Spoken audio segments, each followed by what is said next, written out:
looking for answers, but I'm blinded by the light.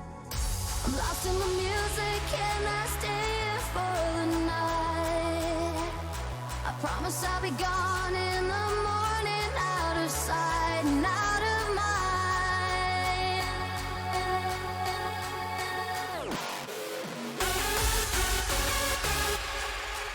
Oh!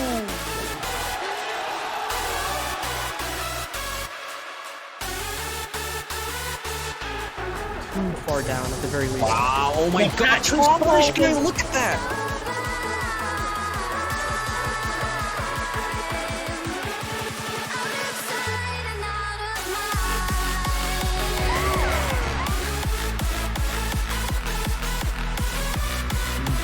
What? This pressure. He just pressed A on him. Okay, so Knuckles is still holding onto the stock, but now they've got a chance to combo Amsa. And they killed Amsa off a bit, that was great.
What did you give? How much did you sacrifice?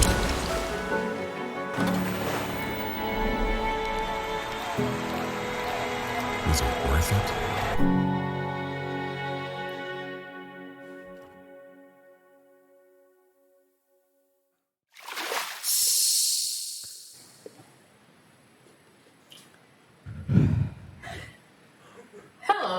Hello everybody and welcome back. Welcome back to the final day of Smash Sauna. We've got singles coming up in about half an hour. But before that, we'd like to give out some couple of shout-outs still and actually tell you something about the TOs behind the event. So, take it away, Captain. Yeah, so I'm Sauna Captain Spicy Time, Jonathan is back on it, and Exile from France. And we would like to talk about our main TOs for this event. So first of all, I'd like to maybe start off with so Exile, you I heard you were playing in Cruise yesterday? I was. Yesterday was a wonderful day for Sauna. We had doubles, we had pools, we had Smash Sisters, which I personally really like. And in Smash Sisters, I have to say, I was part of the team that was called Yeku's Fan Club. And yeah, Yeku is one of the head TOs with Mayhem. Mayhem and Yeku are the head TOs of today's tournament. And I wanted to ask you a little bit more because, as you said, I'm unfortunately still not Finnish. Please tell me a little bit more about Yeku and her story in the Smash scene. How long have you known her? Since we began playing, because both of us entered the scene when Yekko was already in the scene. So I think I met her. I can't remember which tournament. Probably one of the Unions, which is also known for its saunas. How about you? I'd say 2017-ish. Yeah. Maybe 16. Yeah, probably the unions, which actually is in the slide here. You can see is renamed as Östis. It's one of the tournaments that Yekko actually organizes. Yeah. So she started playing a while ago, long before any of us, actually. Yeah. And then she started organizing tournaments really soon. Well, from Yeah. from what I've known, she's been organizing tournaments such as Assembly and Östis over the past few years. Yeah. Yeah, she's well, the Smash Finland Adu Association has only been around since 2016, and Yekko has been a board member for 2.5 years. And I feel like she's like our tournament and event like organizer. Yeah. She takes the like the well, she's the main TO for those usually, and she's been doing that for like at least 2 years. Yeah. Yeah. Yeah. And I've but- been in the board myself for about the same time as she's been organizing. It's been really great working with her. Yeah. So what do you do as part of the board? I think you talked about it a little bit yesterday. Well, I'm the vice chairman right now, but my main obligation is to keep up our website. Yeah. All But right. we of course everyone in the association works together, but Yekko has the vastuu. Main responsibility for handling all the events. So if I have any questions about those, she has the answers Yeah. right off the shelf. So Yeah. She's worked on a lot of those, and a lot of events wouldn't really be here without her, I think. So, yeah. yeah, she's done really Yeah. great work. I think the whole Finnish community is in a better place because of her. Good. Yeah, Yekko is very important to the EU Women of Smash for sure, and she seems to be just as important for Finnish Melee, and that is pretty cool. Yekko, more like Yekwu, is being said in chat. Yeah. Yeah. So we have another head TO today, who is Mayhem, who we've Yeah. also known for a while. Yeah. So, as Yekko had on her last slide, that she started back in 2009, but Mayhem started even earlier than Yekko in the competitive scene. If I remember correctly, it was 2008. So he was an established member of the scene before either of us joined as well.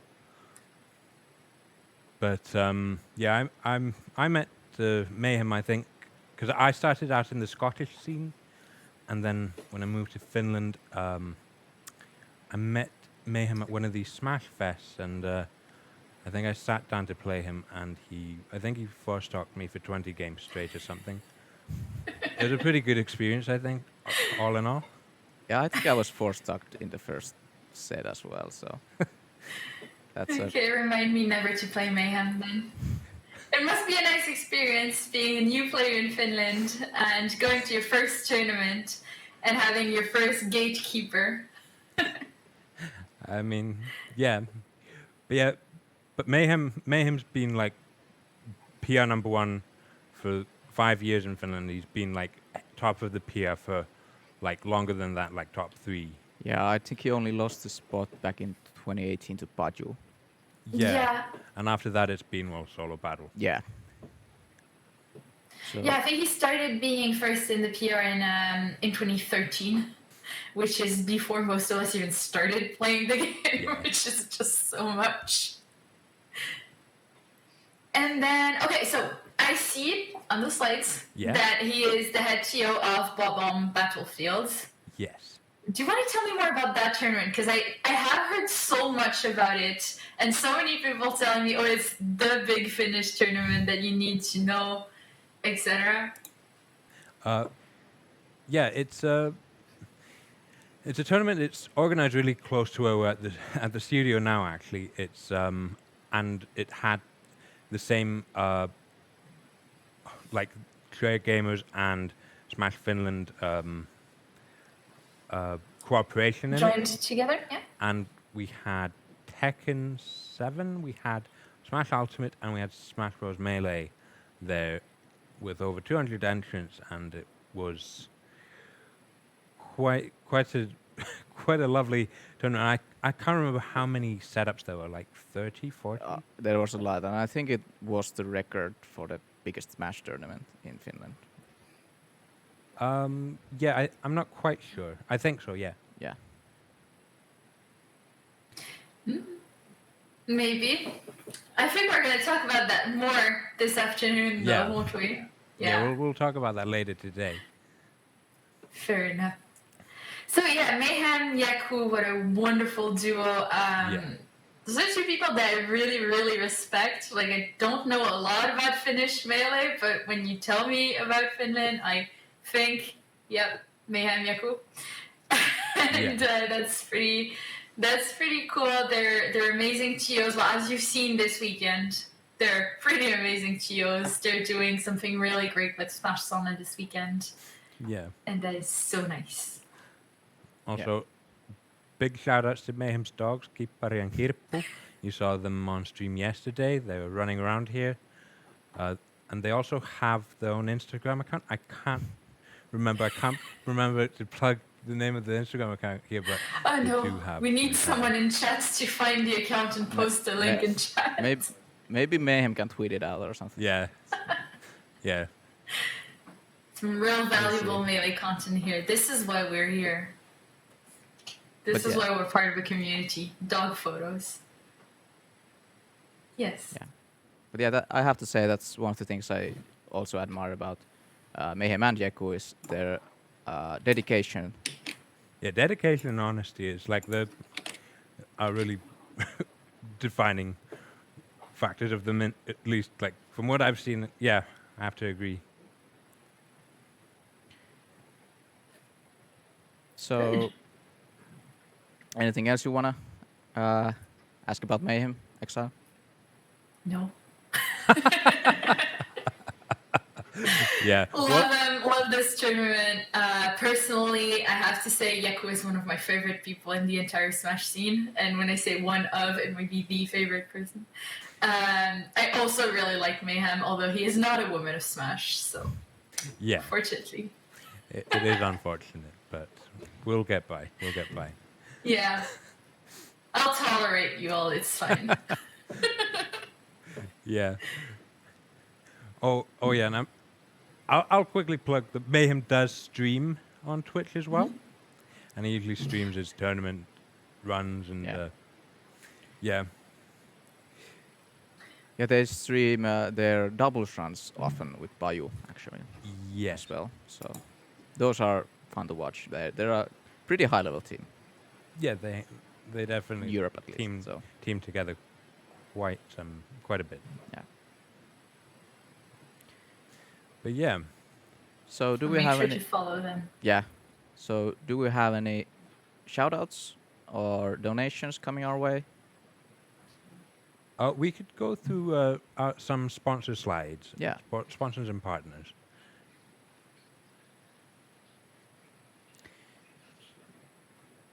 Coming up. Hello, right in a Mayhem. sec. We have Mayhem in chat right now. All right. Did he post his dog's Instagram? Someone else posted the dog's Instagram. And now he's saying he should stream soon again, which, yes, we agree. Please stream soon again.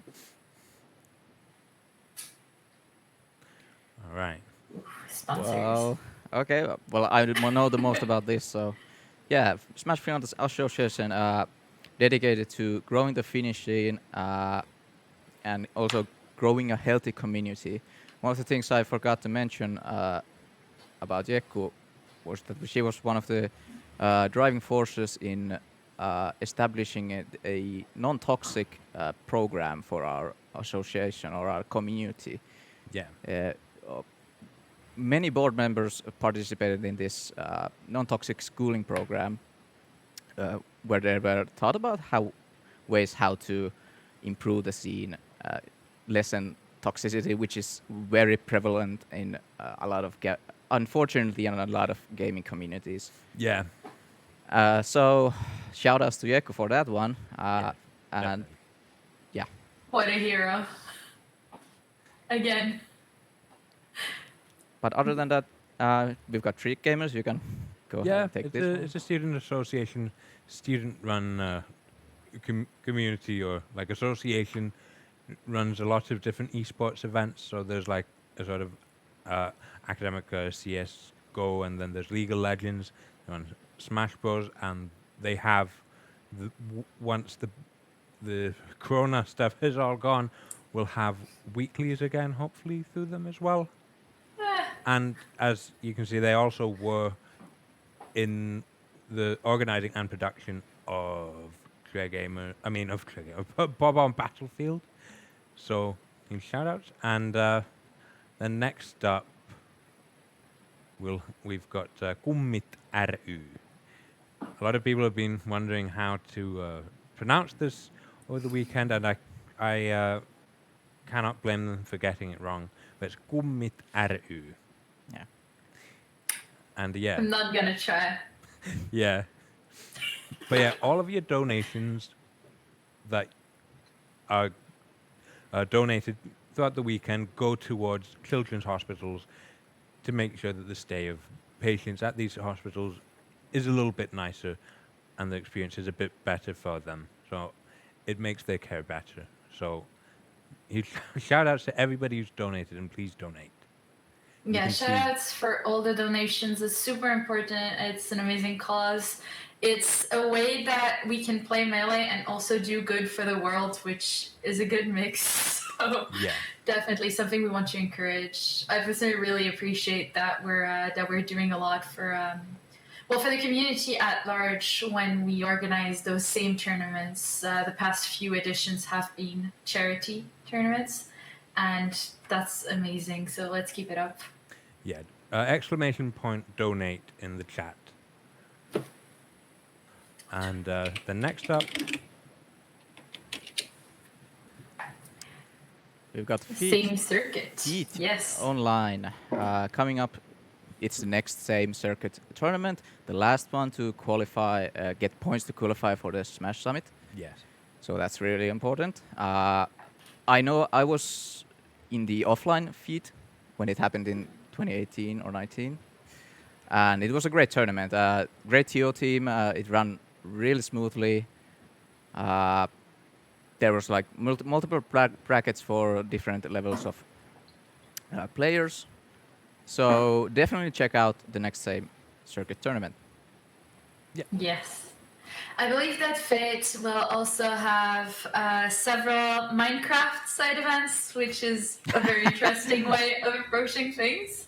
Yeah. And they're also, what is pretty cool, so we have Smash Summit coming up, and one spot at Smash Summit is going to the person who gets the first spot in the leaderboard after Fate. So Fate is our top player's last chance to be first on the leaderboard and to make it to the Smash Summit 11 with Leffen, who has already been confirmed. So we're going to get at least 2 EU representatives, and then we have popular vote as well, so we could even send a third if we're lucky, and well organized, which would be a first, but we want to believe.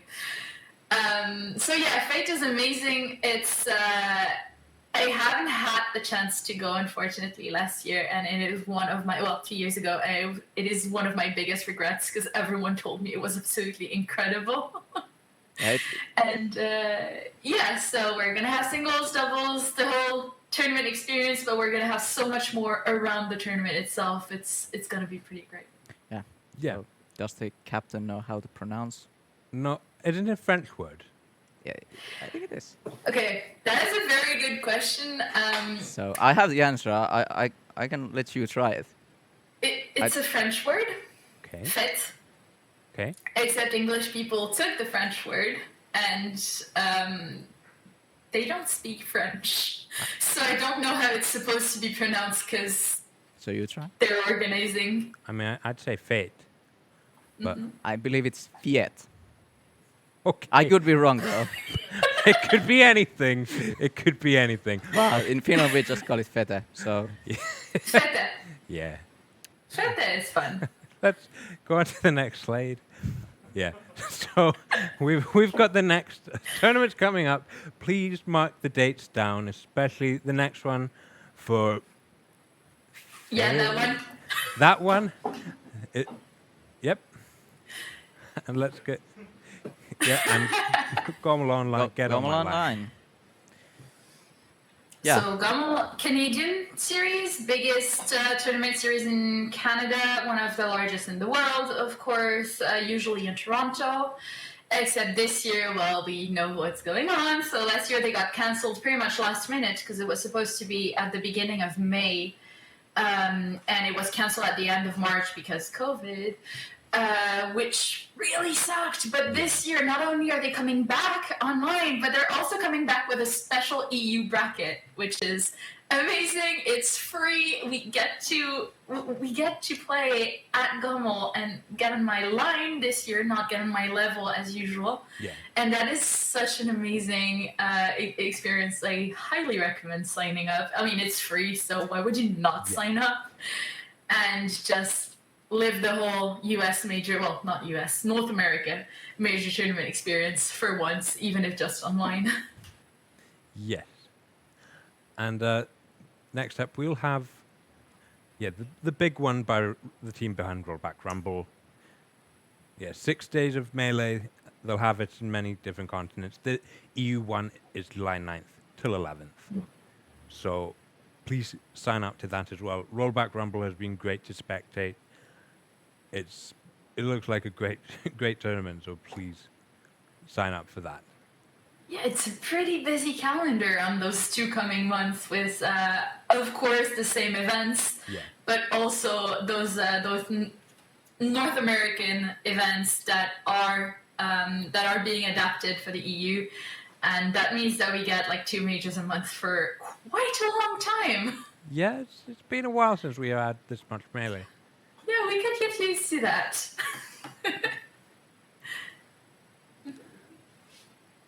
Yeah, tell us about the European Smash Discord. European Smash Discord. I really don't know much about it, so Oh, okay. I'll take it. Yeah. So SSBM EU Discord server was created pretty much at the beginning of COVID, as far as I know, and it really started picking up steam in January, thanks to tweets by Leffen. It's a Discord server that is open to all levels. People talk about all kinds of things, and most importantly, they have 3 weekly tournaments, which is so much. Of course, all the time, every night of the week, you're always going to have tournaments in one country or another, etc. But on the SSBM EU Discord, you have the calendar as well to find other servers that organize events. You have the Sunday Beatdown, which is open to everyone on Sundays. Duh. The Newbie Showdown, which is on Thursdays for people who have been playing for less than 1 year and have not done lots of big tournaments. So if you're watching the stream, but you've always been scared to take part in your first tournament, well, first of all, don't be scared. Join us. It's fun. We're nice. Second of all, the Newbie Showdown is just for you. And finally, they do Double Down, which is on Wednesdays, and that's a doubles tournament open to all levels as well. So I highly recommend joining the server, joining their events, and taking part in the matchmaking and in the discussions in general. And as Rads is saying in chat, they also desperately need new commentators for all those tournaments. So if you want to try your hand at commentating, this is a great place to start. yeah. Yeah.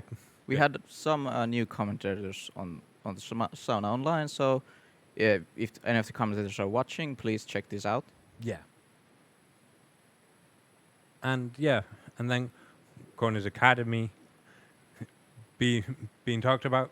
a lot, but and not for any bad reasons. It's offers a great way for anybody who wants to improve at Melee to actually improve, because you can get coaching, you get for a monthly fee you can get coaching, you can get VODs to watch of different coaching sessions, you get to enter a Discord, you get to enter tournaments within that community, and yeah, it definitely go on patreon.com/Cone's Academy. Yeah, and remember that sometimes Cone actually rewards people, players that do well in the amateur brackets of these tournaments. I got top 8 in the region amateur bracket, and he actually just DM'd me, "You've got 1 month free, Cone's Academy." Yeah. So Ooh, that was a surprise. I had no idea that would That's really happen. but nice. Unfortunately, Con has been very generous Yeah. with that, and that's really amazing. Everything he's doing for the scene is incredible. Like, we're so grateful for Con and everything he does. And the Con's Academy is probably my favorite thing these days. It's just so good, and you can get the consumer pass, which is just €5 a month, or £5. I think it's €5. Yeah. So it's really cheap, and you get access to so many hours and hours of videos, and then you can get actual coaching, and then the coaching. So there are so many ways to get free coaching, thanks to mostly amateur brackets at same events. It's pretty incredible. Like, it is, in my opinion, one of the best things that has happened to EU Melee in the past. Well, I've been playing Melee for 6 years now, so in the past 6 years. yeah. So if you're in the lower bench or the middle bench bracket of this event, please don't DQ. Keep this in mind, that you can actually win a month of Cone's Academy. And yeah, sorry, how do you pronounce Poilon? Is it Poilon? You pronounce it Poilon. Poilon. Yeah. Okay. Never ever pronounce it Poilon. That is completely incorrect and makes French people very angry. Although I would understand if you want to make French people angry. Yeah. I mean, yeah, makes sense. But Yeah. so Poilon is okay, or Yeah, it works. As Okay. long as it's pois to Yeah. begin, Pois. you're good. okay, yeah. But yeah, Poilon Esports, they've got new merchandise, and yeah, they do a lot for the scene as well. Because you can probably tell more. 'Cause- Yeah. I don't want to talk about them because, like, I work for them now, so there's conflict of interest. Yeah, but So, Primal Software is a team. They have players. They organize events as well. So, their sponsored players currently are Triff, Ice, Pipsqueak, and Nikki, which is pretty cool because it means they're in doubles. Yesterday, half the top-ranked players in the top 3 teams were sponsored by Primal Software, which is really cool. They've also been organizing events. The main one, so there was Upset, which was the February edition of the same tournament, of the same circuit. And they also organized Primal Colosseum, I don't know, which was an invitational with 16 of the best players in Europe, and it was just 2 weeks ago. And that was an incredible experience. And don't worry, there's going to be more. Yeah. There's going to be lots more to come. But in the meantime, they sponsor the same circuit. They have really been helping out, both financially and logistically, and GOAT. yeah. All right, and yeah, Smash Europe. It's pretty much ties everything together.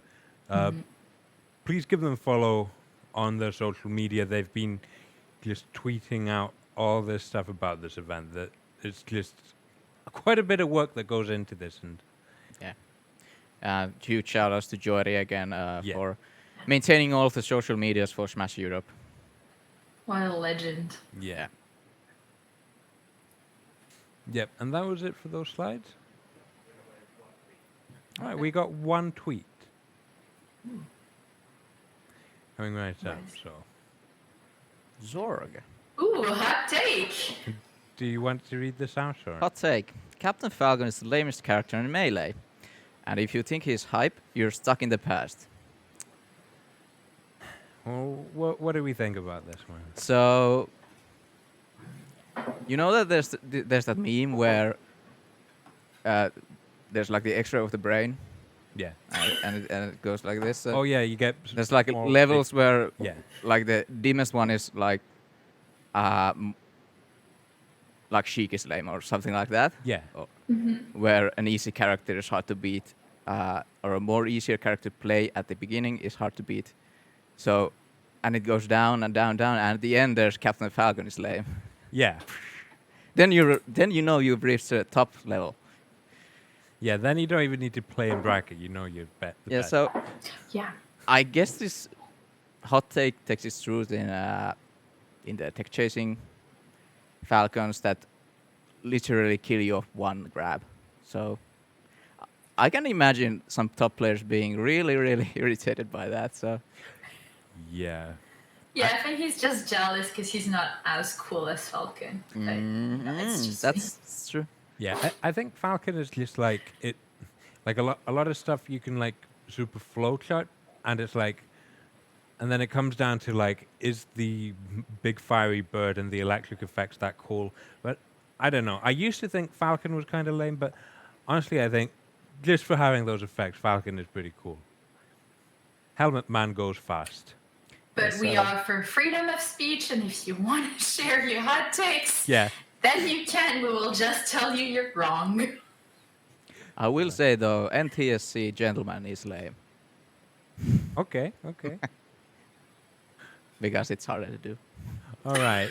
Well, this wraps up our heat corner for the before the bracket. So we're going to be starting singles bracket now. So thank you for joining us.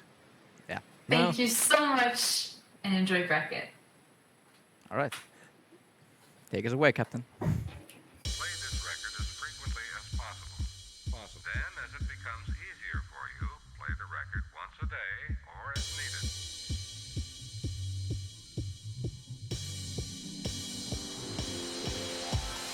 Play this record. Play this record. Play this record. Play this record. Play this record. Play this record as frequently as possible. Play this record as frequently as very needs left in the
Yes, welcome, hello, good day to you all.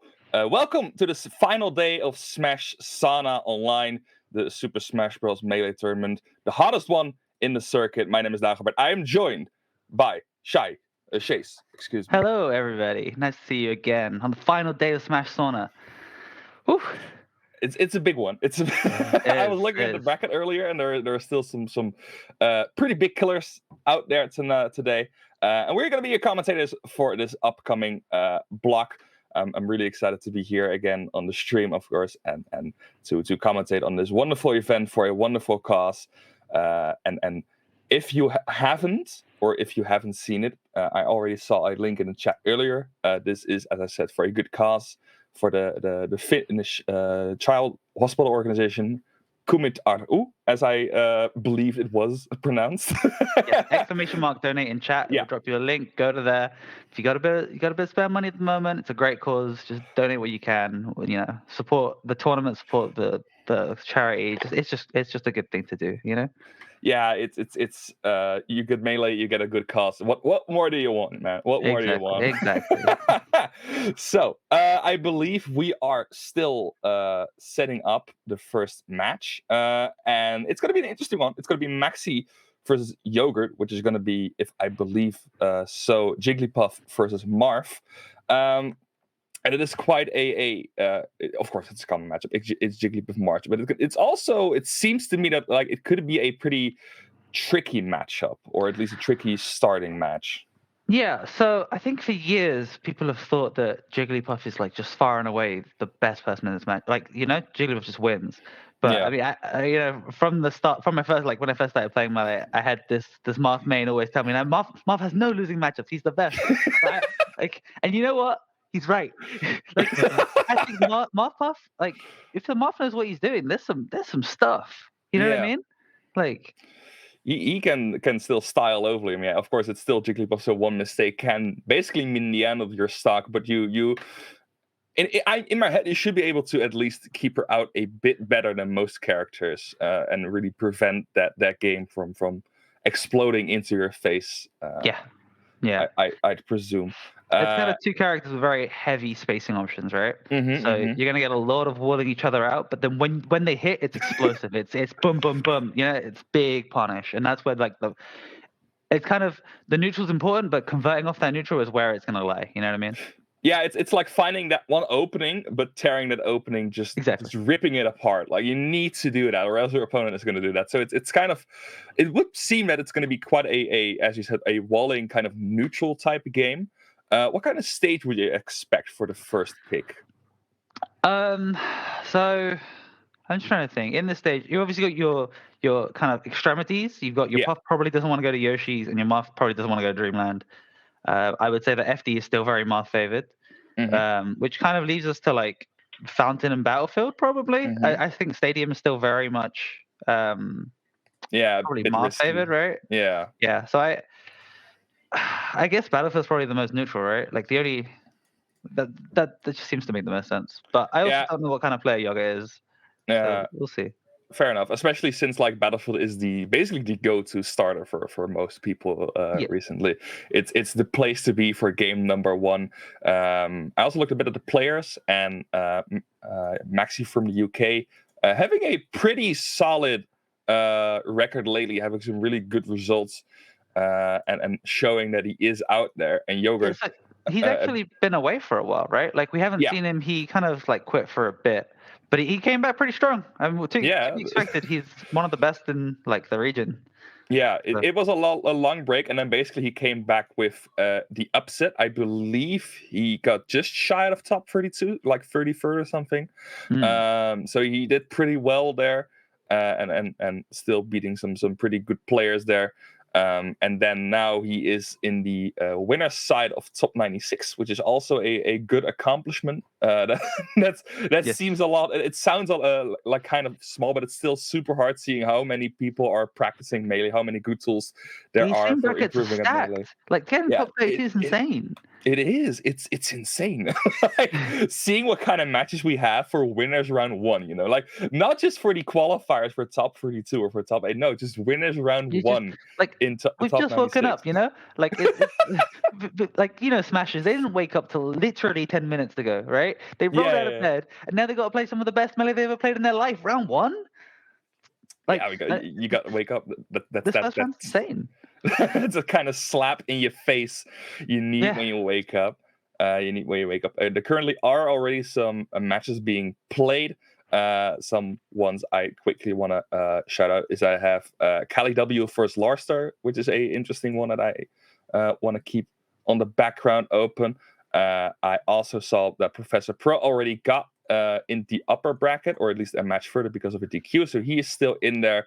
I see Mint still being in there, and he has to face Rev probably if that's is going to succeed, so that's also a pretty cool one to watch out for. And I see Skullbro versus Noxa, which is actually a kind of a country killer, both from the Netherlands.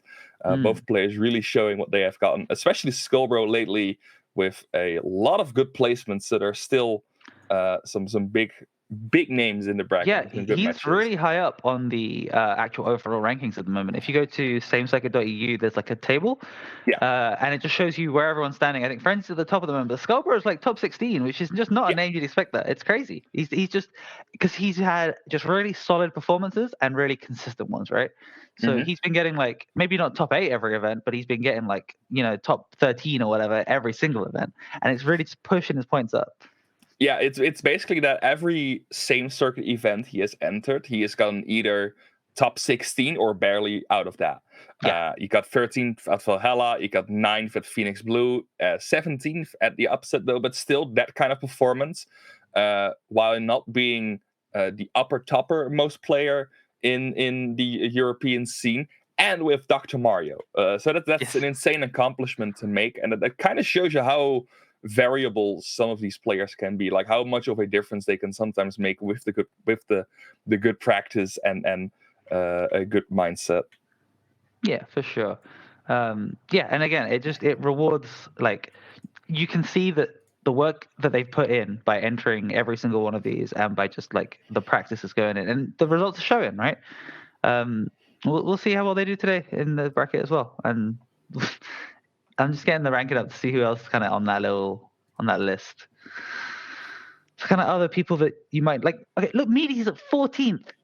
That's crazy. Yeah, that's also some crazy results. I saw a question in the chat. Is it best of 3 or best of 5? I believe it's best of 5 if I look at the bracket. Yes, that's what I heard. Everything's best of 5 today. Yeah, we get some longer sets today. So that's going to be some good long action here for you today. Again, starting with Maxi versus Yogurt. I don't know if they're already trying to set up their set. It has been a while. I have no clue if they're already playing though. So let me check. They are hand warming. Okay, so we are close. The TO tells me they are hand warming, so we're going to be pretty close to starting with that match. And after that one, we also have another banger coming up, because if everything goes correctly, and I hope it does, we're going to get Nebby versus Foutenel, also a Dutch country killer. Mewtwo now, right? Yeah, he does. Interesting. Okay. The guy thought, Yoshi, too many tools, too many options. I need to really push myself here. And the worst thing is, it's working. He's getting good results with this Mewtwo. It has been working. Like, you got 25th at Phoenix Blue. That's quite an accomplishment for Mewtwo. That the character you often write off as low tier, kind of meh, those kind of noises. But he's been doing really good work, and I'm really excited to see him play again. In this bracket against Foutenel, which is a Dutch peach. So that should be pretty hard. We have a broadcast right now, and we have...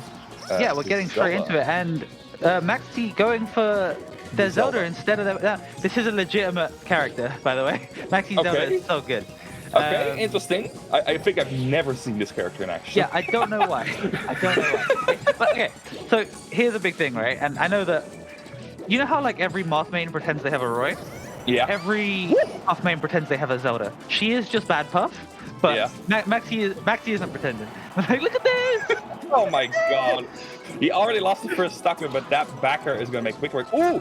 He still gets on the ledge, and now that there's Zelda off the ledge, that recovery is so immensely slow. And that's kind of the thing that I seem to or already see Zelda really struggling with.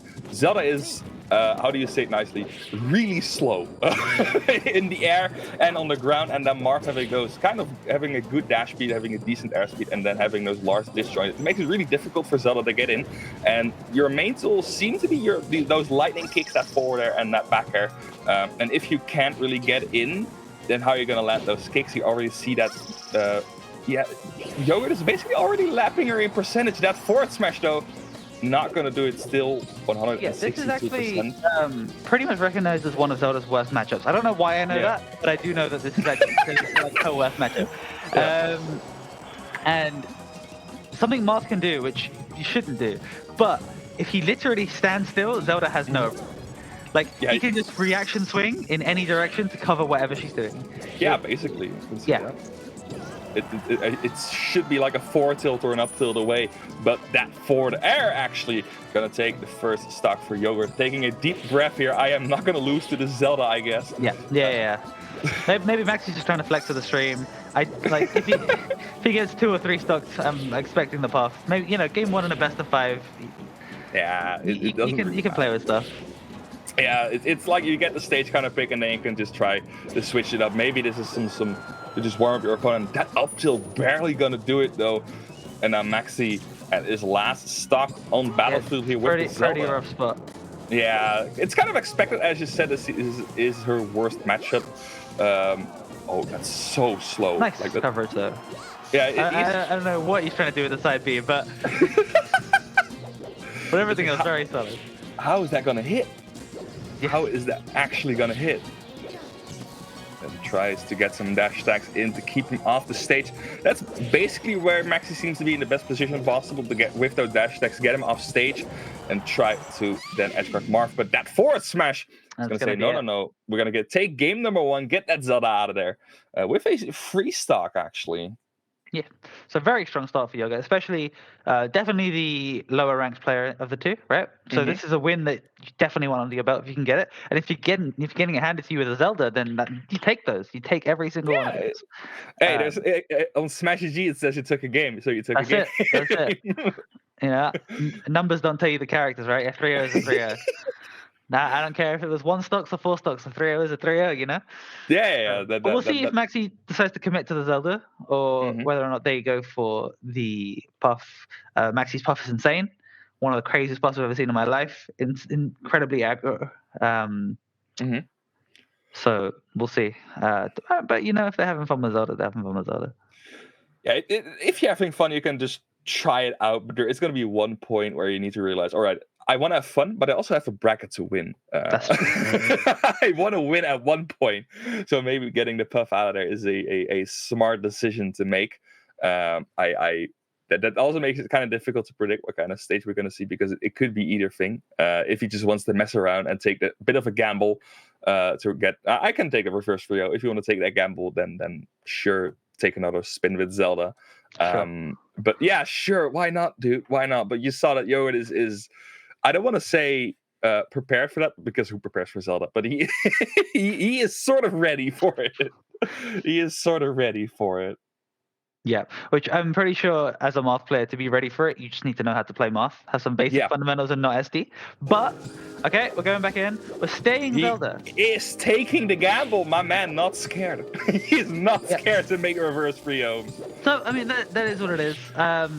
If you genuinely believe you can win, then yeah, who am I to say not to? Unless, of course, this is some next level bracket manipulation. He's like, I don't want to play Nikki next, I want to play you. And I just got to make it look good. But no, Oh my god, okay, that's almost it. I do think Maxi's Zelda is no joke, right? I know it looked really rough in the last game, but that is the matchup. Maxi himself is really good, and therefore should be able to figure out little holes in their game plan and what they need to do to sort this out. So we'll see how this goes. You can, oh my god, the Thundercats. You can be really good with Zelda, but you have to remind yourself you are still Zelda against Marth. So it's kind of a tier difference here, and that up smash such a beautiful way to end that first stock. Still, it's looking pretty bad for him now. Gets off stage, but okay, gets back to the stage pretty freely actually. And another backer is gonna do that. Oh, lands back and grabs him. Okay, yeah, sure. Just accept it. Uh-oh. You know, I love Zelda's down air. It's so bad, but it looks so funny. It's like, you know, when you hit it, you get all the satisfaction of like a Falcon Stomp, but it just taps them. It's such a small movement, you barely notice it. It's so funny. It's like such a small deviation from the standard pose you have in the air. Oh, and that backer actually gonna do it at that point, taking the first stock off of Yogurt, and now is going to try and continue his lead that he got in the first game, trying to get something out of this Zelda. Forward smash is going to do it, just gets the tipper on there as Maxi is stuck on the platform there. And again, it's looking a bit like game number 1. Just Zelda really not being able to do anything for the most part. Once she gets in, it's kind of damage rolling in for her, but getting in is so hard against Yogurt's Marth.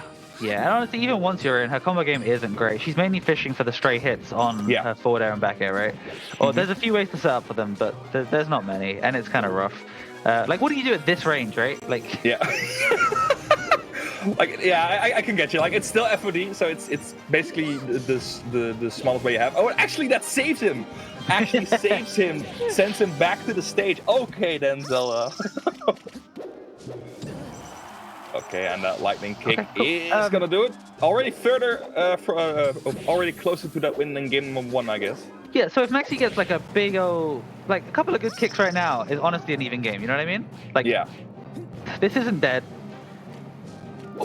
Air drift is so bad. Yeah, she goes floats down so slowly. I don't even think it was a tipper. It doesn't seem like it, at least. So even then, just dying. Oh, there. And spot dodging that down smash. That has no range.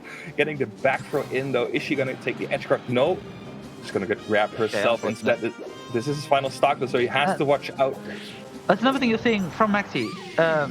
Okay, that was sick. That was super early, right? And because Zelda's drift is just so bad, you need to get that burst of speed. But once you've done it, you've done it. You're just falling now.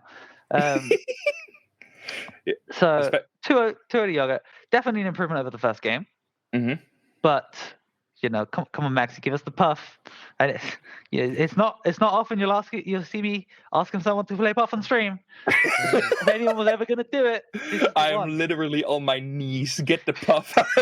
I'm on my knees. We're still getting Zelda. He does not care. I can only respect it. You do you. You're playing Zelda today. Yeah, sure. If you're feeling it today. Oh, again that air dodge. Yeah. It seems that he's really afraid to get back to the stage with the up B. It is a super slow option. And like, okay, Yogurt. I mean, I did say the first key to Zelda winning this matchup is for Marth to SD. So. Okay, up B is not going to do Definitely not the worst situation. No. Woo! Gets the nair. Okay. That's pretty cool. Up throw into bear. Nice. Yeah, okay, we're seeing all these new conversions here. Take your notes, people. Up for up air, almost gonna take the stock though, and it seems that suddenly Maxi Zelda is looking a lot better than in the first 2 games. Might have something to do with SD, and there he goes again. Yogurt now 2 stocks down against this Zelda. This is pretty comfortable now for Maxi, especially with last game. They kind of traded stocks with like a slight deficit. Doing that now is like pretty good for you, right? It's still rough. You still need to get some percent before you can comfortably do that. But this is kind of the position you want to be. If you're going to win a game with Zelda, this is it. Unfortunate. Yeah, okay. Even your planking doesn't work here. Yeah. I mean, there's no risk for Marth, right? He's got a big old stick. Just keep poking. You're not going to get blown up by it. Yeah, there's going to be one point where you get that edge guard in, but suddenly the tides look turns as an early stock from Yogurt is going to take, or early stock from Max is going to take Yogurt as last stock. Try to get a cool conversion there. Not taking the stock. Still good advantage state here from Yogurt. Trying to get rid of that second stock from Maxi. It is difficult though. Maxi seems to be moving around a lot more, or at least getting a lot more room to move around. Getting hit a lot less. Oh, good side pick to stall him in the air. Other than that little throw there, Maxi has barely hit Yoga in like the last stock. Whoa, he just wants me faster, I don't care! The camera was frozen because of the side beat, he's just going for it. Oh, and yeah, okay. Gets the tipper upper on that point, and that's going to be it. Maxi, 2 stocks left. Still, this seems doable for Zelda. Having such... Oh. Okay, cool. Distribute your fear, stroll up, get the thing. Yeah. Dash attack and a lightning kick. Dash attack, but fair enough. Again, that stall is so good for Marv. Having that side B in, that lightning kick does have a very small hitbox. And if you reposition yourself ever so slightly in the air, it has a big chance of missing, as he has done twice in a row. But it's only going to be a matter of time before Maxi is going to take notice on that and punish that side B accordingly. Now off the stage again. And Yogurt really exploding these last couple of stocks. Yes. Have you ever noticed how cool Zelda sound effects are? We never get to hear them. They're so good. Let's not throw. They are good. They are really good. Oh, that's a terrible spot to be in. Okay, we're fine. Does not get the most punishing. Oh, gets forward smashed by a while forward. They actually trade forward smashes, and Marv just flinched. Okay, ooh, that is a pretty bad position here for Yogurt. Oh, barely missed the lightning kick. Still living though, 160%. Okay. You know, So Maxi obviously knows something we don't, right? Because they're going for a specific setup that I've never seen in my life, and I don't know what it is. When we see it, we'll pop up. They're clearly going for something. Oh my god, crouch cancel before there. Okay. That's game 1 for Zelda in the pocket. Yeah. 2-1. I assume we're staying Zelda, right? We're committed at this point. If you go bluff in your counter pick, I'll be very surprised. That's kind of a coward's move at this point. Like, if you're gonna stay Zelda for game 3, why not game 4 and 5? You're already already having make a reverse 3-0, so might as well get to it. But it actually looked a lot better. But then Yogurt just suddenly on his last stock, taking almost the 3 remaining stocks from Maxi. Okay, we're going to FD still. The Zelda getting in there. As in, Yogurt didn't fall into the trap of picking Yoshi's. This is the stage. Zelda can do nothing. Without any platforms, what does she do?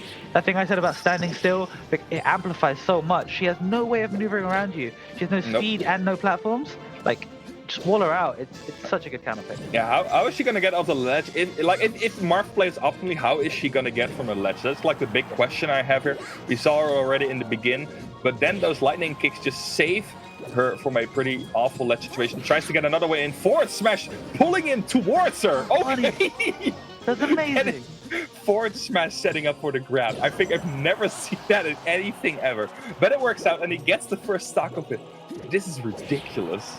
Yes, but Yogurt sticking with the patented floaty killer, the side B into up tilt.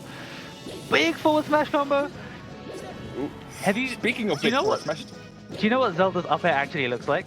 No. She shoots a finger gun up in the sky. It's so cool. Yeah.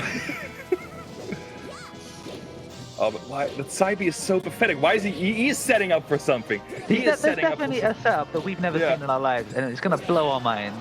There's like a full second between like the detonation and the explosion itself. Yeah. So there has to be a reason for him to use that move so prevalently in these last couple of games. Okay, gets to read on the tech in, and that up tilt is gonna make sure that Maxi is 2 stocks, and Yogurt on his 3rd still is instantly gonna reverse the ledge situation there, catching your Maxi kind of an unfortunate position, and now just trying to rack up damage as much as he can. Good. Okay. Waits in the net smashes, very good. Zelda in a bad spot, gets grabbed. Just keeps pummeling. Even after the grab release, keeps pummeling. Oh, this is looking so difficult. As you said, Zelda really doesn't have any option to escape some sort of pressure, escape some sort of ledge situation. Oh, but that dash attack actually going to send him in a pretty nasty angle, but that spike. My sword is so big. Okay, then gets the forward in. Kill anyway. Very comfortable spot for Yogurt right now. He's been definitely taking, like, when he has initiative, like right now, he's definitely making it work, right? Like, he's at 0%, so he's not too worried about, like, getting super comboed and killed or whatever. Now he's a whole stock up at 0. This is rough for Maxi.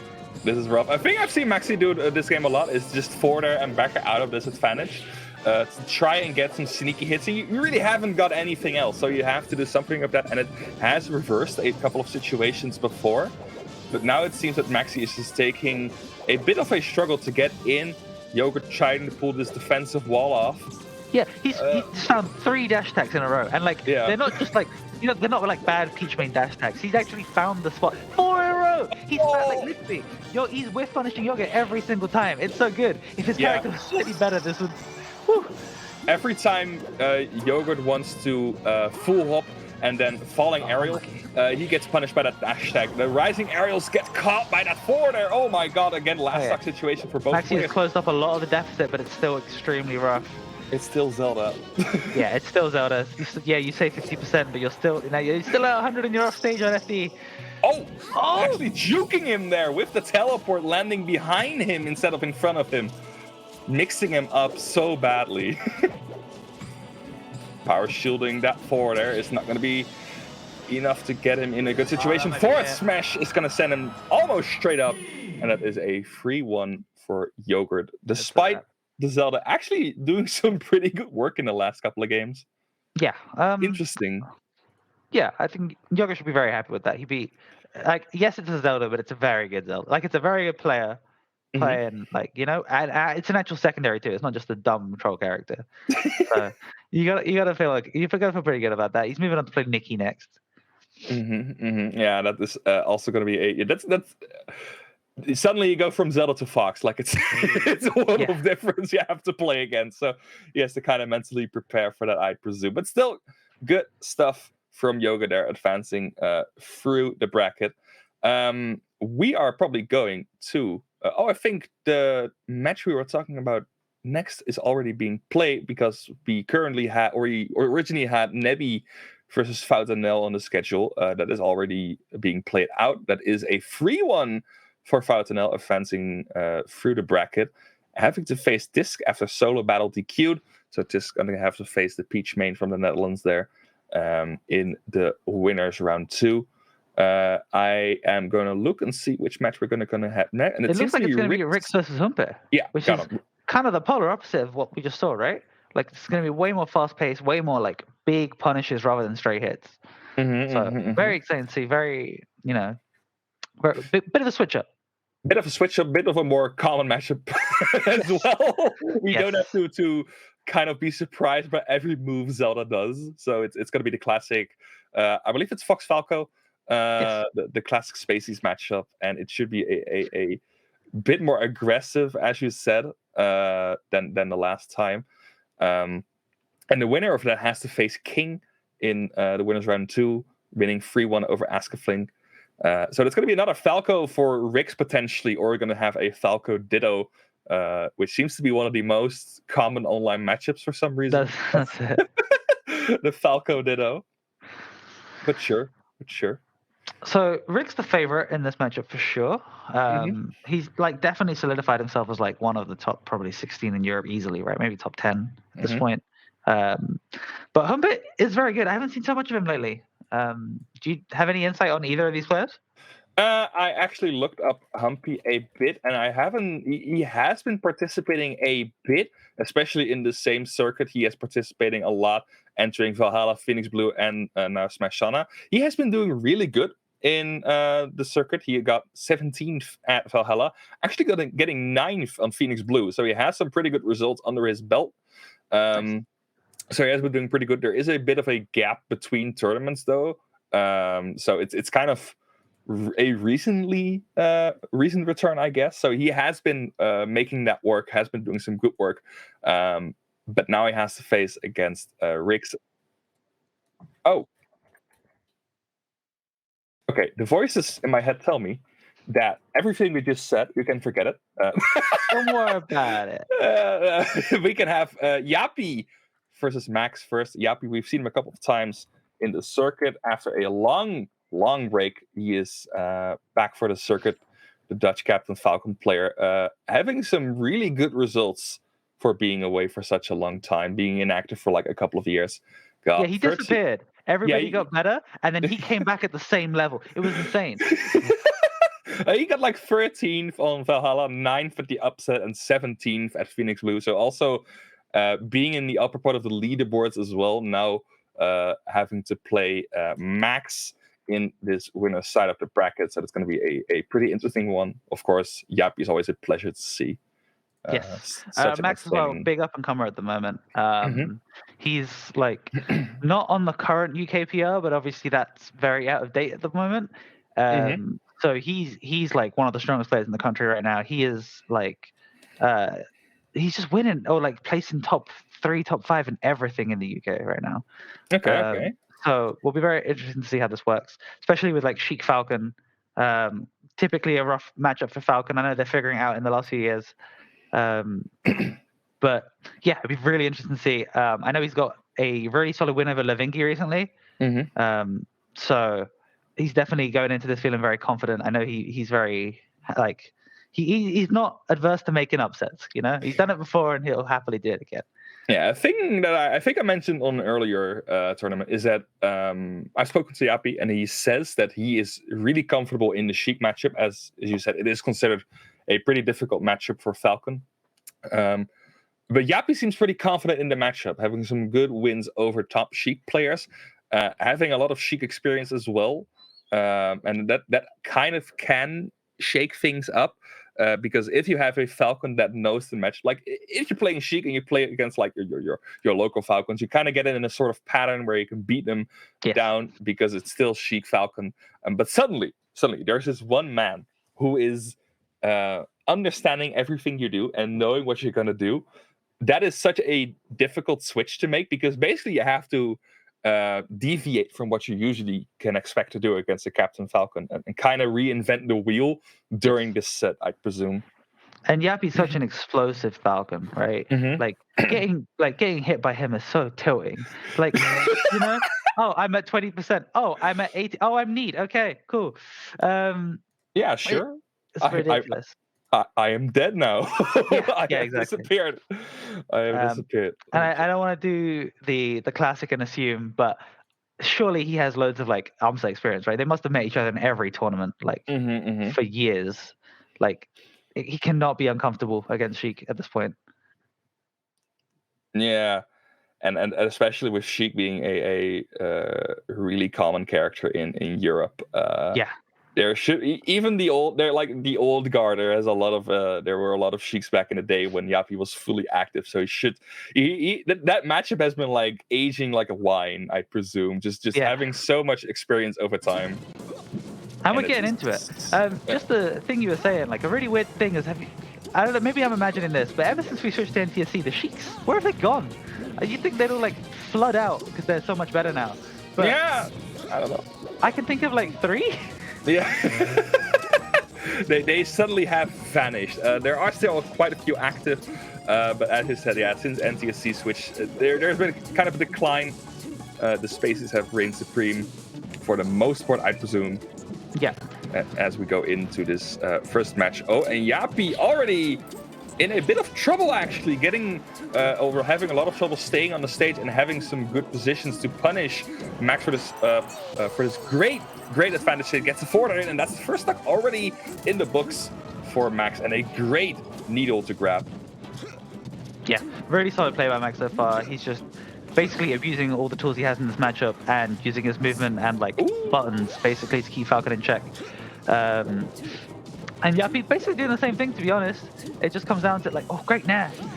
Unfortunately, that down smash is going to seal out pretty early. He died at basically 50. Yeah, that's yikes. Yeah.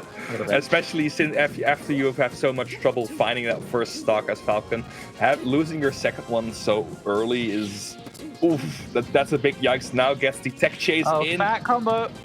Oh, and gets the backer in. No double jump for Yappy, and that's going to seal out his first I don't care how stock. many years I've seen people do it. I love needle turnaround back air. It's so good to watch. Waits it out, reads the tech option there.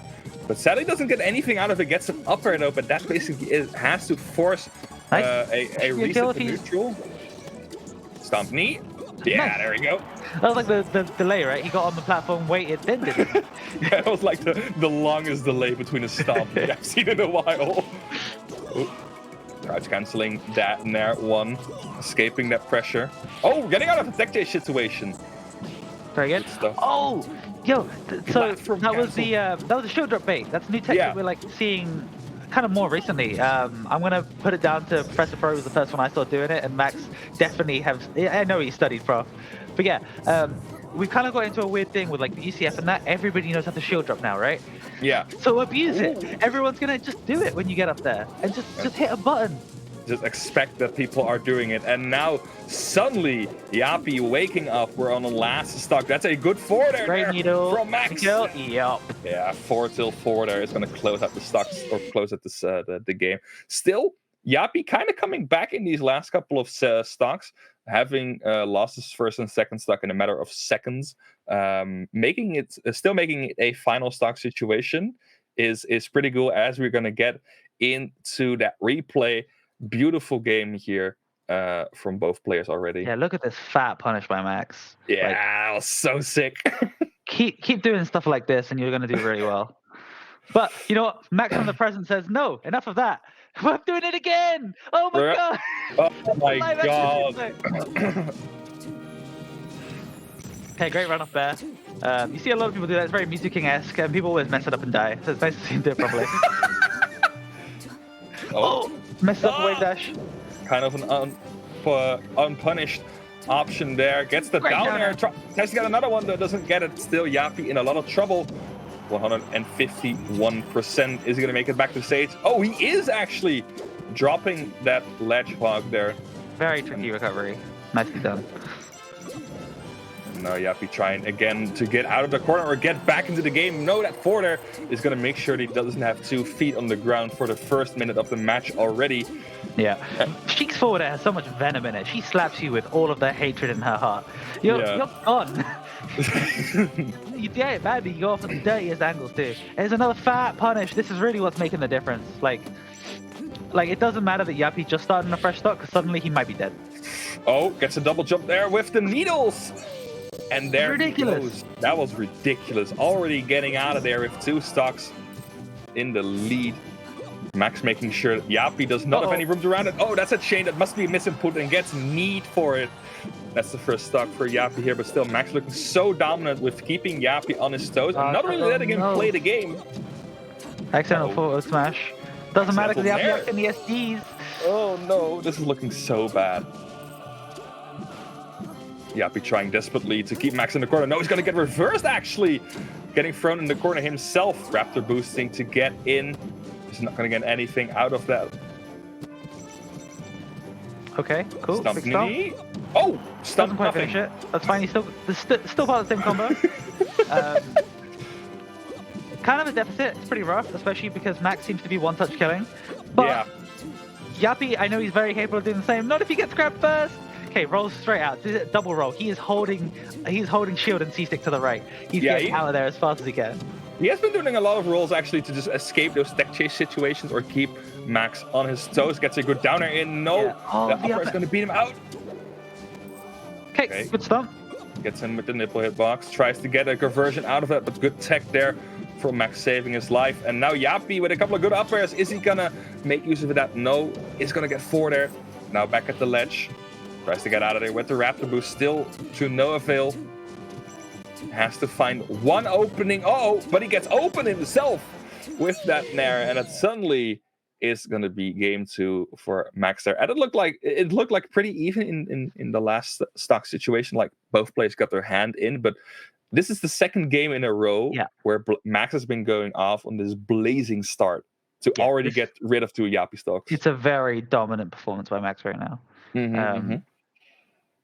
So, Yappy going into Stadium again, which is fine, I guess. It's a pretty good Falcon stage. Honestly, I don't even think the stage is what was like really screwing him over, right? It was just getting punished so hard.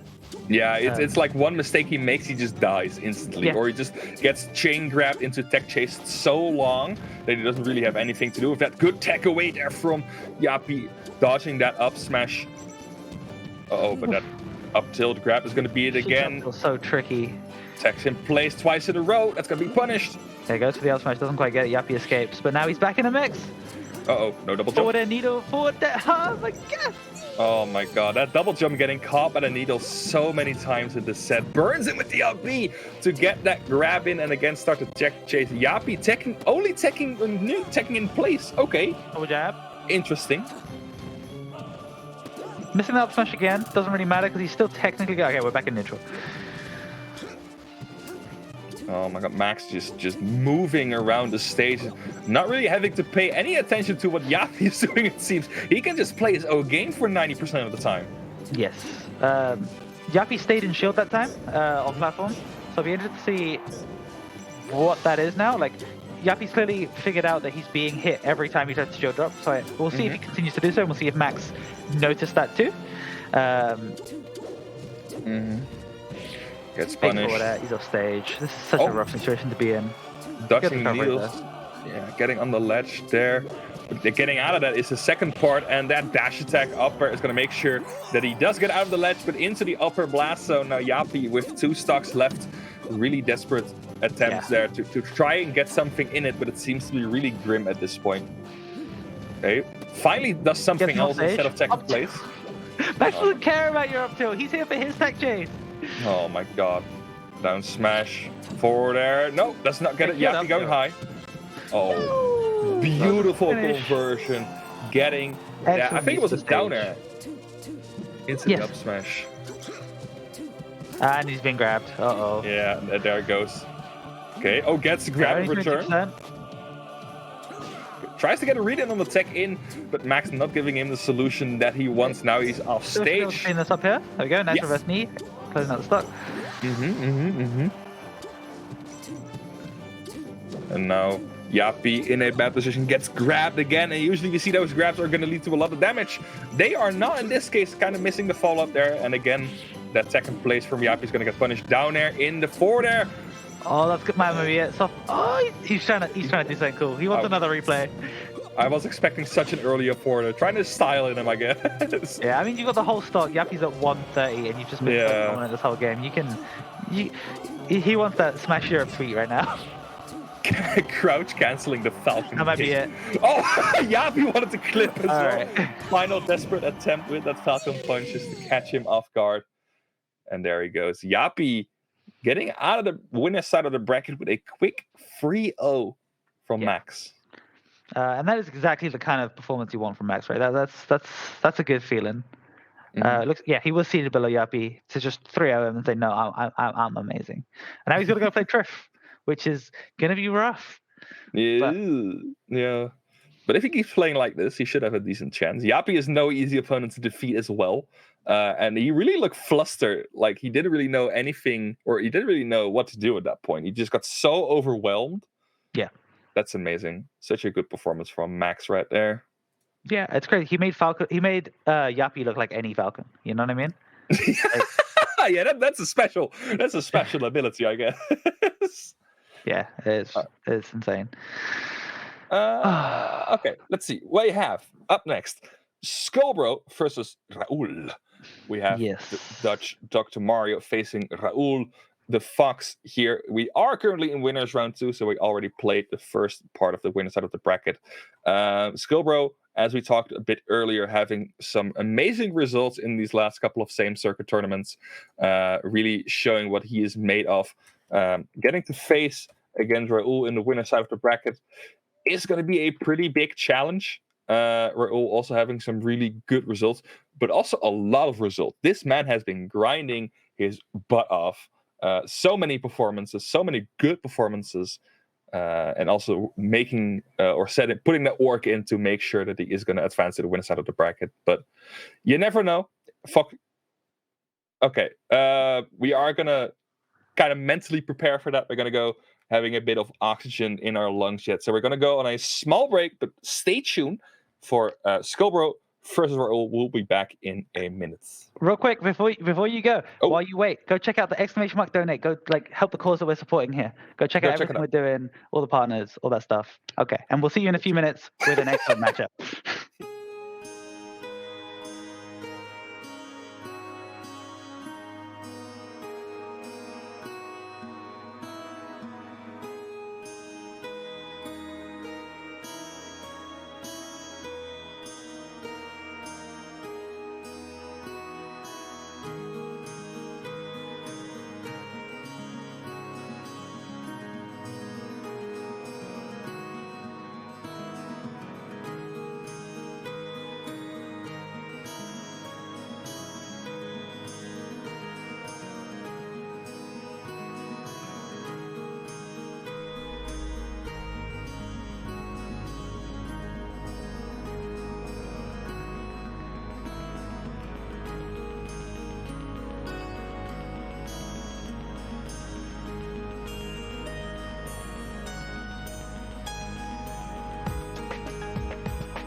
looking for answers, but I'm blinded by the light. I'm lost in the music, can I stay here for the night? I promise I'll be gone in the morning, out of sight and out of mind.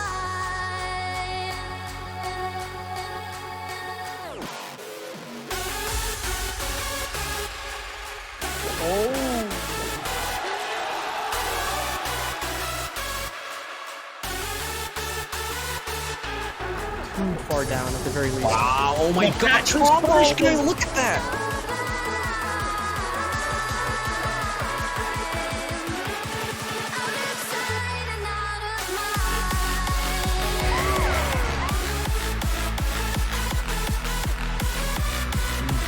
What? This pressure. He just pressed A on him. Okay, so Knuckles still going onto the stock, but now they've got a chance to combo Amsa. And they killed Amsa off a bit. That was great.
What did you give?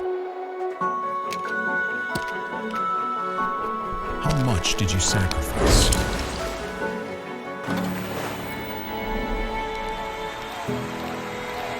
Was it worth it?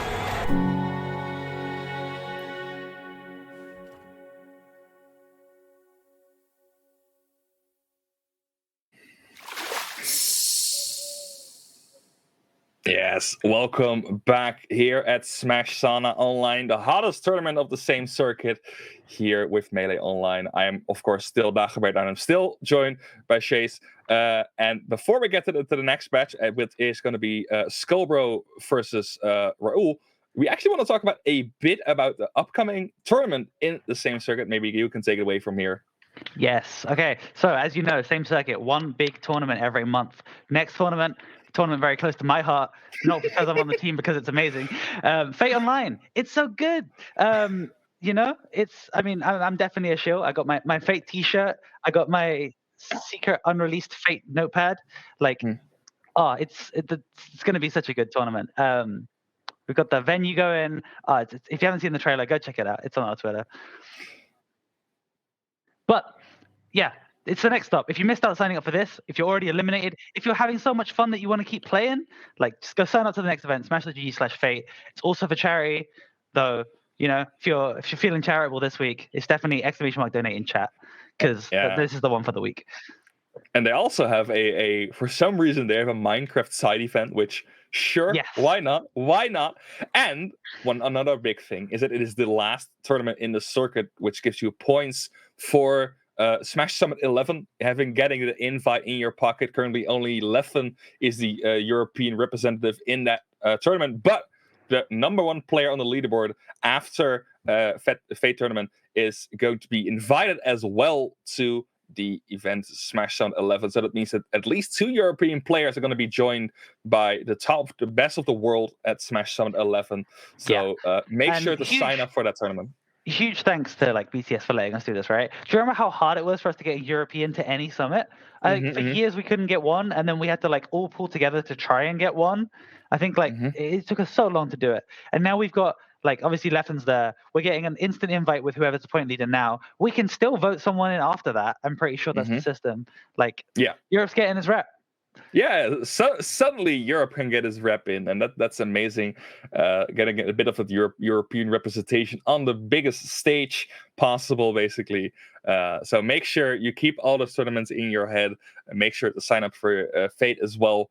And even if you're not a Smash fan, just the Minecraft event, why not? Just try. It's for charity, you know. Why not? And make sure to sign up for it, or at least check it out. That's an important part as well. So, yeah, even if you don't play Melee, you can sign up in just 3 days of Minecraft tournaments for some reason. Okay, and it seems that in the meantime, the players have been ready. It's going to be Skullbro versus Raul. Skullbro having a good bracket run so far, but Raul as well, both having amazing results. And game number 1 is going to be Pokemon Stadium for this matchup, and it's going to be Dr. Mario versus Fox. Bit of a projectile game going on in the front part, but that is probably because Dr. Mario seems like a character who can just destroy people once he properly gets in with those pills. Yes, Raul looking completely content to just play his game. He does not want any of that Dr. Mario nonsense. Look, he hasn't pressed the button except for B in like the last 10 minutes. If it works, it works. Yeah, I mean, just keep lasering him, keep outspacing him. What can Doc do? Like, the thing is, right? Go on, sorry. That's kind of a Pokemon Stadium thing as well. It seems like when those pills hit the ground, they really do not go that far up the platform. So there are certain positions you can just stay in order to dodge them. And that shine up smash is going to send him off stage. Skullbro having such a hard time to find an opening on this Fox and losing his first stock due to a great ledge hog. Yeah, very clean play by Raul so far. But yeah, the thing with Dr. Mario, especially versus Fox, but just in general, his punish is fat. And some of his buttons send you at the dirtiest angles. When I play Doc, you know what I do? I stay at the ledge against Fox. I will fish for a down tilt. It sends them all the way off stage. They're facing the wrong way, and then I back at them. It's beautiful. Yeah, for now he just seems to get him try in with those pills and uppers, and mostly that Nair as well, having that weird reverse Nair. Can kind of mess people up, sending him off the stage there, but still, Raul, as you said, comfortable playing his game, still having an entire stock in the lead, or having an entire stock left in the lead against Skullbro, and it seems to be so much trouble for him to get in. Raul comfortably playing this kind of walling game. Yep, and another way flash, closing out the second stock. Beautiful Big pressure there. lead for Raul now. Yeah, this is looking kind of tough. Skullbro readjusting the jacket, though, just to make sure that he is in the right position. Getting that upper into down smash is not going to be the stock, though. Oh, but a good high recovery. Not getting... Take a grab. Can you finish it? There. Yes. There we go. First stock there for Dr. Mario. That strong forward are going to send him in the upper blast zone, but it took like almost 3 minutes to get in there. We don't have enough time to keep doing that, Skullbro. You're going to close out this stock in a bit less time. Okay. Bit of a crouch cancel down smash battle. Yeah, both having these amazingly fast down smashes. Gets a reverse Nair. Good tech read there. Oh, but nothing out of the drill. Stage is pretty rough. Yeah. Good backer from Raul. Light shielding that pill. And Raul is just like, he's out footsying him, pretty much, right? Like, Skullbro's going for an attack and he just, no, you're off stage now. Well, especially like when Skullbro was at the ledge at that point just now, he just let him go off the ledge. He doesn't care. He knows that in neutral, he is not going to be able to approach him due to that great footsies game of his. He is just so comfortable with taking that lead. Oh, okay. Love it. Oh my god, pushing him off the platform with the back air to follow it up with a shield drop back air. Such a great conversion there. I love that power shield into hitting his own pill. It was great. Bit of a desperate dash attack. Might have been a bit of a mistake. Good to be there, just break the pressure up a little bit. Unfortunately, though, currently getting comboed. A really random mix-up that Dr. Mario has. You don't really see, but I think it's really fun. So his boost grab is like, it's not that good, right? It's I think only like 3 characters have a good boost grab, and I don't think he's one of them. But his boost grab does make him go Yahoo! Or whatever it is, which is an audio mix-up. Because everyone expects the dash attack because that's the sound it makes, and then suddenly you're getting grabbed. Yeah, it's suddenly you grab. It's a whole different. Yeah, yes, the multi-sensory mix-ups, I guess. That's it. Get a reading with the 4 there. Scobro looking a bit better now, getting in these approach. Raul has also been playing a lot more aggressively, I've been noticing. He's a lot more contesting Dr. Mario with these hitboxes. Getting caught there by the pill is going to let Scobro back on the stage. Still, it looks really bad for him. And Raul now resorting to his old game plan, just trying to footsie him out, kind of try to camp him out. He only needs a shine up smash for this stock. Or a back air. Yeah, sure, why not? close it out. That was such a delayed kill as well. Yeah, I didn't think it was going to kill, but sure, why not? You never know. It took so long. Great first game for Raul. The thing I'm worried about for the set is that I saw that Raul was kind of dropping his game plan in, I believe, the second stock, where he got a lot more aggressive, a lot more in his face. And that kind of cost him a lot of stage control and a stock as well. Are you worried he's getting complacent in like how clean the beginning was? I think, yeah. I think it's going to be, he is going to lose his patience at one point. That seems like a scenario I have in my head right now. It happened in game 1 a bit, but we're going there is also a chance that his game plan is get a lead and then play aggro, right? Like that's also a possibility. Saying that, he started this game very aggressive in his face. Way more A buttons than B buttons. Oof, missing the wave shine up smash. Okay, and now again, again, when he, you know, it gets me every time. The up against it every single time. It's a 1-frame move. I never expect it to come out. Oh yeah, there's the Yahoo. Tries to get it, and still, Scobro being flustered by all these buttons working out, not being able to find anything. Quick drill, shine up, smash. It's gonna take a lap almost in stocks. Scobro. Yeah, Final Destination seems like such a weird pick to me, because the number one problem in the last game was Scobro not getting in for basically the entire match. Why would you pick a stage that is basically even harder to approach on? So I guess what the thought behind it is, yes, it's harder for me to get in, but look what happens when I get in. Yeah, like, okay, in that you get one big up throw, and then like he's just got so much fun. He misses the forward smash on that one, but like Dr. Mario has an insane punish game. Like he has a really good chain grab. He has really good buttons, like his up tilt, his like other stuff. They would link into each other really well. Look at that up throw, up throw forward air at 120. Beautiful. Yeah, okay. that's a kill off the top. Yeah, sure, why not? Sure, why not? It might be hard. It might be a harder fight for him to get in, but when he gets in, he can really make it last. Like he's not gonna get. Also, when someone like Bro is happy to run away and laser you, taking away his platforms does make it harder for him to do that. So there's merit to either side. Good up tilt. Oh, Raul playing so solid for most of this match now, but slipping up there is not going to be the end of the world. A lot of pressure coming there with the shines. Oh, tries to get another big combo started up throw, not gonna lead to anywhere. Gets a grab and a forwarder. That's gonna be it there. Gets another conversion, and it looks a bit better now. Stage actually working out for him. Maybe he does have the tactic, as you said, getting a better punish game on the stage, and the chain grab, of course. As though we haven't seen the chain grab in action right now, maybe he's gonna try and fish for it. And again, those piece, they are not coming off the ground. Yeah, it's are grounded. That's it. I don't know how he's doing it, man. It's you know, people pop off for short ends, but that's so much more impressive. Oh, just like at the game, it gets burned. Okay. That's another thing we haven't really seen in this matchup. You can really just force Fox to have to go straight up with his recovery, right? Yeah. But it hasn't really come into play. Hasn't been in the situations where he can take advantage of it.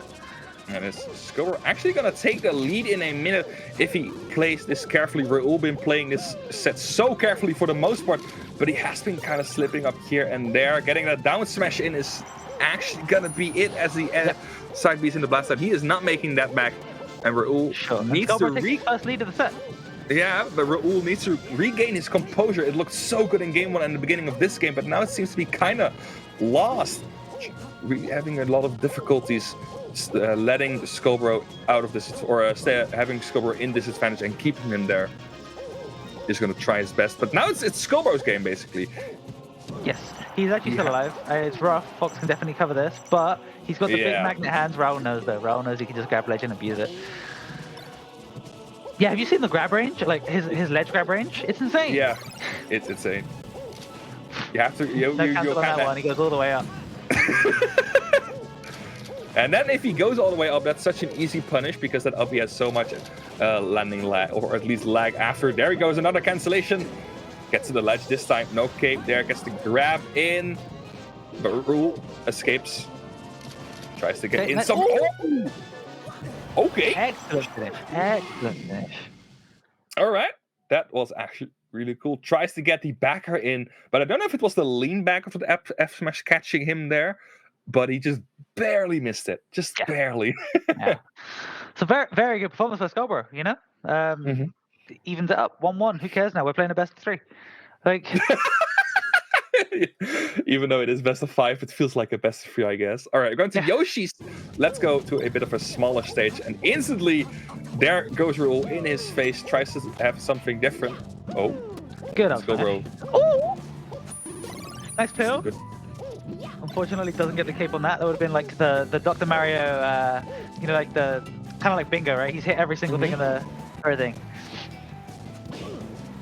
That's it. Beautiful sharking right there, catching him with the upper and taking the first stock despite a blazing start from Scobro. Oh, what a reversed forward smash. Okay, goodbye. Yep, that's it. We're even again. Oh, again, tries to shark him with the up air. It's just a bit too late. Scobro has him time to shield. And now Raul trying to find some opening here. Yeah, I'm actually surprised that Raul went for Yoshi's. Doesn't seem like kind of the stage that complements the way he's been playing this matchup. You know what I mean? I get he's you. definitely doing really well when he's not. Maybe he just wants to play aggro, so he wants to close the gap.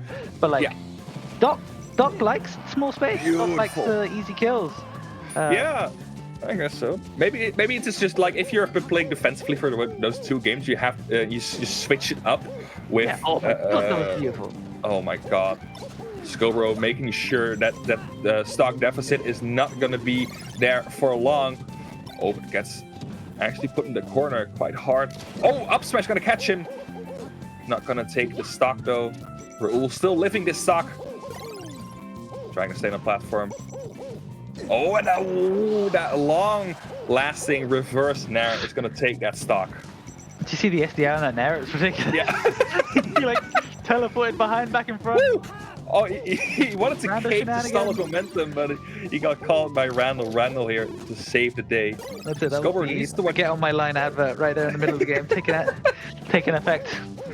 Scobro has to watch out though, because we have seen a lot of shine or drill shine up Bs or drill shine up smashes. Gets him 2 in a row. Do it again, please. Oh my god. Yes. Didn't put dice for it, unfortunately. Oh man. Oh, getting sent off stage. Scobro needs to watch out for the final stock. Doc not having an amazing off-stage game against Fox. He's gonna try and watch out. Raul really having that surgeon's knife in there, trying to find an opening. Oh, but the cape, okay, it's gonna just reverse his placement on the ground there. Not gonna send the other way. Yeah, cape interacts really weirdly with a lot of moves like side B and stuff. Yeah. A really funny one. If you side B a floating peach, she just gains height. Don't know why she does it. Just goes super high up. Oh, tries to get the grab in. Rule not having any of that. Still Scobro in kind of a small percentage deficit.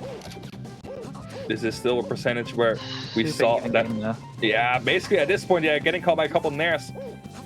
Raul needs to find something. Oh, gets drill shine. No follow up from that really. He just needs to kind of cook Scobro until he's ready for the shine up smash. Tries to get a couple of damage, a couple of percentages in, but he's just so scared. It seems. He seems a lot less comfortable in his play at this point. Yeah. Honestly, anyone's game, right? Next hit. I genuinely give it to the next hit. Like the next solid hit, that is. Shine. There we go. That's it. Yeah, good back air, catching him out there with the back air, closing out that stock. It looked really close at one point, but I also think that confidence that Raul had in game one is kind of slipping. It's kind of slipping away. He seems to be a lot more scared of what Skullbro is about to do, and still So trying Raul to play is- his game. Raul is naturally a very aggressive player, right? He's very in your face. He's very press buttons and hit you hard. So there is a good like.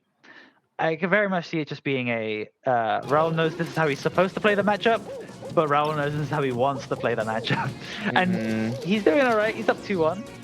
So I guess you can't really fault him. Still going to a smaller stage. It is working out for him though. Gets the up tilt in the upper. Not gonna take the stock though. Barely hanging on there. Oh, okay. That could have ended really badly. I mean, it was an awful place to be in if you're Fox, right? Because when you get hit, it turns you around, and suddenly you're facing the wrong way. He almost like bumped his head on the bottom of the stage, but makes it back. And actually secures the kill too off it. Yeah, getting that down smash. Good down smash. Kill him with this. Nice. Gets the ledge. I've never seen him grab ledge after that. Sends him back to the ledge. The game not really working out there. Still good attempt from Skullbro, but Raul in a good position right now to build a big lead here. 67% already on Skullbro. Tries to catch him with something there. And Raul again playing the more patient game at this point. Up throw 4 there. There we go. First stock taken for Skullbro. Raul has the opportunity to make it or return that stock deficit for him. Gets another drill shine up smash, his main conversion for this set, and beautifully done by him. Yeah, now he's got an entire stock lead at this point. Yeah, that is basically the place you want to be, it seems, for what he tries to play. He just tries to mix and match passive aggression. He just tries to play some passive games with the laser, and then suddenly he just blazes in. And with the stock advantage, you can really have a lot more room to move around with that approach. Yeah, and you can really overwhelm your opponent with a playstyle like that, right? Yeah. Like right now, Skullbro's thinking, how do I get in? What do I do? And then suddenly, boom, he's in your face. Yeah. It's like asking really slowly asking a question on an exam, and suddenly he is in your face, and you already need to have the answer ready while he hasn't even finished the question yet. That's it. See, I haven't studied this final exams in 2 months. Oh my god, it's tomorrow. Yeah, basically. Okay, Skullbro in a bit of trouble right now. Raul playing this game so much better, having so much more dominance over the stage. Oh, down smash is gonna send him off there. Is the cape gonna finally be of use? It is not. He misses it. Not really on point with those cape reverse edge guards there, and the back air is gonna send him off stage. Out for it. Yeah. Pretty good. Gets him off the stage there with the back air, and now last stock for Skullbro. Raul been playing so good today. Is he gonna close this game out, or is this set out with a 3-1? Or is Skullbro have an answer for that? Yep, Raul rolling a lot. It's just getting in and out. Okay, can you follow up on the platform? Doesn't get the grab. Good back air there. Look at that disgusting angle. Oh, good shine. Catches him with the up V. Makes his return to the stage. Good up air forward there. Beautiful. So much time between it. He still has to watch out though. It's still Raul's game for the most part. Especially with the way he has been playing. It is basically Raul's playing ground. It's going to delay the up B. Gets back to it. Raul panics into the early roll, but it's okay. You got the whole stock lead and 105. Like just 2 back airs. That's all it is right now.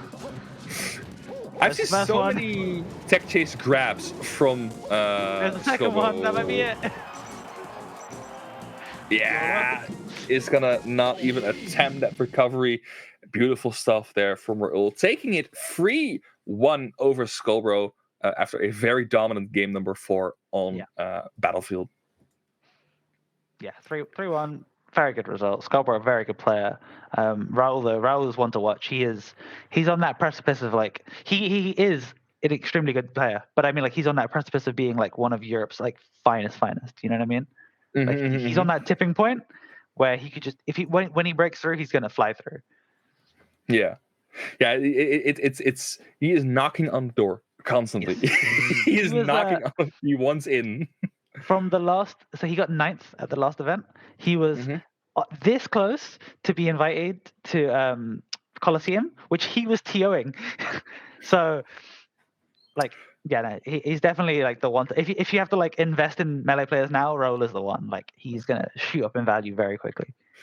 Big and up-and-comer. Big up-and-comer. All right.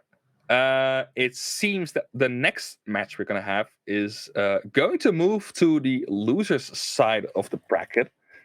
We are currently in winners quite a bit ahead, and we're going to have Sharp versus Tinker, which is going to be Peach versus Falco. Okay, cool. That's a pretty fun matchup, to be honest. Well, I say fun to watch. I do not feel. I feel no envy for either of these players who have to play it. No, okay. Interesting. It's fine. It can be like your punish on each other is very fun. It's just the neutral is a lot of like waiting. I guess that. Yeah. Okay. Interesting difference between the two is that Tinker doesn't have a lot of results, but the results he has are okay to good.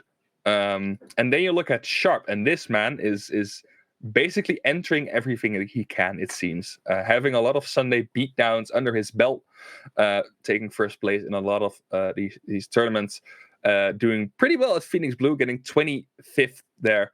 And Sharp, they have been really grinding those tournaments. Amazing performance by them, and we're gonna see them in action. Yeah, I saw a lot of Sharp recently over the Seeding Paradise weeklies. Consistent top placer, gold star. The most important thing about that tournament, like they were attending. They're attending a lot. They're on their grind. They've got so much better. I think. They've got a coach at the moment, I believe. Red Base, I want to say. But yeah, it's the improvement like over the last year or so. Like, they're definitely one of the players that has gone into lockdown and then come out, and like that little time skip there is like, they come out so much stronger than they went in. And I really look forward to seeing what kind of results we get to see. I don't, however, know much about Tinker, so I have no idea how they play or how well they've done. What I've seen is he has an Air 5 under their belt, 100. Not a good performance, but still that's like 3 years ago.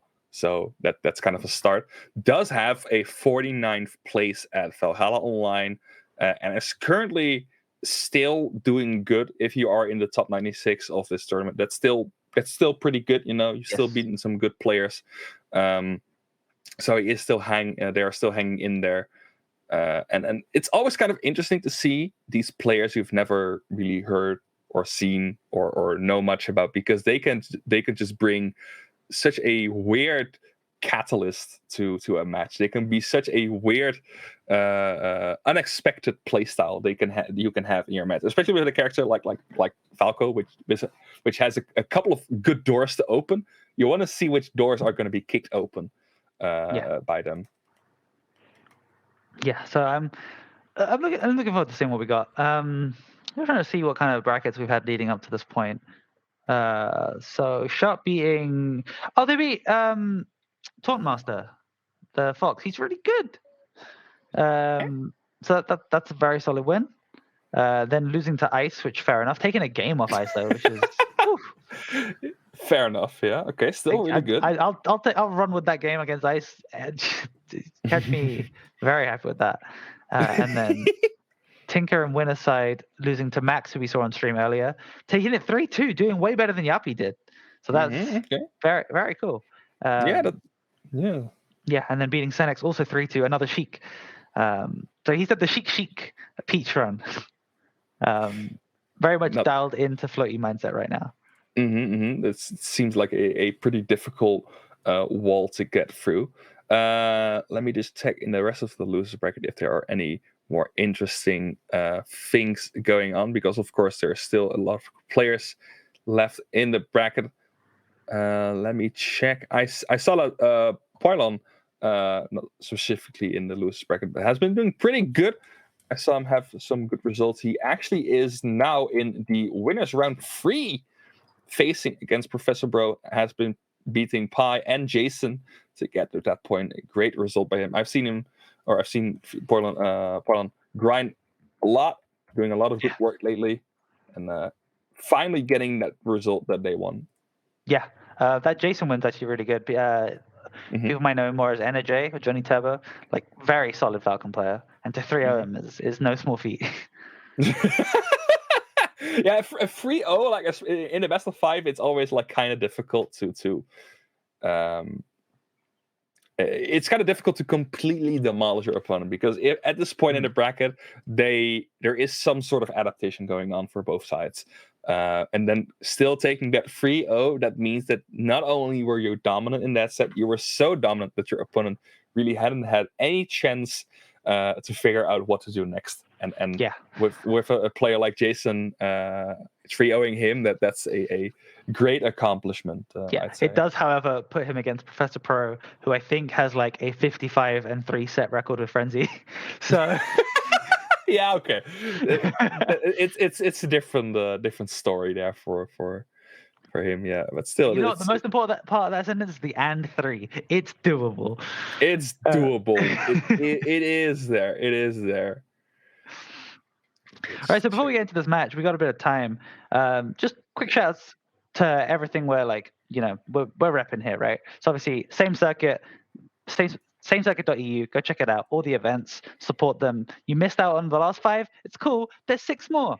Go sign up to those. Loads of things you can do. We're here for charity, of course. ! Donate in chat. Just give a little bit. Children's hospitals. Well, how much more? Like, how many more noble causes are there to give your money to? Yeah. Just go do that. Obviously, we're partnered with BTS, where you're watching it right now. And like they're giving us a summit spot next tournament. Person at the top of the lead right now. There is literally only 10 points between Frenzy and Pipsqueak fighting for that summit spot. With Triff not far behind, he's at 200. If he wins this tournament, that's a big point lead. That could make that could change that fate of that precious invited player there. Yeah. Yes. And that player actually being on the top of the leaderboard for the next event is going to invite you to the Smash Summit. Make sure to also check out the next event, Fate. It's going to be the end of June where that event is going to take place. So make sure to sign up for that. Again, next event in the same circuit. You want those precious points. Make sure you sign up ahead in time for that event. And make sure that you watch it as well, because it's still going to be some wonderful melee action for you here on Beyond the Summit. And I also want to quickly shout out Curtis Academy, who's been doing a lot of great work with coaching these players and providing them with the educational content you may not see everywhere, especially in Melee. That's such a difficult thing to find. Curtis Academy being the #1, basically, coaching session for all your Melee questions and needs. If you want to check it out, make sure to check out his Patreon, where you can select your coach, select your package, and book a good coaching session, because it can help tremendously. Yeah, it's no coincidence that Europe as a whole has just spiked up recently, and it's because like everyone's picking up, like everyone's game is shooting up because everyone's got a coach, everyone's watching VODs. There's hundreds of VODs in there. Every single lesson that's ever done, you have access to for just €5 a month, I think it is. Yeah. It's insane. Do you know how much content there is? Even if you just sit there watching it, falling asleep to it, 1, you will never run out of videos. 2, you'll absorb so much Melee in your sleep that you'll be on stream next month. It'll be crazy. Yeah, it's insane. And again, if you want to check that out, there are a lot of different coaches for a lot of different players, characters, and even more. Make sure to check out the Patreon page, pick your package, and there is some guaranteed educational content for you in there. So make sure to check it out. And also, I want to quickly shout out the Super Smash Bros. Melee EU Discord. If you want to have a bit of a more grindy improvement experience, they have, if I believe, 3 weekly tournaments for Melee online. They have over 2,000 members in their Discord server. So if you want to stay on that grind after your coaching sessions, just try and improve, take the new knowledge into the battlefield, make sure to go and join that Discord. Yeah, that's the hotspot right now. That's where everybody is. You want to find games, you don't want to play on ranked, that's where you go. Oh man, yeah. Of course, and this whole thing is brought together by Smash Europe, right? Like, that's what we are. That's us as a whole entity. You can check out Smash Europe on Twitch and Twitter. And yeah, like, just drop them a follow, support the scene. We've got a monthly with like 200 people in it. Do you know how ridiculous that is? For something so, I don't want to say niche, because that sounds a bit meaner. So something so specific. Yeah. That's insane. Yeah, I'm pretty sure that we're outperforming America in terms of results, like in terms of tournaments at the moment. It's okay. It seems that our entire build-up for this is going to be placed somewhere else because the match is having some technical difficulties, so we can't stream it at this moment. In the meantime, I think we are down to our shoutouts. And I think I first want to shout out the amazing organization of Smash Sauna. It has been such a wonderful event, not only to cast and be a part of, but also to watch. It is such a weird, specific vibe to it. I really like it, and they have done some amazing work. All the COs, all the production staff, they have done some amazing work to make this event possible, and I really want to thank them for all their hard work. Yes, yeah. Obviously, we wouldn't be here without them. So, drop them a support. Go tweet something, hashtag Smash Sauna. You can see it right there. Yes, got it. Go tweet them. They'll take your hot takes and your general good vibes to the Heat Corner. And the lovely host there reading out what you have to say. It'll be great. So yeah, you've heard all our like plugs, all our sponsors. Go check them out. Most important thing right now, !mark donate. Go tweet at Smash Sauna. And other than that, I guess we'll see you shortly. Yes.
looking for answers, but I'm blinded by the light. I'm lost in the music, can I stay here for the night? I promise I'll be gone in the morning, out of sight and out of mind.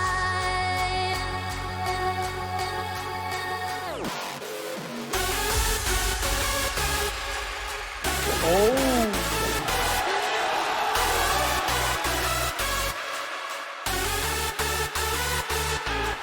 Too far down at the very least. Wow, oh my god, Finnish game, look at that!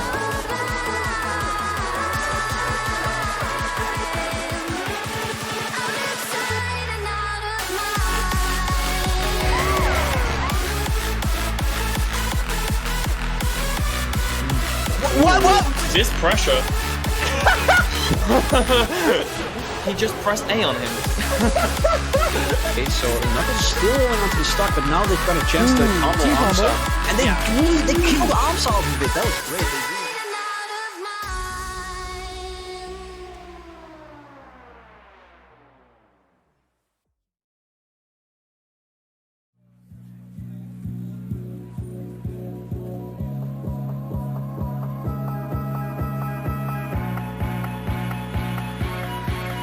And now for my next number, I'd like to return to the classics.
Academy is partnered with the same circuit, and for every circuit event, we'll be offering one-to-one coaching services as prizes. You may be the next Pipsqueak. You may be the next Pipsqueak. Imagine.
Welcome to the Heat Corner.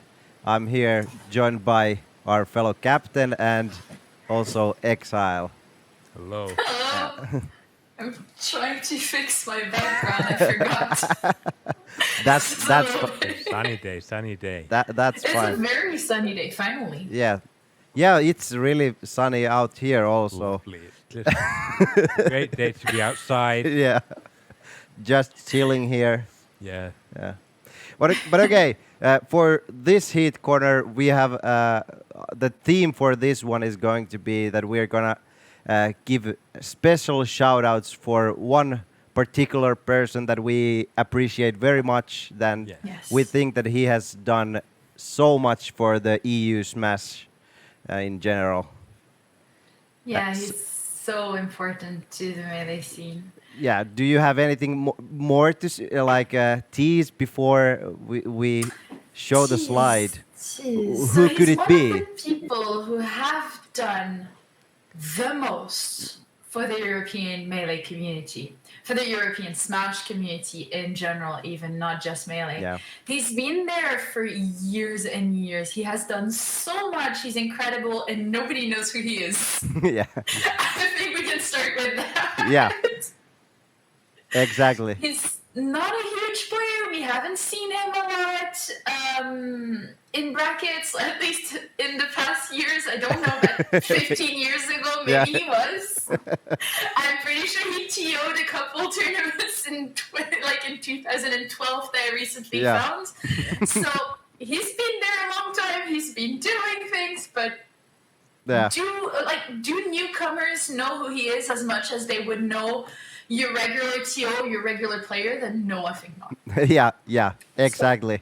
Who are But we talking about? yeah, at this point we can maybe show the slide that we have prepared here. So we of course are talking about Jory.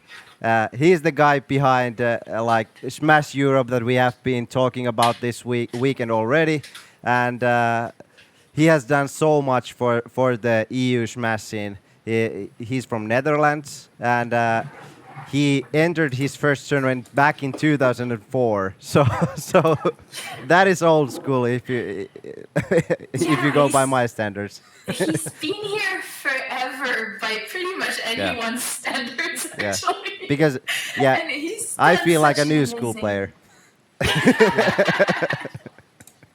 And we have a problem with the new school, by the way, because now some people tell me I'm old school, and I arrived in 2015, and I'm like, no, I'm new.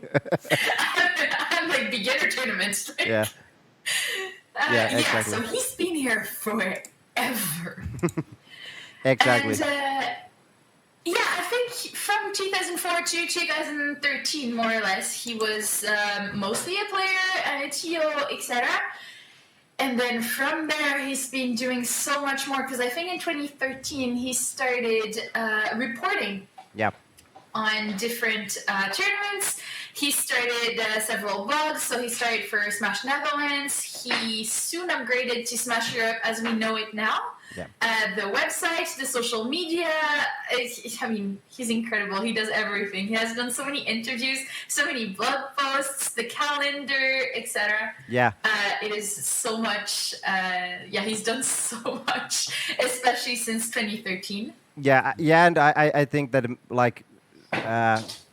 as a TO, I would say that if it weren't for the stuff that's built there already, it would be so much harder to coordinate everything that we're doing as TOs in the Europe scene, like you said, the calendar stuff and everything that's working in the background that it's not showing for the regular stream viewers and the players who are attending the tournaments. But if it wasn't for Jory, I don't know how everything would be handled. We wouldn't be there. Yeah. We wouldn't be there. I mean, Ryuker, he's the guy who makes everything work together. Like, without him, we'd just be hundreds of tiny communities that never interact, and with him we are a continental community. Smash Europe is him, Finding Partner is him, same circuit, big part him. Yeah. The TO hotspot, which, by the way, if you're TO, message me, I'll send you an invite link, etc. Also him, like, he's the admin for that. And there's so much. He's involved in everything. He does everything. He makes sure that everything goes smoothly and is well organized. And he's just such an impressive force in the scene. Yeah, I have to agree. And I have to ask our captain here about, like, we know with Exile, we know what Jory does, but did you know before we discussed these things that what he has been doing? Like, only very little. Like, I'd heard very little about. Like, I'd only known about some of the Smash Up stuff, but I didn't know he did so much. Yeah. And it was actually quite a surprise. Yeah. Like, he definitely doesn't put his name out there. Yeah. So it's good to have a shout out because, like, what was it? Looking for pictures, right? And it was like he was behind every picture, so you couldn't find pictures of him everywhere. Yeah, exactly. Here we don't actually have a photo of him. Yeah. But we have a pic, like a drawing. A drawing. Yeah. Yeah. Because we couldn't find like a good photo to use for this. Yeah. So this is his Twitter like profile picture. So yeah. Indeed. Yeah. That tells a lot about him. Yeah, exactly. Like, not nearly recognized enough for everything he does. And I'm so glad we get this one chance to talk about him because he deserves this so much. Yeah, and like for the same circuit, like he has been doing so much for the social media. Like if it would have been for him, I think our social media, for example, would be so much weaker as he has been doing stuff for the whole week and just finding clips and posting that stuff and posting who won the set, and that's like a huge part of the how you show in the social media. So and it's not like the entire social media. If you go on Reddit and go on the Smash Your Up subreddit, that's him. If you go on the Smash Your Up Twitter account, that is also him. He manages that. He posts a lot. He posts so much. He shares almost every set, every same weekend. He shares all the tournaments, etc. He's a hero. Thank you, Ryuker, for sharing the person who drew your picture in chat. And hello to you. See, that's what he does. That's exactly what he does all the time. We don't know, okay? We don't know. Yeah. It's just so much. But we have been talking about a lot, but as you can see here, he is also like part of the organizing of the European Smash Backroom and for the Dutch scene also. So like there's so many things that he is part of, like doing the organizing stuff for. So so big shout outs to Ryuker. Also, go follow Smash Your Up on Twitter if you're not already following. Also, same account on Twitch, YouTube, everything. Just follow Smash Your Up everywhere. That's him. I heard that the website is going to come back eventually. In not that long anymore. So that's going to be great because there's going to be the calendar. There's going to be so much going on the website as well. We'll be able to centralize the European community, and we're thankful for that as well. Basically, just infinite gratitude for Ryuka's existence and presence in the community. One can only aspire to be such an influential force as him someday. Indeed. I agree with everything you said. Okay, does Captain have anything else to add, or is that it all? I don't have anything else to add. Yeah, that's what I thought. So let's move on. We have another topic to discuss for this, and it's going to be like a bit of the new school thing. Yeah. Are we going to switch to monitors or not? I mean, we actually had an event last year with like monitors, and it was like okay. Yeah. But I think a lot of it was because we had a venue where we had really, really good monitors. Yeah. So we were able to run it like that. But I think there is maybe an issue when you have tournaments where people bring stuff in. Is when you bring CRTs in, like, so okay, some people say some CRTs lag, but okay, they not really. But some monitors, they lag. Yeah, I agree. But for the most part, I don't think that the monitors are in any way a bad direction that we are heading in, because it helps so much, Yeah. like storaging wise, and like it's just easier to find monitors to use. Like Yeah. we hosted. But then again, you Yeah. also have the whole security aspect where if you bring a monitor, you have to take care of it. If you break a CRT, it's sad, but it's a €5 CRT. Yeah. That's true.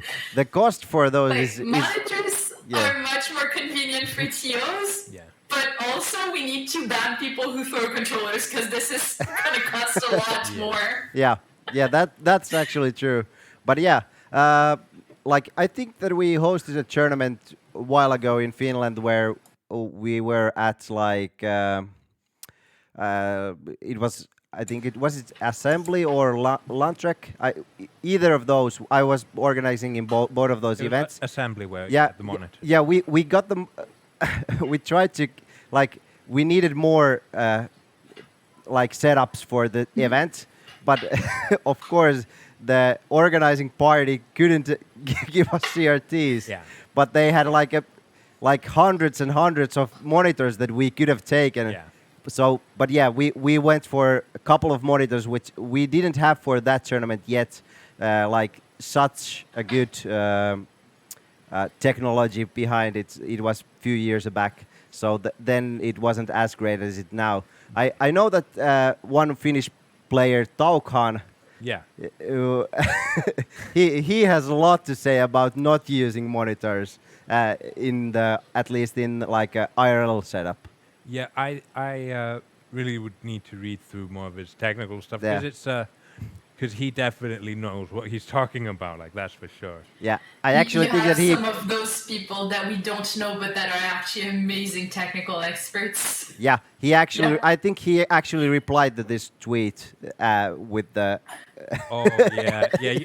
It's they're always good reads because he knows about the game. Yeah, yeah, for sure. I think he has been also a big part in like making the stuff that enables us to have these slippy kind of things. Yeah, I mean, he was on the UCF team, if I remember correctly. As well. Shout outs to all those technical heroes Yeah. as well. Same as Ryuker, it's all people who are so important to Melee, to the scene, to the community, and Yeah. we don't even know they exist. Yeah, that's true. There's so many people that are behind the scenes that no one knows about, that are doing such a great things and helping us go forward with Melee. Because like even like I have seen many different phases, and like it always amazes me that we always just come up with something new to like boost things up.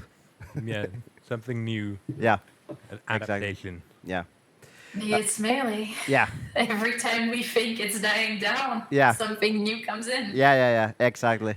It's who we are. Okay, and now for the last part of this Heat Corner, I think we're gonna read some shout-outs that has been sent us anonymously by the form that we send out to Twitter. Let's see what we have here. Okay, Captain, take it off. So by Anonymous, Verge often reviews sets of mine and writes a lot of notes that are really helpful. I swear he's good enough at it that he could charge money, but he does it purely because he wants to see other people improve. And I just want to say, he's a great guy, and the scene is lucky to have him. Shout-outs to Verge. Yeah. This is so sweet. It's we don't know who it's from, but great that you sent us the shout out, and that's what we want to see. We just want to see the shout outs to the people that are going unrecognized by the like bigger parts of the scene. I think we have more to come. Right. Oh, shout outs to Exile, who is an amazing, talented person who does so much for the Melee community. So, shout outs to Exile. Yeah. I appreciate it. Shout outs to me. Shout outs to you too. Do we have more? Okay, we have some more. Okay, so we have a couple more to come. Just a moment as we prepare those. Okay. All right. Does Exile want to read? Well, I can take it. Shoutouts to Ship for being one of the most wholesome people in the UK community, not to mention such a talented photographer. So, seems that Ship is doing lots of work that Tuutti is doing in Finnish Smashing. Yeah. Like keeping the getting the photos from the tournaments and enabling us else to make content and like make the after movies, for example, from the tournaments, etc. So that's great to see. So shout outs to Ship. And if I remember correctly, Ship has a homepage. If somebody knows it, they can link it in the chat. I can't remember off the top of my head, but shout outs to Ship. Yeah. So we have more? One more. Okay, we have one more. Shout outs to all my fellow up gamers out there. I love you. Yeah. Shout outs to all the up gamers. Indeed. I've seen many up gamers in the bracket already. Yeah. Too. So yeah, it's a team that is rising for sure. Yeah. Oh yeah. Really Up fast. Gamers is a team of wholesome people who accept gamers and non-gamers, players, community members, viewers, anyone who is wholesome, regardless of skill or of actual motivation. We love you all. Join us. Yeah. And there's only one question to be asked, and it's what is up, gamer? Not much. Nobody's. All right. Okay, I think that's it for this Heat Corner. So we're gonna head to a small break, and after that we're gonna have the top 32, and yeah, I guess that's it. Yep. See you now.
I'm looking for answers, but I'm blinded by the light. I'm lost in the music, can I stay here for the night? I promise I'll be gone in the morning, out of sight and out of mind.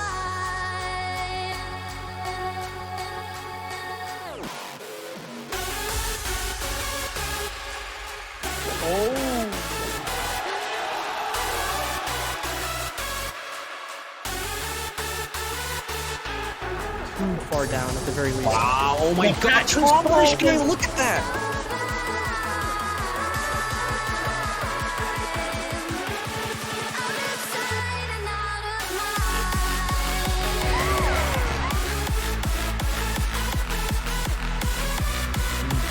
What? This pressure. He just pressed A on him. Okay, so Knuckles still rolling onto the stock, but now they've got a chance to combo Amsa. And they killed Amsa off of it. That was great.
What did you give?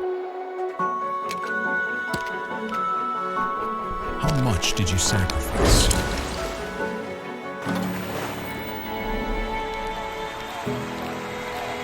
Was it worth it?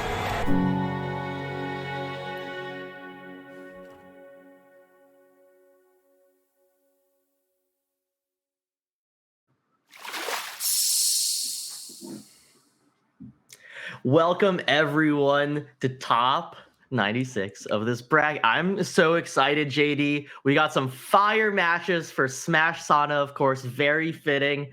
We are your token Americans commentating right now. I'm coming from Cali. JD's coming from the East Coast, from New York. How are you doing today, JD? I'm good. I'm ready to rep East Coast. You used to be a New Yorker and you ditched us for sunny California. So I'm going to be just throwing punches the entire time because, hey, this is Smash Sauna. We're going to relax a bit. I got my nice summer shirt on. First of the season. Likewise. We're all decked out. Smells like mothballs for sure, but we're gonna make it smell like some sweaty melee commentary by the end of this. Dude, look, Will and I obviously not obviously. Hey, people don't know us, right? But we are great friends. We have a podcast together. We talk every week about ourselves, and we're just hyped to be here with some of the sickest melee on the planet right now because Europe has been blowing up. The skill level has like tripled in the past 5 years. It's just like this is honestly the hottest scene, and I'm honored to be asked to commentate it. Yeah, I agree, JD. I mean, I am just ready for some absolute bust ass in these games. Some what? Some bust ass. Okay, I thought you said bus ass. Yeah. That's New Yorkers get bus ass.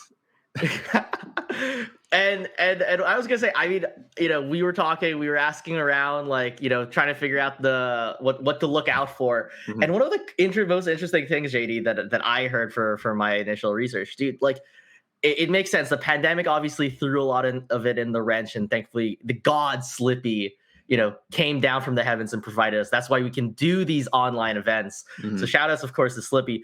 But what's interesting was, starting to Melee Stats, a really interesting comment was like, yeah, if this was like a regular year and EU could like travel, easy, like 8 to 10 players in the top 100, without a doubt. And going back to what you said about like just the absolute skill level that there is in the EU, I'm so excited to cast and watch what's going to unfold in our second to last circuit qualifier, right? There is stuff to play for in this event. Yeah, dude.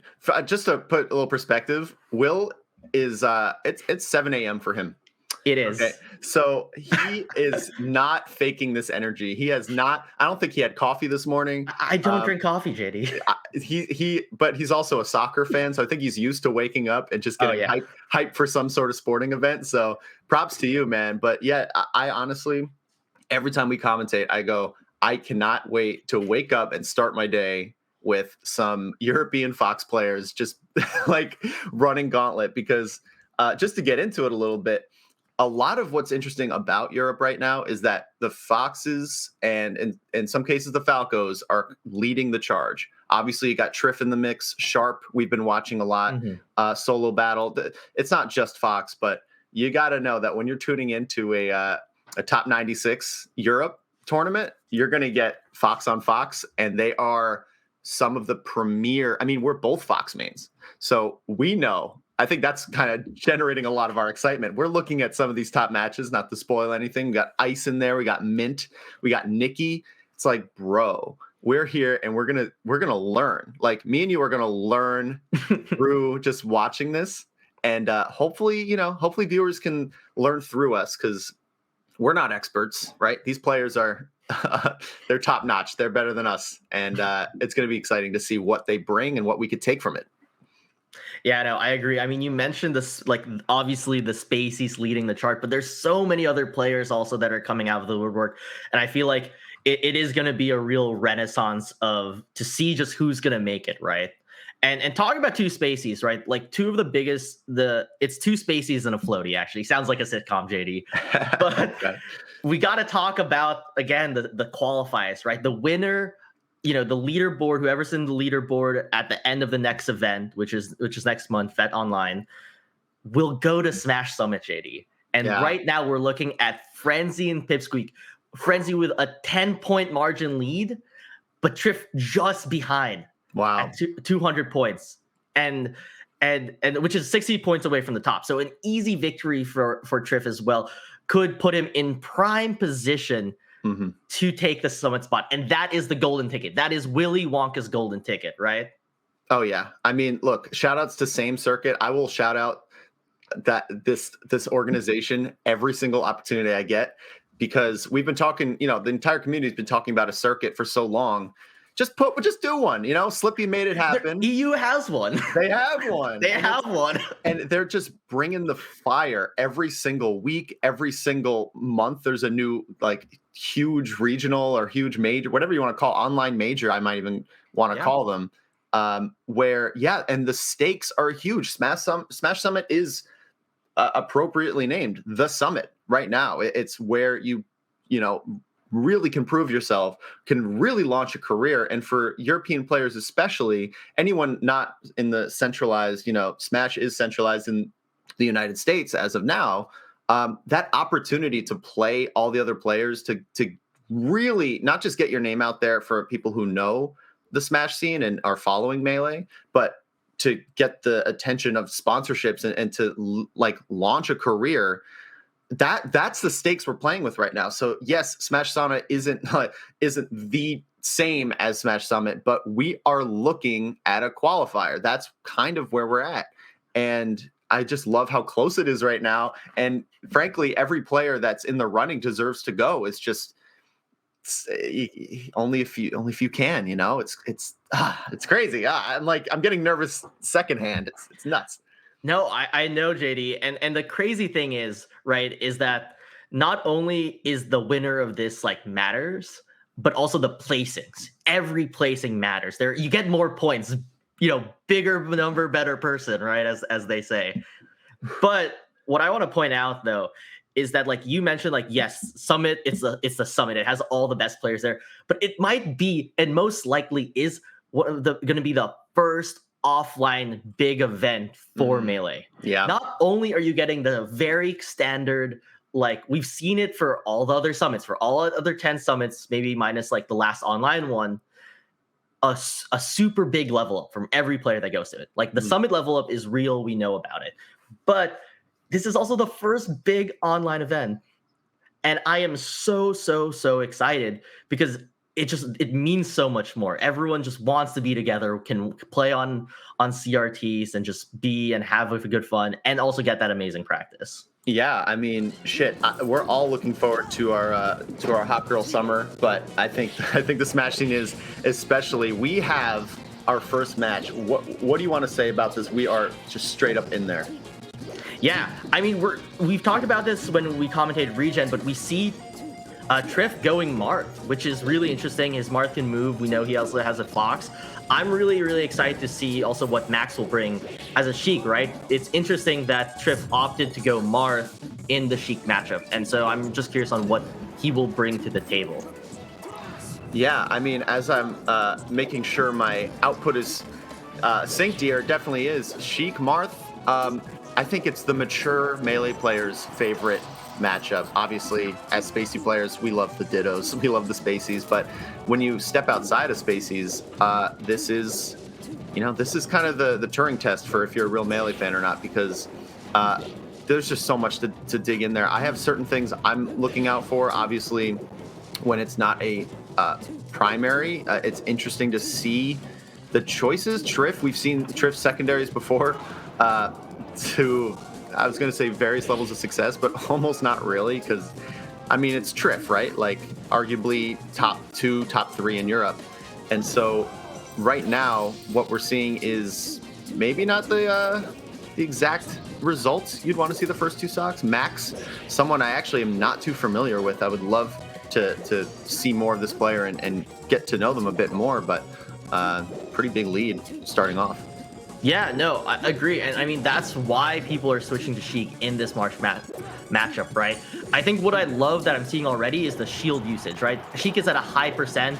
There's no reason for the Sheik to be scared of a grab. Marth can't get anything from it, so you might as well just spam that move and get as much percent, right? Like right now we're at 39%. There are less moves Marth can crouch cancel out of. Even 51, it's even worse, JD. And we might see Max take possibly not the next stock. Triff takes it, so I guess I was wrong there. Well, I will just say I think I might be a little ahead of you. I want to keep on top of that. We are commentating online. There's some hurdles to go through, so just putting that out there. This is going to be a learning experience for all of us, but definitely a learning experience for this Marth. Seeing that is not quite the walk in the park maybe expected. We're seeing Max, I think, play pretty safely. One common theme, and we're going to get to this throughout our block, Will. We raised a bunch of questions to just a slew of some of the top players in Europe. We have a ton of amazing insights and different answers from them. And one common theme we're seeing a lot across all the players, when you ask, what are you working on? They're saying, by and large, to be more patient. There are certainly certain specifics in there, little techs that are, to shore up certain matchups. As wow, this is a 3-1 lead. This Marth's just not finding anything.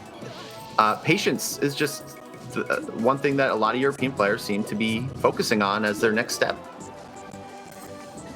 Yeah, no, I totally agree. And I mean, patience is the name of the game. I feel like in Melee, when you're playing, at first when you start playing, you just kind of want to hit people, right? And then after that, you just don't want to get hit, right? Is the standard Isaiah thing. And then eventually you come back to hitting people is good. That is the entire point of the game. And we're seeing a really good balance of that with Max just kind of going, oh, great snipe to take the last stock right there, JD. Yeah, I'm loving the down tilts. I think we see a lot of it. Our experience with down tilt, Jmook, as we know, is a very clever use of down tilts to catch in the Fox matchup specifically. But it's one of those hitboxes. Sheik has virtually entirely good moves, and some Sheiks just kind of pull out certain things more than others. So really interesting to see a couple times in a row, just, you know, putting little chump checks out there for the Marth recovery, making sure that, hey, if you're not going to sweet spot it, if you're not going to have the perfect up B, this down tilt will convert virtually every time. And we see some forward tilts in that stock, giving Max another quick lead and now more damage. Yeah, again, this is a quick lead that we're really looking for. And, you know, wow, second stock already taken. JD, one thing I have to mention here is just like running away with this, going up possibly 2-0 is so big with like such a strong counter pick for Sheik. And then also on top of that, just such solid gameplay, getting the tech chase and just building onto damage, right? Each sequence is leading into something, whether it's to get them out of crouch cancel percent or getting the kill, right? There is a reason, but Tipper by Triff to bring it a little bit closer.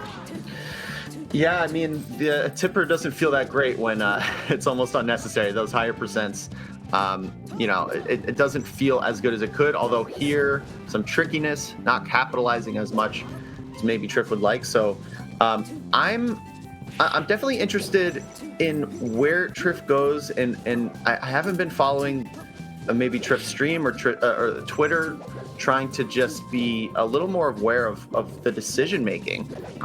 Where's this Marth coming from? Obviously, you know, I don't want to doubt a player of his caliber too much, but we're just not seeing the results yet. A bit of a comeback here and a very extended, I don't know if you could call that an edge guard, a string at the minimum.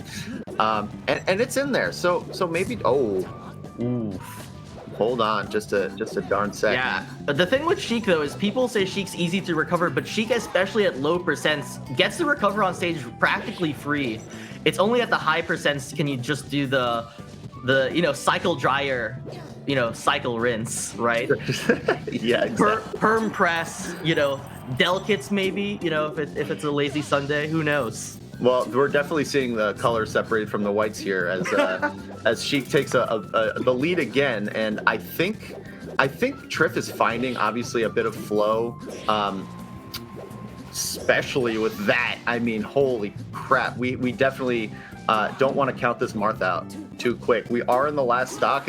If you would indulge me here, Will, we have some interesting stuff coming out. Triff needs to put something together, finding a forward there's smash. The forward smash. Yeah. But again, Sheik recovers. This is exactly what I said can get this bear.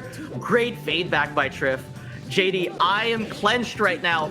Is that going to be it? Yeah. And that is it for game 2. Yoshi's backfiring right there, right at the end. Right at the end. Kind of floated to the blast zone, right, JD?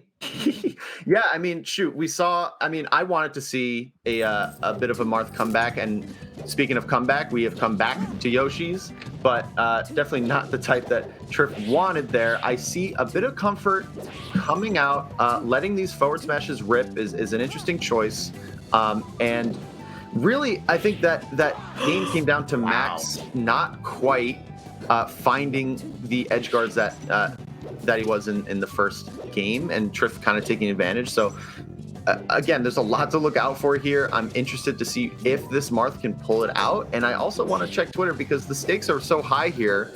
I'm very interested in kind of what is going on, and I do believe Triff is down 2-0. No, Triff is down 2-0 from what we've seen so far, JD. And the big thing, right, and you mentioned this, is, well, Max takes the first stock, but Triff played that stock really well, takes the second stock, is making a bunch of harder reads, and it's asking the question for me. You know what that question is, JD? What's that? Triff, being one of the best players to come out of Europe, right, one of the best current players in Europe, has he postulated the possibilities? Has the calculations been made?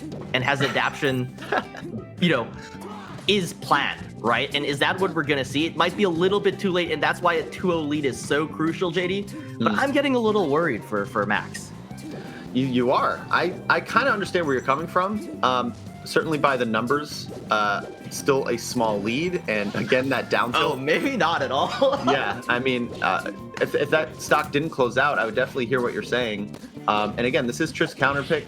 There's certainly a bunch of tricks up his sleeve that could just kill the Sheik, pretty soon. But we're seeing Max kind of reliably get some stray hits here and there, not try to go for any, risky grabs that might have huge punishes. But we see there just kind of rising Nair through the platform is getting a bit of percent. And in this matchup, you mentioned it. The first thing you mentioned, I think, was how leads can kind of escalate. Wow! Speaking of escalate, down smash. Oh my god. Max is just shutting us right up. This has to be like the 5th time Max had just like a big brain play and it just shut up both of us, right, JD?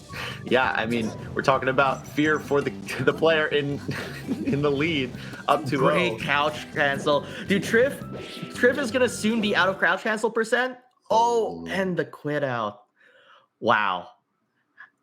God damn it. Wow, what an amazing gameplay from Max. I couldn't even say Triff was staring down the barrel of a 3-0 because we got the 3-0, JD. Yeah, staring down the barrel, but down right. the sights. Maybe seeing it through the perspective you want to see it. And I understand the fear, right? I mean, Max, from our ignorant perspective, maybe I'm speaking for myself here. I'm not familiar with the player. Now I am, for sure. And I'm just speculating. Maybe Triff had a bit of that.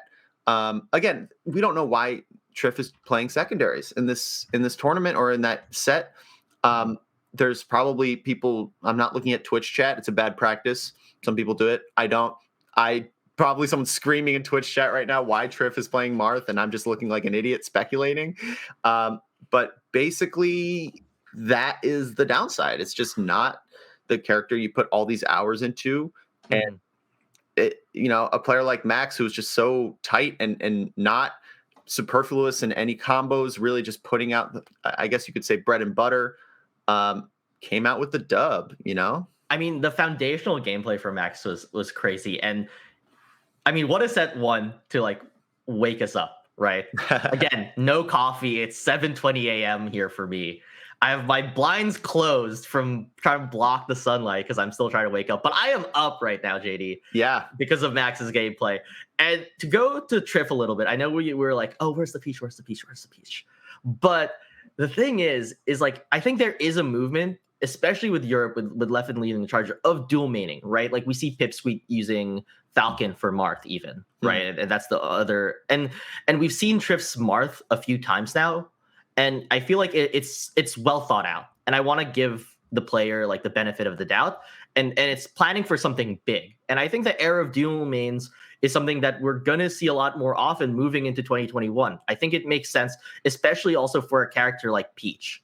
And I think we might be seeing that. And this is, again, all speculation. We are ignorant on the facts here. But for speculation's sake, I'd love to give Triff the benefit of the doubt that this is a grand plan for sure.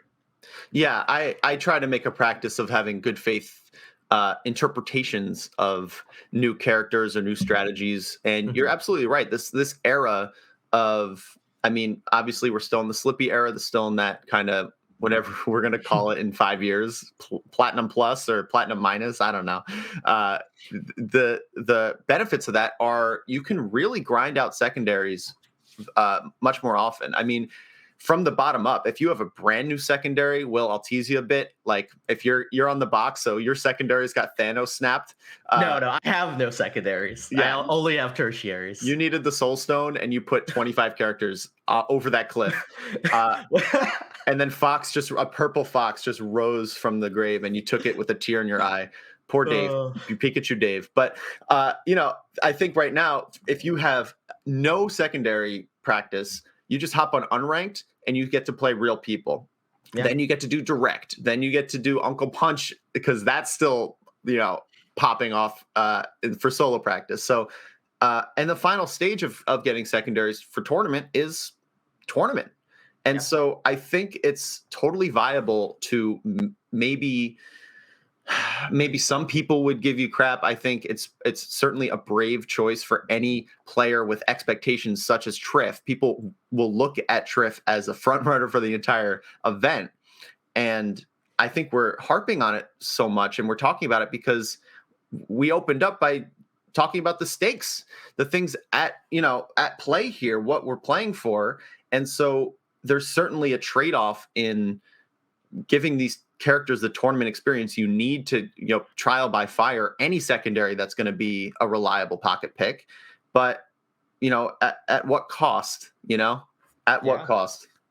That is fair, and we're focusing on Triff, but there's another thing I want to talk about, which is Marth, right? Marth is kind of the main man of the hour, right? Sure. And the thing is we're gonna get another Marth next round, and we're gonna get the classic, the defining,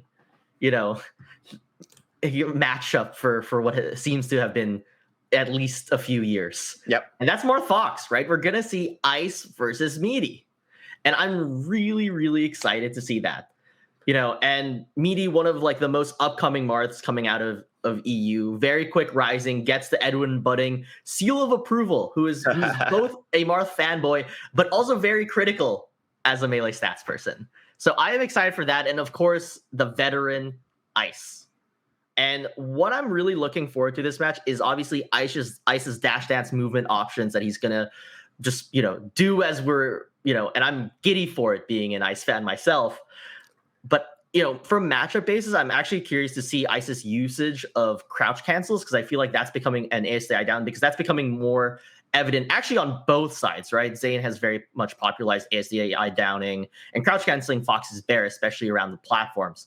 And so I'm really curious of like what type of matchup we'll see both players approach with, if we'll see a more modernized version coming from Ice and also Meaty, right? I don't know what to expect from Meaty, but I expect a really, really great match and a match that I truthfully love as a Fox fan. I know you hate it, JD. I mean, look, as a commentator, it's certainly one of my favorites because, it's a hole in my play. I think a lot of Foxes can attest to the Marth being a bit of a Achilles heel. What's an Achilles heel if it's like both legs? You know what I mean? It's straight up a weakness. And so, watching top level Marth Fox, certainly great. But I want to talk about kind of the specifics you're mentioning, the ASDI down and the defensive play in general. That is the modern meta right now. And I'll reiterate kind of a trend we're seeing in these answers. I can't wait till we get some people that gave us answers because we're going to dive into it, dude. Great work on your end, Wasabi. Props. But basically, people are talking about defensive play and abusing ASDI down specifically. Crouch canceling too, but ASDI down is the kind of crux of what makes a crouch cancel. And so finding these players that are looking at like this one technique, looking at, okay, Marth Fox specifically, they both want to open each other up using this technique. And because it's obviously it's not new, nothing in Melee is new, but because it's on the frontier of the meta in a lot of ways, I think that it's a great call out opening up the match, especially because all these players are vocal and very clearly working on that. And so, this is why I love Melee so much. I could talk about this until the match opens up, frankly. I'm sure we both can. Yeah. But the fact that, the meta kind of, I guess you could say the meta evolves. Obviously it does, but it almost kind of churns in a way. It's like a cement machine, a cement truck where, the thing that kind of topples, it's all somewhat connected. It's cyclical. It's ASDI downs becoming the new thing. And then, the techniques follow that. And then the counterplay follows that. And it's kind of picking where in that cycle you're going to dedicate your offline, off tournament, off season practice and effort. Yeah, I agree with that, JD. Yeah. And if I may interject, actually, please. I think one of the big things and why I'm so excited about ASDI down and CC and the advent of that sort of play is because it's like the increase of defensive options allows for a lot more reversals. And I think in Melee in the past meta, it was very much don't get hit, you play your interaction and then you go back to more safe. And now it's not just about it's not don't get hit. It's don't get hit most of the time, but sometimes it's okay to get hit if they hit it poorly or if you change something like ASDI downing or CCing. But really also, like, people think of it as defensive play, and outside of the reversals, it's also just so important to know because it prevents a knockdown, right? Sure. And a knockdown for both characters and their tech chase ability is what gets the party started. That's when you open the can of whoop ass and just, go to town on either character. And that's why it's such a, swingy matchup. Yeah. And, I think it feels like zero, here's zero, like both ways. And quickly before we want to start, at least from the Fox's side on offense and the Marth side on defense, like the big things to look out for is Strong Bears and Strong Nair are knocking down at 34 and 38% for the Marth on ASDI down, and 67 for both weak hits of Bear and Nair. I see for your cheat sheet. Yeah, of course. I have my cheat sheet. And then also for CC, this is the crazy part, and this is what I feel like Zane really brought into the meta, is you can CC forever. Strong Bear and Strong Nair doesn't knock down till 66 and 76% respectively, and 115 on weak hits of Bear and Nair. Wow. It's ridiculous. And you know They're that's the same? Weak Bear and Nair are the same? Weak Bear and Nair are the same, so you don't have to memorize two different numbers. You only have to memorize 3% really for knockdown. But that's crazy, especially because you're thinking about what was the new wave a few years ago? Shield drop aerials. You think people are actually like, how many people have practiced shield dropping aerial a strong hit? No, most of the time you shield drop aerial as fast as possible, which is going to lead to a weak hit, which means that you can CC to 150%, get a grab, and as I said, get the party started. Yeah. Oh, wow. Yeah. Shit, man. First off, send me those notes because I'm not going to look at them, but I like to think that I will. In 6 months. It takes you 6 months to listen to me. Yeah, I need you. You always introduce something, and I'm like, yeah, sure. Yep, and then someone else will mention it, and then I'll mention it to you, and you're like, your head explodes, and you go, yeah, I know exactly the cycle, and so we'll start it now. And maybe by next top 100 season, I'll be studying for once. But for once, yeah, I just love that analysis because that is. There's so much info there. There's so much, not just understanding it, right? Obviously, there's like the four corners of learning where first the percentages, then you start implementing them, then you implement it correctly, and then it becomes just subconscious part of your play. You don't have to think about it with that executive function anymore. And we're kind of seeing like, all right, if everyone's kind of working on the same meta game, if everyone's really refining the nuts and bolts of what makes an opening, because we are talking about probably the most important phase of Melee, which is the transition from neutral to combo, and unlocking and opening doors for yourself in each matchup. Every 2 weeks you spend practicing a certain crouch cancel specifically, or a certain up throw up air percent, or whatever that percent is. That's just another little escape hatch that you've opened for yourself, and that is where we are, leading into this next match. We've talked about it at length. I'm here to see it in practice, but here we go. Ice versus Meaty, and we're in there, man. Best of 5. Yeah, best of 5. It makes sense. I love starting on FOD as well. I think it's something where both characters have certain advantages. But we see Ice just killing with a up smash. And again, like Fountain, people think high ceiling. It's not that high. Yeah. And 100% is Gucci. That is what Fox wants. And he gets another grab. And the short hop to Marth can jump out there. Whoa. Yeah. Take it, JD. Take it. No, I mean, look, I've given Europeans crap for doing so many jab down tilts, but you gotta love jab down tilt to kind of keep these combos going. And Ice is looking modern. Oh my God, this guy has not melted in 12 years playing the game at this level. Holy crap. Dude, I know it's trite to say, but Ice is looking hot right now. We both got our terrible jokes in. We're good. The double shine, though, I mean, I love how Ice is leaving jab, shield drop Bear. What a great extension to build damage. Oh, calls it out. Oh, Meaty gets scared, does 2 up Bs onto stage. That's just free damage for Ice. Oh my gosh. Meaty looking a little bit nervous. Ice possibly looking at a 4 stock if he can close this out, JD. Oh my God. I mean, a little bit past the freshman 40. We are looking strong for a 4 stock. Definitely opening up now. Up throw shine is crazy. Down smash, not getting the second one on the up B. Trying to find a forward tilt to cheek it out. I'm going to treat this as if it's the same stock, but we are looking at to open up the set. Ice, the old school former #1 in Germany, coming in with a strong showing against Meaty. Can he close it out? A fair shine, missing the edge guard, but keeping it going, reading the roll away, and ending with an up smash to get the 4 stock. Ice coming in so strong and just placing that dominant performance in game 1. Holy crap. Wow. All right, we're going into game 2, so I feel like I say, but that was some bust ass, JD. And I am very excited. One key thing I wanted to note for game 1 was Ice at the last stock prioritized pushing Marth off stage. You just saw like a humble shine spike that didn't lead to anything but more damage. And I feel like that is something that the Fox meta have been prioritizing, because the only safe Marth is a Marth that isn't on stage. And that's why FD is so strong and why Meaty takes the first stock on FD. And again, it kind of just becomes a best of 3. We're seeing, can Ice close out and not? So he's giving Meaty a second chance. I'm curious to see if Meaty can get this grab, JD. Yeah, I mean, we all know FD. There's a reason that Mars loved this stage, and right away, even though it ended with kind of a cheeky up B off stage for Ice, there's just a lot to fear here. And I definitely want to take a step back as we're kind of entering this next phase, a little bit slower paced. Going to be back and forth here. What does Meaty have to do to open up this Fox? I mean, we always look at it from the Fox's perspective, but I don't see any glaring mistakes from Meaty. I'm just seeing some good play. So what's the counterplay?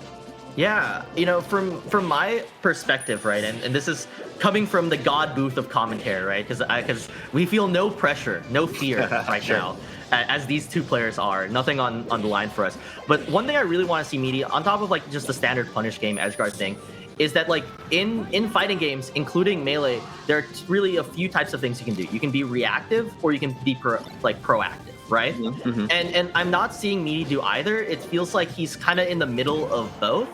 And I just want to see him pick one. Is he going to space to, prevent Ice from running in, or is he going to be reactive and just deal with Ice's super scary dash dance, or is he going to just go out and do take space aggressively, right? Those are kind of the 3 things we see there, and we see a reactive, pivot grab, standard Marth stuff.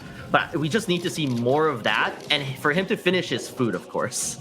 Yeah, I mean, I really like the timing of what you were talking about with exactly that neutral exchange. I mean, it was a forward neutral air, a moving forward neutral air into kind of a bait dash back grab, and that's kind of I do see a value in best of both worlds. Edgeguard missed opportunity, finishing the food, definitely a good thing to bring up. Again, there goes one big bite. All right, there we go. Yeah, chomp chomp, JD. But last thought, take it away, Will. Last thought, I do think Meaty's got this. We'll see in the last stock if it could keep the pressure on and clutch this game too. Yeah, I love the way Ice is playing. He's not trying to force the situation. In this sort of time, you think a player would want to force out a stock, bring it even. But Ice, being a top player, knows that he doesn't need to make a good play. And what I mean by that is he doesn't need to force a good play. He is a good player. He trusts his game plan, and he takes the stock pretty safely at 25%, right? So we're kind of even. And the question is, double shine, that is sick, reading the momentum. And Ice, taking a slight lead now. Marth at pretty much, strong aerials are going to knock down, as I said, JD. But Meaty, if he can get Ice off stage and get this edge guard, he does it. Oh my goodness. All right, this is looking scary, JD. I don't know what to say. Yeah, I mean, a couple down tilts here and there, getting the SDI out of the up air. But one more grab. Can the food be finished? We'll see. Nair off stage. And the edge guard with the forward smash, wave dash back, old school, and double old school. Down tilt. Wow, exciting stuff. Meaty clutching it with those big meaty claws. And it looked scary for a second there. Dude, finishing the food is such an important call out you made right away. It's one thing to get the neutral exchange and combos, but man, I hope that Meaty can play every game like that last stock and just clutch it out. Yeah, and we're talking about clutching, and what I really was impressed by Meaty is Ice is obviously enacting a god-like amount of pressure, right? And we're not feeling it from the commentator booth because we just can't. Sure. But the thing is what Ice was doing so well was he was at a range where Meaty had so much to worry about you know, am I gonna like, is Ice just not gonna approach and just laser me and build damage? Is Ice gonna run in with a running shine? Is Ice gonna do an aerial? Is Ice gonna full hop? Right, and he's loading up Meaty's mental stack, right, and building damage really quickly. And Meaty just endured, and that's what we're gonna need to see with the Dreamland game. Can Meaty just endure, hold on, and close stocks fast enough so that Ice's pressure doesn't make him cave in? And this is what Ice does, right? He just is adding the mental stack. And the question I have for you, JD, is how can Meaty add on a mental stack to Ice, right? Because you can do it back to your opponent. That is what we love about fighting games.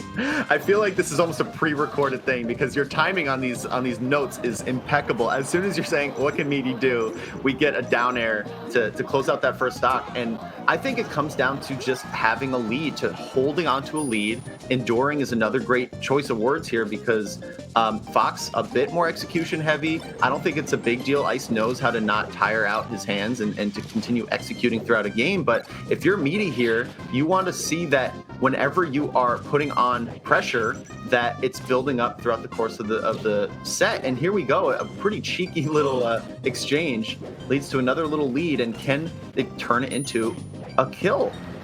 Oh, it might just be here. Goes, the classic Ice tech right there. Perfect. It's just a brazen side B. We are definitely in the online era, and he's going to get all the percent from it, and possibly the edge guard. I'm correct, JD. Ice just, what a swing right there. That takes all the momentum away. And Meaty's starting to swing. I'm getting a little worried, but if he can close it out right here, JD, we're going to see a really even game. And we don't know how it's going to go. Straight down, I would have done the same thing. Great job by Meaty. Yeah, I think that Ice really showing what a good defensive game looks like, and that's just not dying. Getting tipper forward smash, giving the perfect tech to side B is just so hype. Every Spacey player loves seeing it. And Meaty now, I guess, kind of suffering from why Dreamland is just a classic good pick against Marth. Some people might disagree with that modern era, but Ice taking Meaty here for a reason. Yeah, and you know what I want to see, JD, is like, people talk about so many hype things Fox can do. You know what I'm hyped most about? Ice's lasers. Because he isn't lasering to build damage, like he is lasering to build damage, but only at safe distances. After that, he's actually reacting to Meaty come in. And I need to see sort of a shift in Meaty being like, if you see Ice lasering, you have to put pressure on him. The Fox is saying, come get me. And Ice is very evasive and annoying, truthfully. Yeah. Which makes it amazing. Like, amazingly good and difficult for Meaty. But we need to see Meaty challenge that particular interaction a little bit more, I think. I agree. I think it's really important the way Ice plays with a lead is, I think, just a little bit stronger. And lasers are a tool that are literally good in every single matchup. Just not the way you might think in maybe a slower floaty matchup or something where you can't have the combos, so you kind of have to make up for the damage. Yeah, lasers aren't damage. And just like, it's almost the same as doing platform camping like we just saw there, as Ice is, I don't know what that little ledge trick was. Someone has a name for it, I'm sure. Someone smarter than myself, but... It looks like a T-drop, but it must have been like just like a pivot because you can only T-drop on FOD. But forget the nerd shit aside, Meaty takes the second stock. And you brought back the lasers, and like Ice is like kind of game to close it out, but this is Fox Marth, and it's not... Oh, no! Missed the jump! He had the jump, miss input. Ice, somehow, the Melee gods are rooting for Ice. Apparently, the Melee gods are Ice fans too. Oh my God. Meaty had the golden opportunity. I thought we were going to see shades. Take a breath. I was just going to say, I thought we were going to see shades of IBDW versus M2K at Big House. Right? It was the exact same play. Rising fair on the Firefox jump can combo. Unfortunate, but I mean, again, that's why mental pressure I think is so important in the game. Just to take a little breather, we can slow down as we head into game 4. My voice is gonna go a little bit lower now. Okay, we're reading an audio book now. Yeah, we're doing the podcast voice. But seriously though, the mental pressure leads to those sort of like antsiness things, right? And it wasn't like Meaty had it wrong. That was the 100% like correct thing to do. But it's just so, nerve-wracking in the moment. And again, that's why these players are under immense amounts of pressure. The one thing I want to add before we go, I know I stuck this first stock, is these lasers. Those exact goddamn lasers aren't for percent. They are for mental pressure. They are to increase the pressure that Meaty has to be like, hey, you have to make the call. I'm just going to do I'm going to do like the second thing after you, but you have to make the first move. Yeah. I love lasers, and just to sit on it for a second, although we might have to get off the topic as Ice possibly brings back another dominant game, it's just about controlling everything. You say mental stack, you're talking about pressure. It's all in the same cake that's being baked right now, because Ice, just a quick double laser right there. What does that do? It just puts Meaty's eyes in different places. It just makes them think about, oh God, is that actually important? Do I have to approach now? And then all of a sudden Ice is on top of you, right? It's just another way to control the flow of the game and to, oh my God, that Ice movement is classic. He's building up an array of clips of just corner pressure, sneakiness, and we're looking at maybe another 4-stock? I know, he's not only building on clips, he's looking like he's building on his second 4-stock of the set, Shady. Yeah, oh my God. Oh, this is all money damage. Oh, but Tipper, yeah, that's expected. That's why Marths choose, Pokemon for sure. But this is looking bad. The Nair got crowd canceled, tried to act immediately after, and that's why he got popped up by the jab there, JD. If he held down, it would have been a grab, but another whiff. What an amazing closeout from Ice. Just base the shield grab. I love Ice's control over what an opportunity looks like. I think we talk about the meta. I think one thing that will always be in the meta is just how do you control when your opponent is in shield? And Marth, notoriously weak in shield. Only a few options to come out of it. The strongest probably just a quick fair out of shield, which is pretty committal. So when you look at a player like Ice and you see the way that the spacing plus just the bait coming in right out, see the grab, see whatever option is that Martha's going to kind of be forced to throw out, realizing that he doesn't need to go in and grab necessarily. He doesn't need to go in and nair on shield or overcommit or do anything at all. Stay in that safe range. And Ice did it back to back, which makes it very easy to commentate. If you miss it the first time, you got another chance. And I'm blown away by this player, Ice, maybe looking for a new resurgence in his career. Obviously, I've talked about it many times. Very, arguably recently taken off the mantle as #1 in Germany. But man, I want to look at bracket. I need to see Ice versus Nikki at some point. Is that going to be a thing? We might riot. We might have to strike if we don't get that, JD. But you mentioned, on the Ice train, right? Everybody's on board. Mm-hmm. You mentioned safe, right? Like safe spacing and stuff like that. And I'd like to actually contest and argue with you in front of the kids. In front of the kids, unfortunately. Maybe not. Turn the radio up and put our voices down, and the kids are asleep. We can fight a little bit. Yes, and actually this will lead into this match, which we're seeing Weedle versus Mint. And it's not just about being safe, right? But it's about threatening your opening. You don't have to go in. And that's that people forget that part of a mix-up, part of aggressive mix-ups, is choosing not to go in and being like, hey, what are you going to do? And that's what we saw Ice there, and that's something that we see in the Fox-Peach matchup, right? Is Fox, it's about Peach keeping away this psychopath. And Mint is a psychopath also. From what I've heard. But also, just generally, have you ever played Peach and played against the Fox? It's like, how the hell am I going to keep this guy out? Yeah. And most of what Peach throws out preemptive moves is try to keep this psychopath out of the house, as if it's some really mid-budget horror movie. Yeah, I mean, if there's a Freddy-esque character, I would give it to maybe Falco, and Fox would be Jason. I don't know. Fox is certainly the one that chases you across the yard, and you're like, why can no neighbors see this right now? Can no one help me? Peach, certainly one of the character that survives till the end of the movie. Maybe I'm extending this metaphor a bit more than you had intended, Will, but that's what I do.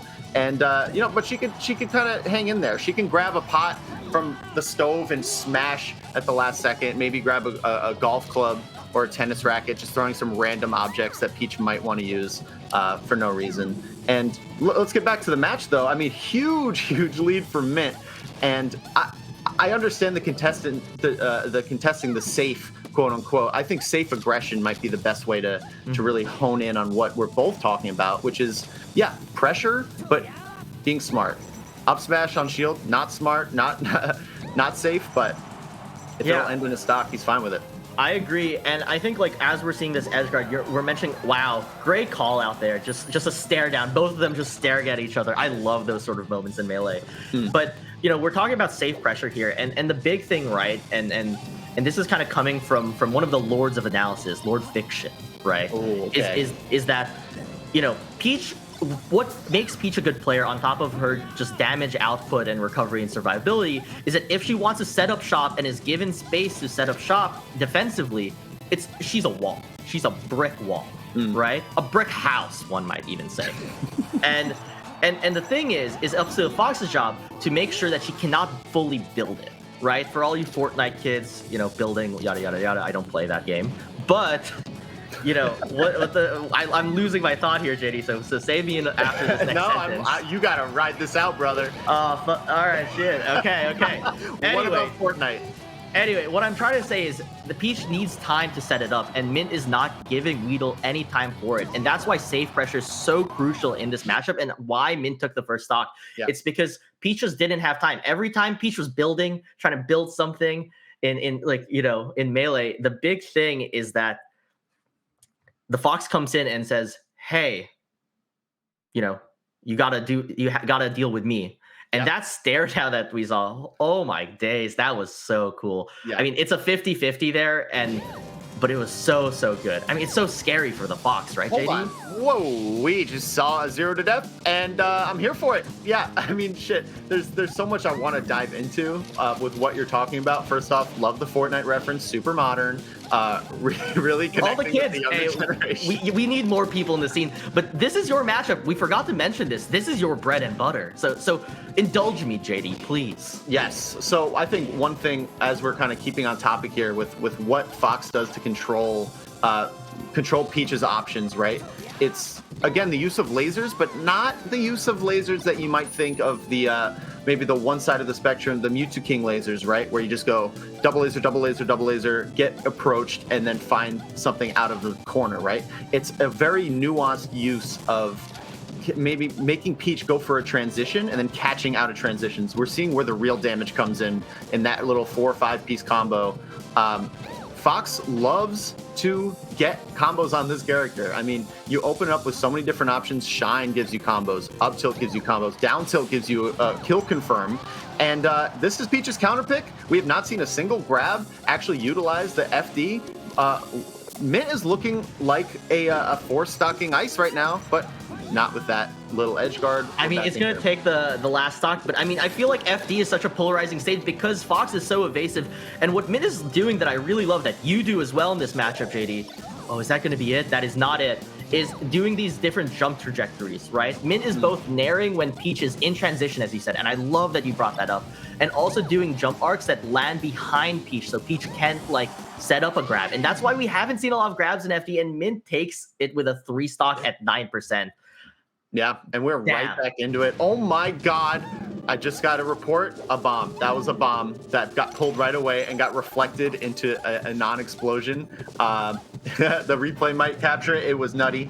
Basically, what we're talking about here is Fox utilizing the advantages that God has granted to him. Oh my God. Days. Speaking about advantages, I mean, getting a couple up airs on a character like Peach.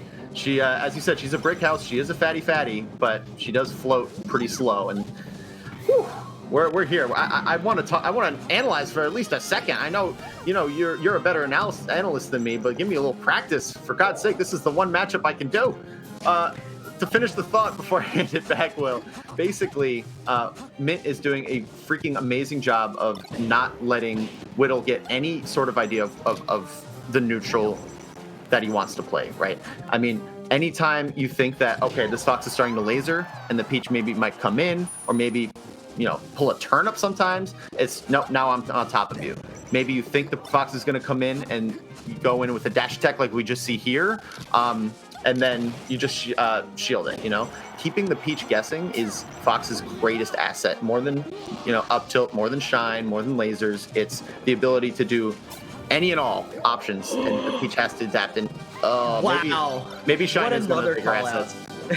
Yeah, I know, but I mean, that's the thing is Mint is doing so well mixing aggression against Weedle, and Weedle is just guessing. And when you have to guess on like a 50-50 at an unreactable range in Melee, that is one of the worst things to do in Melee in any fighting game, right? And Fox can do that because of his speed. You actually can't forget what I'm saying. Mint takes it 3-0. Yeah. I can't even nerd out. God damn it, man. Give us some time to talk. That was ridiculous. A good exercise for us, I think. In hey, you got to analyze, you got to do some commentary stuff, but you have exactly 7.5 minutes, and if you miss your shot, it's over. So Mint, I think I don't know if you said this on mic or off mic. Mint, one of the most exciting players to look out for right now.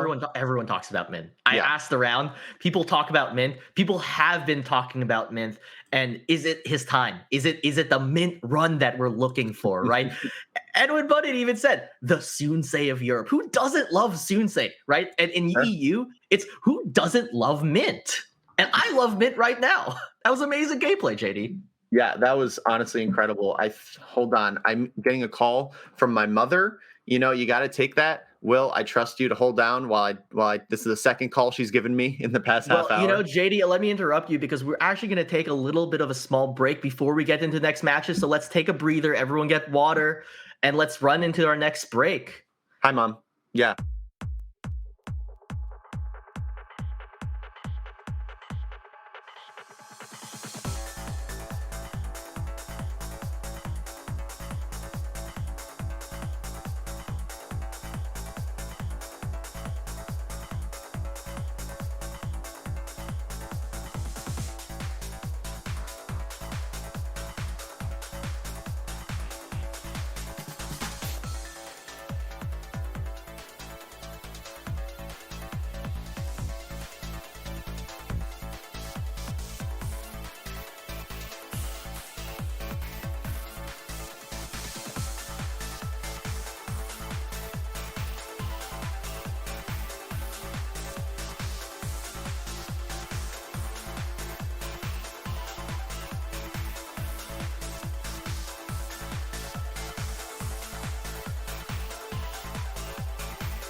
Welcome back to Smash Sauna. We are on the way to top 8. And if you are just joining us, you picked a hell of a time to see your first set. We have Professor Pro versus Nikki coming up. But first, welcome. My name is JD. I'm joined by my very, very good friend, Wasabi here.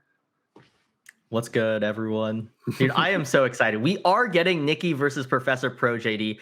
I absolutely cannot wait for this match to start. I know it's coming up soon, so don't look away, chat, because this is going to be a fire one. This is to qualify into top 8, the EU Classic, a Fox Ditto, new age versus the old school.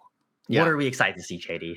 Oh my God, we're excited to see a European Fox Ditto. Are you serious? This is like, this is one of the entire EU. This is one of their top exports. It's a Fox sport, right? It's literally like it's their economy.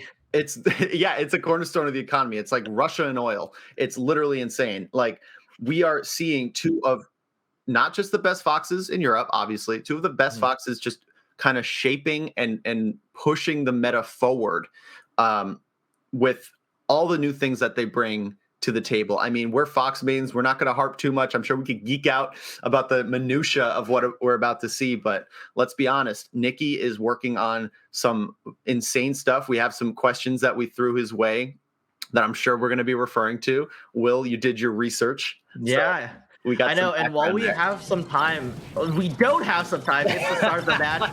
Again, this is word vomit. Let's talk about Fox Dittos now. We see them both grab. They're both looking for low percent. It's big that Nikki is now at 55. Things will knock down, and knockdown percent for Fox Dittos are so crucial because both of these Foxes are so deadly on the punish, so deadly on the tech chase, and we're seeing Prof open up and possibly take the first stock, JD? Yes, he does. Absolutely, yeah. I mean, we saw a lot of get-up attacks there from Nikki. I don't know if that's a little bit of just, the buffer get-up attack, try to get a shine out, but then you're on the ground, and then you just kind of shake it off in a bad way. But Professor Pro is just, again, the get-up attack, reading it, following up with 3 up airs into a shine back there. Jesus, we are seeing just so much damage coming out. Nikki needs to find something, man. This grab might be it, but unless there's a actual punish, Professor Pro's right there to pick it back up. I know. Yeah. And this is so scary, JD, because like in Fox Dittos, right? Even if you're at high percent, a stock is so different because you can just still run away with it. And we're seeing Prof just build up. You're tied on percents, but Nikki's down a stock. What can Nikki do here? And Prof is just running in and taking the second stock. And this kind of brings up to one of the notes. I asked Nikki, where do you feel the safest? Where is your comfort zone? And he said either being on ledge or full screen away, so where he can react to his opponent. And something about green Foxes in Europe, man, they are madmen. They want to chase you down. They are absolute psychopaths. And we know Prof is known for such aggro play. So can Nikki recenter and play against Prof's like aggression in taking space, not just throwing out moves, but aggressively taking space and closing Nikki down. Yeah, I'm not seeing Nikki playing at his best. I've seen a good amount of this Fox in particular. A lot of anyone watching knows what Nikki is capable of. I'm not seeing some of the kind of really tight execution that we can expect from him. A nice little shine out shield there, but as we see, ultimately just not leading to much. And Professor Pro, notoriously just capable of ripping you apart, grabbing you out of shield, or just pressuring the hell out of you and getting these combos. Nikki putting something together here. It might be too little too late in game 1, but we'll see. A momentum swing's possible. I have to say it. Put a bucket in the commentary trope drawer. We have, it's Fox Dittos. Anything can happen. I know that, JD, but the thing is that even like if Nikki loses this game, the fact that Nikki can just run his punish game now is so crucial for the overall longevity of the set, right? Because part of sometimes when it's such a devastating game 1, your hands get cold, right? Every time you're getting comboed, you're just DIing, your hands kind of freeze up. And the fact that Nikki can like not just build momentum from running his punish game and get close to even, there's the mentality aspect and self-belief that we like obviously like most competitors go through, but the physical aspect as well. Him being able to run his game plan and just checking all the signals, like checking a car, like is this working? Am I hitting X? Is so crucial going into game 2, whether Prof closes Edgeguard or not, and he doesn't. But all right, I thought that was going to be it, JD. I have nothing else to say. Take it from here. Takes the shine out of shield, or not shine out of shield. I apologize. The shine turnaround grab, one of my favorite techniques in the game, and Prof just pulling it out right there to get the up throw up air. And I really like what you're saying about kind of like checking the lights. You know, Fox Dittos are a very particular matchup here. Most Dittos have a little weirdness to it, and Fox Dittos have the weirdness of sometimes you just don't really care about game one the same way you would in other matchups. The counter picking is obviously non-existent, just like in any Ditto. It's more about preference. And I think if you're Nikki, you're happy about a couple things. One is that tight execution, like I mentioned. That was a really good somewhere in the last two stocks. There was a shine out of shield, wave shine out of shield, I'm sorry, that was a tech chase follow-up grab. That's the stuff that you want to see that, you know, is in practice, that's available to you. Shine out of shields in particular are good, but if you can get a wave shine out of shield and follow-up, you're happy with that. Oh, Here Nikki's is an opening up right now, dude. Yeah. JD, I gotta interrupt you here. I'm so surprised Nikki picked Yoshi. You know, Prof was running him down, and Nikki picking Yoshi is kind of just talking to Prof. Fine, if you're gonna chase me down, we're gonna go to the smallest stage, and I'm just gonna open you up also. And we're gonna it's just like it's in like in boxers in fighting, right? It's gonna be a slugfest on Yoshi's, and that's what I'm expecting to see, and what we're seeing so far, right? It's just the question is, can Nikki take this first stock and just gain momentum? This isn't looking good, but he recovers. How is up tilt? I feel like Nikki's putting out a lot of just preemptive moves that Prof is just either with punishing or just not getting hit by, and that's how Prof takes the first stock, honestly, JD.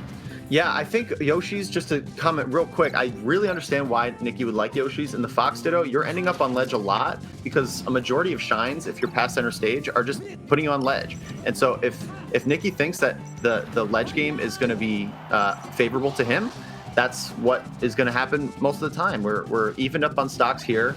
I'm trying to see where kind of a crack in these players' armor is going to come in, because they're comboing each other to kind of very similar effects here. But Professor Pro throwing out an up throw forward smash, I love it. Just the little cheekiness of not quite doing the bread and butter.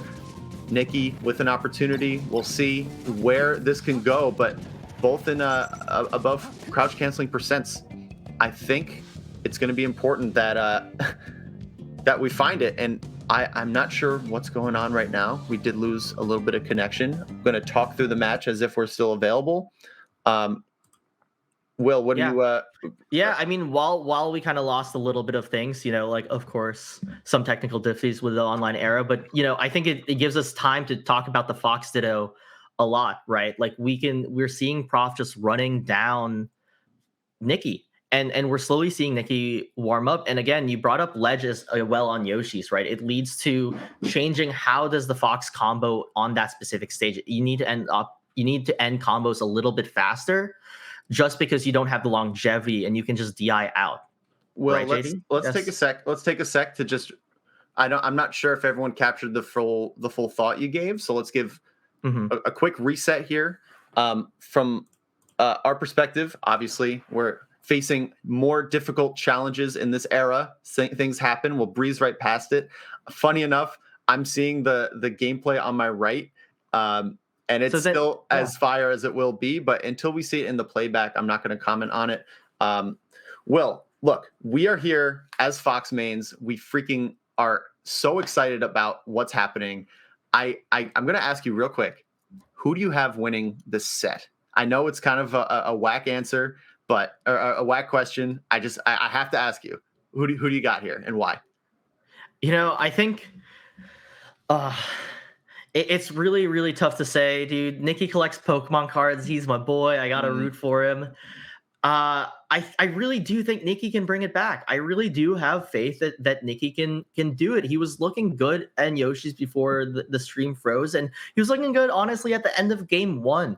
And I feel like one of the best things about him as a player that's underrated is his ability to clutch out game fives. If he can just endure the Prof onslaught, the madman, right? Something, in the British Isles, right? There's something in the water there for sure. Yeah. When you think of Mint and Prof. But I think he's one of the most consistent players in the top level of EU, and his mentality game is off the charts. If you watch Poyon Coliseum last time, he just edged out so many game 5s, even being down at like 100% against Jaw Raiden. He got the gimp that he needed. And so if we go into a game 5 situation, I feel like it's actually Nicky's advantage. Because Prof is just like, he'll run hot when he runs hot. And that's the crazy thing. Whether that's in a reverse 3-0 sweep like he did with Frenzy, in their last set, or at the very start. I think it's just like you don't know when the gas is going to start or stop or continue. With Nicky, I think if he gets to the game 5 situation, JD, I'm voting Nicky. Yeah. Well, I love bringing up enduring. It's something that we're talking about and really exploring as just a common theme across all sets, all games. As we see Professor Pro, I gave a quick look to Twitch chat. You guys are way ahead of us. You knew that game 2 did go to Professor Pro. It was the last stock. I actually regret not giving a little radio melee there, giving Toph and PPMD a run for their money on that title. But what are you going to do? We're on game 3 here. And just to kind of take a step back, because I really want to understand something here. Yeah, go for it, JD. When we're talking about enduring and making the set last, I think a bit of that almost comes from the best defense is a good offense. If you're Nicky, right? We see Nicky going down the first stock. Professor Pro is just like a bulldog, clamping down on all these kind of tech chase situations, and even if they aren't true combos, not really giving many opportunities for the reversal, right? So if you're Nicky and the reversals aren't coming, and you can't really find that from maybe the ASDI down meta that we're talking about, does this come from kind of switching gears and really throwing Professor Pro for a loop? I don't want to say Nicky has to completely change the playstyle, but if there's another gear that Nicky's got, now's the time to bust it out, because just executing the same plan doesn't seem to be working quite yet. We'll see what FD brings. Nicky, certainly one of the foxes that has the FD practice.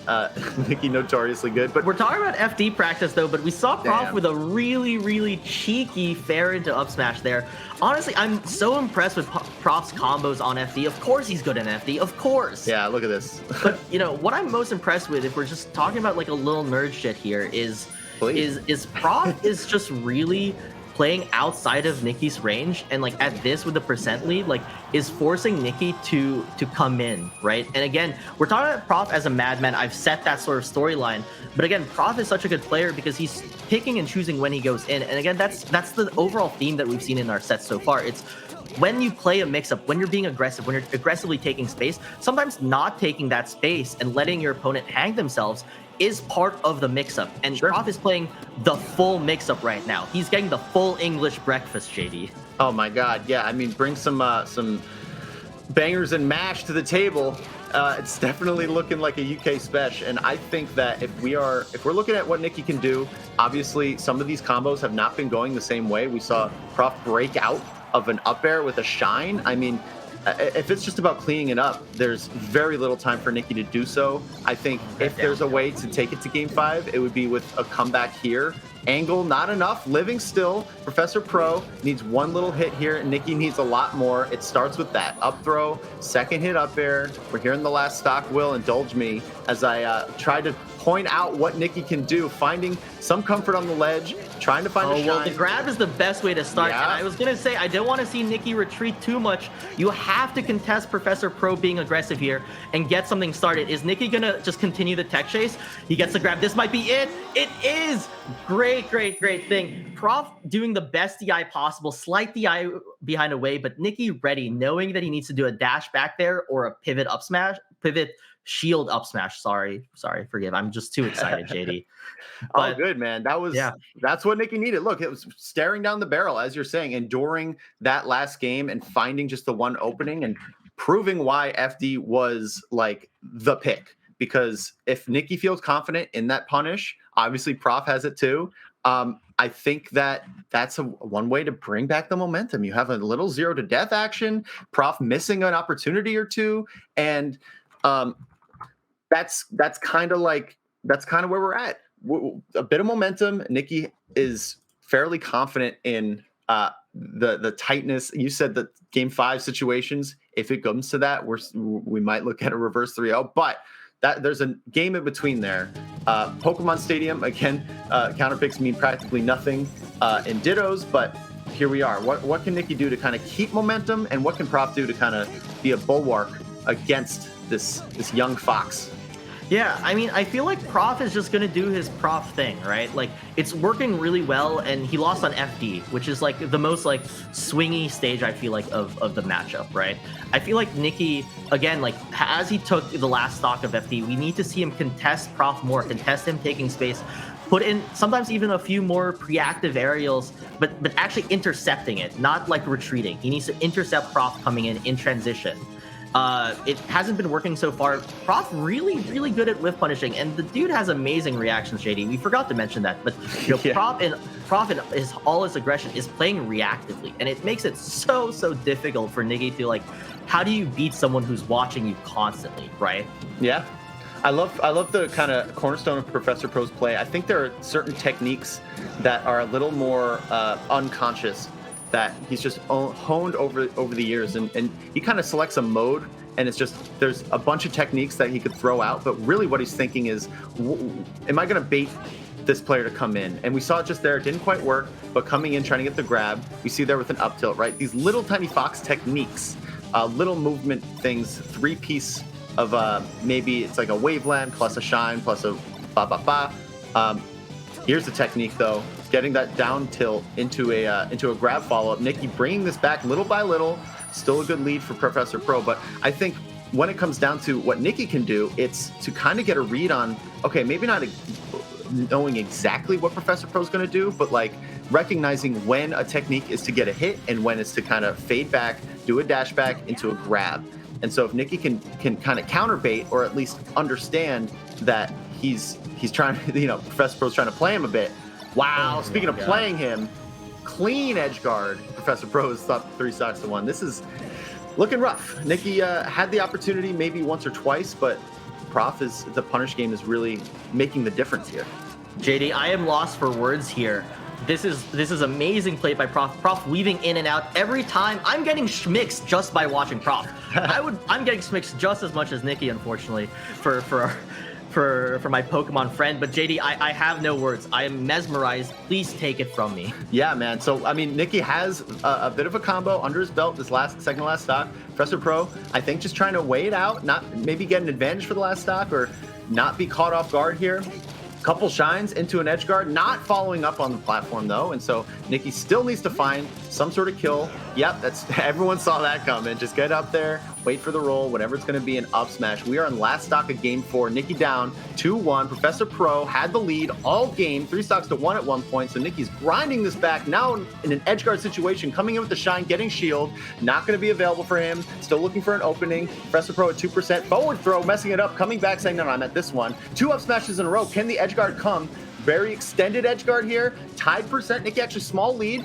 Practically nothing. Shot out shield, like we mentioned, not follow up, and the tech roll in. We're safe. Back to neutral. What player's going to get the first opening? It's Professor Pro with the counter play. Crouch canceling the get up attack coming up, not getting the up smash though, and now the second, both missing. Spaghetti players. This is not Italy. What are they doing pasta right now? And the back air is going to find it. Can Professor Pro clean it up? The back air again. That's going to be it. Nikki with the opportunity to come back game 4 and bring it to game 5 is closed out by Professor Pro's clean extended edge guard. Spaghetti on the floor, spaghetti in their pockets. They're both probably breathing heavy. I would love to see a pop-off cam, but whew, good stuff to Professor Pro cleaning it up for England. Damn. Wow. What can I say? What do you even say after that, JD? What can we say after that? That was just such an amazing match on so many levels, and the gameplay was outstanding. And Professor Pro just closed it out. And again, it's like it's about closing out stocks. Like, I know it sounds like it's like, oh yeah, that's obvious, but it really is. Yeah.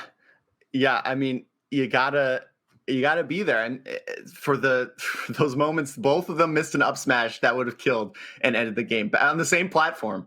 You know, someone, you know, Loki, the god of mischief, really loves Fox Dittos. I don't know what to tell you. He's always popping in and doing some weird crap. Mm-hmm. Nikki definitely wanted that final combo, really grinding it back. In that second to last stock, just doing a great job, taking very little collateral damage, coming in 50%, 55%, somewhere around there is a big break point. As you mentioned earlier in the broadcast, that those break points on crouch cancels just change neutral and give an advantage to the player with that 0%. And Nikki played it correct, kind of knew what he was going to look for, try to open up with shines, a couple shines in a row into a grab. I mean,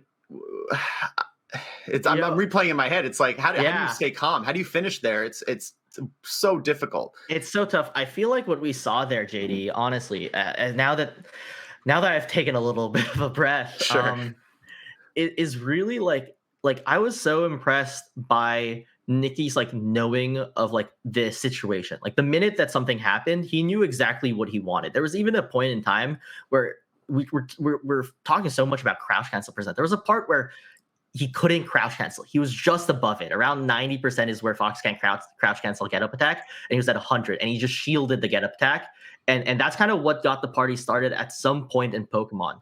But what I'm more impressed with, going to our winner, our first top 8 qualifier, congrats to Professor Fro, is game sense, right? And that's another aspect that the match, honestly, with Fox Devs, it's so hard to talk about in the moment. And I want to take a little bit of a breather right now because like Prof just mixed it up so well. I mean, I call it, he schmixed. He schmixed everyone up in chat. We would all have gotten schmixed. And the thing is, is that what I'm most impressed with is like there were times where Prof had frame advantage, had positional advantage. And I think in a lot of times, like players, like even the high mid-level players, like us, we're solid, is you kind of give away stage and you give the momentum back somehow, whether it's like you purposely do it or you don't. Like I feel like there are times where you kind of let go of your like vice claw grip and give the player a chance to come back. Not fully, but a chance, right? And we've all lost sets like that as players, heartbreakers. Yeah. But what Prof did, thinking back about it, I'm just replaying it in my head, so forgive me for just like voicing it out on the spot off the dome, is really just like in those moments he didn't let go. And that was a theme that we saw through the entire set. There were times where he had state advantage. He knocked Nikki onto the side platforms. He followed onto the side platforms. Then he knocks Nikki to the corner. He follows him to the corner. And whether he goes in beat 1, 2, or 3 is what was mixed up, but he was going to keep Nikki in that corner.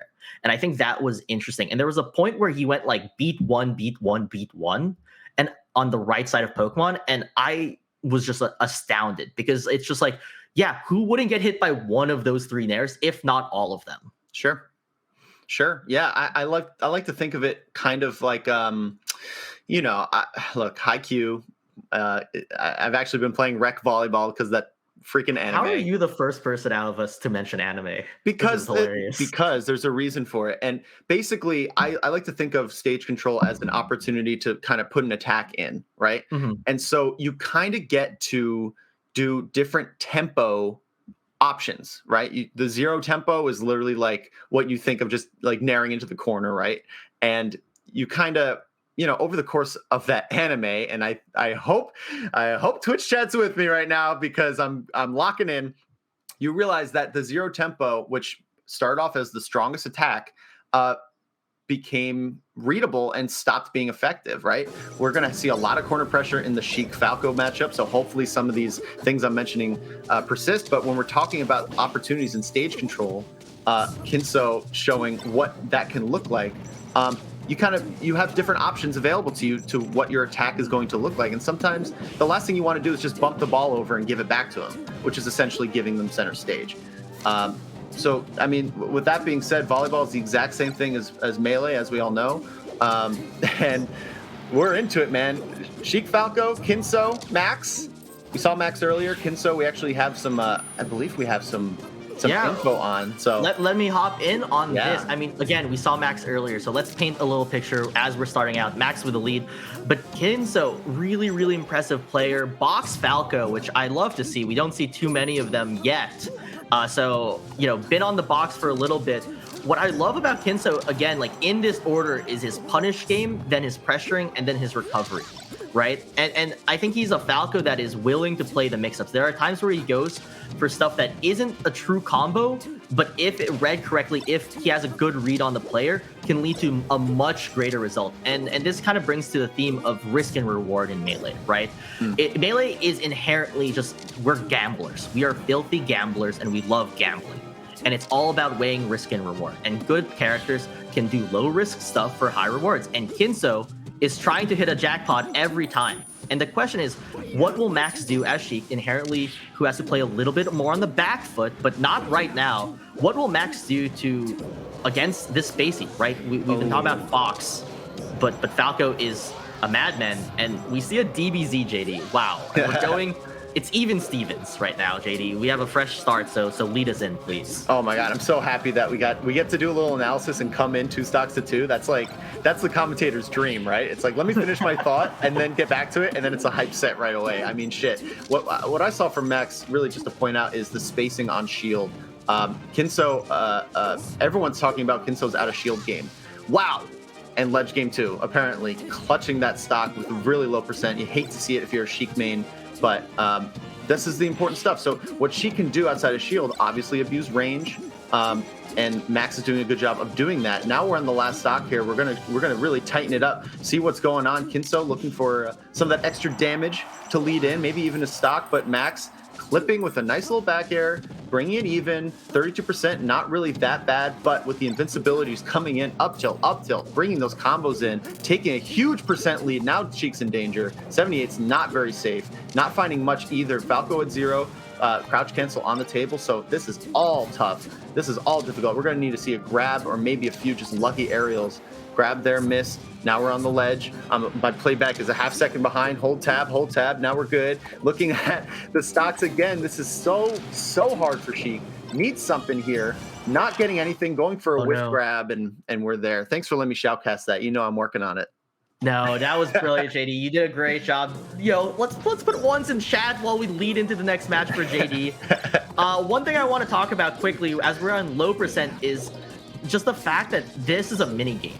Right? This is a game within the game of Melee, right? About who gets out of crouch cancel percent first. It's so crucial because Sheik arguably is a mid-tier when the other character is at low percent. And then suddenly becomes an amazing top tier as percent goes up. Almost like, I don't want to make a Lucario Smash 4 reference. So all I'm saying though, JD, is that percent it matters so much in every time, like in every matchup, but especially the Sheik matchup. Wow, that kills. I did not know that setup, JD.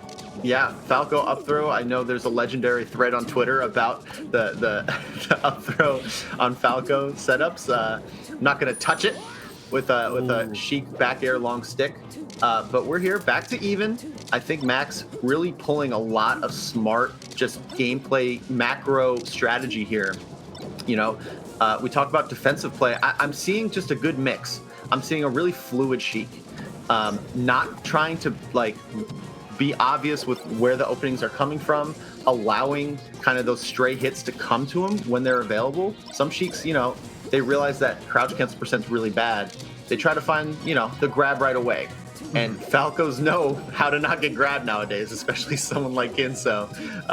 Getting grabbed is a cardinal sin. So I like what Max is doing, trying to just find a couple ways to clip the percentages in, maybe a loose back air or fair.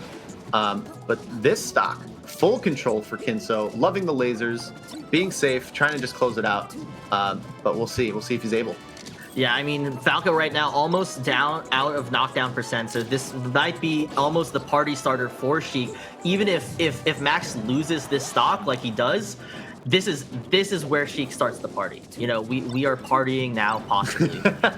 we are the first invites to the guests. We came a little bit early, but sure. The thing is that I love the way that Max is playing. To go into the Sheik perspective, as Max is doing this really, really great combo off the platform. Wow. And takes the stock and brings us even, is the platform play. These side platforms are horrible for Falco. Falco, it's such a weird height. And the best way to elaborate on it is just picture, when Falco can't do anything against a Peach float height, that's what side platforms is. Sheik is pretty much just Peach floating on Falco's ass right now.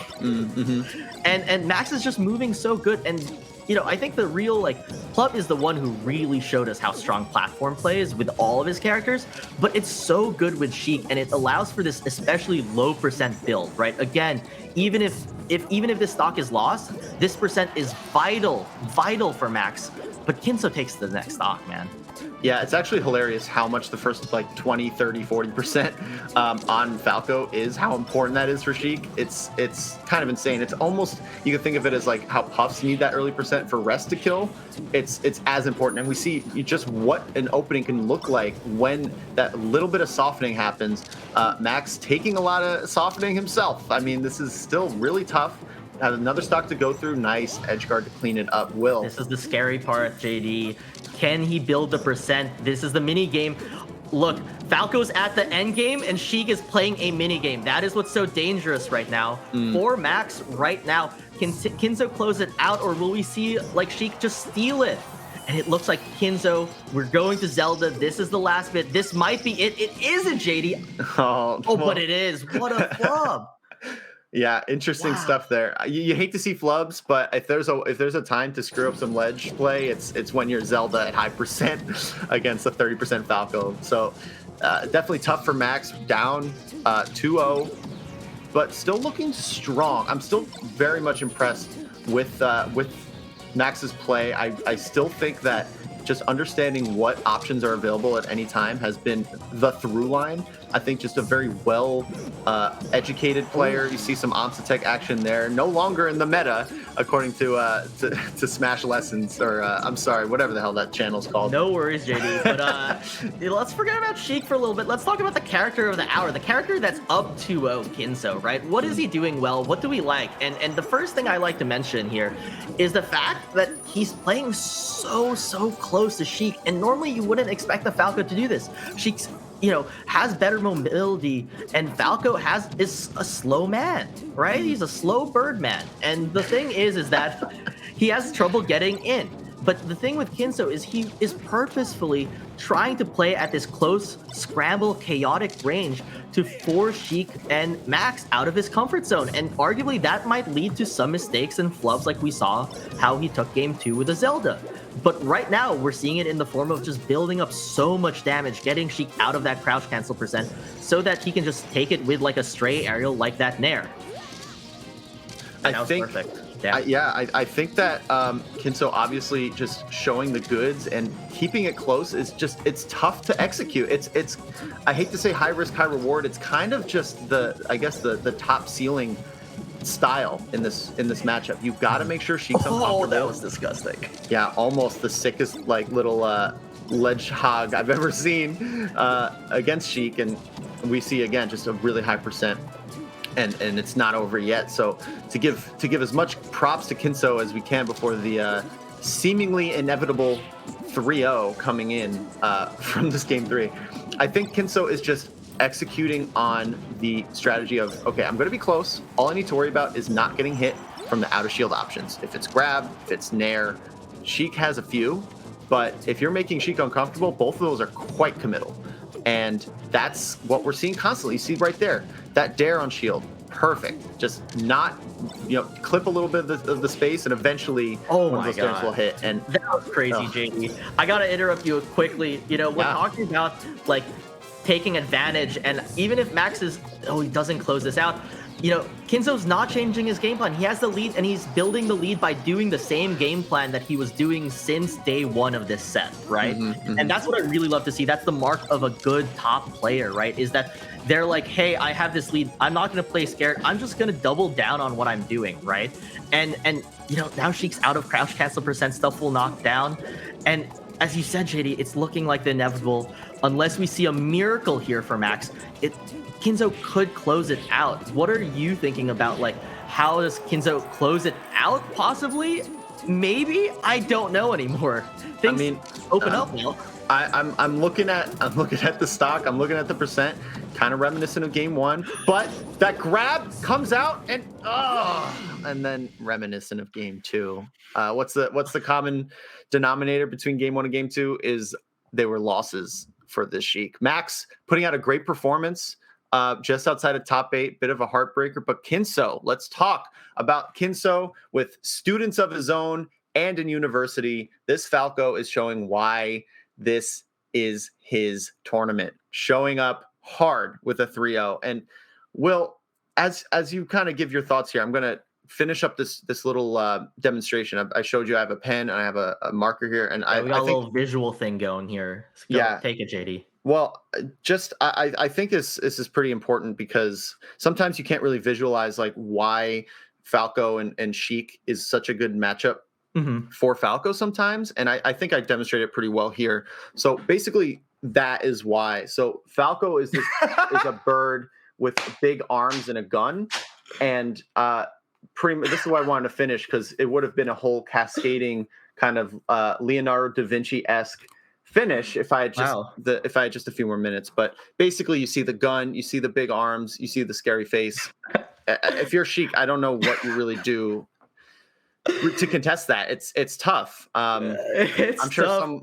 I'm sure Drug Fox can probably explain it a little better. But Look, let's make that into an NFT. I love it. I love it. Post it on Reddit. Let's get some upvotes. What I gotta say though is a student of the game. Kinzo looks like a student of the game and a box player, right? As a box player myself, full support. But more about students, right? Sure. If you want to be a student of the game, you gotta check out Cone's Academy, man. Yeah. Perfect. We haven't mentioned it yet. I don't know how we haven't, because these games have been so electrifying. But to get a leg up into Melee, every little bit helps. And one of the best places to do that is Cone's Academy. One of the largest, if not the largest, like collection of analytical VODs for just a little sum of money. 4 or 5 euros, right? Yeah. It's absolutely ridiculous. $6.50 for our American brethrens. Yeah, Cone's Academy is just straight up busted when it comes to the Patreon alone, right? Because the Patreon exists, the content is there. If you're not trying to go full in on the coaching side of it, which we're not going to talk about too much there, because holy crap, the coaching's incredible. But if you want to be a student of the game, it's like the best library you can choose from. Everything they do is posted on there. They have an insane amount, more than you could ever possibly want. And then just find your character, find the matchup you're working on, and you'll see players that, like, these are top level coaches giving like people just slightly below them sometimes the lessons. So it's all good. I agree. And sometimes it's just like having a different perspective helps so much improving your gameplay. I've been a factor of coaching for sure from Drug Fox, and that's improved my gameplay outstandingly. But it's just having that different perspective. Someone else who's neutral being like, hey, you suck at this, and hey, you're good at this, really sometimes helps. And last thing I just want to say, JD, because we're going to just cut to a very small break, is that it scales, right? It's like, oh, I'm just a smasher. I don't get the prize money on the tournaments. I got to ask mommy and daddy sometimes if I'm in college for access to Cone's Academy. But the thing is, the coaches scale, right? So there are some like really top tier coaches that are priced reasonably. They're all reasonably priced, don't get me wrong. But there are also absolute steals on coaches at like a very, very crazy price, crazy low price. And that's it. That's like, as we say, rip it and ship it. Yeah. Don't forget to clip it. We're going to head to a little small break right now, but we're going to be back soon with some more of top 8 winner side qualifiers for you all.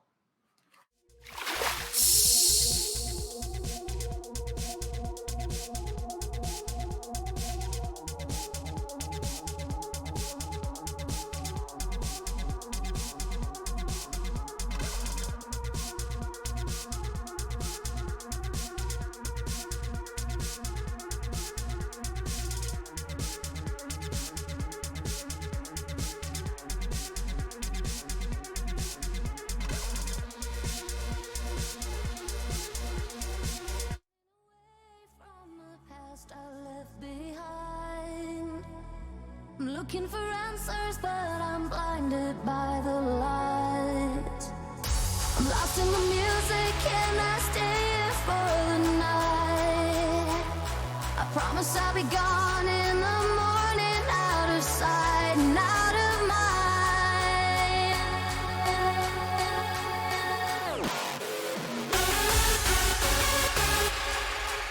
Oh!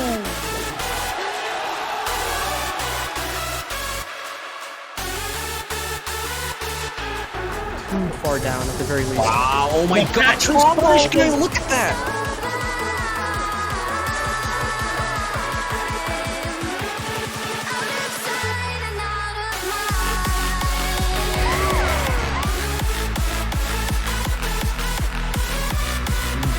What? This pressure.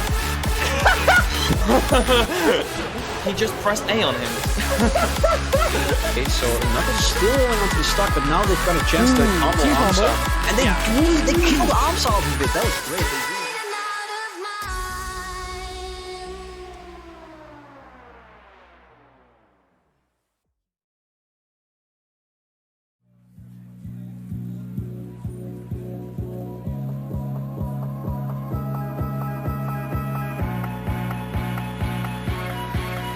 And now for my next number, I'd like to return to the classics.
Quantum Academy is partnered with the same circuit, and for every circuit event, we'll be offering one-to-one coaching services as prizes. You may be the next Pipsqueak. You may be the next Pipsqueak. Imagine.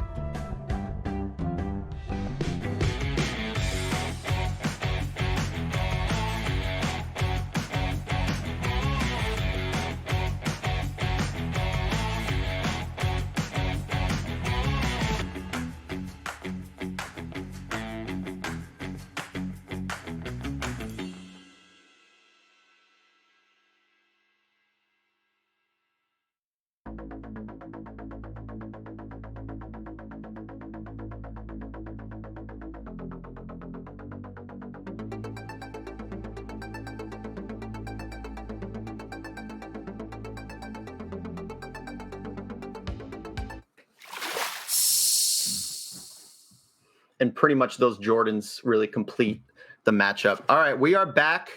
Thank you for indulging me during the break, Will. We have some insane matches coming up. Oh my God, Pipsqueak versus Ice. Like, dude, are you serious? First off, my name is JD, joined by the wonderful Wasabi over here. How you doing, Will? Dude, thank you so much. I am doing so well. I mean, these games have been absolutely nutty. You mentioned we're going into Pipsqueak Ice, and I'm really excited for this because Pipsqueak is arguably like the new kid on the block at the upper echelon, and he has everything to win here, JD, right? A great place finishing here, if not a win. For one, who doesn't want to win Smash Sauna and be a Smash Sauna champion? Sure. But there are points on the line. And we talked about it when we first started, but Pipsqueak is one of the front runners to secure the Summit 11 IRL spot, right? It's him, Frenzy, and Triff, and he's only 10 points away from Frenzy. This is really interesting going in because I remember their past sets, and Pipsqueak recently has had Ice's number, but Ice won the last set that they had. Oh wow! It's big. It's big. Don't get me wrong, JD. And what I'm really curious about is, I'm pretty remember like Pipsqueak being like, yeah, like good job for Ice. Like he implemented tech chasing and did it well, right? And I feel like he's mentioning it because Pipsqueak is a tech chase monster. Sure. But he is also a modern Fox. He is as modern as you can get. His SDI, his CC ASDI implementation is on point. And the dude loves the knockdown, just like me. We're cut from the same cloth. And it's how is this modern Fox, one of the most modern Foxes of the game, gonna go against this old school Fox? Years of just tournament pressure, years of game sense just built upon each other. I am really excited to see this, JD. Yeah, I mean, look, I don't think there's a better way to set the stage. We know the stakes.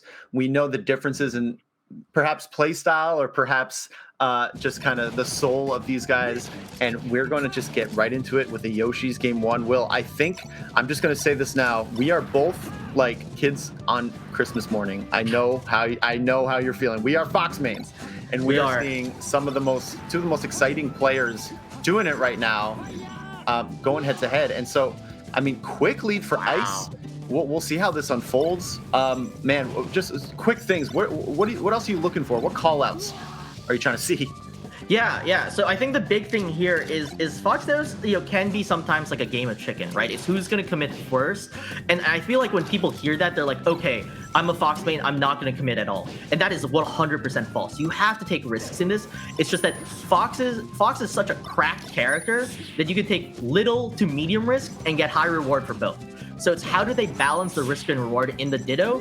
And it's about also playing the game of chicken, but needing to go in sometimes. And I'm just actually curious to see who takes what role in this. And Pipsqueak really takes the first stock. And, last point before I hand it off to you, JD, it's about closing stocks. It's explosive. You have to hit as hard as the Fox. And if you don't, you just lose. No matter how good your neutral is, the Fox just blows you up. Dude, wow. Yes, not giving up. Wow. Oh my God, no, but not finishing it. What longevity, what defensive play from Pipsqueak. I'm sorry, JD, please take it. I interrupted you. That was crazy, though. Bro, we are looking at a set of gifts, and one of them did not have a name on it, and we both wanted it. It's fine. That's going to be the entire set because, dude, the amount that these players are bringing, it literally feels like presents. It's value. It's priceless what these guys are bringing. That whole exchange came down to Ice not wanting to commit to the shine, and then just not finding it, but still finding the lead. I mean, Ice is strong performance here, and we're seeing it with just the punishes. I mean, shit, everything that Ice is hitting is just so, leads into either an opportunity to continue with control or straight up combos. And if Pipsqueak takes this stock, Randall getting into the mix, definitely coming into play for a second, but Yoshi's small platform, small blast zone, one back air will end it, and now, oh my God, how many times have we seen that up smash not connect? Now Pipsqueak with an opportunity. The party's starting. My God. Oh, this is it. This is what Pipsqueak wants. Oh, the side B, the net play winner, JD. Wow. I don't care when you started playing the game, that combo will always be in the meta. Side B into up smash, into not letting your character die because your opponent just quit out from the star KO. That doesn't feel great because Pipsqueak was really getting some stuff rolling there at the end. A little bit of a comeback. Ice just missed one up throw up smash, and then again the party started, man. Pipsqueak like, wait, I got a 6-pack right here, bro. It's like pulling up behind a couch. And man, I was gonna say he iced him. But that's just too on the nose. Like, you can't say that shit. Yeah, of course. I'm sorry, continue, JD. I'm just saying Ice is up game one, and look, if the last set went to Ice, then Pipsqueak looking like the underdog. Yeah, I mean, numerically, yes. But I mean, again, I feel like that first stock was so close, it doesn't really say a lot. And what's really going to matter is just the small advantages, right, in the matchup, right? It seems like they're so close to even. It's just who can efficiently close out stocks, just like Pipsqueak does there. And one of the things, right, is with Pipsqueak is he is so good off the hit. That is by far one of the best things. And it's not just about getting 0 to death. People think a good combo game is 0 to death, but it's just building damage efficiently and then killing in the fewest openings, right? If you could safely build 50% of damage every time versus like getting 0-0 to deaths, I would take that in a heartbeat because that is money. And that's what we're seeing from Pipsqueak right now as he has a slight advantage over Ice. Yeah, I mean, look, if Leffen was listening to you, he would say, well, I'm trying to get sub 3 openings per kill. So he might be the one player disagreeing with you here, but I can't really find a hole in your reasoning here, because if you're getting solid combos and then solid edge guards, what else do you want, man? Sometimes you really can't force the issue. This game, wow, hold on. This game's getting away from Ice. Looks like it might be a quick tie-up in game 3 hinge match here, but yeah, I think closing the stocks, Pipsqueak known for being efficient, right? And Ice known for being just as reliable as you could kind of get sometimes with edge guarding and closing out stocks. So both these players certainly in that field of just real scary when the openings come. Oh my God, speaking of... I agree with JD. I mean, one of the big things here is, this is big for Pipsqueak. Not only does he get him out of the tech chase, but he's at 67%. Everything will knock down for Pipsqueak. Mm-hmm. And we know how Pipsqueak is so good off the crouch, off the, reaction tech chase. And that's what's really big in the Fox Ditto, right? Can he close it out here? He doesn't. Goes for the Nair. I don't know if that was an error or not. We forgot to mention, obviously, Pipsqueak, one of the most original box users, and so proficient at it. I watch his sets as a newer box user for sure. Yeah. Oh man, Pipsqueak's got the tech skill locked down.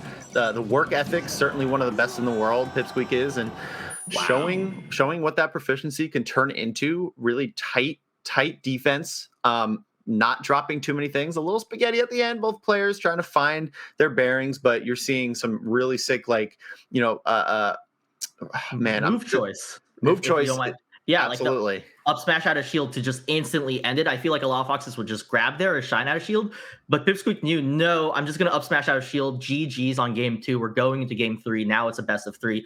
Well, we have time before we, damn, they started. Quick to end this. Important percents, 31, 35, 62. The reason why is 31 is when Strong Bear knocks down.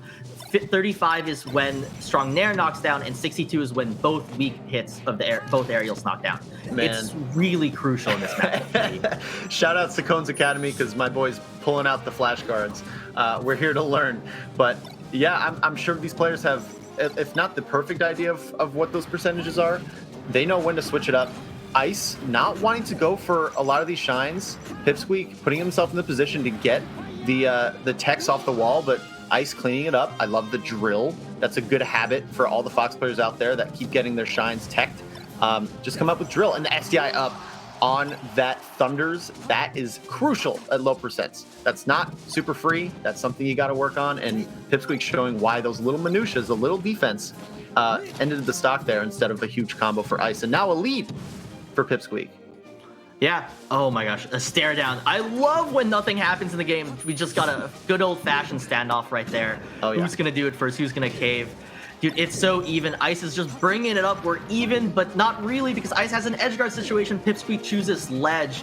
Oh, is this going to be it? No, the falling Nair down from Grace, but an up smash is definitely going to close it out, JD.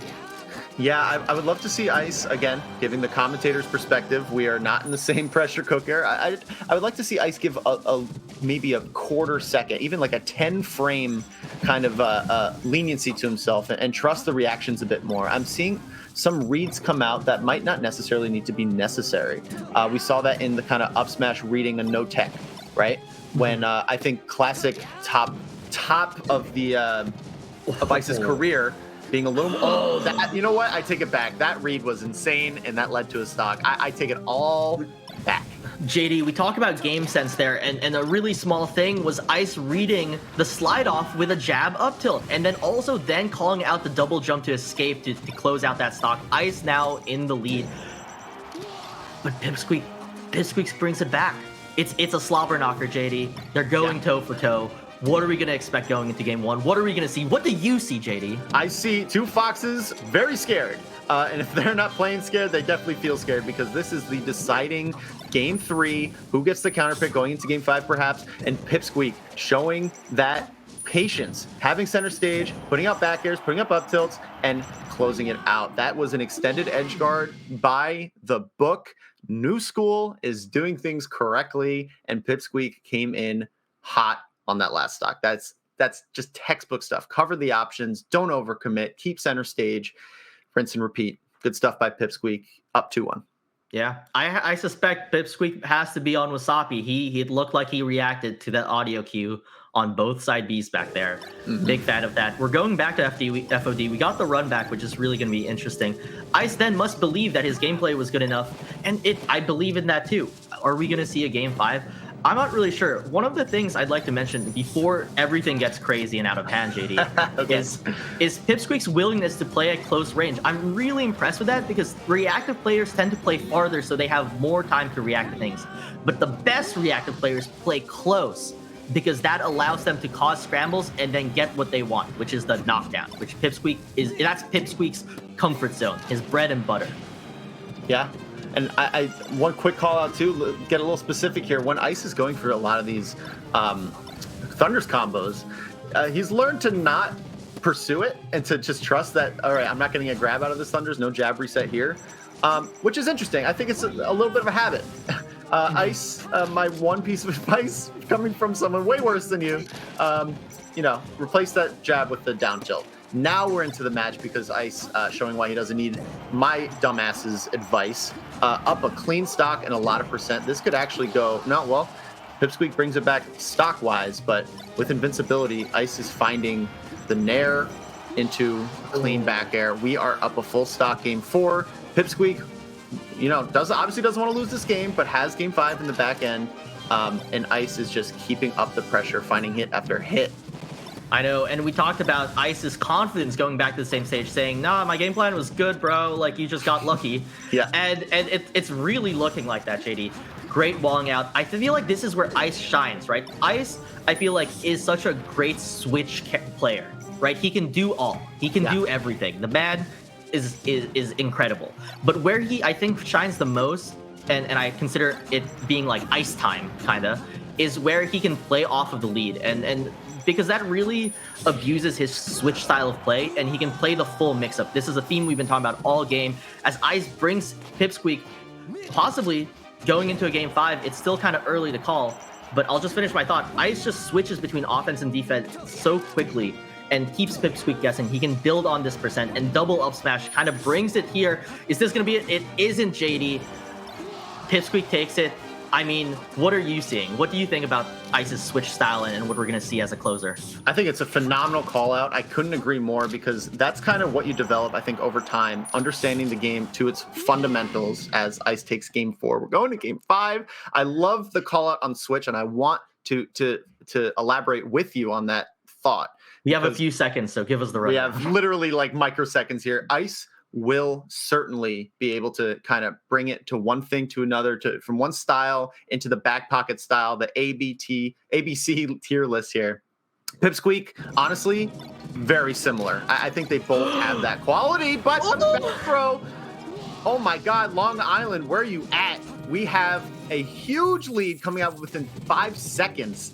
And Pipsqueak is not happy with that. This is certainly a momentum builder. Now Ice again with a combo, playing it patient, opting for shines and just getting this character off stage. And Pipsqueak, unless this turns into something, this little tiny opening, this is a stock lead and a percent lead. Not great, still early, but man, what a way to open up game 5. Ice, you're putting on a show, man. Dude, that is exactly how you want to start game 5 from Ice, just really quick. And the reason why is we're going back to Ice's strength, this switch style of play for Fox. One of the most dangerous. The ledge dash might just give Pipsqueak the little crack in the door to make a comeback here. And Pipsqueak is most able to do that. It's the Fox Ditto. But not only that, he is still scrapping. He is still going in. He is not scared. And he knows that one interaction, one knockdown, if he can get it from Ice, is going to be it. Great single hit timing there. Doesn't give Pipsqueak a chance to SDI, which is ridiculous on box style controllers. Yeah. But I gotta say, JD, like, Pipsqueak is not down and out at all. Great CC implementation there. If he can just get the party started, get the knockdown, everything will knock down, as that weak bear shows me. Thank you, gameplay. Pipsqueak is back in. Yep, we're tied up. Great stuff from Pipsqueak, really bringing it back, showing that just a few really tight neutral interactions and a solid combo game. You don't need a 0 to death. You don't need a Shine Gimp to counter a Shine Gimp. Sometimes you just need the tech chasing. Oh my God, but Ice saying, wait, no. That first thing I did, looking really good. Pipsqueak might have his own opportunity to take it. Not big flub. You do not want to get up attack there. Certainly a mistake coming out of Pipsqueak, and now both players are straight up scrapping. Now with another opportunity, missing the shine again. Oh, it reverses? Wow. Is Pipsqueak gonna close it? Wow, still close it, but JD, my heart can't take it anymore. How did this happen? Well, because I want to say this really quickly, JD, is that Pipsqueak didn't change his game plan. Most times when you're in the pressure cooker, you get shine spiked in the first 2 freaking seconds of the game. You feel like you have to make a good play. Pipsqueak just knew that he's only made of good plays, and he doesn't need to overextend himself. And this is why we're seeing Pipsqueak in the lead and building percent on Ice again. He's past 62%. Everything will knock down and everything will kill if you can just get this tech chase. Wow. Oh my day. And Pipsqueak putting on a hell of a show there. We were really scared for our resident blue box player, and he definitely turned things around there, getting shined within the first 5 seconds down a full stock, and then just losing one more throughout the game with the win. Holy crap. Pipsqueak, like you said, saying, if I need a good play, let me just do my thing. Anything. Yeah. Absolutely anything, JD. Yeah. That was crazy. That was emphatic. That was nutty. I love so much that I trying to pick one to tell the chat so that they can also be as hype as I am is really, really tough.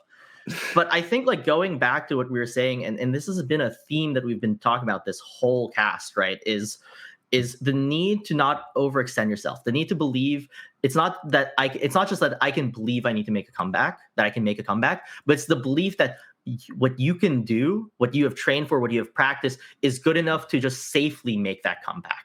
You know, you don't need to overextend yourself. You don't need to do anything you didn't practice, right? And I think that's so big, as in terms of melee improvement. If we can kind of go a little bit meta before the next match starts, which is Frenzy versus Mint, and I'll try to close it quickly because we don't know when that's going to start, is the need to understand that you don't need to do anything that you're not capable of doing to get back into the game. You don't need to pull something out that you have never done before that you don't normally do to bring it back. And that's what I really love about Pipsqueak. He just knew that his practice were all game-winning shots. Yeah. And that is what he did. And he two-stocked Ice. It was such a reverse, right? Yeah, that was, I mean, don't call it a comeback if it's not a heart-racing end, because Pipsqueak had a lot to work with at the end there, putting on the percent and then just closing out with, again, patented. It feels like Pipsqueak patented just extended, safe, reliable edge guards, Ice obviously found the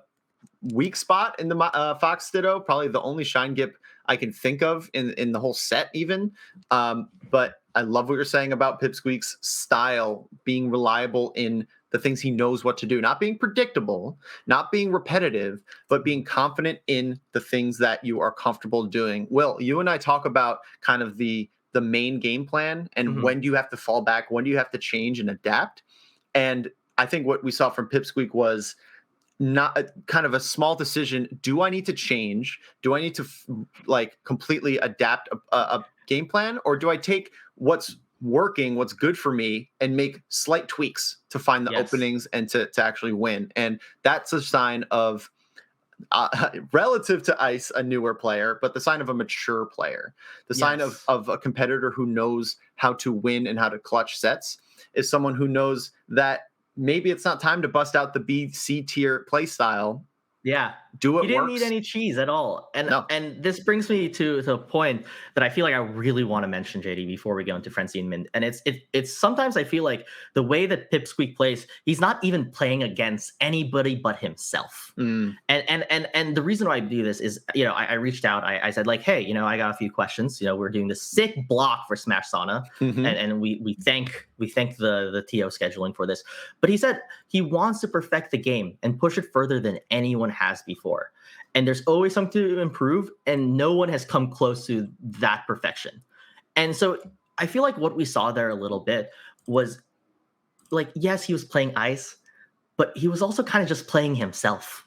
It was a fight. It was an internal fight within him. Can I play good? And it wasn't about getting a win. It wasn't about getting a result. It was, can I be the good player I believe I am? And if I do that, and if that is my focus, then no player will stop me, including Ice Game 5 after a 2-second Shine Spike lead. I want to call out 2 of these questions that, again, big shout outs, Wasabi. You put the work in to prepare for this. 2 questions that Pipsqueak answered that I really want to end on here. First, the biggest strength is he considers killing in fewer openings. You don't get fewer openings than 1 shine, but when it comes to the aggregate of the set, certainly in Pipsqueak's favor. So definitely self-aware of what that strength is. And the second one is, what European players are you most excited for? Frenzy. And we have Frenzy right here versus Mint, who has been gaining the hotness. Cool on your tongue, but hot everywhere else. Don't look into that phrase at all. I should have ran it by my my PR person, but we are in here for my favorite matchup to watch. Slightly ahead of the Fox Ditto is the classic Fox Falco. Yeah, and before we get into this match, which is going so fast, we're already at kill percent, both of them, is, again, we mentioned Pipsqueak and the Summit qualifier spot. Well, you know who his biggest competitor is? Frenzy, with a 10-point lead. And this is almost like, for all you football fans out there, it's almost like Pipsqueak played the early game, and now Frenzy's playing the late afternoon match. And Frenzy obviously isn't looking at bracket because he's a great player, but it's almost like Pipsqueak's like, all right, what are you going to do now? Are you going to fall to the monster, the madman, Mint, who everyone loves, everyone knows? It's the Soothsayer of Europe, my guy. Yeah, I mean, both these players, Frenzy definitely, I guess, slightly more established in terms of name recognition because just doing it a slightly longer. But Mint, when you ask a lot of these players that are in the mix, that are putting, the matches down on paper and competing with everyone else, Mint comes up time and time again as just one of the scariest, I guess you could say, up-and-comers, but certainly a newer Green Fox than the Professor Pros of the world. And it's gonna show. I mean, I've been watching a lot of Mint this weekend, saw him in dubs as well. I just think that when these, if I'm not wrong, are these dubs partners? Someone in chat let me know. I believe that might be the case, but Mint is one of the smartest and a really funny ratio of like smart and speed. It's kind of hilarious. It's almost reminds me of Animal in Long Island. Yeah, a little bit. Odes, definitely odes and shades of Animal for sure. What did you love about Animal? What do you love about Mint, JD? Tell me more. Well, I definitely just love foxes that you want to say they're aggressive, but then they just keep not being aggressive and getting openings from it, where you see and you get scared from a technical display. That is one of the strongest assets that Fox has, besides just the actual gameplay. Is oh man, what is this character capable of? And Animal was kind of, one of the first Foxes I came up watching. We are in last stock here. Once this goes last stock, I'll have to put this on the back burner. But man, that aggressive shine did not pan out in Mint's favor. But I mean, look, let's talk about Frenzy for a hot second, taking game 1, 2 stocks to 0. I think Frenzy is trying to just bypass all of this. Points is one thing, this tournament's one thing. I think Frenzy is gunning for number 1 in Europe, if not the world. Just the trajectory this player's had. Certainly apologize for my my flop American style here. I'm almost certain Frenzy's number 1 Falco in Europe, but just going for that number 1 player spot. I mean, super in contention, taking wins over almost everyone. We would have to ask Melee Stats where really he lies, and that game 1 is definitely proof of that claim. I agree. And JD, let's forget about the past for a little bit. Let's forget about the past stats because we got gameplay to commentate right now. Frenzy unfortunate SD for game 1, but or for first stock of game 2, but a devastating combo for him right here. And I'm just really impressed by his play. He's able to lock down Mint, and I know for a fact that is what Frenzy is the best at. He is good at locking down the character and saying, no, it's still my turn to play. You're not going to get played. Like, you're not gonna be able to even play the game, dude. So get some hand warmers. Oh my god. Wow. Yeah. Speaking of playing the game, showing why defense is still very active in Melee. A couple techs in a row. Frenzy trying to be like, dude, just die. I need to get this stock lead back. And Mint coming back with invincibility, missing that second up smash, but this is turning scrappy real quick. The lead has disappeared. Frenzy about to make the stock lead disappear as well. What an amazing angle by Mint right there. Yeah. And patiently taking a little breather, taking a little breath. We know Mint is capable of breaking out. This could be his breakout tournament. Frenzy saying, no, I'm going to qualify for Summit. I saw what Pipsqueak did, and I'm going to do the same thing and qualify winner side of top 8. You know, what I'm really impressed with is just Frenzy's ability not to get hit, right? And he's playing, you know, a really patient style, and his shield game has been really, really on point. And I know that he has been working on that recently a lot. It's just like that sort of style, because he knows that once he gets the lockdown, it's party time for him. Sure. Man, are you trying to drink at like 8:30? Yeah, I'm feeling vibes. You're getting hyped, dude. I'm here for it. And it is certainly party time for Frenzy. He's got that keg. He's just been camping it out, doing his thing. I love the use of lasers and just lockdown strategies, and even just there, like putting a quick little short hop dare and catching Mint on the bottom of the stage, getting a bit of percent in, not looking too safe for Mint. You know, maybe a quick 0 to death. He's still okay, but doing that without taking any percent, really tough. I don't know what Frenzy's going to do, but it's going to be not that. Oh, what a reversal shine by Mint. And we're looking at last stock here. The question is, can Mint just like build enough to percent so that he can get his like stuff started? Falco is such a CC monster, right? ASDI down even, because you're always going to hold down for that shine. I really wonder how Frenzy's going to close it. It might be with this bear, it might be with this edgeguard. He's so balanced. He's just locking him down with lasers. This could be it. Hold on. No, Mint's gonna take it, dude. The missed edgeguard leads the. Oh my god! What the? So that was Frenzy doing Frenzy's thing until he didn't. Until Mint found the tech, got back on stage, and just completely stole what was looking like a 2-0 set count from Frenzy. Now we're on game 3, and when we were talking para game stuff, when we were talking momentum and confidence, how are you not shook with that ending? How you do everything right, you get the lasers out, you go out for the back air and just straight up miss. And now Mint, the scariest new fox on the scene, is coming out and taking game 2. Will that steamroll continue over this Falco? We don't know. It could, JD. I want to point out Frenzy's at 42%. Any strong aerial now will hurt and knock down Frenzy. And so this is super, super huge. We're going out. Yeah, can he get it started? Shield, early shield right there. I'm curious on why that happened. But JD, just to say, like, this is why defensive options in the game are so important, both to survive, but also in game. I'm most impressed with Mint's platform play here. He's taking a breath. He's putting up shields. And I feel like just something to point out in this matchup is so crucial for Fox to, like, people talk about like moving out of laser, eat laser, dash back, whatever, right? But how about just not getting hit by laser? And unfortunately, Mint does get hit by that up B and, you know, loses his first stock. But how about just not getting hit by laser?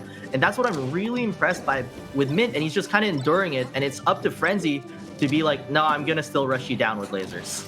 Yeah, I mean, Mint not really turning it into a huge momentum swing. Frenzy just way too good at controlling the pace of the game, playing to Falco's strengths in this matchup. In every matchup, honestly, he's great at playing Falco's strengths.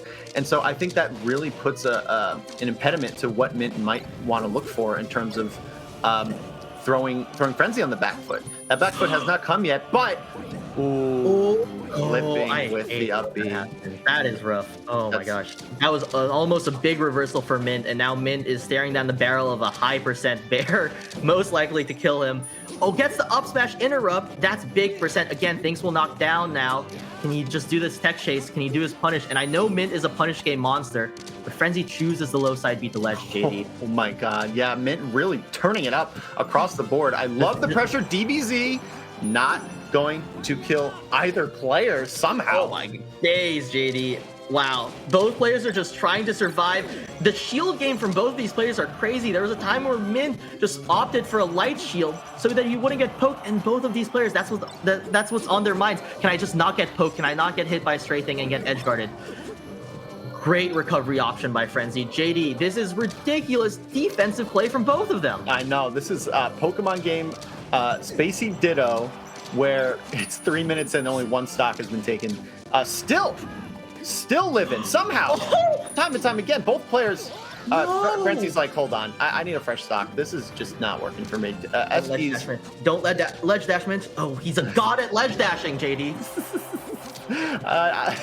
Dude, I don't know why you're doubting that 200% ledge dash. Foxes love that. You just prove it. You got yourself. nothing to lose, but we're even Stevens, JD, again. And what have you been most impressed with? What catches your eye? What tickles your fancy going into 2 stocks to 2 game 3? Oh, it's the micro. It's Mint's ability to really just show why Fox has a lead here. I love the get up attack, almost on the margins there, getting that shine. I thought the uppie was going to come out. I think Frenzy might have too, but right the last second, that shine reliable against Falco and just looking disgusting. Mint showing why this technical style really works, especially if you're getting. I love these turnaround shield stop. Power shield's really good. Every time Falco's on the ledge, Mint is being reliable. The ledge guards are good too, but Frenzy's gonna pick this up. No! What an angle from Mint, JD. Oh my days. And that's still not gonna kill. Forget me, I don't know percents at all, but that will for sure. No, it won't! I don't know percents at all. I so take it funny. back. Mint is a madman. He's a man with 9 lives and he has nothing to lose and he's still going in. This is ridiculous, JD. Yeah, I love the style right now. I mean, I don't think Mint is really trying to force anything, obviously, by taking center stage, doing a lot of back air, double jumps. JD, I have to interrupt you right now. It's 62% right now. Weak aerials will knock down. I repeat, weak aerials will knock down. Dude, I love the call outs. That's what you were studying for, brother. It's coming in handy. And yes, weak knockdown and weak aerials, gotta be afraid of that, but also the down smash will kill. Wow. I was not expecting that. The game started off really strong for both players. Frenzy keeping control, but that SD. Yeah, and the SD, right. Yeah. SD. Wow. JD, I gotta tell you, so what impressed me the most was Mint's ability to work around lasers. And again, we talk about, take laser dash back, take laser nair in, you can do all of this thing. How about just not getting hit by laser, right? Either you jump over it or you shield it. It sounds basic. It's really hard to do. And I know this because Drug Fox has yelled at me several lessons being like, I've told you this already, watch my sets. And apparently I need to watch Mint's sets too because he's doing an amazing job just working around the lasers, right? He's playing the minigame so well. Yeah, Mint is just kind of showing, again, power shields don't just stop the lasers. It stops a bit of confidence in a playstyle. Frenzy, certainly a Falco that doesn't overly rely on lasers, but I like how it comes out when the shield's low. A little call out there, but we'll see what Frenzy can do to kind of turn this back around. We saw a lot of good control in the first 2 games. We got to remember that this was an inch away from 2-0 Frenzy, and now it's 2-1 for Mint. Oh, he goes for the up smash there. The shine out reversal, JD. Can Frenzy close this? Mint has made it back before, but not this time. Frenzy finally gets the edge guard correct, and he's given this lead. How will he operate with a lead now? We haven't been able to see it with Pokemon, and the scary thing is Frenzy is looking for the lockdown. He wants to put Mint in an iron cage, right? Mm-hmm. And Mint is saying, no, I am a wild animal. I cannot be caged. Yeah, as much as Falco wants to. I mean, those are little tranquilizer darts. It's just, he's saying no, and reflecting them back so reliably. Frenzy, again, similar to the last game, game 3, just the control is there. But we've seen what Mint can do with just one opening. Here it is. Now we're tied percent, and it's not over. Interesting down smash, not quite going to do it. Not high enough percent to die from forward smash. Mint is, and now this extended edge guard. We've seen it before. Frenzy, I think story of the set. I'm not loving the edge guard reliability here, even though the stock went in his favor. We saw it obviously game 2. We could talk about that all set. But last game 2, there were a couple edge guards that just weren't really cleaned up. And if you are Mint, you obviously want to take advantage of that. Maybe even noticing a little bit of hesitancy. That's kind of a microcosm of the mindset that Frenzy might have. I don't know. It's clean across the board, but the edge guards are really a call out. Oh my god! Holy shit! Did you see that? What a reversal! Yeah, no, I just saw that, JD. I feel like that's like one of Frenzy's strengths, right? We talked about Mint Game 3, but like just to focus on Frenzy as he might be getting this stock. Jeez, what a great move choice. He's just such a balanced player, and that's arguably his biggest strength, right? When you hold such like well-rounded stats as like a player, and with your character, and you can wield that efficiently, you can make these tiny adjustments, right? He's not, changing up his game plan, but he's tweaking it a tiny bit to just catch Mint. Specifically, what I've really liked and saw is like he's using lasers, and then he's not freaking out if Mint doesn't go in off the laser, right? It's okay to play a little bit more drawn out, and specifically, he knows like what openings he's doing, and I feel like he's being choosier on when he chooses to go in because he knows Mint's really looking for any chance to get in. Yeah, I mean, definitely another strong showing. This time, the lead has carried into the final stocks. Interesting choice to side B for sure, but I think Frenzy kind of executing on the game plan. Oh my God! Commentator's curse coming in. All of a sudden, we are here in Game 4. Mint is up 2 games. This is going to be the maybe the winner's side stock here for Frenzy, but it's looking really good. But Frenzy's locking Mint down right here, JD. I mean, these lasers and these bears. Phantom Shine into the Nair still. Oh my gosh, this is so much percent. Mint is going to have to pull something out of his bag of tricks to close it out, but Frenzy isn't even giving him a chance. Again, the lockdown game from Frenzy is crazy as he closes out Game 4. JD, what are your thoughts as we go to Game 5? How should people think about this right now? It's hard to gauge momentum, right? I that's the first thing everyone thinks about when you go into Game 5. It doesn't matter who took Game 4. In this case, I think it's clean slate. I think in terms of the gameplay and the adaptation that these players are having, Frenzy really locking it down, and it's just about if Mint can escape. So once these knockdowns are happening, Frenzy really good at picking up small percentages here and there, getting the combos when they're presented, but really it's a 60-40 in terms of Frenzy keeping neutral and Mint keeping the punish game. And that's why it's seeming so balanced, but also so scary when Frenzy's up percent. I think if the stocks are tied, it's tied. If Frenzy's up a stock, then you can consider it a lead. And if Mint's up a stock, Frenzy has a lot to be afraid of, especially the way the set's going. We see this first stock going in Frenzy's favor already, a huge punish.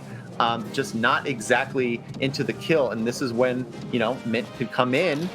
Wow, almost like I've scripted this, man. This is just exactly what I'm talking about. Scary stuff if the stocks are not taken.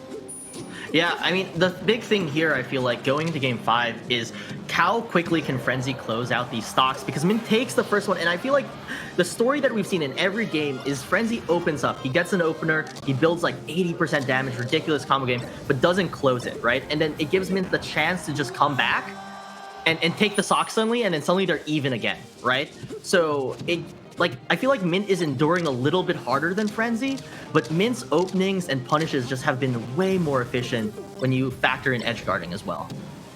I mean, yeah, you hit the nail on the head. I do think that both players have reasons to feel confident. These tense situations, again, not getting the second one, actually a little surprising. I thought it was going to be a huge moment. Maybe that Game 5 nerves just... it's a game of frames here. Maybe taking a little too early or something, but Frenzy with a lead. This is when you could actually consider it a lead. We'll see what percent can be tacked on. Yeah, I mean, this is, I feel like, where Frenzy has really shined is building the low percent game, right? I feel like every time he touches Fox at low percent, suddenly we see Fox at 80%, right? And he's kind of just nickel and diming Frenzy right now. Mint doesn't know how to really get in, and I love these aerials that Frenzy is starting to incorporate in his game. He's full hopping more, he's making it harder for Mint to just like dash dance. Is he gonna close it? Wait, he doesn't! What the hell is that? I love that. I love that upbeat. Once recognizing that, oh, I could do this again for no punish, but Frenzy not getting the stock taken away. Down throw. What a mix-up. What a mix-up. He bet everything on that down throw. That isn't guaranteed, but to close it out is such a good risk-reward option. I'm so impressed by Frenzy.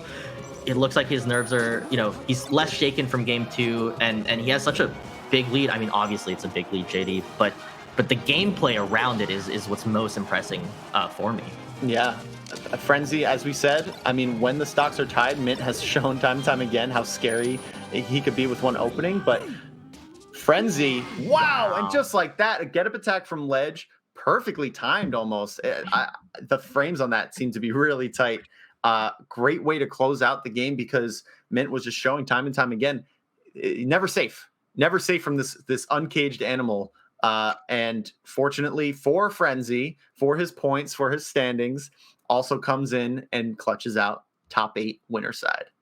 I know. And the big thing here, right, going into top 8 that everyone should watch is now the road, right? Pipsqueak or Frenzy, who's going to take the lead, who's going to place further, that puts them in prime position, in leadership position for the Smash 11 qualifier at the FET Online, right? Leaderboard gets that online spot, the Willy Wonka golden ticket for IRL practice with the best players in the world.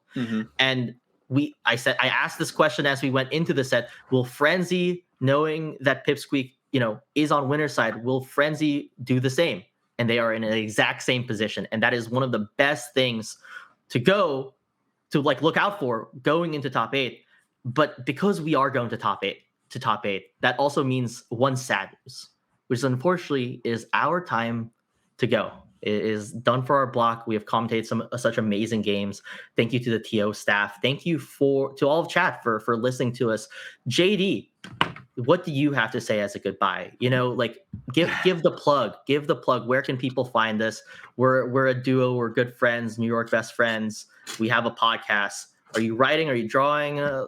Tell me what you want to say. The Wannabes podcast. JD, take it away from here. Yes. So as much as we want to plug the same series, just amazing circuit coming out. Everyone watching, that's what you're watching. You're watching a part of the same circuit. Amazing TOs and players just across the board. So happy. Thank you for having us. As much as I want to shout out Cohen's Academy for having just one of the sickest Patreons and just again, the organization and the people they brought together, just upping their mission statement is improving the European scene. And for just a couple months that they've been so active, it's been absolutely working. And that's something I want to shout out to. I want to shout us out because we have a podcast that we've been doing for 2 years. We're one of the longest running consecutive Smash podcasts out there, over 100 or so episodes. And we just talk about our experience. Again, that's the Wannabes podcast. We talk about what it's like to be a competitive player. Will, you have been playing on the box for a few months, and his arc is that he's now starting to surpass where he was in the GameCube controller. For myself, I'm starting an outside adventure. What is it like to leverage your skills as a melee person to take those and to do other things? And so across the board, we think that if you like Melee, you'll like our podcast. I'm going to not shout it out. Same, Cohen's Academy, Smash Sauna. Thank you guys so much for having us. Will, do you want to sign us out? Yeah, thank you again for listening. And thank you for the chance for us to commentate. We love the EU scene. There's no better way to start my morning, because it's only 9:30 a.m. right now, than to watch some amazing gameplay from EU players. So hopefully we'll see you guys soon, and keep watching. There's so much more Melee to be played in Smash Sauna and so many more storylines that we need to see finished by the end of today. So thank you again. This is JD and Wasabi signing out from the Wannabes podcast. Peace.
This quick moment. On the edge. Can he do it? Can he do it? He did it! Go for it. Go on the upset. 11 events hosted by the major TO teams from Europe, leading into a finale in December with the top 16 singles competitors, top 8 doubles teams, and the top 8 international crews. Okay, we'll battle it out. Okay, for ultimate victory. I've got a little bit of a feeling that this may not be the real Fade. What are you talking about, you ball bag? You say you're experienced players, but I assume absolutely none of you have experience versus a youngling. Well, actually, just to cut you off, like really briefly, because I was expecting this. Just trying to think like a Frenchman, getting into the head of my opponent, how it would feel to lose to the Netherlands, just like that. I've been thinking about it a lot the past 2 weeks already. Intéressant, derrière le grab, c'est très bien fait de la part de Tech. Est-ce qu'on peut terminer le nerf? On n'a toujours pas tué ce Captain Falcon, c'est insupportable. Le backer. Là, c'est pas possible, tu peux pas revenir, mon gars. Terminé. La France s'impose. This shows how far we've climbed, even if we haven't quite reached it.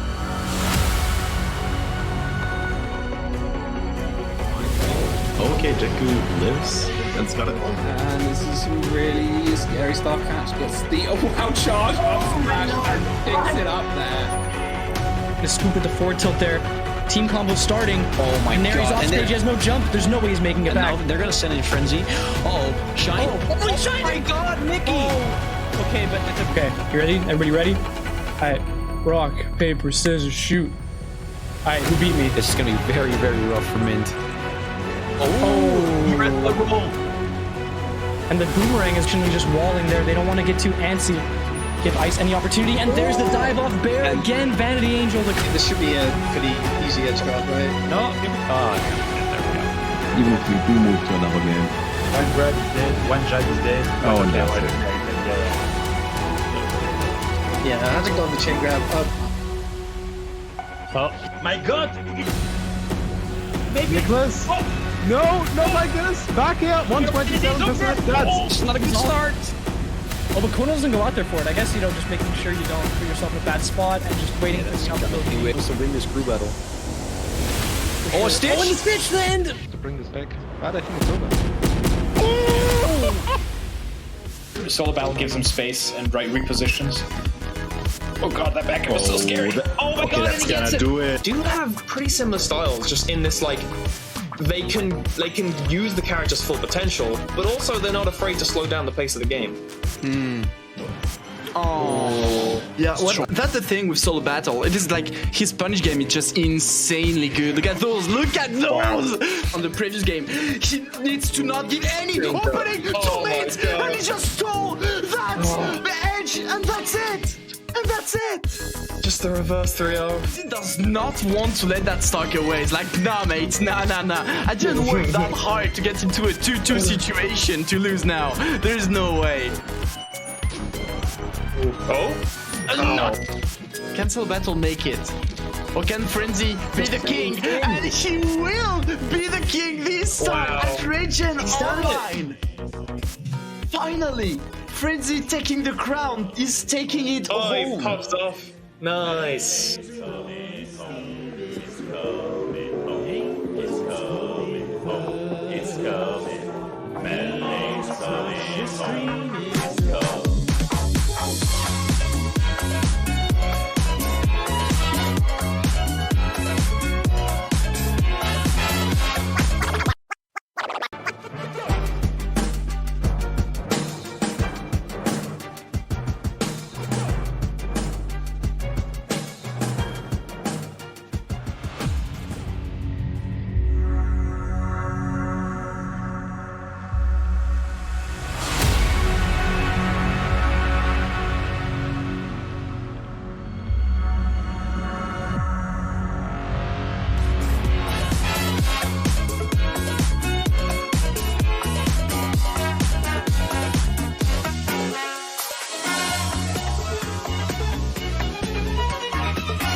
Akami is partnered with the same circuit, and for every circuit event, we'll be offering one-to-one coaching services as prizes.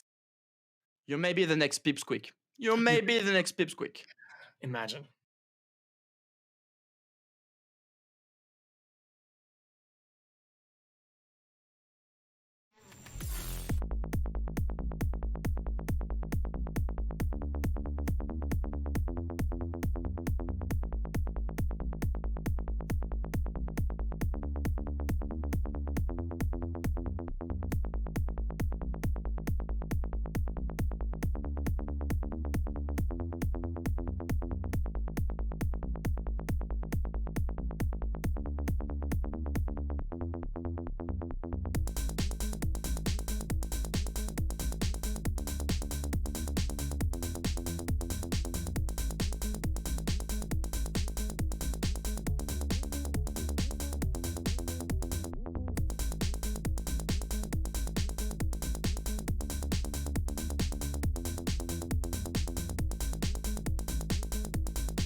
Jaku.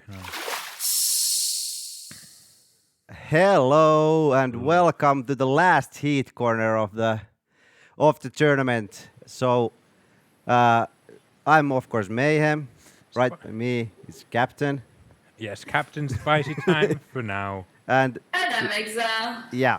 So this time the theme for this last heat corner is going to be Smash Finland and the history behind our scene. So Exile might not know about our. I don't know what I'm doing here. Yeah, but your role is going to be more of maybe ask questions if something comes to mind or anything. But yeah, I think we can immediately just kick off with the slides if we get one. So this is what we've been showing you all the time throughout the weekend already. So Smash Finland is an association in Finland that tries to improve the status of Smash as an esports in Finland, and we organize lots of tournaments here, and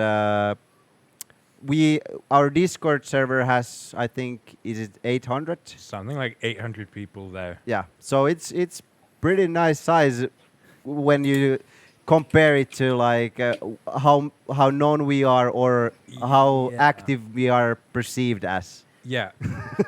And also the website smashfinland .fi. Yeah, .fi. Yeah. Yeah. So that's where we actually have quite good information there. We have most of our power rankings and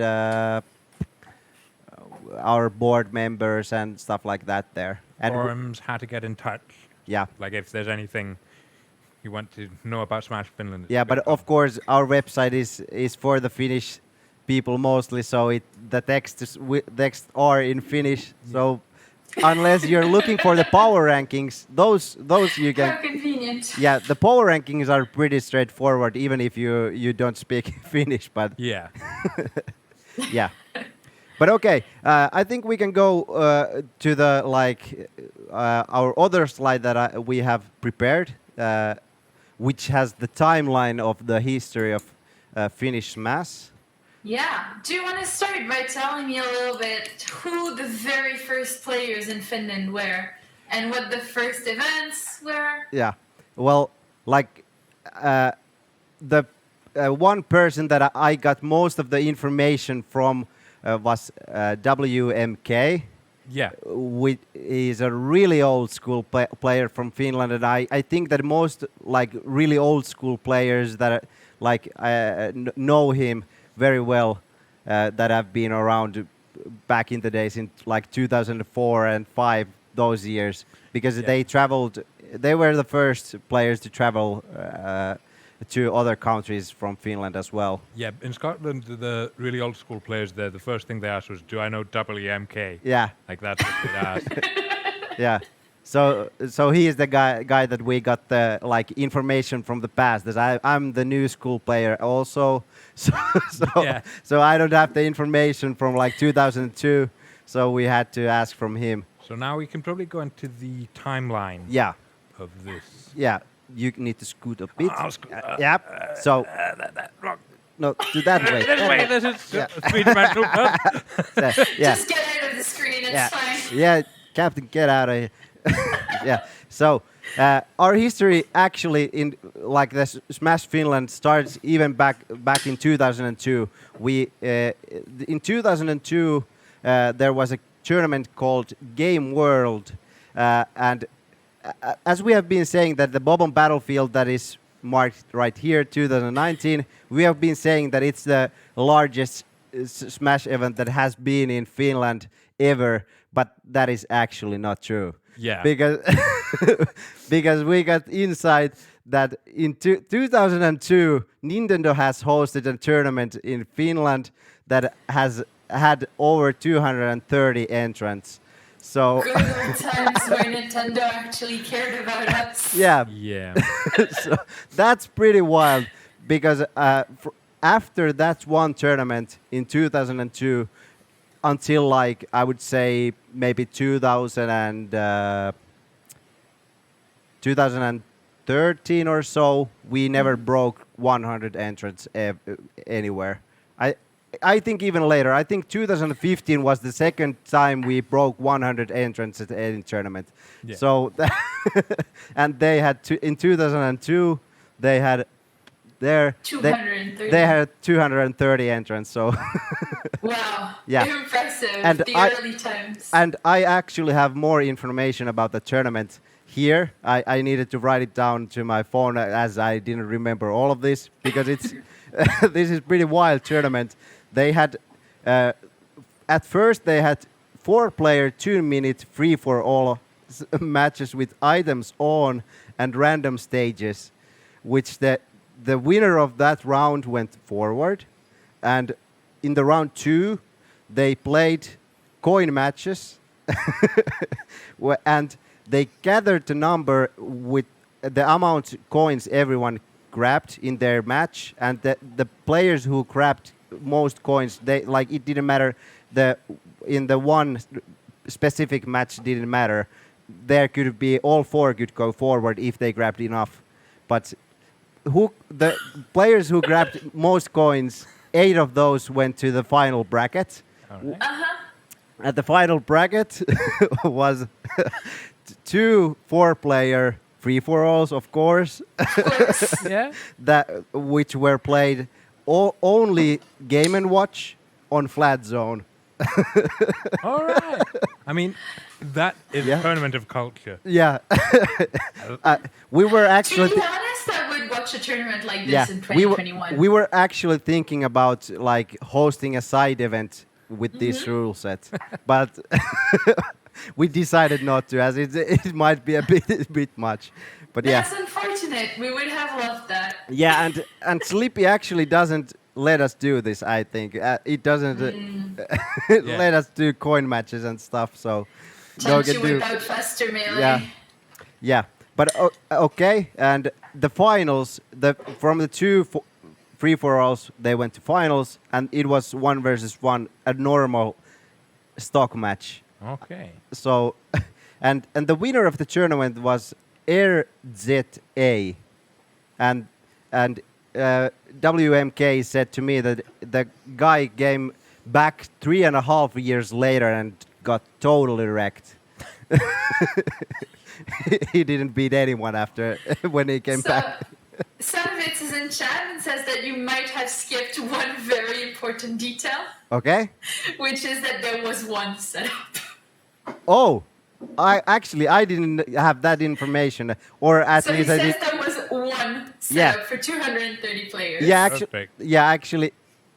It's actually true because they had like qualification matches on a separate weekend, and then they played the finals the next weekend. Yeah. So how many people made the finals? 8. It was only 8 people who made it to the final bracket, which was only 2 free-for-all sets. So basically a US major in terms of setup, it's fine. Yeah. Of course in Europe we wouldn't relate, but... Yeah. And after that there was like bit of a quiet times in Finland for Smash, but in 2004 Rautanyrkki was the first tournament that was actual like with the real rule sets and stuff. It was the first tournament that we had, but it wasn't hosted by the Smash community back then. So it was like the fighting game community hosted a tournament, and they just said that you can play Smash here also if you want. But no night tournament, which was held in Kajaani, which is a quite small, distant city in Finland. It's nowhere near anything big. They had a tournament there which had like I think 20 to 30 entrants. Okay. And it was the first tournament that was actually hosted by the community and by Master TK, who is also a really old school player from Finland, and I think many old school players know him as well.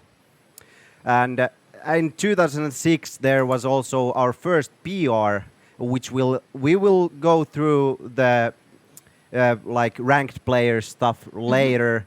but I think Juka was the first one that was actually no. I'm messing up. Vilnes was the first player that was number one ranked in Finland back then.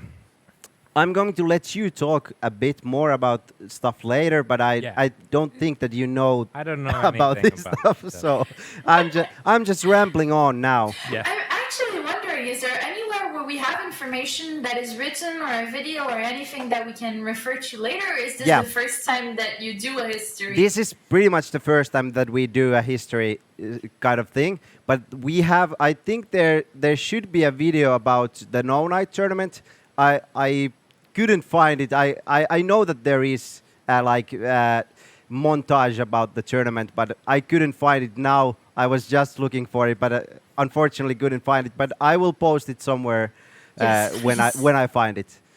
Please, and we will have to write something. Yeah. So that people have a history of Finnish melee at some point. Sorry, nerd me getting excited here. Yeah, for sure. And in 2008, there was Karhu Turnaus, which was hosted by Levinji and Vilnes, I think. Okay. Did you attend this? Yeah, this was my first tournament actually. All right. And why it's added there as like a special tournament is because I think that it started another rise in Finland. A lot of players, new players, started from there, and it started the tournament series Kellari Smash, which like a lot of ranked players started from.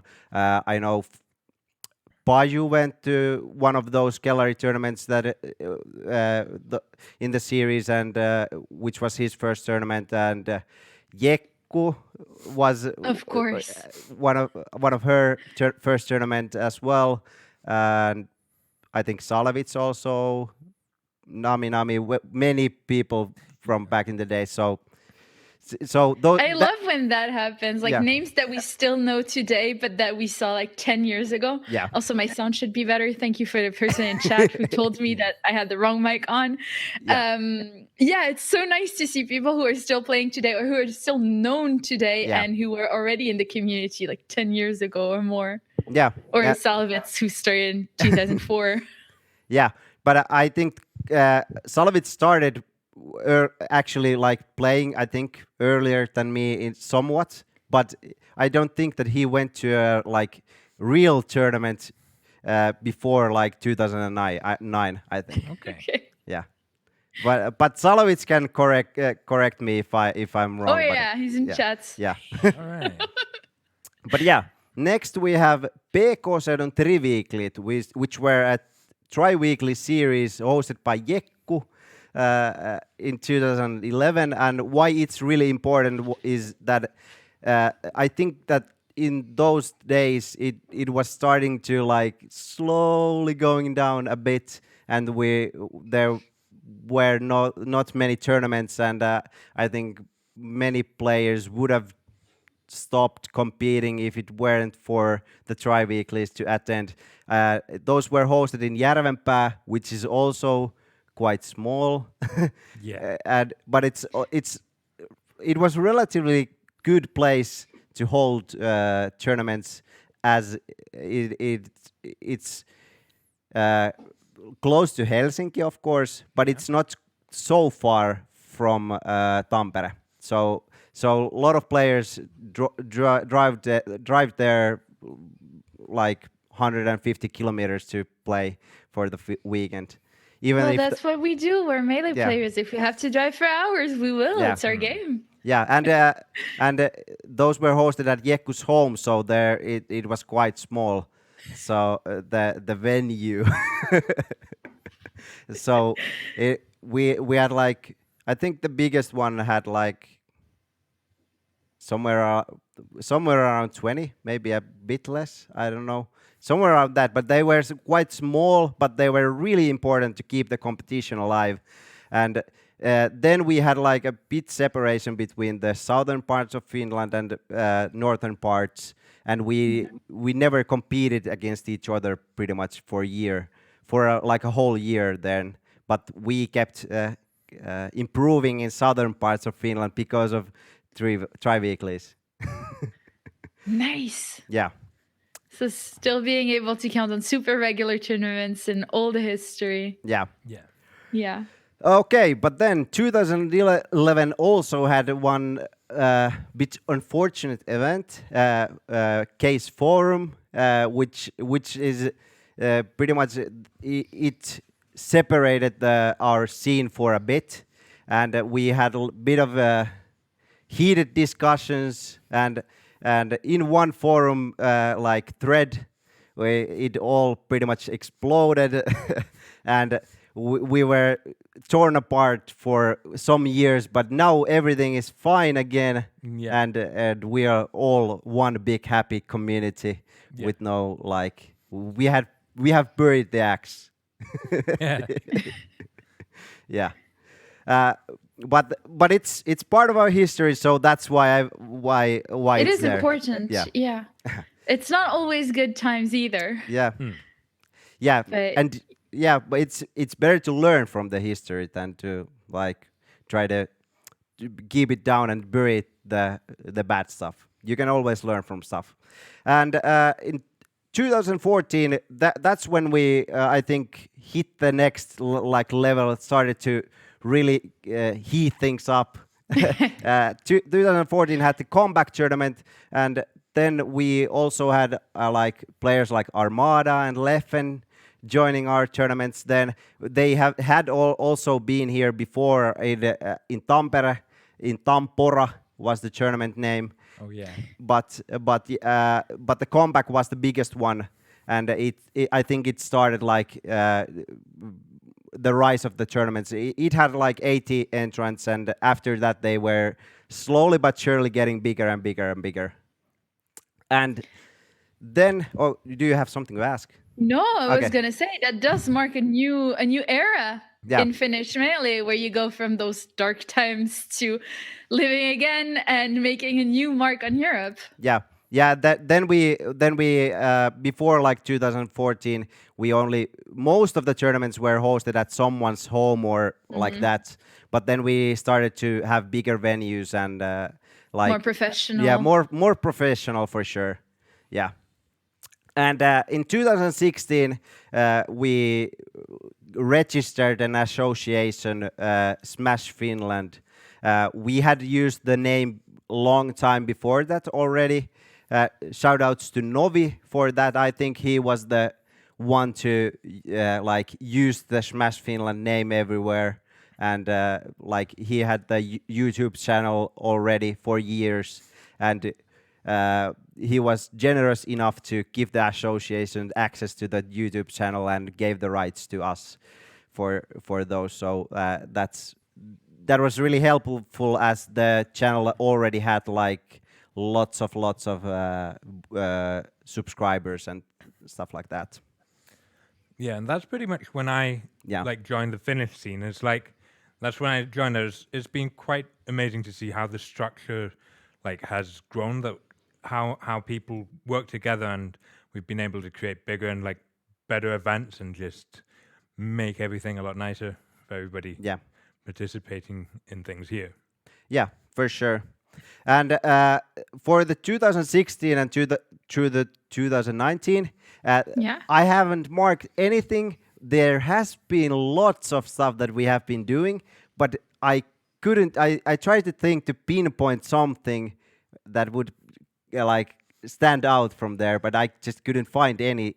Like what would be the one thing that to pinpoint? Loads of tournaments. Yeah, since 2016, basically a fast rhythm of lots of tournaments and lots of things happening. No big major that makes history, but every weekend something to do. Yeah, exactly. We had like every month we had the Union, which had like pretty much stable 100 entrants. We had like Melee and Smash Ultimate or Smash 4 back then, and Oulunkylän Offstage was another tournament series that had like stable, I think, 60 entrants, and those went hand in hand, like different weekends through the month. So we had like pretty much at least 3 weeks per month you could find some some Smash content to like some tournament to attend if you want. Good times. Yeah. Very good times. Yeah, and a lot of saunas. Yeah, a lot of saunas for sure. As we talked, like lots of those tournaments, Unions and Olympian off stages, both of those have a sauna in the venue. So that tells a lot. So that's where you got the trailer from.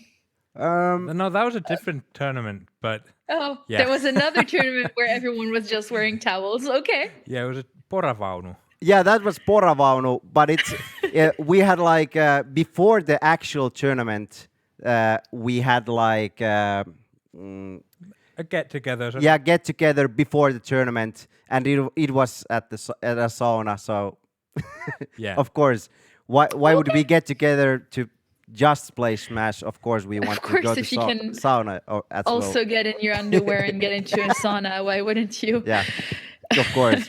But yeah, then in 2019 we had the Bobon Battlefield, which was like it marked the next step maybe in the production value and like more professional stuff even than what we've had before.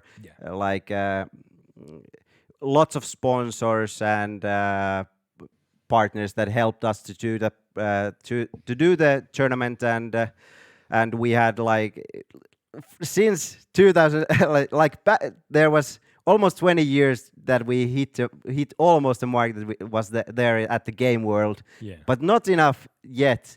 Maybe next year. Last year was an unlucky case, but I hear that there's some new stuff coming in the future. Yeah, you might get something before the top 8. But yeah, I think the next commentators have something to say about that. But at this point, let's just leave it at that. Yeah. But yeah, okay. The next and last part of this history thing, we have the change from PAL to NTSC, which was in May 2020, and Finland was the last country in the world to switch the version.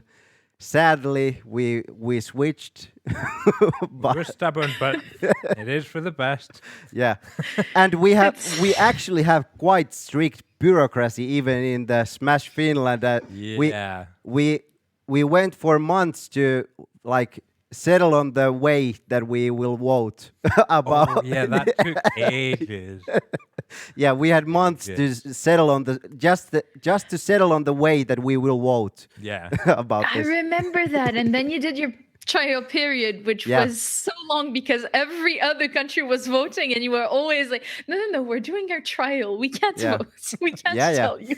Yeah, exactly. It came so late. Yeah, exactly. But yeah, and now 2021 we have the Smash Sauna, of course, but that pretty much sums up our like history part. But I also have one more slide to show. As I talked about the ranked player stuff, we will show you. Yeah, you just want to talk about yourself. No. I wanna. These are all the players that have been ranked number 1 in Finland. And as I said, there's Vilnes who still plays. Yeah, but he mostly nowadays plays Ultimate. Yeah. Yeah. But Vilnes, a fun fact is he was developing the yo-yo glitch. Yeah, that's true. In the day. Ooh. Yeah. So we actually have someone with Ness in their tag who actually plays Ness. Yeah. Yeah, good. That's the first time I and he was number 1 ranked in Finland while playing Ness. He played Ness then, but later on he has switched to Luigi. So he's playing Luigi now. Okay. And then we have also Iuka, who is a Fox player, and he actually attended some tournaments like 1 or 2, I think 2 years ago. Yeah. Some tournaments, but he's quite inactive. But I think he actually lives in Tampere now, but I have not seen the guy for years. Maybe someday. Hopefully. And then there's also Pekki. He was number 1 ranked for a few years, and he was almost he had like in 2015 here somewhere 2015 he almost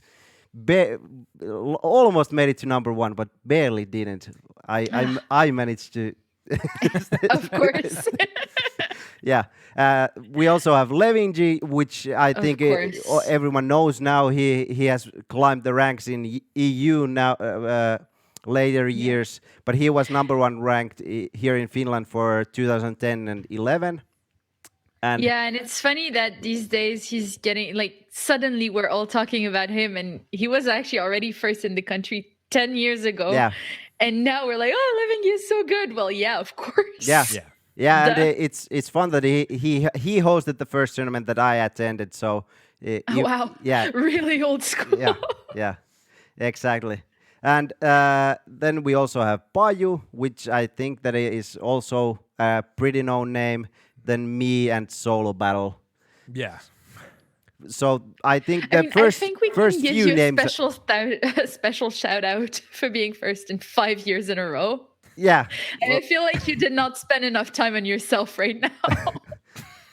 Well, I think self. How do you say that? I feel self-bragging feels a bit awkward here. Maybe, but I can do it on Twitter later. Yeah, let's do that. So let's all meet on Twitter after this Heat Corner and just say nice things about Mayhem. Yeah. But I think that sums up the history part, and we also. I think we have donations. One thing. One donation. Yeah.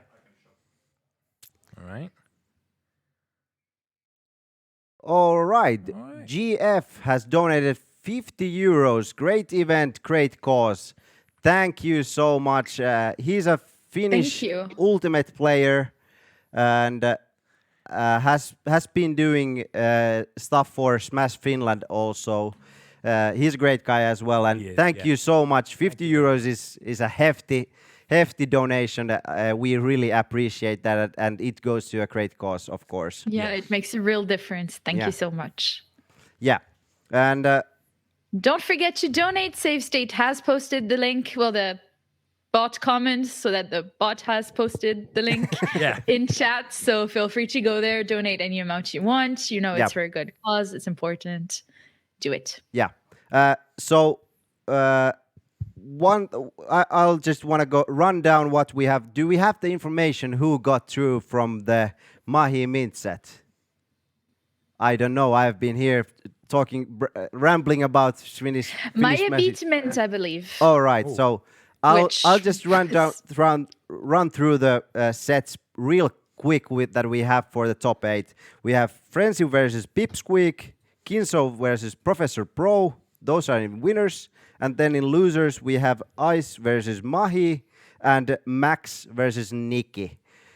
Ooh, sounds like that's pretty gonna high be exciting. That's going to be exciting for sure. Any thoughts from the captain that who's going to win? Honestly, I think pretty much anybody could go all the way.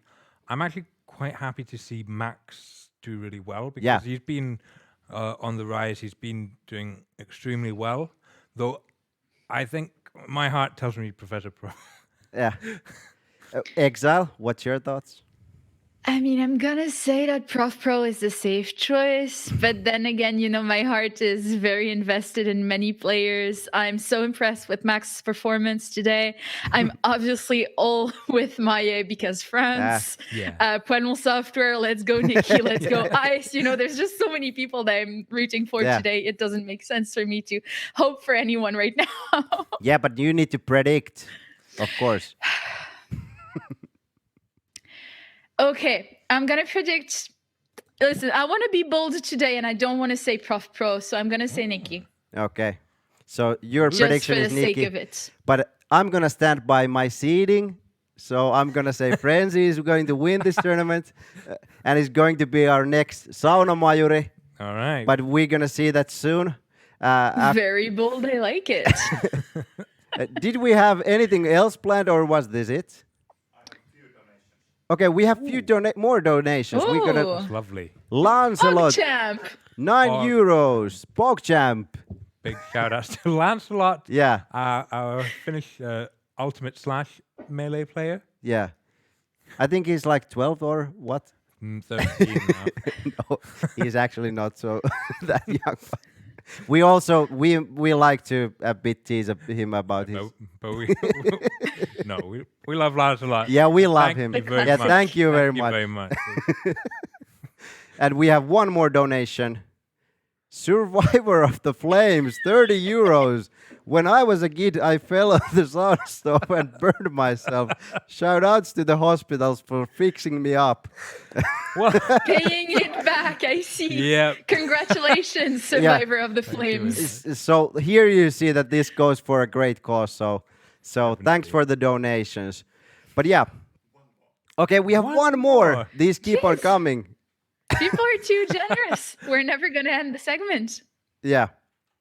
We have to soon, as we're gonna in 8 minutes we're gonna have the top 8. Yep. Okay, Anonymous has sent us to the donation drive 10 euros. Getting steamy in here. I agree. Yeah, definitely getting quite steamy. Yeah. Okay. I think that wraps our Heat Corner up. We're gonna come back after the top 8. We're gonna come back here at the Suolijärvi for one last time. But now we're gonna head to a quick break, and then the casters are gonna have something to show you guys. Ooh. But for now, Yeah. that's enough for us. Thank you so much for following us through the weekend. Yeah. I'm really sorry you're going to have to watch some high quality Melee again instead of having Yeah. us, which honestly, I would rather watch us, but got to do what we got to do. Yeah, So enjoy exactly. top 8. Yeah, enjoy and the break. Yeah, thank you, announcement. thank you, Exile. Thank you very much, Exile. Yeah. Thank you, boys. Okay, but yeah. Have a nice evening. Bye bye. Bye.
I'm looking for answers, but I'm blinded by the light.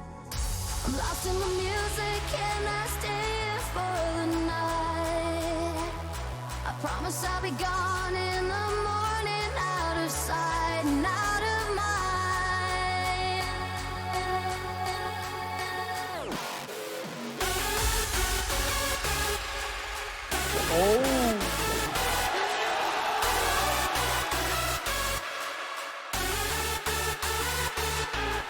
Too far down at the very least. Wow, oh my god, Finnish game, look at that!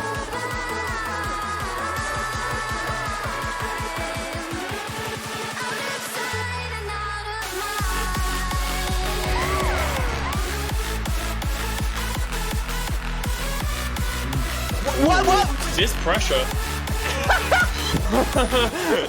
He just pressed A on him. Okay, so Knuckles still going onto the stock, but now they've got a chance to combo Amsa. And they killed Amsa off a bit. That was great.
much did you sacrifice?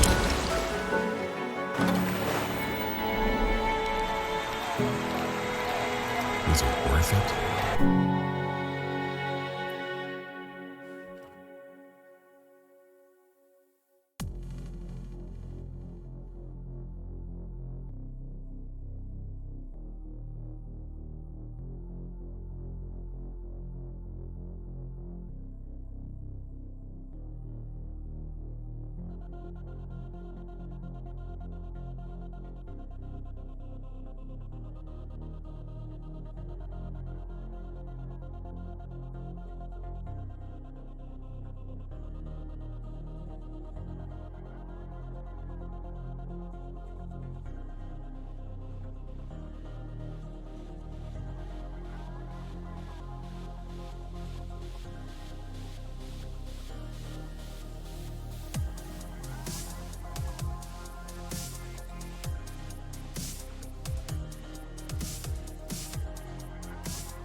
Welcome back, everyone. We are finally in top 8 now of Smash Sauna. I am Ressus Whale, and I'm joined by Zin. What's up, everybody? Yeah. And now Smash I know you're Sauna. all. Sorry, I didn't mean to interrupt you there, Casper. go I'm ahead. a little bit excited. We don't want to waste anybody's time here. We don't want to have you guys waiting for top 8. But the TO team does have something to show you guys, a quick video. So if you'll just enjoy this before top 8 starts, see you in a sec.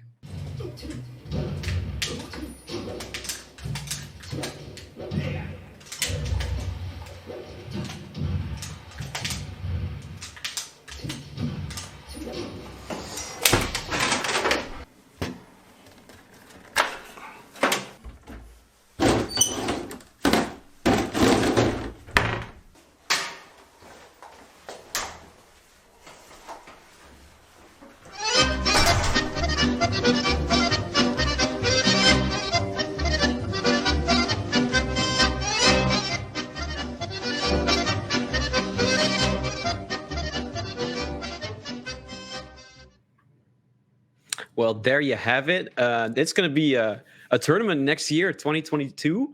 And actually, the winner of this online tournament is going to be able to go there for free. They're going to be flown out, and they're going to have the VIP sauna experience, which isn't completely arranged yet, but it's going to be sick. So you got to win. So one of these 8 last players, Maye, Ice, Max, Nikki, Frenzy, Pipsqueak, Kinzo, or Professor Pro, they're going to have to fight for that VIP sauna. Yeah, I mean, to become the Sauna Mayuri, the real Finnish legend that has been foretold in the scrolls, the man who can, or woman, the person who can withstand the heat of the sauna and come out alive. that's going to be your winner of this tournament, and they'll be getting free entry to the offline event. So even more to play for here. And if you weren't following already, we have a ton of points in the same circuit.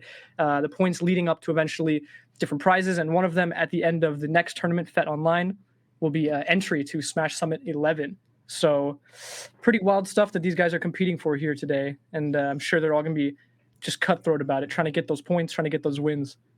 Yeah, I mean, Frenzy's up ahead right now in points, and Pipsqueak is right behind him, second place, and they also have to face off in winter semifinals this tournament. So they're going to be on stream a little bit later on, but we're going to start off with Max versus Nikki, if I remember correctly. No, Maye versus Ice first. Yeah, this is very cool. I mean, we also saw, I believe, Maye was in top 8 of the last event, if I'm not mistaken. He was.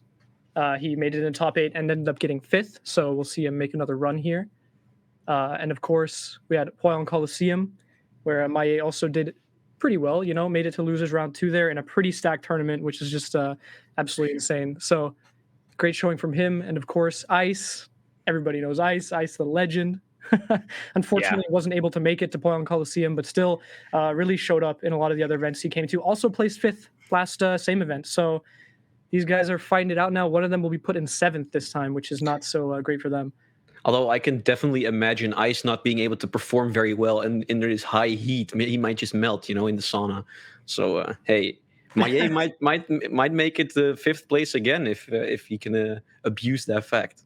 Very true, very true. But it also depends on if Maye is a north of France or a south of France kind of guy. Because if he's a south of France kind of guy, I could see him taking this heat. But if you're from the north of France or you enjoy going there on vacation, then you're a masochist. You love cold wind. You love cold water. Like, what can I say? I don't think you're suited for the sauna. True. I'm just going to join in on my stream. I think we're going to get into it pretty soon.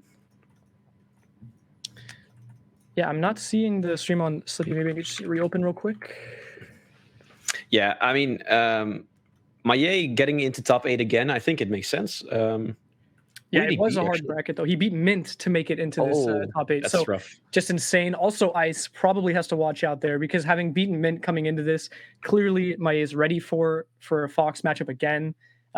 I'm sure that he had to play me earlier, so I'm sure he's very ready for Spaceys in general. And this is probably what you want as a Marth main coming into top 8. You want the opportunity to just play a matchup you're very comfortable in, not run into like a Sheik or a Puff just immediately. Yeah. I mean, Max just 3-0'd Meaty earlier to, speaking of Sheik versus Marth. Max having a very, very good run so far, getting into top 8. Yeah, true. Max, great showing here. Can't wait to see how he ends up doing throughout the rest of the top 8, because, I mean, it would be pretty impressive if Max managed to take Nikki down on the other side of losers and kind of push through the rest of losers here. Yeah. I mean, he was playing really, really hot. Being able to beat Yappy and Triff's Marth, that's not easy, especially. I mean, I guess Thrift's Marth might be a little bit easier actually than Yappy, because I would say Falcon Sheik can be quite hard, but he was playing really hot. Mm-hmm. And we've been seeing Max do really well at a lot of online events over time, and it's just been a matter of time, I think, for Max to get a breakthrough in the top 8 at a same event like this. So really, I'm just excited to see how far he can take it from here. I mean, you got your chance on the big stage. Now let's see what you can pull off. Yeah. Yeah, I mean, Kinzo getting into top 8 winner's side this time. That's actually, I'd say, maybe not an upset, but I mean, he's doing really well, to say the least. Yeah, for sure. Because I don't think he's gotten into top 8 winner's side. I mean, he had to beat Max, and he did do that very handily. 3-0. Actually, he 3-0'd everyone in winners. Wow, yeah. 3-0 Telman, Lyax, Foutenel, and Max back to back. Wow. That's crazy. He's playing hot. Yeah, we saw Kinzo actually coming out of winner's side of Hwaeong Coliseum, but did have to face Leff in round 1 of winners, so not such a great bracket to fall into. Maybe this time, against Prof, maybe he has a little bit better chances going in. I wouldn't say amazing chances if I were to consider how good these players are, but either way, better chances than playing Leff, and I'd probably wager. True. Okay, looks like we're going to get into it. We're going to start off on Battlefield. Yeah, that makes sense. Yeah, and already Maye starting off pretty strong here, forcing Ice towards the ledge, but not getting all the mileage you could have gotten out of it. Ooh, some nice dash dancing from both of them, dancing around each other. Maye finds another opening, but Ice gets out. Wow. Yeah, the F smash is going to send off, but nicely done by Ice, the sweet spot to the ledge there. Now he's got to try and make something work here. That F smash is going to close the stock out, and with only 51%, Maya is doing pretty good so far in this first stock. Yeah, he's playing safe. He's not really overextending right there. He did, and he gets punished for it pretty hard. 80% already on Maye. Oh, another raw F smash read, and he's got Ice off stage again. Oh, this is terrible. Ice. Yeah, really bad. And actually just goes for the normal get up to try and get the regrab. Ends up working out. I would have thought maybe some reactive edge guard off the ledge would be a bit safer there, but yeah, I really thought he was just going to go down there with like a falling back air that should have, you know, taken the stock. But I mean, Ice still died because of that SD. I guess against a player like Ice, nothing is as easy as ever just dropping down and doing a back air or something like that, you know. True. It may seem better on surface value, but Maye seemed to be ready for the option of Ice coming back to stage. Oh, he gets his jump back. This is very good for Ice, but he still managed to get the kill there with the down tilt. 3 stocks to 1? Maye's going hard right now. He wants to make it to the next round of top 8 here. No jump on Maye right now. Let's see how far Ice can bring this punish. Yeah, manages to close the stock out as well there. Nicely done. Not getting too flustered by Marth recovering at the ledge. I mean, it can be kind of scary to do something like that, especially on your last stock. You do not want to get reversal in that situation. Double shine to send off as well. Oh my god. Yo, he's actually going to make this comeback happen? No, okay, he does really try to go for the gimps there. Doesn't get it, but gets the up air. No, good DI from Maye. And that shine again with the back air to cut him off after jumping. And now 36% on the last stock, and Maye's lead has just absolutely melted away here. Yeah, I mean, this is scary because let's say Maye wins this game, still, it's not going to feel great because he lost so much momentum. And right now, Ice just taking it all the way. 70% already. Oh, he did it again, another up air, Ice, what? What was that? That was sick. Ice just, I mean, clearly he was down but not out there from what we saw. He just decided like, nah, I mean, you're going to get me a few times, I'm going to get a little flustered, and then I'm just going to just mess you up. And that's exactly what he did. Such dominance towards the end. Crazy. That was a clean 3 stocks to 1 comeback. That was insane. He only took 50% for those 3 clean stocks of Maye's. That's insane. Yeah, and in that sort of situation as well, it's super nerve-wracking against Marth. I mean, it's so easy for Marth to kind of like get a reversal out of it and sort of hit you out at lower percents, and even get a kill at lower percents, but Ice just holding it together, Maye not managing to find it. But FP should be a different story. Ooh, yo, I like that full jump up air. It was a pretty nice custom combo there. Is he going to get the whole stock? No, good DI from Ice is going to get him away from that down air. 140%. Yeah, he had no jump, but Maye had to kind of go for a grab there to reset the jump either way. Ice rushing him with the shine and just rolling up with the slow get up. Past 100, you get up so slowly. Marth can't make it back in time. Yeah, I mean, Maye kind of read that Ice was going to get off the ledge earlier, and then he dropped down a little bit too far. Yeah. But hey, they're keeping it close, so still fine for Maye. I would say this is the stage where Maye has the biggest chance to win, of course. Ice not finding the grab after the nair. Drops the ledge. Ooh, but Maye... What? Okay, Ice, yeah, just answering right back to the up B. Getting clipped by up B and still having the mental fortitude to actually, you know, throw out a forward air that connects, that's insane, man. Yeah, it's scary as well. You're not entirely sure. You know, I'm sure Ice knew what he was doing, but rather, it's pretty scary to go off stage with an aerial like that against Marth. Okay, Maye finds a grab again. Let's see how far he can push this, though. He really needs to get this stock, honestly. That felt like a backwards grab, but I'm not sure if it was. Ice getting a little, maybe just confused there. Not really moving at all. Maye managed to find the grab and still isn't able to close the stock out, but this should be the chance here. Oh, yeah, great tech. He's going to get that every single time. Maye opting for a little bit of a mix-up there with the side beam, but Ice was kind of ready for it, just holding up his shield, waiting.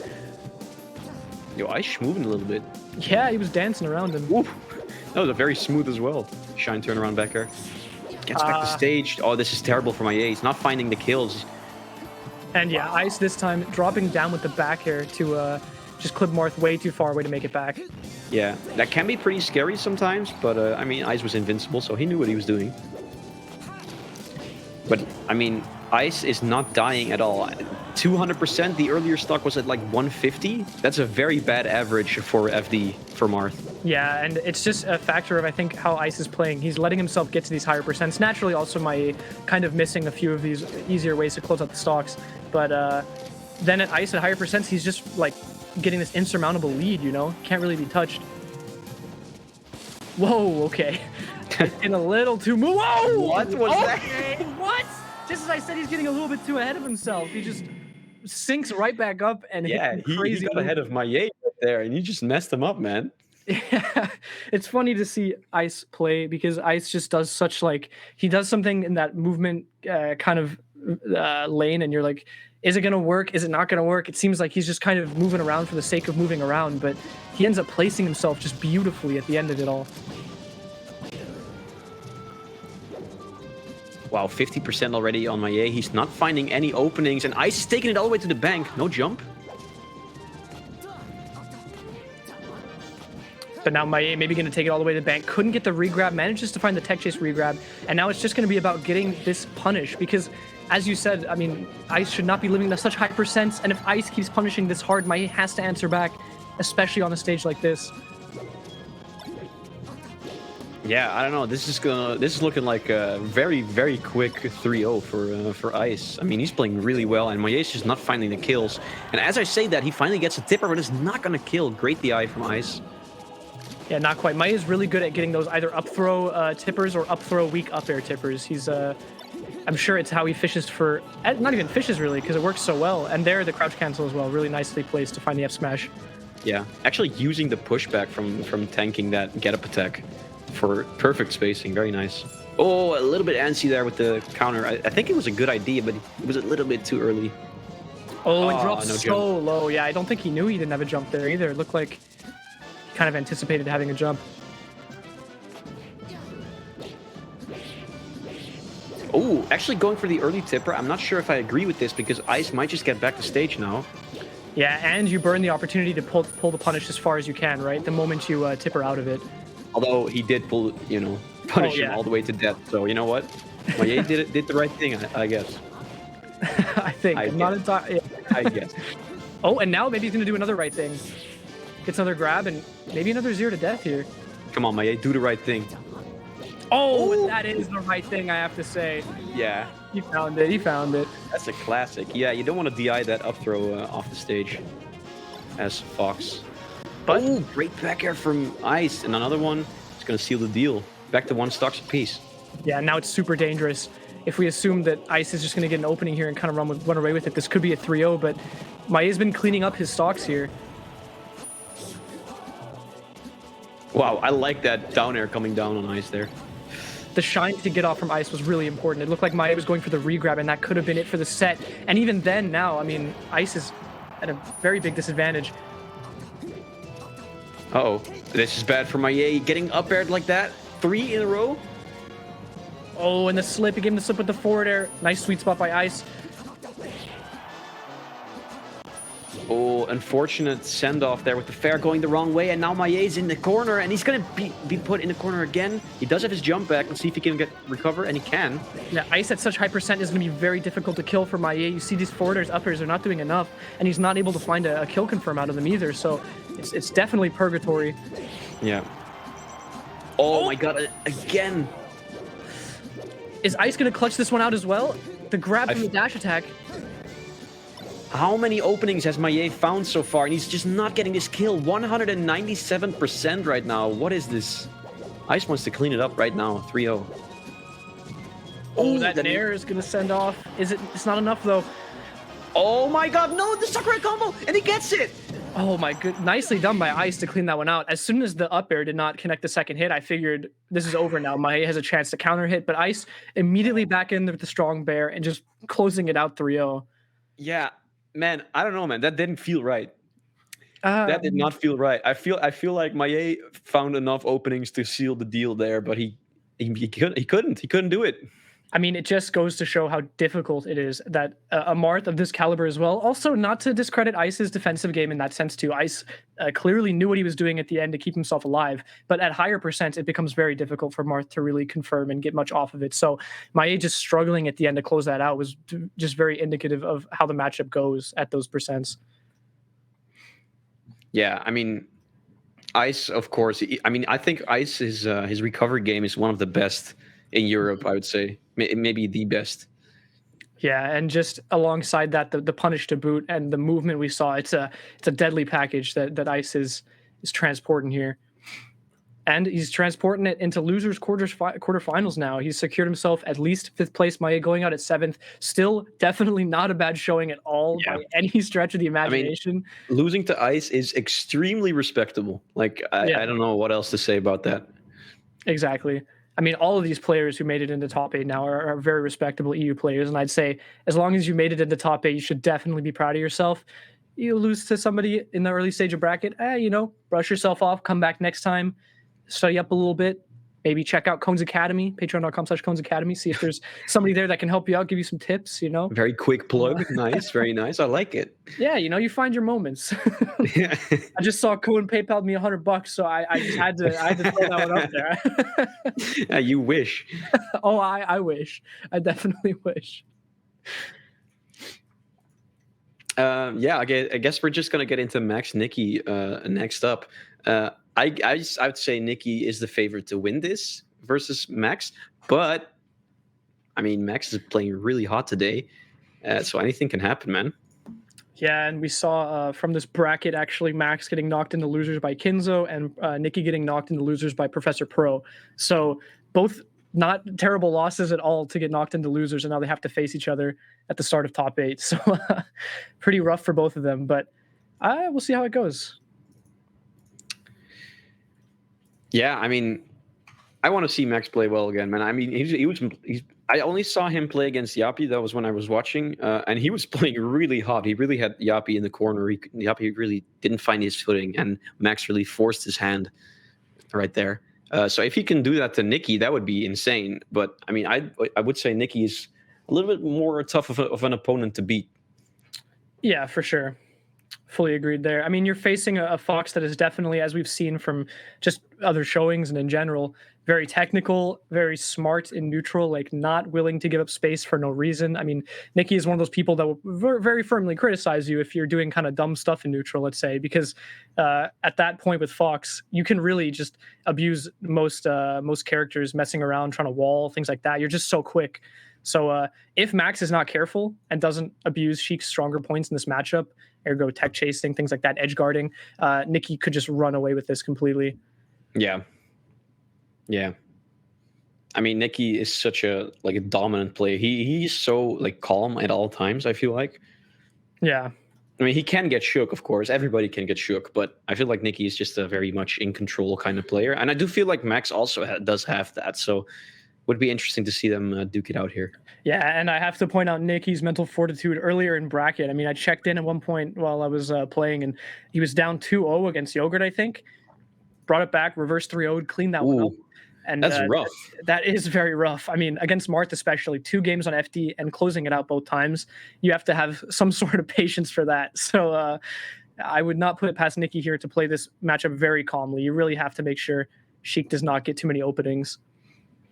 Yeah, I mean, that's also very rough for Yogurt, man. Being on the brink of an upset like that would be so sick for him. But Nikki is no slouch and proven himself that he is one of the better players in Europe.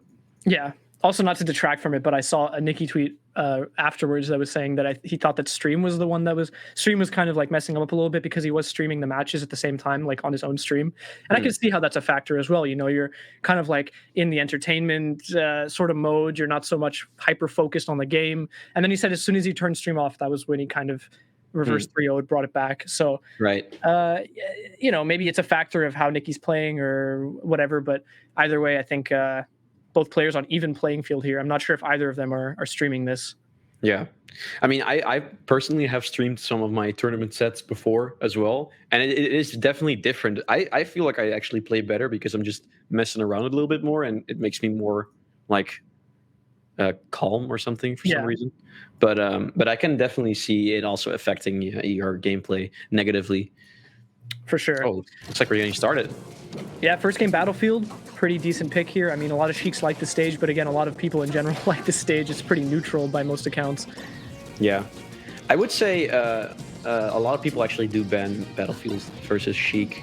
Yeah, it is like a classic. A person like Professor Pro would definitely ban Battlefield and try to go to Dreamland or something. Yeah. Wow, this rinse repeat from Max. Oh, and got Wow. the ledge grab to close that one out. Nicely done by Max. Like you said, rinse and repeat, just closing out the stock. Yeah, that's actually crazy. That's the exact same back air over and over again, covering the options that Nikki was putting out there. Yeah, and it's as we said, you know, you have to kind of abuse some of the things in this matchup to make stuff work, and one of them is the ability to edge guard Fox so well and to go so deep with your edge guards. Yeah, that upper's not quite gonna kill. This is bad news for Nikki, but he does manage to find the kill there on the top platform. Small lead for Max. Let's see if Nikki can close the gap here. Max backing up there, knowing it's not really worth fighting with Nikki there. Trying to get the tech chase with the down air. Nikki finding his shine. Ooh, that was very quick there. Shine off the platform. Wow. Max is just scrapping, man. Just finding a lot of aerials. I feel like he's a very air-based Sheik. Yeah, and even, you know, on stage in that situation, we were saying the edge guarding was pretty strong, but Max holding his own on stage as well. Ooh, yeah. I'm not sure about those needles. I think if he didn't shoot those needles, he could have gone a little bit further on stage, maybe get a little better of a recovery. And now Nikki is just running all over him. Yeah, but flubbing the up air there, Nikki dropped his chance to get that stock, giving Max possibly another lease on life to kind of make something work here. It's going to take a second on the ledge to think this through. So far, we haven't really seen some tech chases from him. And Nikki's just not getting hit. And as I say that, he's going to get the tech chases going. Oh, yeah, he heard you. He's mad. He's like, I can tech chase. What are you talking about? 30% on Nikki, that's pretty nice. But any extra percent will be very great for Max. He actually messes up his recovery, but Nikki Nikki has been punish. Nikki's been dropping a lot of these really great opportunities he's been given by Max, such as the up air earlier and that edge guard there. So has to play a little bit cleaner if he wants to close this out. Nikki in the corner. Oh, great tech chase there from Max. Okay, back to neutral. Wow, that was very scary for Nikki. He managed to sneak under that forward air. Now he gets his punish going. Yeah, and looked like he missed his jump as well there on top plat to reach Sheik at the top of the screen. Again, it's looking like Nikki's maybe not playing at full capacity here, you know, full throttle. Ooh. Nicely done by Max, not rushing up there to the top platform, recognizing Nikki has a lot of time to actually get back up and counter hit him out of it. And you do not want to get reversaled here. That forward air is going to send off far enough. Yeah, that was nice. That was pretty interesting, actually, going for like the slide off forward air there. Very quick for Max. He's actually got the lead now. He's playing so hot, man. Nikki cleans it up, but it's one stock to one stock. This could go either way. Yeah. Let's see how both these players decide to approach this last stock here. Max just going in, slapping Nikki up a little bit. And gets a nice tech chase there, reading the miss tech. Oh, great punish from Nikki. Gets Max off stage with Max. Oh no, he has these.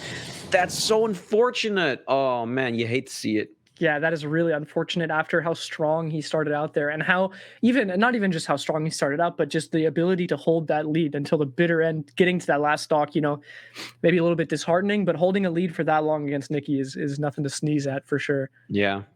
Yeah, although I do feel like Nikki was kind of firing up there at the end, playing a little bit better.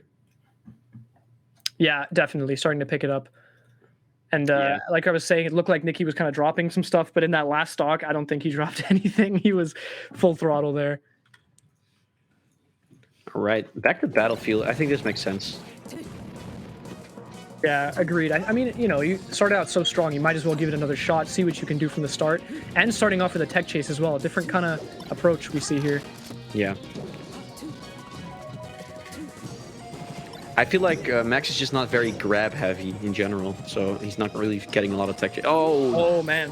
Yeah, I think weird. I recall commentating a set with Max a while ago that was a puff set, and we did acknowledge the fact that Max was not grabbing so much, and that was sort of a catalyst of the matchup because he was able to shoo puff away and not be worried about crouching under rest. But here it seems to be a little bit detrimental, where some situations that maybe are a little more, I wouldn't say guaranteed, but a little safer to grab, he's possibly going for more aggressive options, like last game where he was just slapping, you know, just going for forward airs.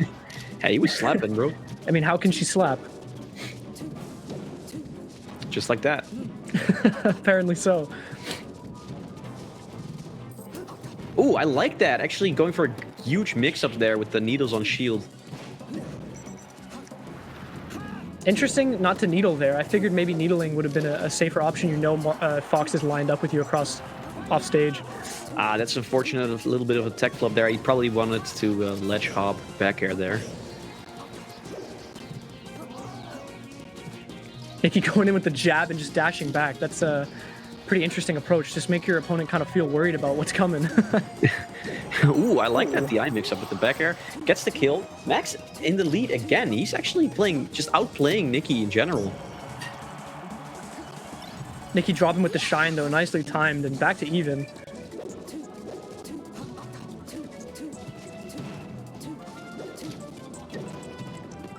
Tech chase here. Nicely done by Nikki to roll out of that jab reset.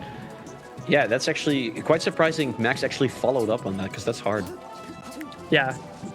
I suppose you're somewhat aware of it, but I never expect jab reset to do that. Yeah. I always just hope for the best. Close your eyes and hope for the best. Oh, this might just be the... What was that? That was sick! That was insane. Yeah. Got the follow-up, even got the ending on the missed tech, getting the up smash. Yeah, I mean, Max was definitely not expecting that option, going for the forward air there off the side platform. That was really sick. But now, Max is looking to take it back to even stocks, and that back air is going to seal the deal, probably. Yeah. All right, let's see how Max decides to approach the exact same situation he saw in game one. See if he can maybe close this out, but Nikki looks like he's approaching it the same way, you know, just combo, hit a few times, run away, but... Just win and let Max SD. Yeah, true. That's I wonder if Max will miss another ledge dash. I hope not. Oh, but it might just come. Nikki is looking very dominant this stock, wow. though. Yeah, that tech chase was perfect, finding the up air there on the top platform. Yeah, nicely done by Nikki to close that out, but very unfortunate that Max couldn't close that one out himself. I mean, another chance was given, and he couldn't quite get it. Back to Battlefield again. I respect the stubbornness here. Yeah, I'm a firm believer in not doing this, but hey, that's the reason I'm not in top 8, so...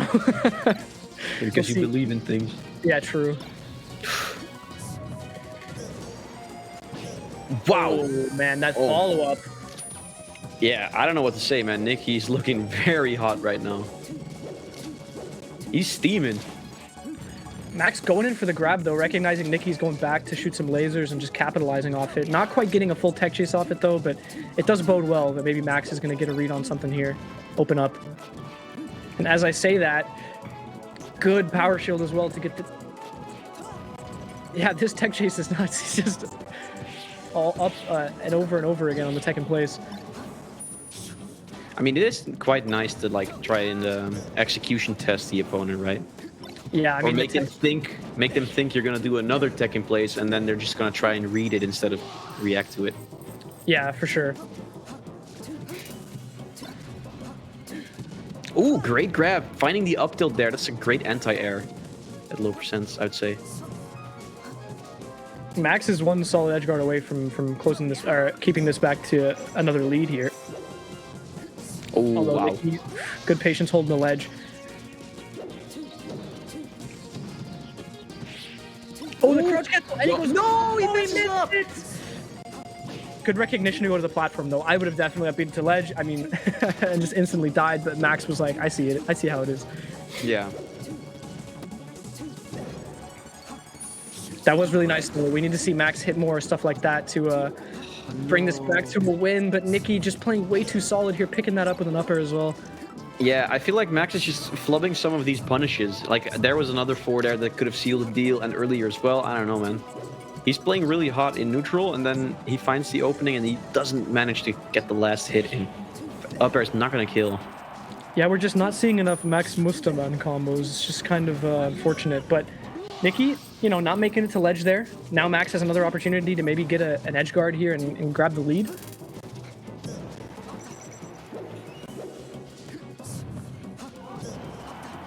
Closes that stock out. 2 stocks to 1. Max has got to make something crazy happen here. Wow, but Nikki's just finding all of the openings right now, getting another triple up air that's not going to kill, but it's going to do a lot of damage. Oh, and the laser grab. Okay, Nikki. All right. Okay. Styling right now, man. It's feeling like Mango at Genesis 2. Who's that? Who is that? Damn, okay, Nikki just 3-0'd Max completely. Yeah, that was wild, especially from how it started. I mean, you got the read that Nikki was the favorite to win naturally, but oh man, it looked like it was going to be completely different set there at the start. Yeah, I mean, the first 2 games, Max was ahead for a big chunk of the games. Like, I don't know, man. He just lost steam, really. Don't keep the door open when you enter the sauna, man. Yeah, Gotta keep that steam in. Keep it in. It's good steam. It's good for you.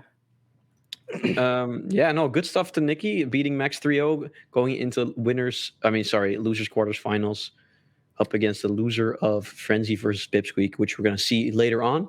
But before we're going to go into the next set, I just want to point out, hey, this is a charity event. Go ahead and type in the chat donate, explanation mark, I should say. Both are valid, you know? Yeah. You are valid. Yeah, it's a fundraiser for the Association of Friends of the University Children's Hospital. Yeah, it's just a great cause so far. We've seen a lot of donations, and I think it would be nice if you can keep that rolling. Yeah, man, we're in the top 8 now. You know, the best of the best, the creme de la creme, the cream of the crop has risen, and we're seeing the best players here. So hopefully, if you guys are feeling generous about the good melee you've seen here today, you'll donate to a good cause. And looks like we are going into a small break now, about 4 minutes, I guess. But we'll see you guys directly after that for some winners semis sets. So stay tuned.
All right, welcome back. Ooh. All right, welcome back, everybody, to Smash Sauna. Yeah, we just had a nice little trailer for the same circuit event that's going on. I mean, this event is part of it, and next event is going to be Fed Online. Sorry, what's happening to me? Oh, yeah, your cam is... Somebody help me, please. Yo, turn off the steam. That's too much steam, man. Just came out of the sauna, guys. Sorry about that one. Yeah. No, but yeah, I mean, yo, it's make or break time, man, because Frenzy and Pipsqueak, they're up ahead, first and second place. Frenzy with 260 points, Pipsqueak with 250. So they really need to make something happen here if they want to, you know, either secure that first spot or keep it. Definitely. These are the crazy high stakes matches now. I mean, loser side as well, very high stakes, but this is now, both of these winners semis matches are going to decide who goes into winners finals. And of course, as we just stated, Frenzy and Pipsqueak will be an insane one. So we're actually going to get into Kinzo Professor Pro first, which will be a very interesting match. I mean, Kinzo 3-0ing everyone on winner side today. So that's crazy. I mean, if he's playing hot, I want to see it because I love Kinzo's playstyle, man. I think he's my favorite Falco in Europe, I'd say. Fair, yeah. My heart is shared among most of them, unfortunately.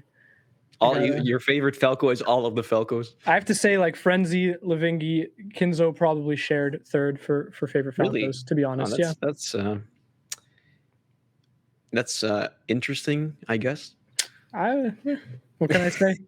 I'm a people pleaser. I please all the players by telling them that I like them. You're my favorite player, man. Fist bump, yeah. It's like you're the 1 millionth customer. Hey, you're my favorite player. Hey, you're the 1 millionth guy I talked to today. Put her there. Yeah, but first we're gonna get into Kinzo versus Professor Pro.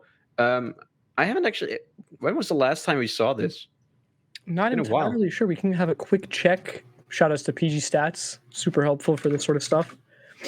Take a quick peek. Also, it's worth checking out if you're a Smash player. You know, type your own name into PG Stats. See what comes up. Because the results will shock you. Yeah, no, I think Professor Pro is the clear favorite here. But I mean, if Kinzo's playing hot, he can definitely do some work. His combo game is really explosive and sick. So in recorded matches that are logged on sites that are supported by PG Stats, Prof Pro is up 7-1 against Kinzo in sets. So they last played at Pawn Coliseum, which is pretty natural. I'd say that most players who made it into top 8 here did end up playing each other at Pawn Coliseum because of the format, the round robin and everything. But they only play each other at Pawn Coliseum, then Alivo, 5 days of Melee. It doesn't look like any other same circuit event did they run into each other. So this will be the first time, and on winners as well. Yeah, okay, so they haven't even met at the same circuit event yet.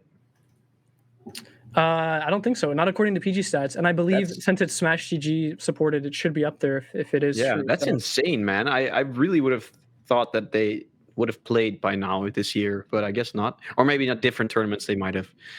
Yeah. Possibly. I mean, it doesn't account for like challenges and things like that, so we never truly know what's actually going on. But this is a good metric to check it out. Yeah, and before we head into the match, I just want to point out that this is not a turban. It is actually a towel. But even if it was a turban, I would rock that. Surely. And now we're going to get into it. Starting off on Yoshi's, I think this is like a very nice pick for Kinzo, honestly. Prof getting a massive start, though. Very strong punish. Not quite closing it out. Nicely done by Kinzo to get to that platform. Oh, the laser, though. Yeah, that's unfortunate. Kind of miscalculating where he was going to be. Wow, interesting neutral interaction there with the delayed double jump. Prof going in for the up smash. Somewhat antsy, I'd say. Ooh. I really like that forward air. Sadly, it didn't really go anywhere, but it was very cool nonetheless. Oh, and caught him with the mistech. Yeah, that was a quick reaction, just snapping to him. Yeah, I feel like that was all like timing-based stuff because he did the dare really late, and Professor Pro probably expected it to have to hit him earlier, which messed up his tech. I think that's what happened. The little charge. That's going to be the kill because of the charge, actually. Very nicely calculated from Professor Pro.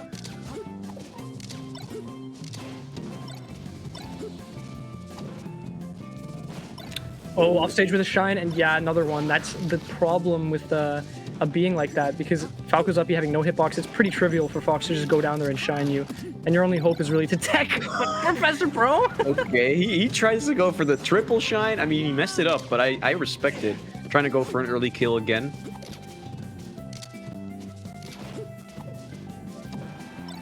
Kinzo not finding the shine, but does get the grab. Down throw, down smash will close that out. Yeah, that was a little bit of cheese right there. Wow, the single hit up air into up tilt, that's a classic. Just tomahawk behind him to get the grab as well. Nicely done by Prof to find it. And waiting patiently, gets the nair on the top flat. Backer to interrupt, that'll do it.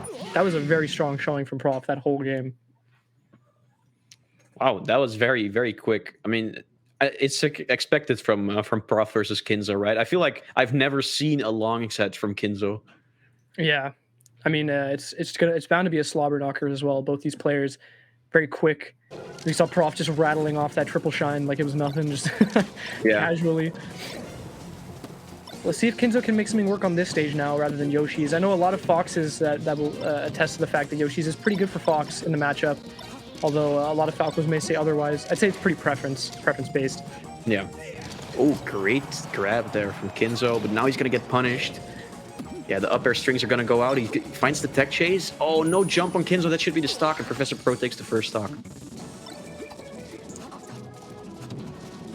Yeah, Prof just going to be doing what he does best here, attacking on more damage while he can, but Kinzo not going to let him do that, sending him off with a strong bear and a couple lasers off stage trying to interrupt the recovery, but Prof luckily making it back. Yeah, I really thought that Kinzo was going to go for ledge there and actually snag that from Professor Pro, but he had different plans, and he still finds the stock, though, so it's all good. That was really nice, getting in there with the laser and then shining out of it. Just really nicely done by Kinzo. He's got to start clawing back, and it looked like he had something nice going there.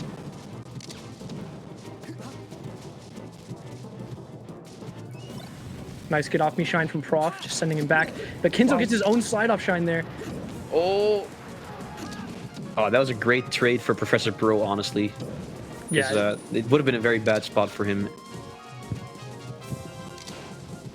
The laser, just patient, yeah, just trading the nair there. Oh, he almost finds that nair, but he's gonna find the backer there, and that's gonna be the lead from Kinzo for the first time this set. Let's see if he can hold it. Yeah, really nice awareness not to opt for down air there, because there is still the chance for Professor Pro to SDI into stage and survive the down air. So Kinzo just waited, stayed patient, got the strong bear, but Professor Pro still evened it up fairly quickly there.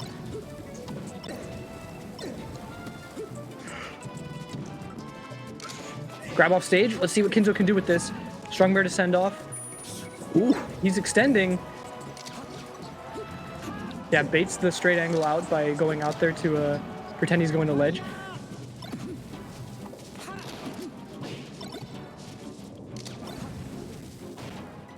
Wow, finds another grab. Shine grab, that's a classic as well.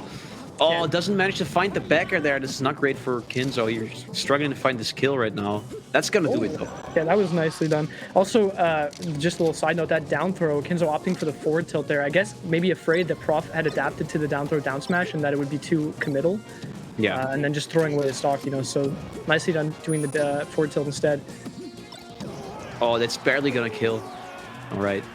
Good trade for Professor Pro. Only, okay, 50% now for Professor Pro. This is quite good for Kinzo in knockdown range and stuff. Yeah, he couldn't crouch cancel there. You saw the get up attack just completely knocked him over.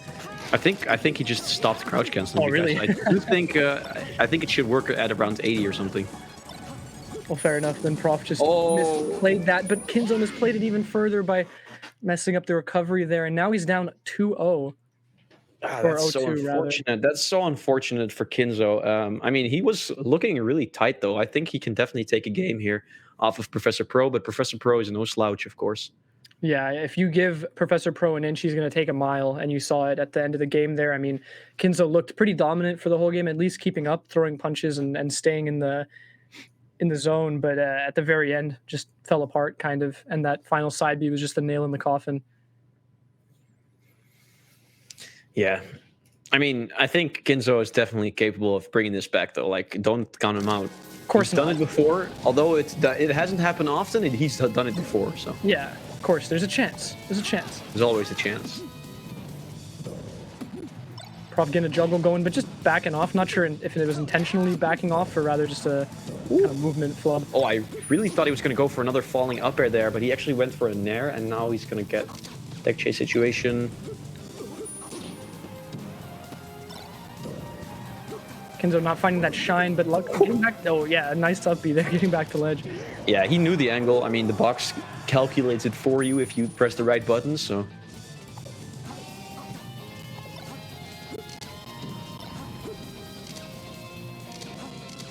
Prof staying patient, dancing around these lasers right now. Kenzo can't find any connecting. And is just going to build a bigger and bigger lead while he can.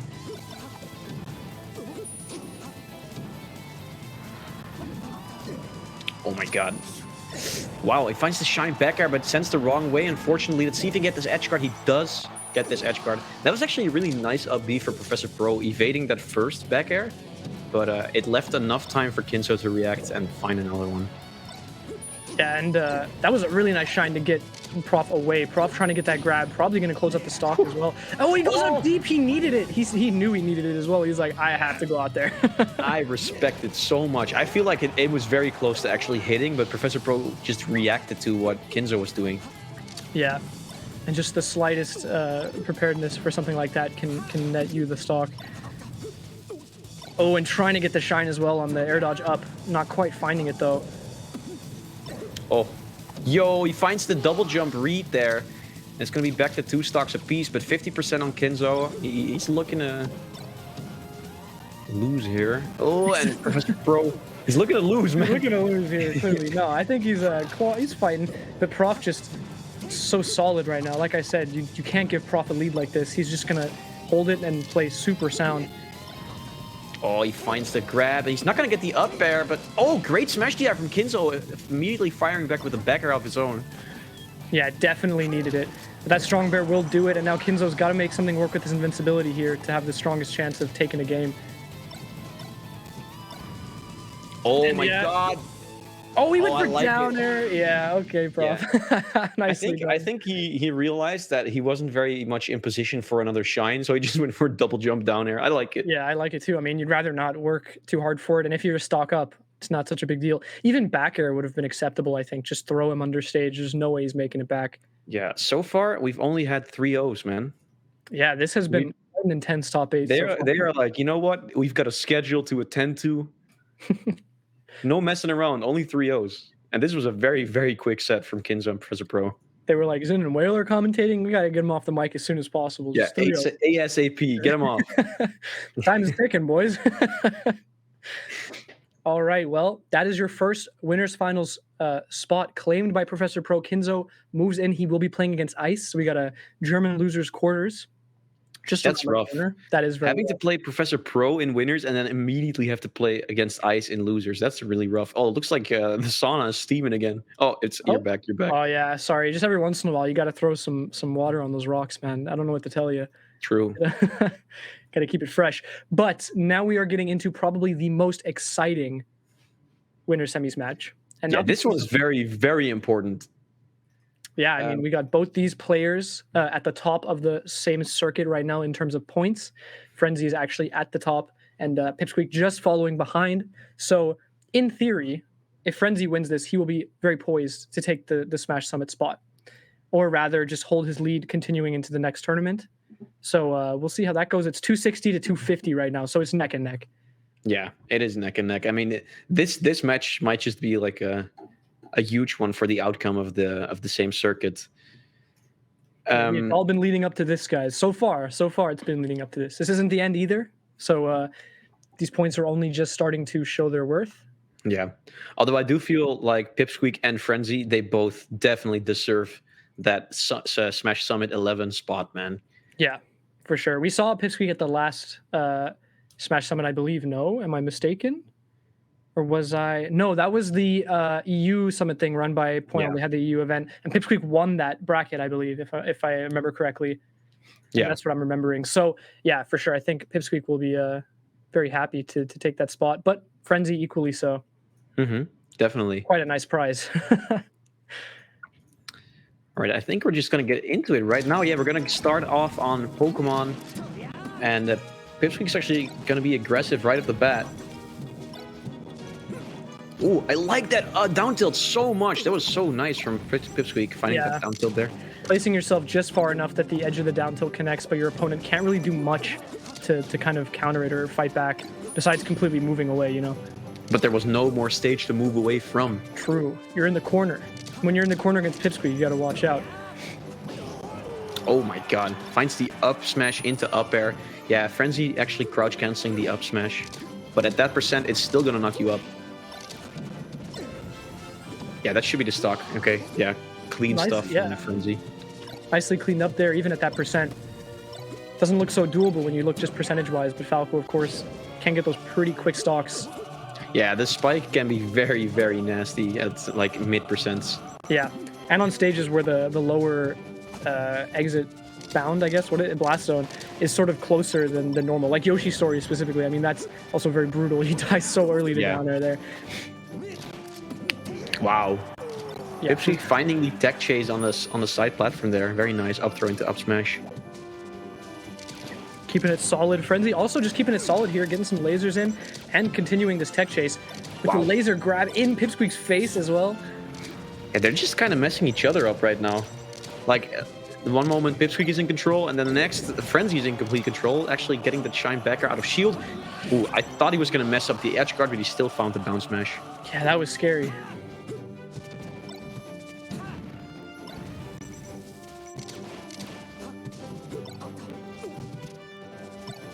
Wow, and now Frenzy is still in control, and he's looking to actually take the lead for the first time this game. Yeah, he's going crazy right now. Look at this. He's just jabbing in, continuing to apply pressure against Pipsqueak, and Pipsqueak can't really do much out of it, it seems. He's run out of answers. Yeah, his spacing is immaculate right now. Like, the jabs on shield from Frenzy. Oh, but now Pipsqueak finally found a way in, get some nairs in, but back to neutral here. A lot of pressure from Frenzy, dang. Oh, and jab grab. Okay, all right.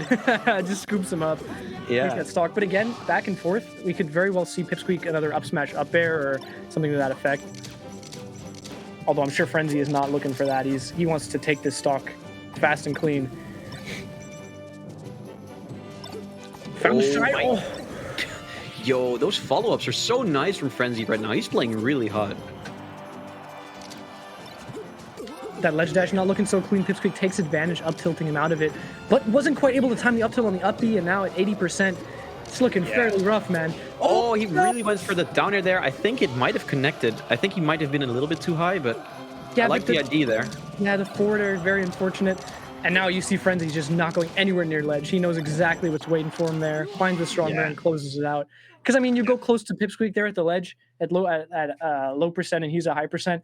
100% he's going for some crazy gambit. He's just like, okay, I'm just going to throw you off stage, try and get the shine, anything. Yeah. You know? Better to not try to just avoid the whole situation right there. And that's what he did, going back to center stage and applying some more pressure with lasers. Now going into Yoshi's. I think this pick makes complete sense with Frenzy's playstyle. Yeah, Frenzy just spacing so well around Pipsqueak towards the end there and playing to the strength of having a larger stage, you know, Pokemon Stadium. Now Pipsqueak going to try and overwhelm and just run away with this one. Looks like he's actually been able to do that so far this stock. Should be able to get the stock here. Okay, Frenzy does not opt to go to Randall. Full stock lead now for Pipsqueak. Yeah, we cannot count Frenzy out though, because like we saw last game, you know, we saw Pipsqueak take that early lead and Frenzy just immediately evened it back up. Although this is looking like a strong punish from Pipsqueak. Oh man. Yeah, as I was saying earlier, they're just kind of demolishing each other, man. That's what they do. That's what these characters do, man. It's just how it is. These two. Not just these characters, these two people as well. True, true. But Frenzy finally getting on the board there, taking that first stock. Pipsqueak just going to poke him on the top platform there. Yeah, anything can still happen though. Like, Frenzy's combo game is very solid, and he's also quite difficult to deal with in neutral. But so far, Pipsqueak is finding a lot of openings.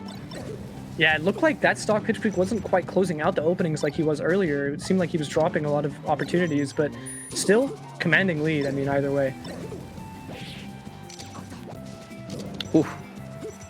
Yeah. Oh, wow. Randall actually helping out Frenzy, but Pipsqueak was not phased at all and actually went for that back air there. Yeah, was just ready for it. Although down air, down smash, that is a classic. The down air coming out so quickly that a lot of players not ready for it, don't hit the tech, and then that down smash is just guaranteed, but Frenzy I would have thought that was some style if Frenzy if that wasn't his last stock. Because it's Yeah, like, no, I think he really tried to find the shine there, but I think even if he managed to not flub that input, I think he was still off. But yeah, dang. All right, so Frenzy versus Pipsqueak. It's 1-1 now. I do feel like this can go down to the wire, man. And this one is so important for the points. Yeah, these guys are scrapping for it right now. There's a lot on the line here. We are going into Battlefield now, another kind of neutral-ish stage. I'd say a lot of stages in this matchup aren't so one-sided, despite what a lot of people who play these characters will tell you. I think it's, again, it's very personal, You may feel uncomfortable on some stages, but I feel both characters have their merits in some way on a lot of stages. Yeah. For example, like a Kinzo, I would say would really like a Yoshi's, but a Frenzy is like more comfortable on Pokemon, I'd say. Yeah, or even Battlefield, Yoshi's with just a little more space, a little more area to kind of do your thing and get yourself going. True. Wow. Finds the up smash, is not gonna kill, not quite. Oh, unfortunate trying to wave dash in and just gets the sideways air dodge, and Pipsqueak punishing off it, not getting the stock though. That up smash will do it. Frenzy taking a sec here on the Angel Plat, just thinking it through. Yeah, he's calculating the points, how many he needs, and if he actually has to try hard or not. He just went to same circuit.eu. It's like, oh man, only 10 points. I'm only 10 points ahead. Dang, I really gotta try hard now. Pipsqueak opening up on this platform though, finds the up tilt on top plat. Nicely done to get back to ledge though by Frenzy, not too phased by it. Oh, I feel like there's a lot of situations there where Frenzy could have gotten the upper hand, but he's not finding the shines, and great tech from Pipsqueak actually. Nice defensive game so far. Taking a nice lead here.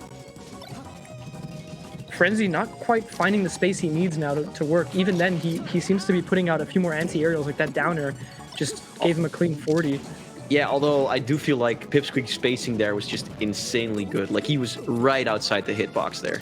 Oh, for sure. It goes without saying here that both these players are in a separate league, considering how far along they are in the circuit as well. Mm-hmm. Dang, a 3 stocks to 1 lead. This is looking very different from game 1. Pipsqueak just dropping to ledge there, recognizing no jump, no sense in trying to recover on the stage or anything. Frenzy can't make it there in time. And that's an important distinction to make. You have to be able to make those sort of quick second decisions to decide where you think you're safest. Oh, great crouch cancel there from Frenzy, actually finding another opening. Nice side B reaction there from Pipsqueak after getting hit by the laser. Yeah, Frenzy's playing really patient right now. Trying to not lose his last stock here.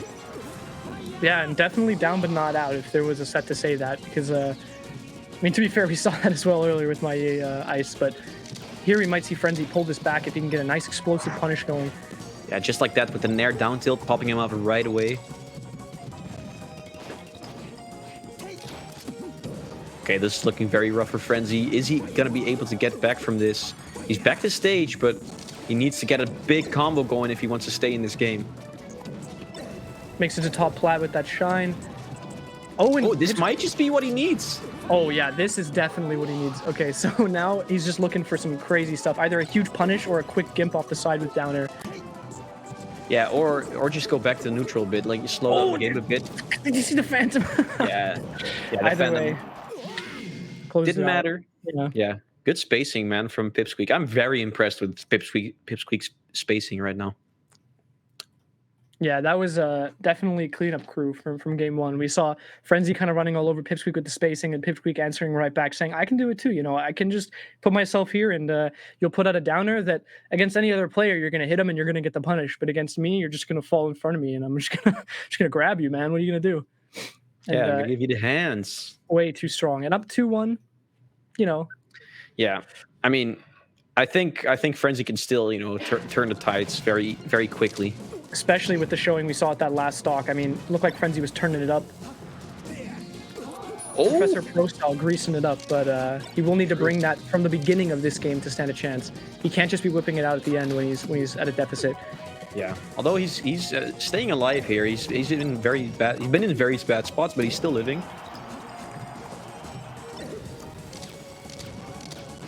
Oh, and gets clipped by the get-up attack. Was kind of expecting either a roll out or a tech in place. It's a nice thing to do there, you know, forward smash when your opponent is down by the ledge because you are covering 2 options, but if your opponent knows that that's going to cover 2 options, they're not going to use either of those options. Oh, and that's the 3rd time Frenzy got shined off stage in like a matter of a couple seconds, but he still got back to stage, but Pipsqueak's not letting up. Oh my god, this combo, what? Dang, the forward air up, that was sick, man. Those forward airs, multiple hits landing, just insane. And after that cross-up bear, and now Frenzy's in a pretty bad spot, I have to say. He really needs to make something happen here, and he needs to make it happen quick because Pipsqueak is running away with it right now, just all over Frenzy. The down tilt again, and just chasing with the down air, finds the tech chase too. Pipsqueak just dancing around him right now. Yeah, man, all those tomahawks not actually doing anything, but putting on so much pressure on Frenzy. Like, here, you know what am I gonna do? You don't know. You have no idea what I'm gonna do. You have no idea what I'm capable of. You don't know what's in there. Frenzy trying to put some pressure up at the ledge, but Pipsqueak backing up, going on the side plat. That nair will do it though. Nicely done. Yeah, but this lead is looking quite difficult to come back from. Yeah, Pipsqueak now going to be very content with trading hits for sure as well. I mean, at this percent. Oh, he almost finds the up smash there with the tech chase. This is looking very bad for Frenzy. Oh, nicely done drifting back there, avoiding Pip's back air, but just a crouch cancel up smash going to close that one out. And that's what I meant by trading even, not the traditional sense of trading where you're sort of, you know, get hit at the same time, but rather just taking a hit because you know that you can crouch cancel it, get a quick up smash off it and close the stock out. It's 100% not worth it for the higher percent player to do that.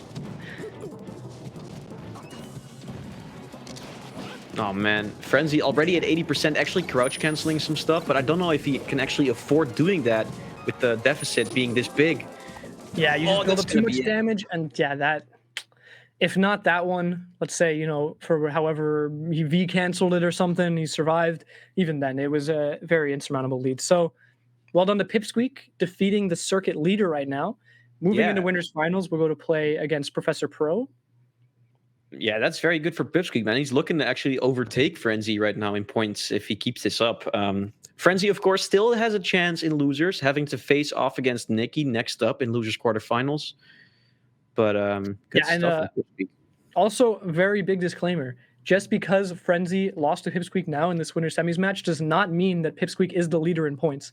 We have to wait to see how the tournament unfolds. There's even a chance Frenzy makes his way all the way through losers, comes into grand finals, and let's say Pipsqueak is there, beats Pipsqueak, and still claims his lead. So down but not out, still has more chances to go. There's more where that came from. Yeah, and this actually means this is going to be the last set of our block. So up next, we're going to have Young Ulrich and Unhaven, you know, guiding you through the rest of this top 8.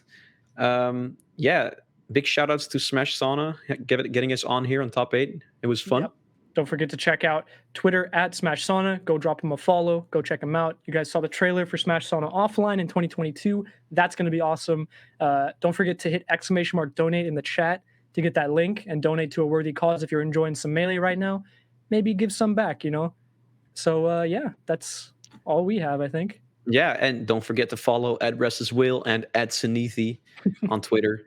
Of course. That's us, by the way. Just so you guys know, that's one of us. Either one. Yeah, you can take your pick, but only one. Only follow one. Only one. You can only follow one. If we notice that you follow both of us, yeah, we're gonna find you. We're gonna block you. Yeah, one of us is gonna block you, or both of us. Both of You're us. getting none. You're out of here. Yeah. All right. All right, guys. Yeah, have fun with the rest of top 8. See ya.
Looking for answers, but I'm blinded by the light.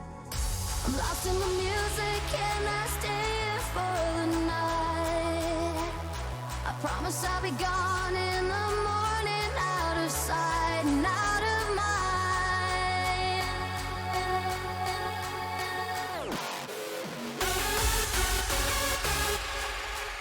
Oh.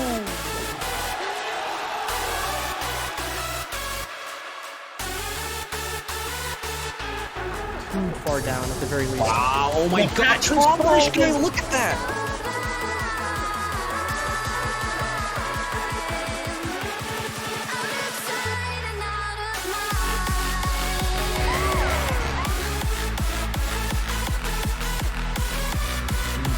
What? This pressure. He just pressed A on him. Okay, so Knuckles still rolling onto the stock, but now they've got a chance to combo Amsa. And they killed Amsa off a bit. That was great.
What did you give? How much did you sacrifice?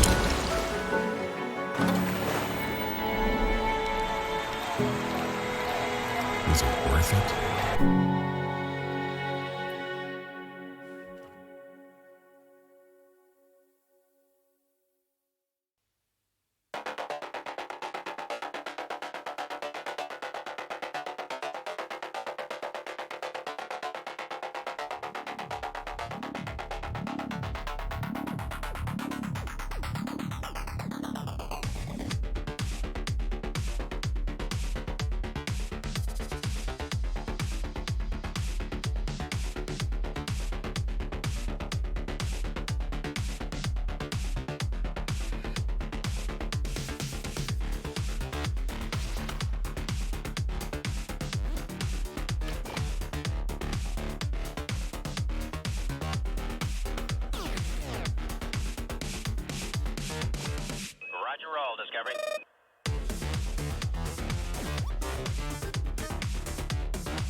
Ladies and gentlemen, welcome back. We are here with the top 6 of Smash Sauna Online, the very first tournament in the Smash Sauna series. But as we just saw, not the last one, because there's going to be a Smash Sauna offline one, because we saw Mayhem throw away his router and carry a CRT to someplace. So yeah, get ready for that.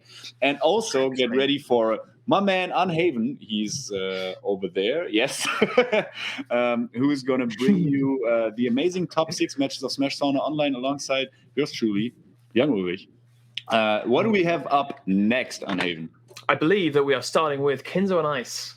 And you were just telling me off stage a little story about Kinzo and Ice. That I thought yes! So there was a tournament in Spain. I believe it was in 2018 or maybe 2019, where Kinzo and Ice met in tournament the first time. So Kinzo was already pretty good, but Ice was considered the best in Germany, you know? He was considered the best in Germany for like 10 years plus. And Kinzo beat him that day, and then Ice in losers, I think, lost to Pipsqueak, or it was the other way around. Either way, Ice got outplaced by another German player, which is the first in like many, many years. It was at Super Blue, by the way, in Spain. Yeah. And also, not only did he get outplaced by a German, but also he got outplaced by Nicky, another German. So now Ice's title of best player in Germany is in contention for quite some time now, right? Because we all know and we all believe in our boy, right? But there's also other rising stars on the horizon. One of them is Kinzo, who will be facing Ice right now. And I think ever since Super Bowl 2018, Kinzo had never taken a set off Ice after that. So that's going to be interesting. I mean, Kinzo, you know, he's got some tricks up his sleeve, but Ice, dude, like such a seasoned veteran, and he's got the movement, you know. He's so quick. I love watching Kinzo. He's so quick. Yeah.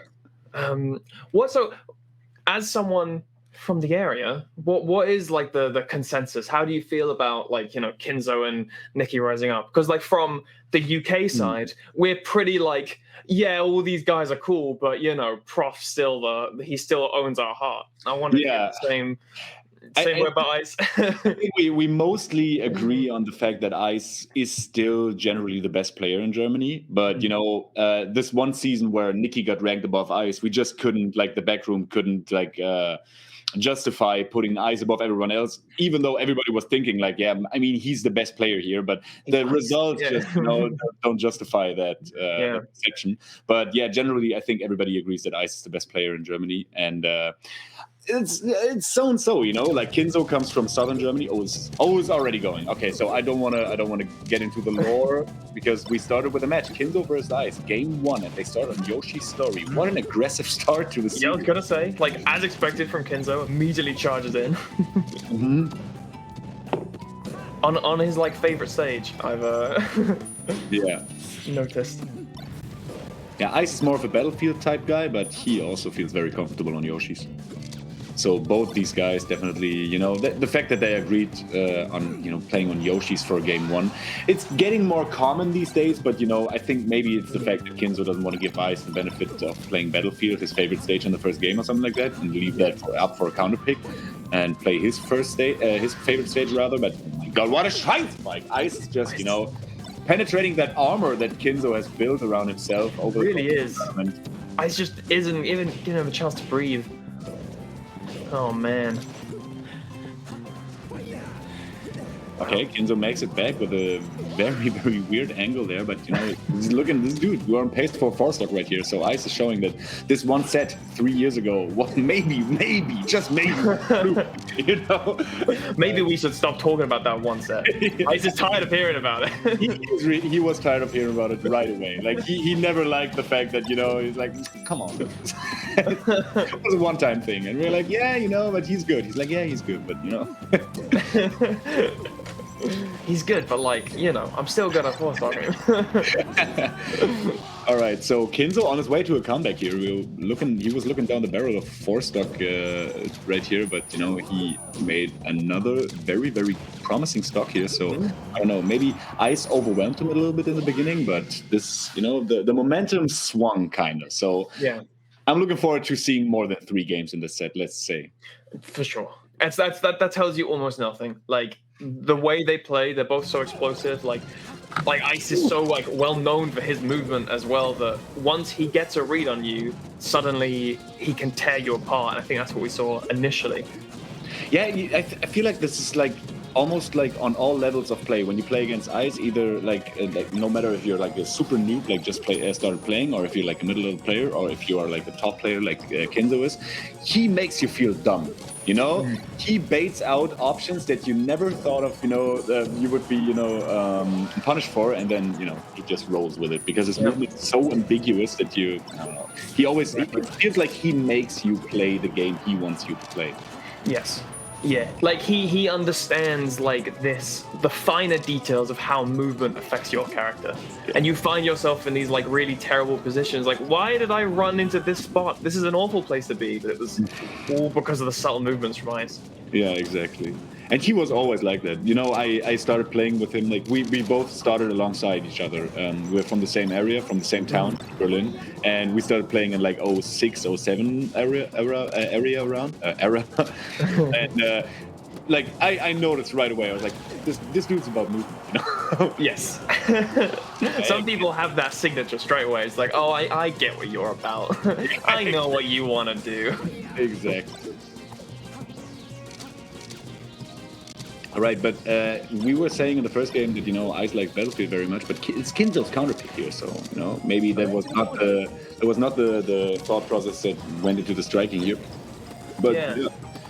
Looking good for Kinzo so far. He definitely looking better than in the first game. Yeah, for sure.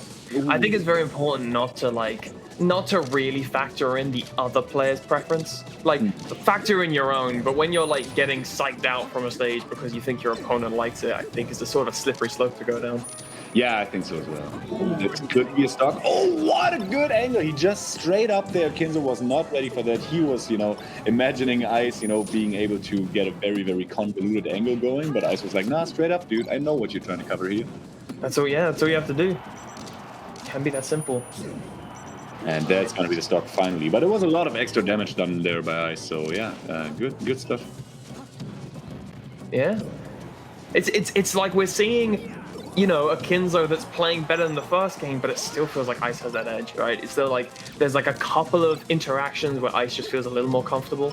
Yeah, there's definitely a pace where Kinzo could take a game in a best of 7 situation, but not in a best of 5 right now. Yeah, the adaptions are you know, looking to be making a big difference here. Ice keeps getting away with these side Bs, sort of, you know. Oh my god, okay. Answering right back with another of himself. But yeah, he keeps getting away with these side B recoveries, and Kinzo, you know, he's punishing it, but not quite as strongly as you should, and that's going to be a shine spec, and there we go. Yeah. Again, finding himself in these awful positions. It was like a weird place to be using an up B, but because of how Ice manages to pressure you, that panic is there. It's like similar to Prof and how he could just use his movement to always make you feel on edge and always give you that fear. And I think that's what Ice just did. Yeah, it's definitely super reminiscent of Prof's play, that's true. Even though Ice basically modeled his playstyle around M2K, like over the course of many, many years, he wanted to emulate M2K more than anything else, but I definitely see shades of Prof here, that's true. Yeah. That's because Ice he started with Sheik, didn't he? Nah, he started with Falco. He played hard, then he played Sheik, now he's to the Fox, you know. That's an interesting one, actually. Modeling your play after M2K as a Falco player. Dang, that down air intercepted finally the side Bs that Ice was spamming way too much there. So yeah, Kinzo already adapting. I mean, I say already, but it's game 3, so there's too many space to adapt, you know. I think that's definitely one of Ice's strong suits is how quickly he adapts. So you can't like, yeah, you've adapted now, but how long will it take for Ice to adapt to that adaptation? Yeah, exactly. So let's see what he does now when he's recovering. So that's something that we could. Oh, good SDI on the drill there by Kinzo, but didn't get anything out of it, unfortunately, because, you know, Fox still way too quick for. You don't have like this. For example, with Peach, you can do the SDI the drill and then do a down smash because that's super quick move and that puts you in right there. But with Falco, not so much of an option. Yeah. So, even though too far away, your shine doesn't connect. So yeah, exactly. Ooh, and now Kinzo, you know. Oh my god! He went for his side B and Ice was so relentless on the punish. He's like, dude, you just showed me that you know better than that, you know? Why would you do it like that? Okay, that's a very nice answer back. Definitely. Yeah, it's getting closer and closer as each game goes by, but still, you know, Ice is in the lead, and it's more or less that even right now, but Ice was taking the stock first each time in this game. Yep, for sure. Yeah, it feels like Kinzo will need like more games to lose than he has to sort of get the read back on Ice, kind of get a good grip on what he wants to do. I think part of that is because Ice is pressuring you so much. Like, you know, Kinzo, oh my god, another one of these side beats. He doesn't want to do that. And I think he knows deep down, he's like, and that's what Ice does to you, you know? He tricks you into doing stuff that you know that you don't want to do, but somehow you still end up doing them. So, yeah. Yeah, and I think what you saw there, like what you're saying, how playing like that M2K way, playing that optimal strategy, Ice just put himself in a place where he could cover everything. Mm-hmm, true. And it just stood there. It was like, I don't need to make this any more complicated. You know I can cover everything. You just have to now make a guess. Yeah, exactly. Good drill on the way down. The drill, and yeah, Ice got a little damage out of there, but not too much of an opening, but might be more than enough now, because Kinzo already sitting at 88. This is a mountain and a half to climb here. Oh, and he side B's on the stage. I think Ice makes him side B all sorts of ways now. I don't know, dude. Look like he's wow. That's a quick 3-0. That was a really good call out of the shield option. Good stuff by Ice. That was one of the faster sets I've seen all weekend. Yeah, that really was. Ice again was just like, don't forget that was a one-off. Never again. Don't remember 2018, Ice, dude. Like, doesn't exist. We were like, there was a little vacation. Yeah. It felt like Ice had a bit of a break during that period of time as well. I felt like there was like at least a few months. It might have been a year where he just kind of took a step back, and it feels like he's come back now, but it felt like that loss to Kinzo was kind of as he was coming back from that break. Yeah, kind of like, he went to that tournament, was like, and you know, kind of like when Triff started losing to Solo Battle and Sechi and whatnot, like kind of like they were sort of on a hiatus for a couple of months. Yeah, it was a little bit longer, right? And then he comes back, and some people he never heard of started beating him. Like for Triff, it was Solo Battle and Sechi, and for Ice, it was like Kinzo and Pipsqueak. It was like, what's happening now? These kids. Earth is out of order. Yeah. But yeah, Ice definitely dominant performance here, beating Kinzo 3-0. You know, I was in a voice call with Kinzo and some other German guys earlier, and we were like, yeah, good luck, dude. Yeah, show him and whatnot. Deep down, I was like, I don't know, man. A couple of times I've been looking pretty rough for boy Kinzo. Oh, that's really good. Yeah, you totally got this, buddy. Oh. But, I mean, ultimately, he did still play really well. I felt like we were so focused on Ice that game, but Kinzo was doing a lot of stuff. He was keeping it close. It felt like he was an edge behind, or Ice was just like one read ahead of him, one understanding of his neutral ahead of him, but it wasn't. So he was a bit behind, but it wasn't like impossible. Yeah, exactly. I feel the same way as well. Yeah. But on the other hand, I think like, you know, he was always one step ahead of him, right? And it was close, but then again, I feel like when was the moment gonna come that Kinzo would overcome this hurdle of Ice being always one step ahead of him? So that's, you know, maybe he also would have lost a best of 19 or something, you know? Because it has more and more layers to unpack. Yes, that's the thing. Like the way the games were, like each game got closer. So like if you just kind of extend it out, like eventually he'd win. But like that's kind of simplifying it a little too much. Yeah, but it was getting closer. Definitely. Yeah, I'm definitely looking forward to all of these guys' sets, because each time they play, I feel like for Ice, there's like so much pride on the line. For Kinzo's like such a rising star, and he's like he never, you know, he's never like afraid of like a better player or whatnot. He's like, I can do this. Like in theory, I can do this. In this case, he's done it before, right? Done it before. And he's got nothing to lose, basically. He always will be the underdog against Ice, even though he took this one set. But it makes it so much more interesting, because Ice is like so focused on being like, guys, this wasn't one off. Could you please finally shut up? You know? Anyway, next up. Next up, pretty exciting, because my UK boy Frenzy and my German boy Nicky. So I feel like our biases are set in stone here. Yeah, definitely. I'm very excited for Frenzy to win this set. Oh, and we're starting right away. All right. Just jumping right in. There we go. We get Frenzy. Oh my god. Oh, Jesus. Dang. Nikki had quite the smooth tournament as well. Smooth sailing, kind of like Frenzy. Frenzy went one round further in winner bracket, where Nikki lost to Frenzy's countryman, Professor Pro, and Frenzy lost to Pipsqueak. And both of them are sitting in winners finals, right? So yeah, both these guys lost the best there are this weekend. So you know, this could go either way, as they say. Yes. But at the moment, it's looking like it's going to Frenzy, dude. It really does. Yeah, like Frenzy's been playing with so much dominance and control right now. Yeah, definitely. The thing about Frenzy is, like, other than Kinzo, Frenzy he shoots the gun a lot more, right? And he's like, it's not like he's shying away from the open confrontation with his opponent. It's more like he's conditioning them in a different way than Kinzo does. Kinzo is conditioning you through like pressure, and Frenzy is conditioning his opponents through like more like mental pressure. Like he's trying to wall them out and trying to make them come in, because each and every laser is more and more damage on your character, right? So yeah, for sure.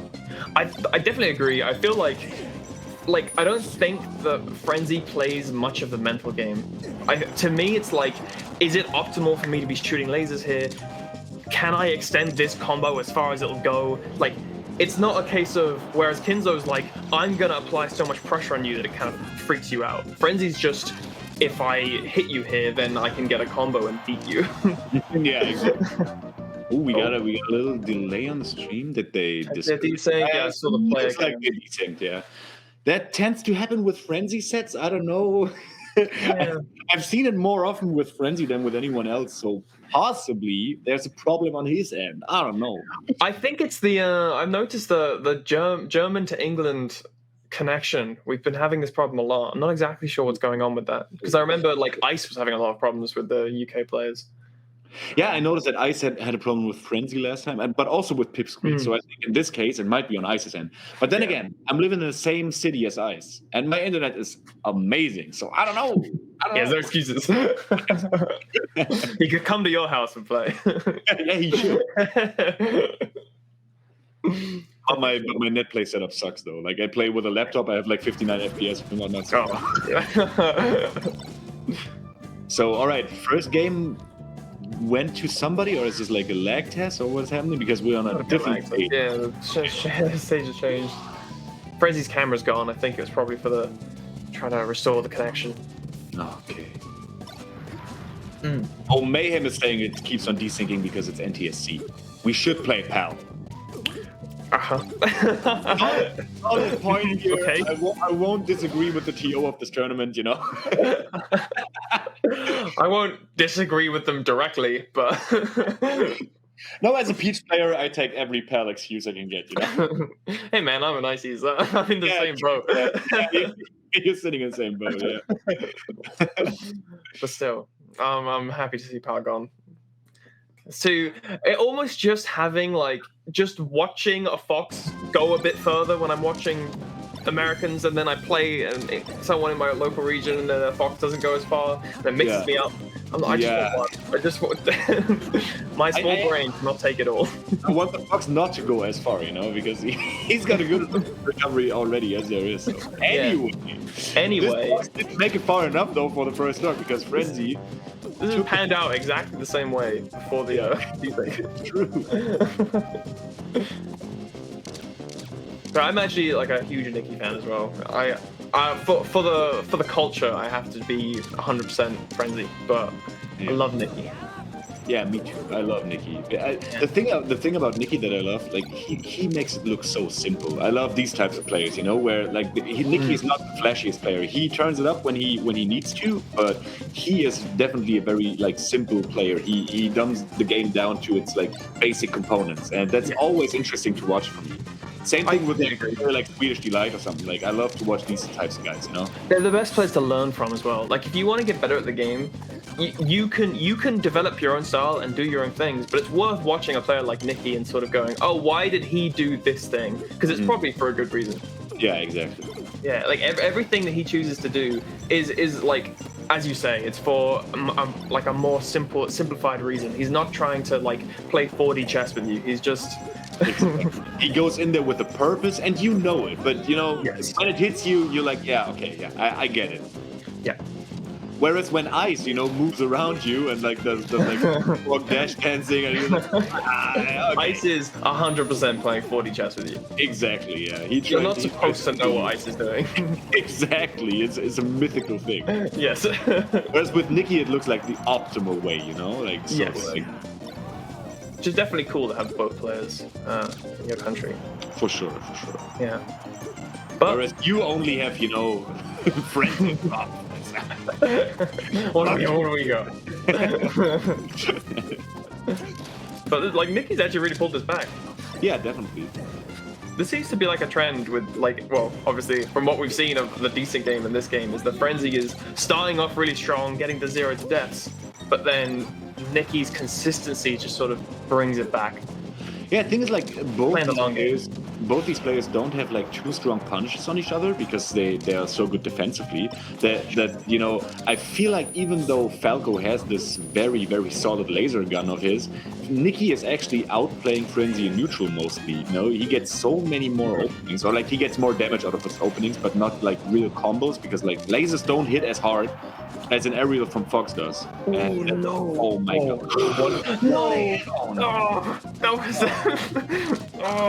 That was so good, and then just a miss.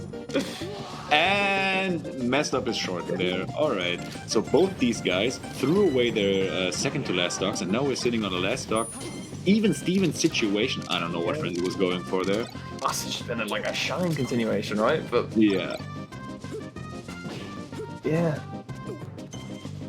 This is very tight. Like, they're very close. I think interesting what you're saying, because I think when we see Frenzy kind of take the lead, it's because he is having that superior punish. The shine spike, this could be it. Oh, and this should be it. Okay. Oh, good. That's gonna be it. Nikki takes game 1, and you heard it from my voice. I cracked up a little because I'm super happy for my boy in this first game. It's gonna very differently if Nikki wasn't the lagger and desinker that he is, Frenzy. How dare you? How dare you besmirch his name? I'm kidding. Frenzy's not the disconnector here. It is Nikki. It's your boy that's doing this. Nikki's also about to move to Berlin, so dude, we have no excuse. Berlin has the best internet. I'll take your word for it. I think Frenzy's still in Bristol, which I don't think is the best internet. So that's where my favorite UK TV series plays, Skins. I love it. I love it. Yeah, fair enough.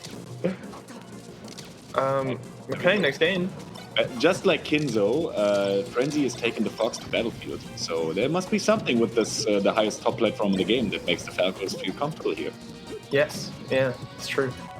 I definitely think I think you're right with how Nikki's winning neutral more often, and I don't think Frenzy's win condition here is to win neutral more. I think his win condition here is to secure that stronger punish, because Frenzy's punish is crazy, and if he can find himself in positions where he really pushes it as far as he can, that's where his win condition is. That might be a little problem of his, that he's approaching the matchup a little bit improperly, that he is paying so much attention to the neutral game there, and is not out neutraling his opponent, but doesn't get these strong punches either. So maybe he should take more risks and get more openings this way. But yeah, definitely with an SG in the oh my god, this could be the edge guard, and looking good for Nick. Oh no! Nice. It's a good edge guard. Solid.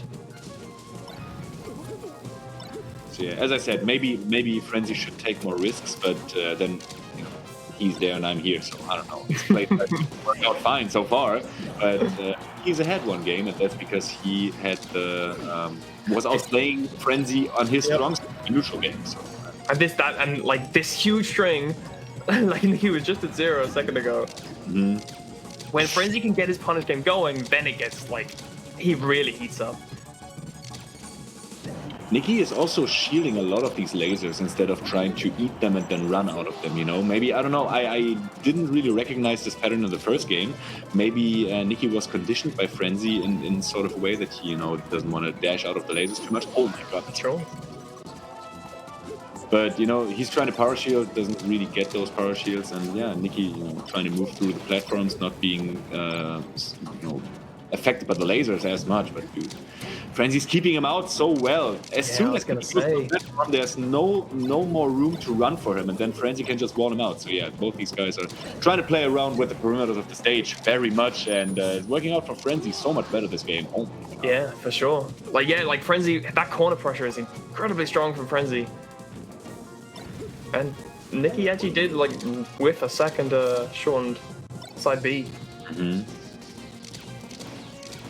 Again, with these, he's not getting his dashes out of the lasers. He's not getting his power shield. So what's he about to do now?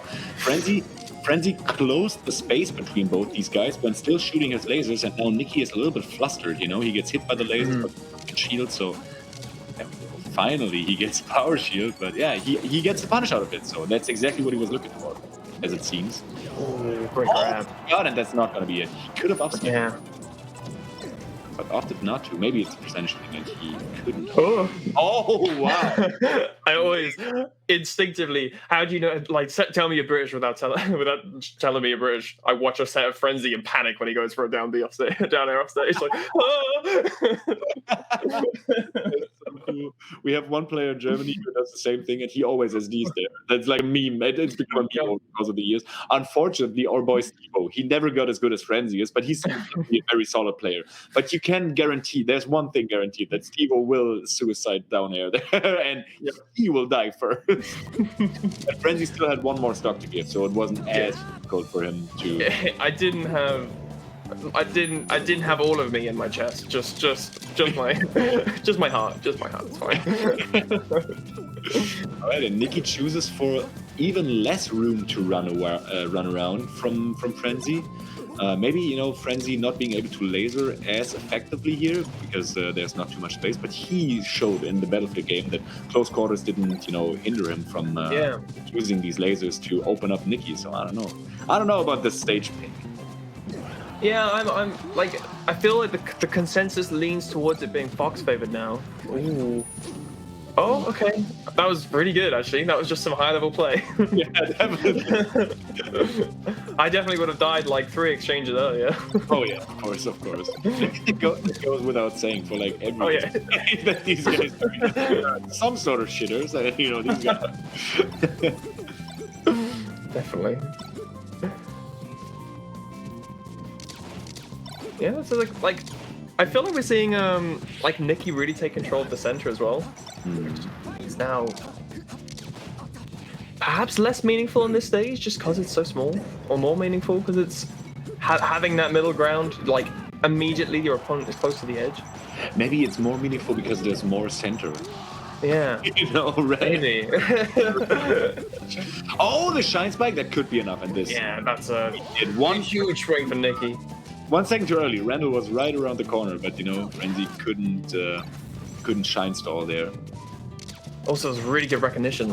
Recognizing the Frenzy, after he lost that stock at 40%, he respawns and then just charges after Nikki. Nikki perfectly places himself. So what a punish by Nikki, but he can't quite finish off his food here. And yeah, Frenzy makes his way back to the stage with a 15 gallant ledge dash shine.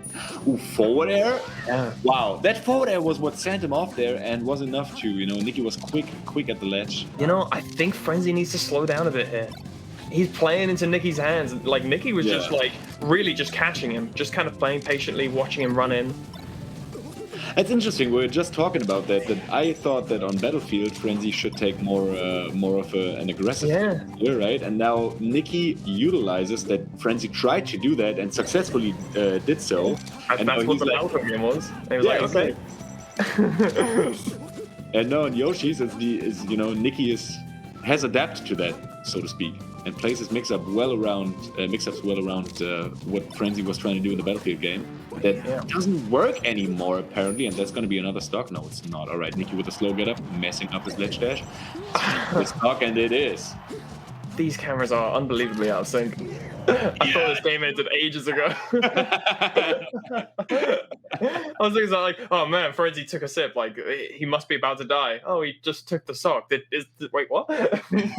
Yeah, I realized it earlier today when I was streaming. I was like, the hell? Why is he drinking a How are they so good at drinking and playing? Like what? Drinking and edge guarding at the same time? This is incredible. Wow. Okay. Game. Straight back in.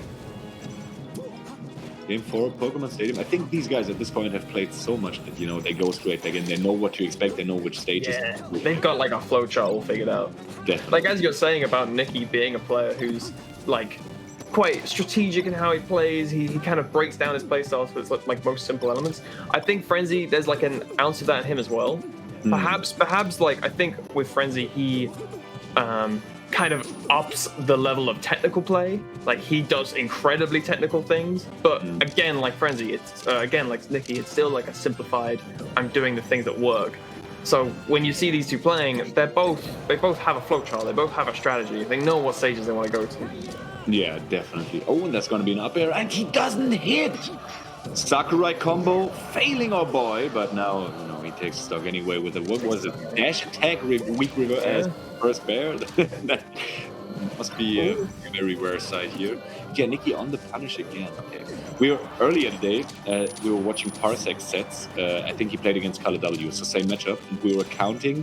Keze was counting Parsec's short hops, which were less than 5 over the course of the entire set. And I were counting openings per kill.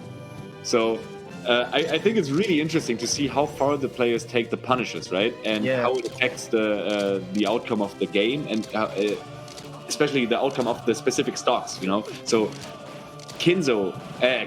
Frenzy has hit Nicky so many times, but he just couldn't finish it off. He died at 203% because most of his openings stem from lasers, but not, from shines and whatnot. So he doesn't, connect with a strong finisher above 100%, which he should have or could have. Yes. If he would choose to go in and choose to go about it differently. Yeah. But at the end of the day, it is all conditioning too. So sometimes you need to be like, okay, well, if they're not going to let me, like, get my shines in, I will just laser them until they open themselves up. Yeah, I can definitely see that. And I mean, it's working pretty well for Frenzy, but he's still, is back against the wall. He's facing elimination here, so yeah. Yeah. I actually love how, like, we sort of build up this, Frenzy needs to play more aggressive, and then we started to see it, and then it's like, okay, maybe he needs to turn it back down. And then at the start of this game, we saw Nicky acknowledging that as well, and being like, ultra, both completely patient, neither one wanting to approach, because they've been like aware of these adaptions. Yeah, exactly. On this stage, I feel like this is a good counter pick for Frenzy as well, needing to calm down, like especially adapting to that situation, because you can be so safe underneath those side platforms. They're so far away from the opponent. If you want to, oh my god, this could be it. Oh, and again, convoluted, complicated angle. Nicky was not, accounting for that and didn't get the edge guard where he could have gotten an edge guard if he was like, I'm going for a read or something. But yeah, as I was saying, the side platforms are like super beneficial for Falco here in the matchup because Fox usually wants to full jump above the lasers if he's approaching from if he's approaching from airborne, I was about to say, and Frenzy's taking a moment right here. Yeah, thinking about all the decisions that led to this point. Yeah, this has been like a very. They have been like playing each other. This isn't just two people like running at each other, playing just mindlessly and trying to win. These players are adapting to each other. So yeah, you may need to take a second. Definitely, yeah. Thinking about everything that happened so far, thinking about how Nicky's playing right now, what he's already shown, like thinking about what cards he's shown so far. But oh my god, this punishment by Nicky. So this one opening took over 60% out of Frenzy. So that might be crucial, It really might. But I wouldn't want to count Frenzy out here because this is where like the Falco punish game. Buying my words a bit here. All right. And Frenzy, all right, getting off a shine, having Nicky off stage, but Nicky still had his double jump left, and he bamboozled Frenzy right there. Ooh. Oh man, I do not like him in this corner. run off double laser twice in a row, and Nikki wasn't able to punish it, but he gets him with the up smash. In the end, 3-1 to Nikki. I think we haven't seen Nikki beat Frenzy this convincingly in a minute. So yeah, good stuff to Nikki. I think that's gonna set up Nikki versus Ice for another German dominance set here in losers quarterfinals, losers semifinals. And now we got our winners finals. Prof versus Pipsqueak. So we got 4 Foxes left. Top 4, all Fox.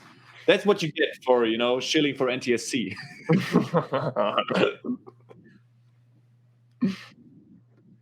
Okay, and we got a little break coming up. Make sure to type !donate in the chat and donate to 5 separate Finnish children's hospitals, because these children are our future, and some of them might be the future of Melee. So you never know. That's super true. You could be finding the next Pipsqueak. Maybe the next Pipsqueak, the next Max, Kingu. There's some of them. There's so many. All right. See you in 5 minutes.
And we're back.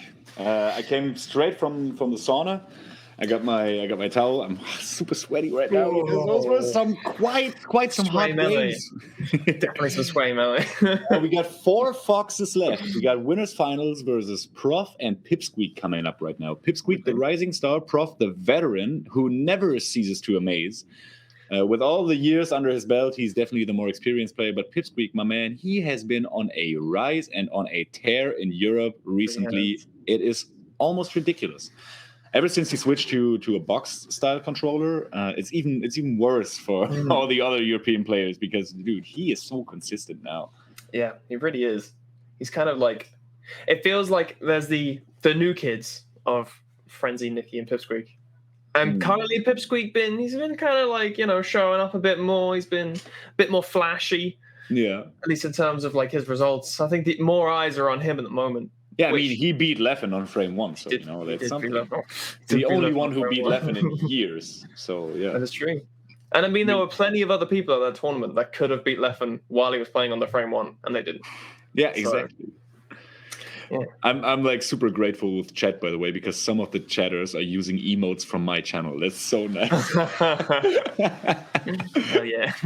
Shout out to D Rusty, Berlin boy as well. So yeah, I'm super glad that so many people tuned into the tournament here. How many viewers do we have at the moment? Did you crack the 4 digits already? Because this is some hot shit. So. You should tell everybody. Yeah, this is it's popping off. Everything's looking great. Yeah, it's the finest that Europe has to offer, aside from Leffen, who decided not to enter. And we're going right in there. Winners finals. Prof, the Green Fox versus Pipsqueak, the normal guy playing the regular Fox. So, like, in my mind, after seeing Prof play, and like, I don't know if you caught Poilon Coliseum, he was playing so well at Poilon Coliseum, and I'm just like, Prof's on fire. There's no one that can beat Prof at the moment. And literally, while I'm saying this, Prof is being absolutely dismantled by Pipsqueak. Absolute commentator's curse here. Yeah, I could be talking nonsense. And yeah, Pip already cornering Prof again. Prof trying to find his way through the platform, but Pip still, continuing to corner him. Prof barely landed any hits by now, and this his openings per kill ratio is plummeting. What is happening? You can't do this to Prof. Yeah, that's something that UK people not expect to see, right? But Pip barely even touched at this moment. Yeah, I don't really. So I'm not really happy about this. I mean, the most UK reaction I could have asked for. I mean, like mentally, I was ready to be like, "Oh, Pipsqueak wins," no bias, but not like absolutely destroying Prof. Wasn't ready for this. Prof got in there, took his first stock, had the opportunity to edge guard Pip right there, but didn't quite, get to ledge in time. It wasn't possible. And now we're back to neutral, but Pip throwing out these full jump aerials, and Prof seemingly baffled by a player who dares to full jump in his face. I know. I'm baffled too. Don't worry about it. All right. But yeah, this is like incredibly strong from Pipsqueak. I mean, that's all I've been saying this whole time. But the way that he's been moving, the way that he's been applying pressure. I think we mentioned this earlier in the ice games, that how or we went a little bit into Prof's skills being in his ability to move around, the pressure he deals just with his movement, but it doesn't feel that Pipsqueak's falling for any of it. Yeah, exactly. Pip is just I don't know. It seems like with Ice and Kinzo, Ice was always one step ahead of time of Kinzo, but with Pipsqueak right here, it looks like Prof doesn't even know how to approach him properly. Yeah. As I was saying that he gets grab up throw up air, but doesn't quite kill, so not really. Oh my god, that was really good now. Prof made it back. That's the magic of NTSC, everybody. But he messed up his ledge. NTSC can't save him there. No.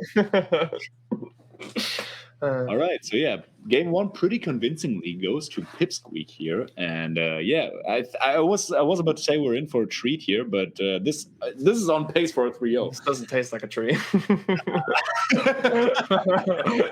Oh no! I'm just kidding. Pipsqueak's amazing, and I love him. If he destroys Prof, that's awesome. Yeah. So yeah, let's not take anything from Pipsqueak here. He is looking so freaking clean.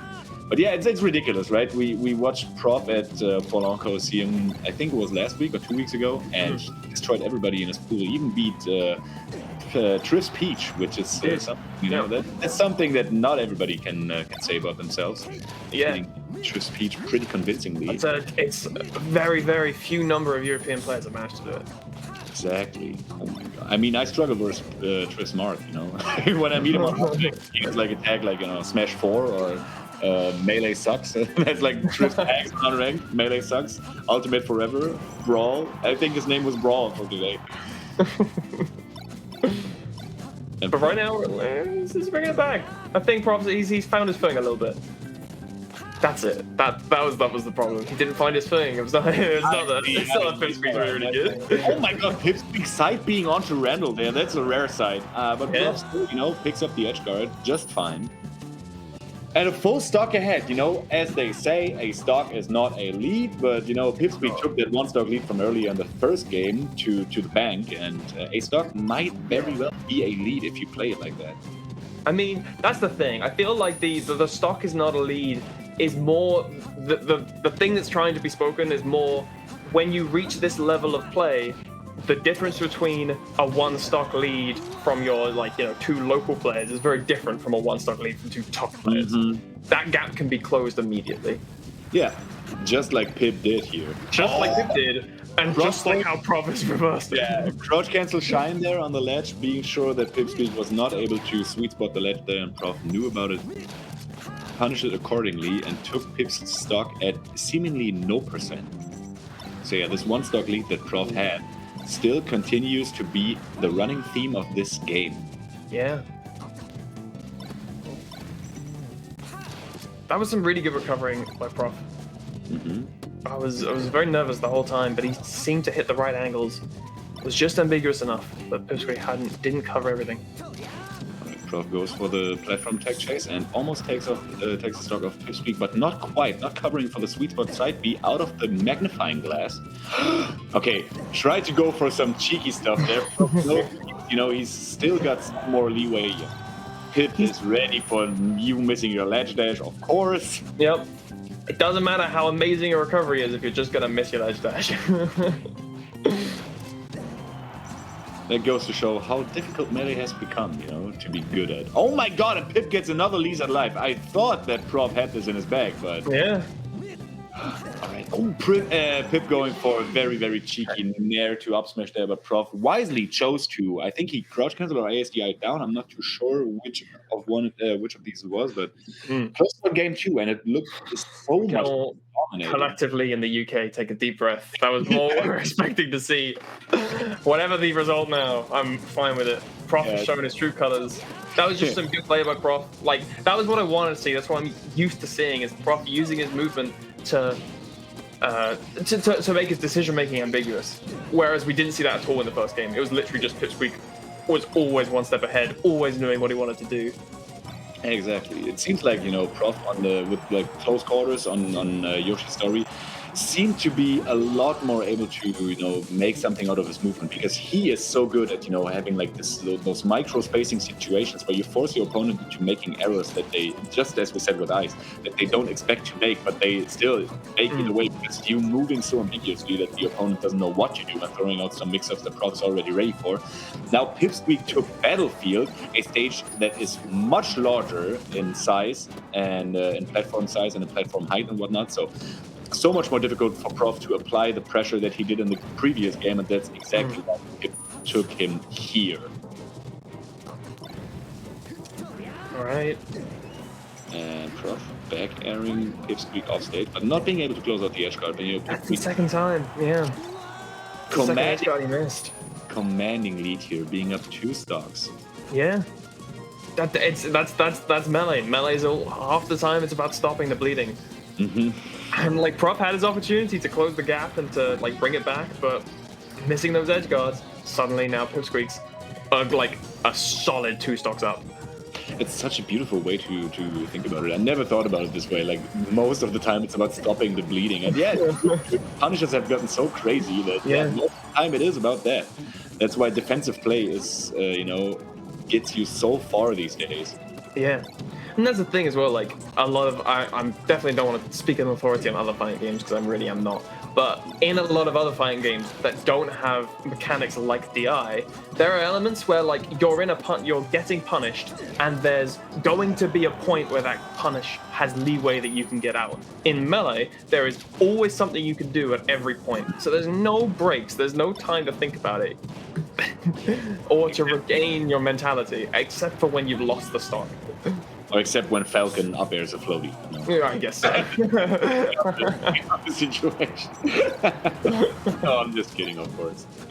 There's no Falcons in this tournament. There's no floaties in this tournament. We only got Foxes and Pipsqueak with a 3-star. So yeah, will Prof take him to Fountain of Dreams now because the close quarters are what he's all about, or does he want to face him on either stage? Oh no, it's Fountain. All right, yeah. So I feel like I should be a coach for these players, making the picks like a football coach. I mean, that's the thing.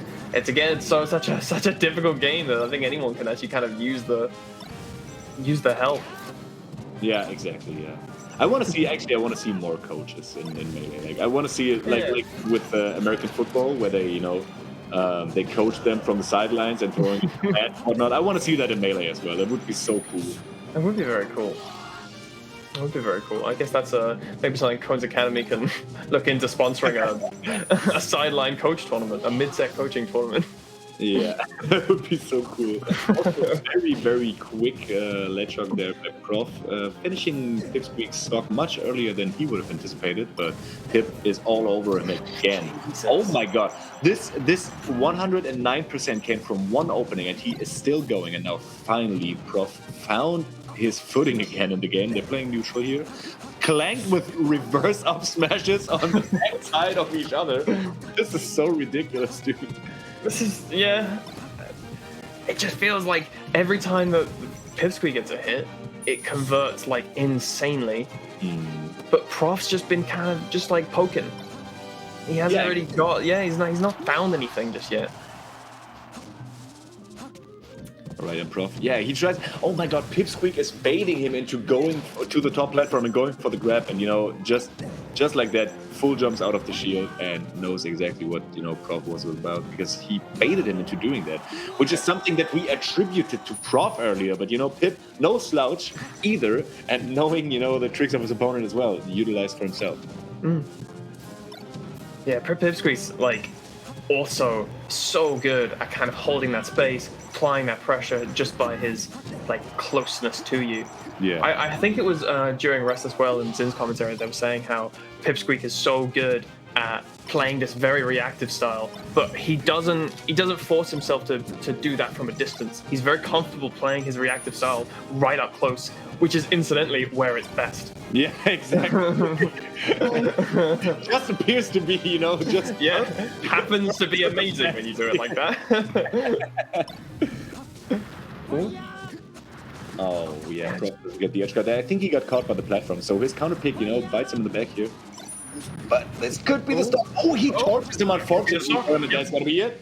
Not the stock that we meant, but I guess that was the stock. That was the stock.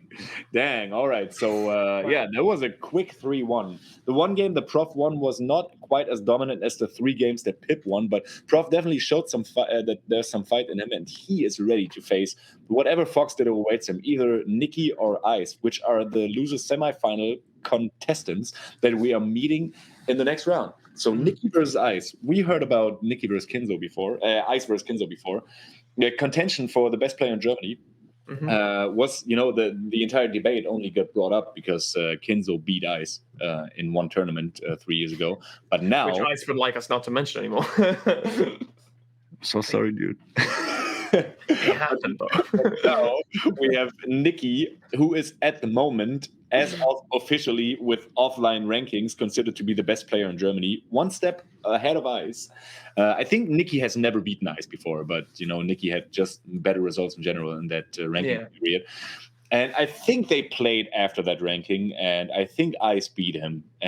So this is going to be very interesting. I'm not too sure how Nikki is going about this, but this is definitely, just like with Prof and Pipsqueak, a clash of the generations, so to speak, the more aggressive old school play style of Ice and Professor Pro against the very, I don't want to say like super defensively oriented, because Nikki definitely knows how to go in here, but he is definitely the more relaxed, laid back player who tries to pick his openings very, very concise. Whereas Ice, sometimes Ice feels just like a moving hitbox. Yeah. Ice is trying to like it's like Nikki's looking for these openings and Ice is trying to make these openings. Like he's trying to force them out of you. Exactly. Yeah. So yeah, it's going to be interesting to see. I feel like Ice should definitely be the favorite here, but Nikki could definitely do it. But that would be an upset and a half, I'd say. Yeah. I'd give Nikki a 20% chance. That's my call. That's your odds? Yeah. Give 1 to 5. That's pretty good odds. I believe that Prof beat Nikki on his way here. That is true. And Prof is another player who's always struggled versus Ice. I can't remember the last time Prof's being Ice. I'm not too sure if you beat him in the online era, maybe. I'm not too sure. Possible. You might be better on your Prof stats than I am, but I'm only interested in Ice facing against Germans, because that's always interesting, because there's always Ice debate, and Ice will always bro, understand. My Prof frenzy stats are looking pretty good, but my Prof Ice is a bit shaky. Ice, it's based on that point though. Ice won every single set against Nikki they ever played. So yes, like we're saying, if Nikki's losing to Prof this tournament and Ice famously beats Prof, then like the comparisons are that will Nikki be able to hold up against Ice? Exactly. The weirdest aspect of this is like we got 4 players left in the tournament, right? So the weirdest thing about this is that Pipsqueak has sort of wonky stats against all 3 of them. He does. He goes back and forth with all 3 of them, but somehow he sits there comfortably in winner's side. Not today. Not today. Not today. There's nothing wonky today. Did you see him versus Prof? That wasn't wonky. That was destructive. Exactly. Yeah. He knew exactly what he wanted to do, and he executed it incredibly well. Safe state, we got Ice versus Nikki next. Contention for best German player in the bracket. And also, this is always a debate for who's the best German player in general. So, good bit of data. Yeah. Yeah, I'm pretty excited. I'm like, I think it does feel, I am on the same wavelength. I do feel like Ice is sort of shown to have this edge. Like, not only, it feels like a lot of what Nikki has in terms of, very technical, very great understanding of the game and where to put himself and all these things. But Ice's ability to force outcomes with just his movement and just his pressure is something I haven't quite seen from Nikki. Yeah, exactly. That's exactly the thing that you don't see from players like Nikki or Pipsqueak or Prisant, those new school foxes. It feels like some ancient technology that the new kids don't seem to understand. I don't know why, they could do it. I'm sure they're technically able to, but there's something more to it than being technically able to do that. And then also like applying it in the right spots at the right time. So, yeah. I also believe that there's a prediction going. Oh, I wanna hop in. There's an active prediction going where you can vote for either Ice or Nikki in the chat. So please do so. I put 33,400 points on Ice here, and maybe I'll make somebody really, really happy today. But I put all my BTS coins in Ice. I would like to. I think I have to vote for Nikki, because out of both Nikki and Ice, Nikki is the only one I've went on a date with, and we went and we bought nice sandwiches and we ate in the sun, and Pipsqueak took pictures of us. So it was, it was quite the day out. So funny. Oh my god. Yeah, out of Ice and Nikki, Ice is actually the only one who went to my place every day after school when we were 15. So. Oh wow. We have real emotional bonds to these players. Which is not to say that I don't love Nikki either. So it looks like the game already started. It looked like a hand warmer before, but these guys actually started.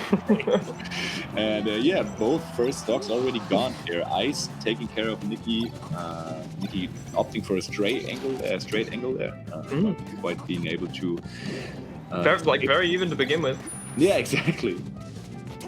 We always used to say back then when Ice and I traded stocks, the first stocks off of each other when we were playing friendly sessions, like endless friendly sessions at my place. And we always said, like, when we traded first stocks, and we said, like, let's just pretend this is the first stock now. And then, you know, all over again. Because we were focusing on punish games so much that we were so bad at DIing back then. It was like always. Oh, I remember the early terrible DI days. Yeah. They were the ones. Exactly. As a Peach player, amazing times. I can see why Ice became one of the best in Europe and you less so. Exactly, yeah. I was sort of the lazy kid. But yeah, like, this is dead even. Exactly. Good try from Nikki. Proving us all wrong. Nikki took the first stock both times. So arguably, yeah, he's that step ahead. He's kind of forcing Ice to catch up. Which is pretty interesting dynamic, because I feel like Ice doesn't like to be in that situation. He is the type of player who always wants to be dominated. Yeah. I definitely see that. Like when you're that kind of player who's trying to like force habits or like force outcomes, having the stock advantage basically just means that you have a layer of pressure on them. You have this free pressure. It's doing the work for you. Yeah. But, you know, Nikki is not faced by this mentality at all, because, you know, he's making Ice play his game now, and this is looking difficult for Ice here. But as soon as I say that, but Nikki recovers on a rental, and Ice is not able to catch up the edge guard there. Oh my god, that was so good. Especially the way he like landed perfectly on the lip of the platform as well. Yeah, man, he's playing to win. Let's go, Nikki. Who would have thought? I thought you just got the top 4 by just, you know, praying really hard. Those were the early days we were talking about. But no, Ice. No, Ice is answering back very strong. Ooh, up tilt, not quite in the way he would have wanted to. Oh, but this could be it. Not quite though. Just on the no jump. Oh, he regained his jump. First game goes to Nikki. That was very good. Let's go, Nikki. Ice was picking up the pace here, but not quite enough for him to secure the first game. So now Nikki is up 1-0 over Ice, which is something that I would not have expected. I thought this was going to be a 3-0 and a handshake, gotta be honest here, but it's not interesting to say. I don't respect Nikki as a player. I really respect him. I love to see him as a player, but what a wonky opening there. Ice picking up the shine spike. Oh, no. Oh, okay. It looked like 2. But yeah, I think what's interesting is that how if as we were saying that like Ice is the kind of player who's trying to force these situations that, you know, put you in a more anxious, make you feel more anxious, and it makes you feel more cornered. If Nikki's style is a much more like game plan orientated style, he may be less fazed by that. Yeah, true. He knows what to do in situations, and he's not going to let it bother him. If Ice is doing some crazy movement and just running circles around him, Nikki can just go, okay, well, I will just wait until you go here, and then I will punish this. Yeah, I think that might as well be the difference between like a Kinzo and a Nikki when it comes to facing Ice. That, you know, Nikki is just not faced by, you know, Ice's pressure as much as Kinzo would be in the same situation as we saw earlier today. Because, you know, Nikki, he's just above that. There's nothing that Ice can throw at him that will surprise him or that, you know, will catch him completely off guard. He will be like, all right, yeah, you outplayed me here, but, you know, I still got my game plan. I'm gonna stick to it because it can work out if I wanted to. Yeah. And Nikki's like a sportsman as well. You can almost guarantee that before this, before this, before today, he did a bit of exercise. He's made sure he's eating well. He prioritizes making sure that he doesn't slip into these bad mental habits. Exactly. I think he ate an apple today, so you know. No doctors are coming to him. Nah, no doctors. Maybe there might be a banana in there as well. So, you know. The truest bets though. Dude, bananas for tournaments is ridiculous, dude. Like everybody's like, yeah, that's good for you. That's good tournament food. Sugar sticks. Yeah, when someone says, "Oh, I had banana," you're like, "Whoa, he's coming to win." Oh, dude, this guy he came prepared. He didn't go to the kebab place like all of us. Yeah, we've had kebabs. That's why we didn't see him at the pizzeria. He wanted to win the tournament. Ah, I see. Exactly. Oh my God, the shine flag is When did he turn around? Nicky's sitting on 69 comfortably. Comfortably. Going for those full hops, you know. That was actually like a great example of just Nicky being unfazed. He was in the corner under so much pressure, and then just, oh, I've just found this place where I can shine spike you in 20%. Yeah, and with the recoveries as well, you know, Ice covered the angle to the ledge or towards the ledge from Nicky twice in a row in this game, but you know, now Nicky is ready for that, and Ice is just not expecting Nicky to go high, and Nicky twice in a row and could not cover Ice quite right there. Nicky misses his ledge dash. See, ledge dash. Yeah, it's it. I like that whole exchange though, like with Ice doing a really good job recovering. Game 2 goes to Nicky as well. He's up. Ice's recovery was still really good, but Nicky was just being consistent. He was just consistently doing safe, good options to cover as much as Fox can. Ice eventually got back, but nothing felt like I didn't watch that and go, ooh, you know, you made that really transparent. It was just like, no, that was just a good play. Yeah, exactly. I think that's something you often say about Nicky. Is just when you watch him, it's just even when he loses, it's like you played well and you did lots of good options, but you may need a couple more exchanges in your favor. But it's never huge, right? Yeah, exactly. It's not huge. It's not too much. But just as we saw with the Ice and Kinzo set, it seems like Nicky is one step ahead of Ice all the time, which is a ridiculous thing to think about, even. But yeah. I wanna harken back to you saying that you give Nicky 20% odds. Dude, what were the odds of a 3-0? I threw 32,000 BTS channel points into Ice here, and Nicky is making a fool out of me. He really is. Oh my God!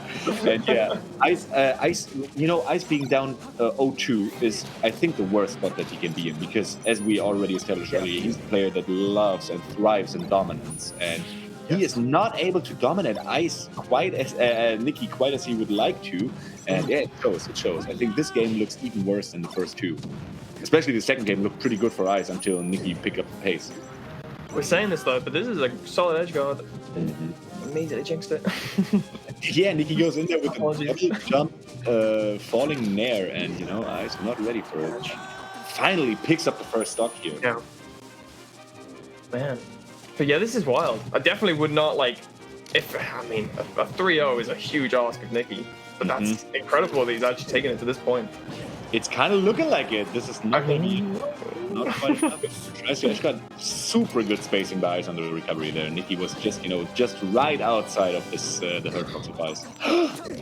Again, jumping in with the falling nair, and Ice is caught off guard so heavily by that. And yeah, that was a wonderful catch. This is where these new foxes come in, where it's just like, oh, I have a grab. Almost guaranteed at least 50%, 60%. Yeah. And then you're back hairs away from being hit off stage, and suddenly everything starts slipping away from you. All right, going in with the down tilt, something that we don't see Ice do that often as well. Nicky picking up the down tilts more recently, and it works out pretty well in his favor.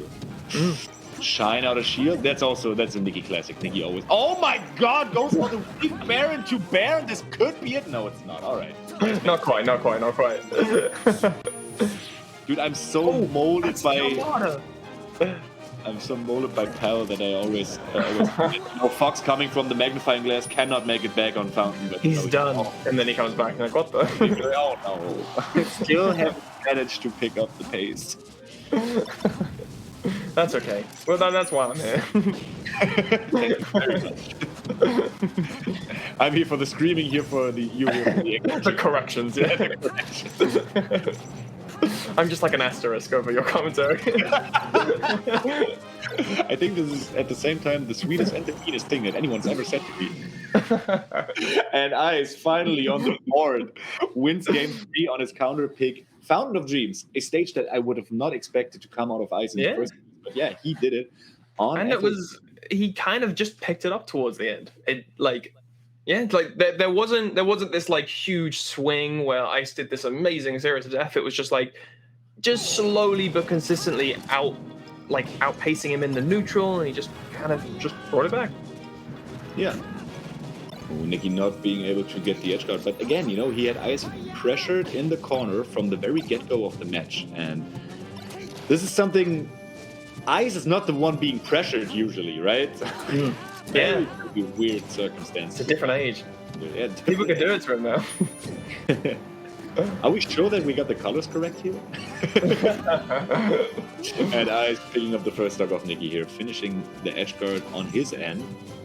I think the entirety of the match was played on the right-hand side of the stage, so now finally moved to the center. Yes. Mix things up a little bit. Ooh. Oh, what a miss by Ice there. SDing, very unfortunately. Yeah. The stock was way ahead of his time. This is the kind of Ice that we're used to seeing. The one just calling out how Nicky wants to move around. I'm worried we're seeing a swing in the other direction. I know Nicky's still 2-1 up, and there's plenty of time to adapt. But like, I'm getting a bit frightened for him. Ice is playing really well. Yeah, definitely. This is definitely much more looking like the Ice we're used to see. I really want to see a game 5 here. I mean, I want to see Ice win because I bet all my channel points on him. But you know, I wouldn't be mad at all if Nicky took this, because this would mean a tremendous amount for German Smash in general. So, ever since Kinzo took that one set 3 years ago, nobody was able to come close. Yeah. Wow. Yeah, gets the grab. Yeah, shield grabbing Ice. That's look at this shaky from Nicky. Like, there's been a lot of drops. Maybe the pressure is getting to him, dude. Maybe not the pressure of Ice, but rather like the mental pressure that you set yourself up to if you're in a situation where you could beat the best player in your region for the first time. Yeah. Like you mentioned before, how Kinzo, after already beating Ice, and then losing, doesn't have much to prove. He's got that reassurance that he could do it again, but he doesn't have to, you know? Yeah. Where Nicky, not so much. Yeah, Nicky's still looking for that W. Yeah. He is looking desperately for the W for years now. Yeah.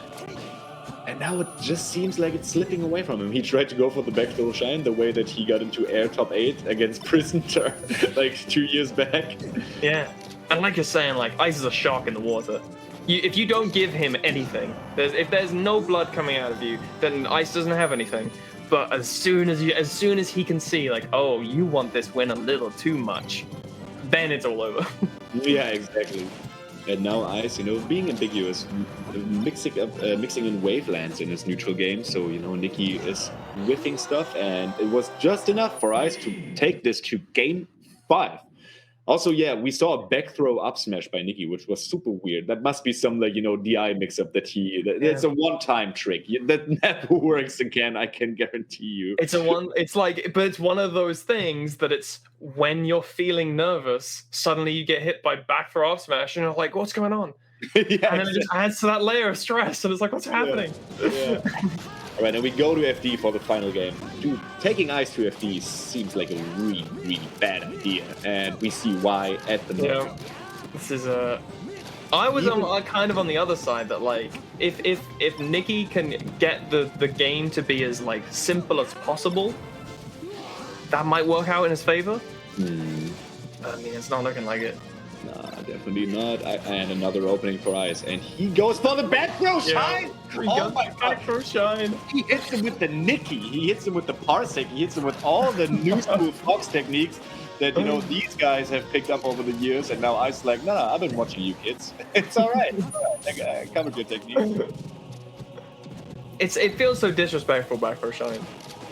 And it just feels like something that Ice would want to do to you. Just like right when you're feeling a bit like, ooh, it's getting a bit tense. That's when he hits you with the cheesy back throw shine. The mentality's gone. You see Nicky up smashing the wrong way into the corner. He needs to dig deep. I think somewhere in Bergen right now, Prison is sitting there and saying like, "Serves you right," because that one time that Nicky robbed Prison of his top 8 in air with the back throw shine. Okay, I was. Okay. Even Stevens again for Ice, flubbing one thing. Oh, Nicky with the first grab in the game, it seems like. This is kind of what I keep talking too soon, but that's what I kind of wanted to see from Nicky. That comfortable, it's just a simple FD punish game. Keep the game as simple as possible. Keep the emotions at bay. But it's looking rough. Oh. Yeah, not quite able to close out the edge guard. Or is he? Now he's got a rejump, and he can definitely make it back. He won't. It's still doable. It's still doable. Yeah, especially on FD. I mean, one grab could, net you that opening that you need to take the entirety of the stock. I do not see Ice sort of slipping up, though. This could be it. Oh, no! Ice lets Nicky back on the stage. Oh, goes for the weak reverse bear. What the? Oh, my God! That's the Armada. That one. Oh, right. It's so good.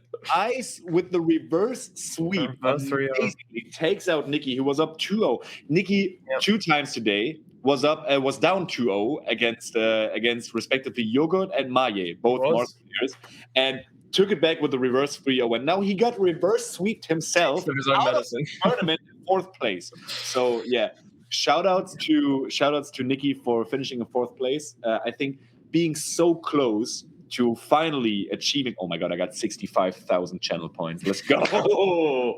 Let's unlock some emotes here. Now, finally, it caught up to him. He's like, yeah, okay, no, I let it slip myself. All right. I can't complain. 4th place, still very, very solid performance. Outperforming. Yeah. These levels, like, you can tell these like, this new, well, I think all players really, but once you get this good, 4th place is never enough. 4th place always hurts. Yeah, definitely. Like, Nicky could have won this thing. Like that, I would be like, yeah, 4th place, that's good. Like, if we get there, we're like, oh, what the heck? Oh, that's amazing. So many channel points lost. But yeah, like and obviously it stings. It stings to be up that much, and I couldn't help from watching that game that it felt like it got in Nicky's head that he could taste the victory. And then it slipped away, and then Ice recognized that he was in that mindset and really put the pressure on, and it just slipped away. So yeah, it must hurt. I just read in chat by our boy Calzum that apparently the donation drive has hit 500 euros already. Oh, wow. Can we make it 1,000 though, people? Exclamation point. So many donate in chat so we can donate to some children's hospitals in Finland so we can, keep those children safe. And, incredibly good cause. As we already said, there's one thing that we love more than Melee. It's the future of Melee. So, keep that future safe. Donate whatever you can, if you can. And I will put it in chat for you guys. So you don't have to do it yourself. It's all right. Wow. I got you covered. Amazing. Doesn't work though. All right. There we go. All right, we got a small break coming up to read some of those donations, so that was perfect timing. So yeah, see you in a couple of, I guess, seconds. No, we see each other in a couple of minutes, but you just stay tuned and stay tuned. Yeah.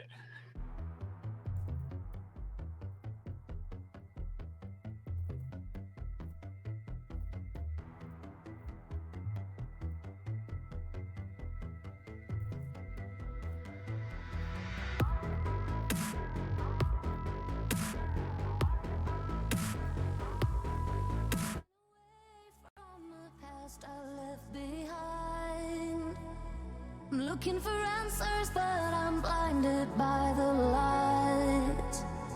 I'm lost in the music, can I stay here for the night? I promise I'll be gone in the morning, out of sight and out of mind.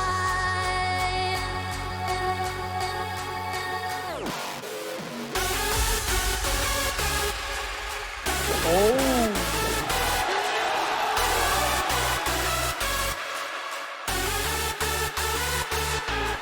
Too far down at the very least. Wow, oh my God, Finnish game, look at that!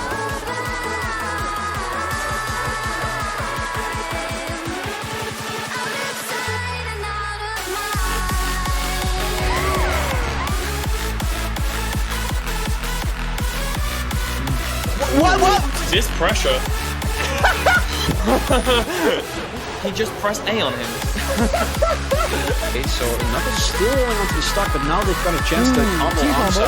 And they killed Amsa off of it. That was great.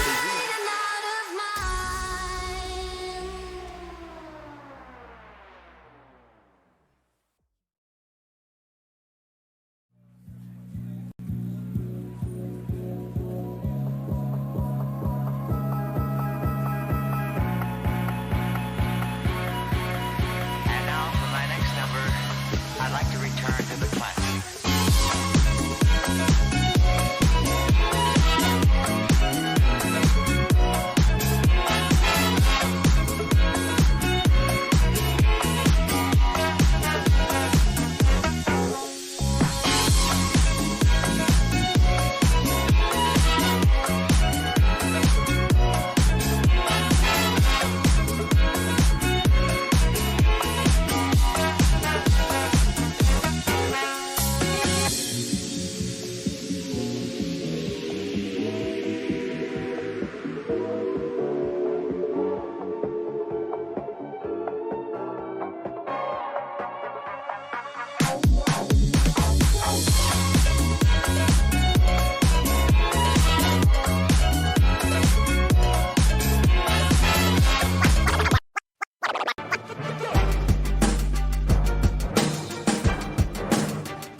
Academy is partnered with the same circuit, and for every circuit event, we'll be offering one-to-one coaching services as prizes.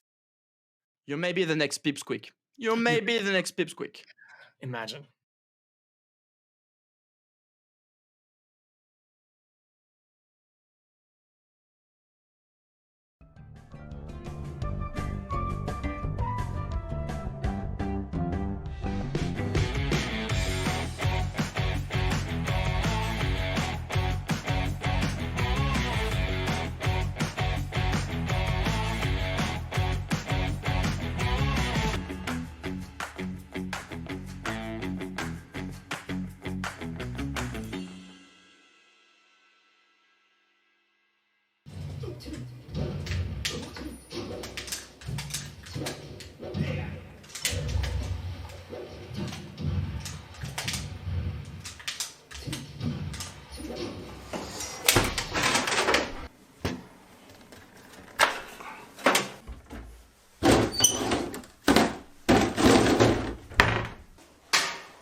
Hello and welcome to Suolijärvi once again. It's always sunny out here. Yeah, the eternal sun, midnight sun. What a sets we have been seeing. Yeah, and only top three. Crazy. Only top three yet left. So let's see who is going to be crowned as the Sauna Mayuri, who earns the title. Indeed, we'll see. Yeah, but we will read some donations as we hit the 500 euro goal. Yay! Salevitis to keep Levingi's baby safe. Nice. Thank you very much, Salevits, with the huge donation. And of course, shout outs to Levingi for becoming a father. Uploads to there as well. But yeah, thank you so much, Salevits. Really generous donation. That's generous for sure. Yeah. Let's see what else we got just in a bit. Survivor of the Flames once again. 10 euros. Break that 400. So Survivor of the Flames broke through the 400 mark a bit ago, but we blasted through with the heat to 500. All the way up to the 500 mark. Yeah, thank you very much. Yeah, thank you very much. We'll see. I think we have quite many donations actually. I think we have 4 more. So we'll read through all of those. Yeah. Of course. This is Arno. Awesome tournament, awesome Heat Corner hosts are awesome everything. Thank you, Mayhem and company. Yeah, thank you very much, Arno. Thank you. Yeah, thanks for the donation. 10 euros, that's awesome. It goes for a great cause, for the little Dannies out there, the future pot fillers. Little Dannies. Yeah, to keep living his baby safe. I mean, that's a great cause as well. Yeah, it is. All right. Okay. Trey Gamers and Smash Finland, 50 euros. Almost there. Help the little future pot fillers. Yeah, thank you for both associations that have been helping to organize this event, and thanks for the donation. Yep. Let's see what else we got.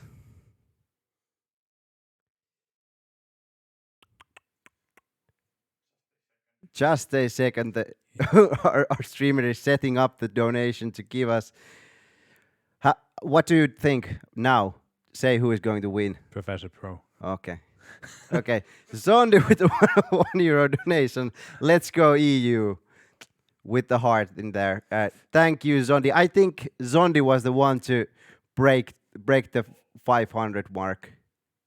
Yeah, I think so too. Yeah, as we followed the donations very closely with the Twitch chat. And I think someone set it up at $4.99. I don't think... Somebody mysterious. Yeah, somebody mysterious. Do we get it now? Yeah. Small S49. Who could it be? Honestly, not a clue. But thank you very much. Okay, I think we both know who it is. Yeah. The resident Mario main. Yeah.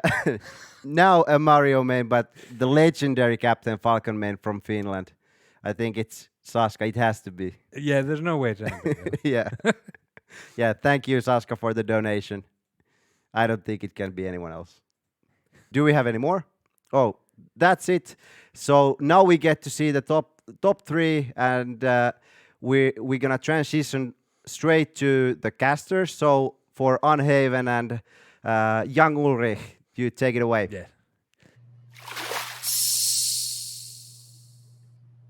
That's us, and here we are. Welcome back, everybody. I just wanted to donate, and I realized that they only accept credit cards, so I couldn't. Somebody hit me with a PayPal link. Anyway, we got our top 3 coming up. We got in losers finals, Ice versus Prof. As you said earlier, this is quite a lopsided matchup, but Prof is looking hot these days. Yes, and the reason why I said this earlier is because I wanted all the channel points for everyone to vote Ice, so that when I vote Prof, I'm gonna get those amazing odds, and obviously Prof's gonna win. So I see. I was just looking actually, and like a third of Prof's votes come from me. But I'm confident. Prof's got this. He's got this in the bag. All right, I got 60. Oh no, I couldn't vote. I couldn't put in my 65,000 channel points anymore. Damn. I would have loved you to. Just more for me when it catches out. So. But yeah, I'm pretty excited. Like we've seen a lot. Like we've seen a lot of foxtails, and these 4 foxes left on the on the field. Somehow. Yeah, but they all play very differently. Yeah, and we were saying, like, with the way that sort of these newfound players are coming in, they're bringing their like really refined tech and their option selects that they've studied and figured out the perfect option for every situation. That's not Ice and Prof. No, they're very much more play the player, and I think that's what we're going to see. That's the thing, right? They're not like optimized playstyles, so to speak. They're just, old school players trying to maneuver around their opponent to force errors out of them and whatnot. So anything can happen here. This is not a clash of styles. This is definitely a clash of the veterans. So yeah, really looking forward to that. Yeah, that should be very fun. Should be a pretty good set. And like, I don't know, like I wanted to lead in with another Prof. Twilight Coliseum. Oh, it was so good. But after watching versus Pipsqueak, it's like, either Pipsqueak's absolutely on fire, and that's no indication, and Prof's still incredible when he's going to win, or Prof's in shambles here. Prof's in shambles. Well, I'm really hoping for the first one. I can see why. A little too predictable, I suppose. It's kind of the same thing with us Germans for Ice. Oh my god, did they already start? Was this the first stock? Did Ice just take a 5% Shine Spike stock off of Prof, or are they warming up? It looks pretty definitely looks like they're playing like a game now. Oh my god. All right. Okay. So Ice up a stock already, and we didn't even get to see it. Was 5% though, so it must have been a Shine. Yes. Or 3 jabs, I don't know. Well, this is a solid looking edge guard. Yeah, Prof answering right back here. Oh my god, what a great ledge hog! That was amazing. Yeah. That spacing is so important. I see so many like I guess like mid-level players just not able to make their edge guard ambiguous enough because they're like trying to move too much and they're only really covering one thing, so then their opponent would just get back. But that was like the sort of incredible play where you move around a lot to make it seem that you can't get back or you can't cover ledge, but actually that's the one you plan to. Yeah, exactly. And yeah, Prof took great advantage of it. Just like Ice took great advantage of the fact that Prof wasn't quite as slick on his stall there. Took the second stock of Ice and oh my god. This is a game. Prof, and yeah, dude, they're just answering back and forth and tearing each other apart, basically. Oh wow, that was a great grab. Okay, so this punish led not to anything substantial here, and same for Ice. So yeah, now after those first 2 stocks looked like 0 to deaths basically, both these guys calmed down a little bit. Oh my god, and Ice calls him out on the re-jump. Yeah, Ice is so good at finding that double jump read. There's a few times he's called that out against the other foxes. This could be another Shine Spike. Oh, and Ice messes up the Shine Spike, and this is his third stock. So back to even again. Dude, these guys are going at it. They really are. Do you think that's like a sigh of relief for both of them, that they don't have to play those optimized new school player styles and just, can play their game finally? I'd hope so. I like to think they look at this and go like, we just have... It's kind of like back to just like the fun melee where they're both trying to be as stylish as possible and they're both trying to like really play each other, call each other out in like, hard reads kind of way. Yeah. I think that's what we're seeing here. Definitely kind of looks like it. True. I just thought about it earlier when we had the break, and first game goes to Ice.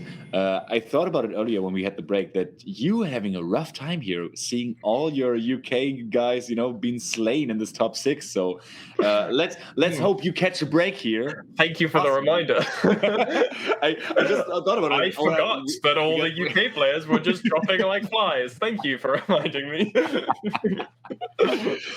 I mean, I got it, right? It's my boy Ice playing, so I got it.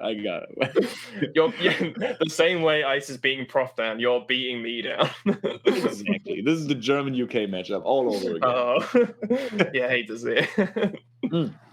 Maybe that's like super late revenge for that one time we played and you beat me. So no, it's not though. I hold no grudges here. I'm glad. It was a long time ago. That's a long grudge. Yeah.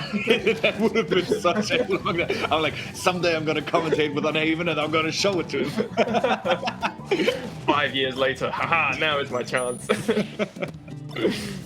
There was a tournament that HBox went to Kickstart, right? It was. Yeah, that was a crazy night. It was a crazy night. It was, and me and Sechi played in like top 8. And we were the up-and-comers at that time. Oh, that is true, a yeah. long time ago. Now I'm old already. How did this happen? I was playing doubles with Captain Jack at that tournament. That was so amazing, dude. Yeah, he was there as well. Yeah. Anyway, Prof messed up his recovery on the first stock, so after a slobber knocker off a first stock, Ice took it, and now Prof answered right back. Just like in the first game. I think these guys are just running trains on each other. Oh my god! Really are. Good short in there by Ice. Ooh. Oh, that was such a good down choice. air. That's something. Oh, and the DI. I love the down air edge guards by Ice. That's some super old school tech that I specifically remember Luma telling him about it back in the day. And he's like, "This is good. This is quite good. You could try it sometime." He was like, "Dang!" It is really cool. Like, I think it's so different from every other kind, and I think it forces your opponent to think fast. Yeah, exactly. It's kind of like the Kirby down air in a way, but you see it much more often from Kirby because he doesn't have any other options. Oh my god! Nothing else. Do you guys, by the way, in UK have your own specific name for the reverse up smash by Fox, the sour spot hitbox? Because in Germany it's the Ballack, because Michael Ballack, the football player. I think the Swedes call it the Zlatan. We probably do, and if it's football related, there's no way that I remember it. Okay, I see.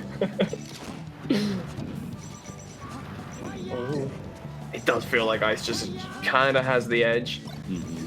But it felt like this before, and Prof brought it right back. So let's see if he can, hit him with a shine spike here.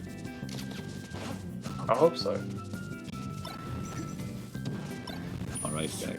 Oh, wow. Okay, Ice was in a very, very rough spot there, but reacted so quickly with the side B that Prof was not able in the slightest to react to it. Ice trying to go for those new school crouch cancels there on the no tech option by Prof, but Prof has none of it. Gets rid of the stock from Ice, and not quite. Yeah, Ice makes it back. Yeah. Didn't want to go for the exact same smash. ledge grab. Nice. I mean, Ice is looking strong. Ice up 2-0. Not looking good for your channel points, my man. They'll come back. They'll come back. No, they're coming. Prof just needs his moment to warm up. Somebody in chat just said the British call it the backhand. Oh, that makes sense. I actually do know that one. He's also famous for missing all those penalty shots. So, I wouldn't know. I'll have to take your word for it. As soon as I felt like, oh, I know who that is, you then say something somewhat specific, and I'm like, oh, okay. He's also the husband of one of the Spice Girls, maybe. That one I do know. Oh, let's go! And Ice with another shine spike attempt does not quite pick up the edge guard, but yeah, Prof makes it back to center stage and warning Ice out, and now he finds himself in a bad spot again. You turn it around. That's there's the Beckham. That's the Beckham. Take a quick learner, yeah. Not bad, on the fly commentary. Commentary is really like freestyle, It's really like jazz. You just read chat and then see what they say. Wow. But yeah, I mean, the fighting game is like classic music, melee is like jazz, And then commentary is like jazz combined with. Oh, another one of those falling up airs. Oh my god, Ice is getting off right hand. Hitting Prof with the chillin' dude 829 special right here over and over again. Oh my god. What a smash guy by Ice! That was insane, but he still ends up off stage and being edge guarded by Prof. That's the two that actually. The short hobs by the ledge, that's the chew down. Because when you do it, no one ever goes to ledge. You just have to cover next to it. See, I don't know why it works, but every single time. I will apply that to my gameplay as of right now. Yeah, you should. I genuinely recommend it to everybody. I don't know why it's so effective, but everybody becomes hyper afraid of the ledge if you just hop next to it like 3 or 4 times.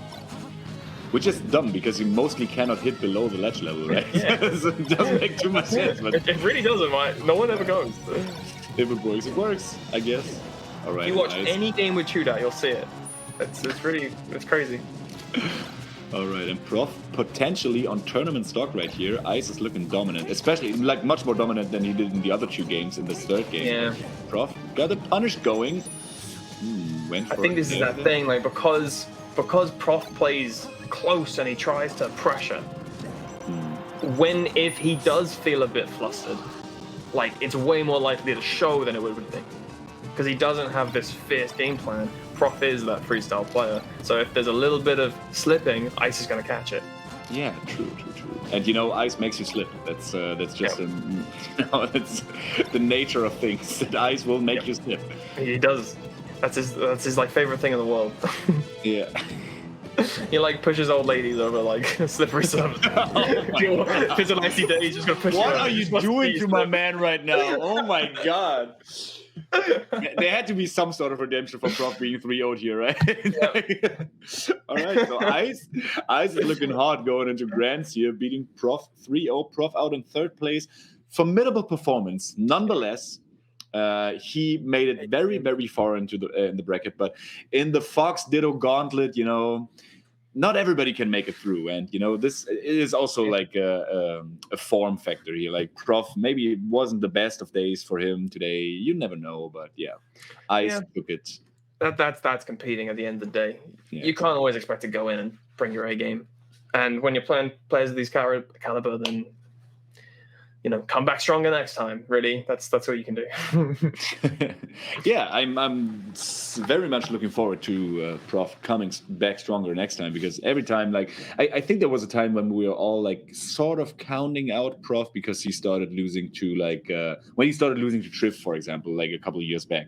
We're like, how is he losing to this Peach? He's so good, right? Like Prof was like right on top of European Melee when Levner Armada stopped competing in Europe and whatnot, and we're like, dude, Prof might be the one right here. And then like all of a sudden Triff came along and he couldn't beat Triff anymore. It's like, come on, Prof. And then when we'd see Ice play Triff, it was always a lot closer. Mm-hmm. So it did look like you'd see Prof get 3-0'd by Triff, and then you'd see Ice play him, and it's just like, well, it's definitely doable, But then Prof is just like, he just doesn't seem to be on the same level. But then now you see it, and it's like with these new kids coming in that are like really pushing players like Ice and Triff, Prof kind of still consistently can hold his own against them, excluding today where he got absolutely demolished by Pipsqueak. But if we leave that part out, then what I'm saying is somewhat true. And for predictions for the next set, the grand finals, Pipsqueak sitting in winners against Ice, who is sitting in losers. Ice actually, beat Prof even more solidly than Pipsqueak did earlier. So that if that is any indication indicating anything, then the fact that maybe Ice caught some heat in the lower bracket here and has some momentum going into the grand finals. So I'm really looking forward to at least seeing a reset here. When Pipsqueak won, though, the games he did win were like 3 stocks. They were very, very good. They were dominant.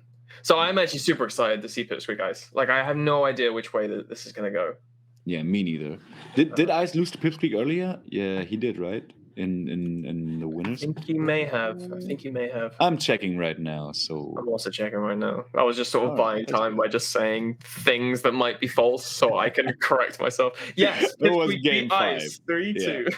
It was a game 5 situation here. I see. All right. So, yeah, definitely. This one's up for grabs, dude. It's not set in stone that Pipsqueak will beat Ice again. It was a game 5 situation, and, looking pretty good. Yeah.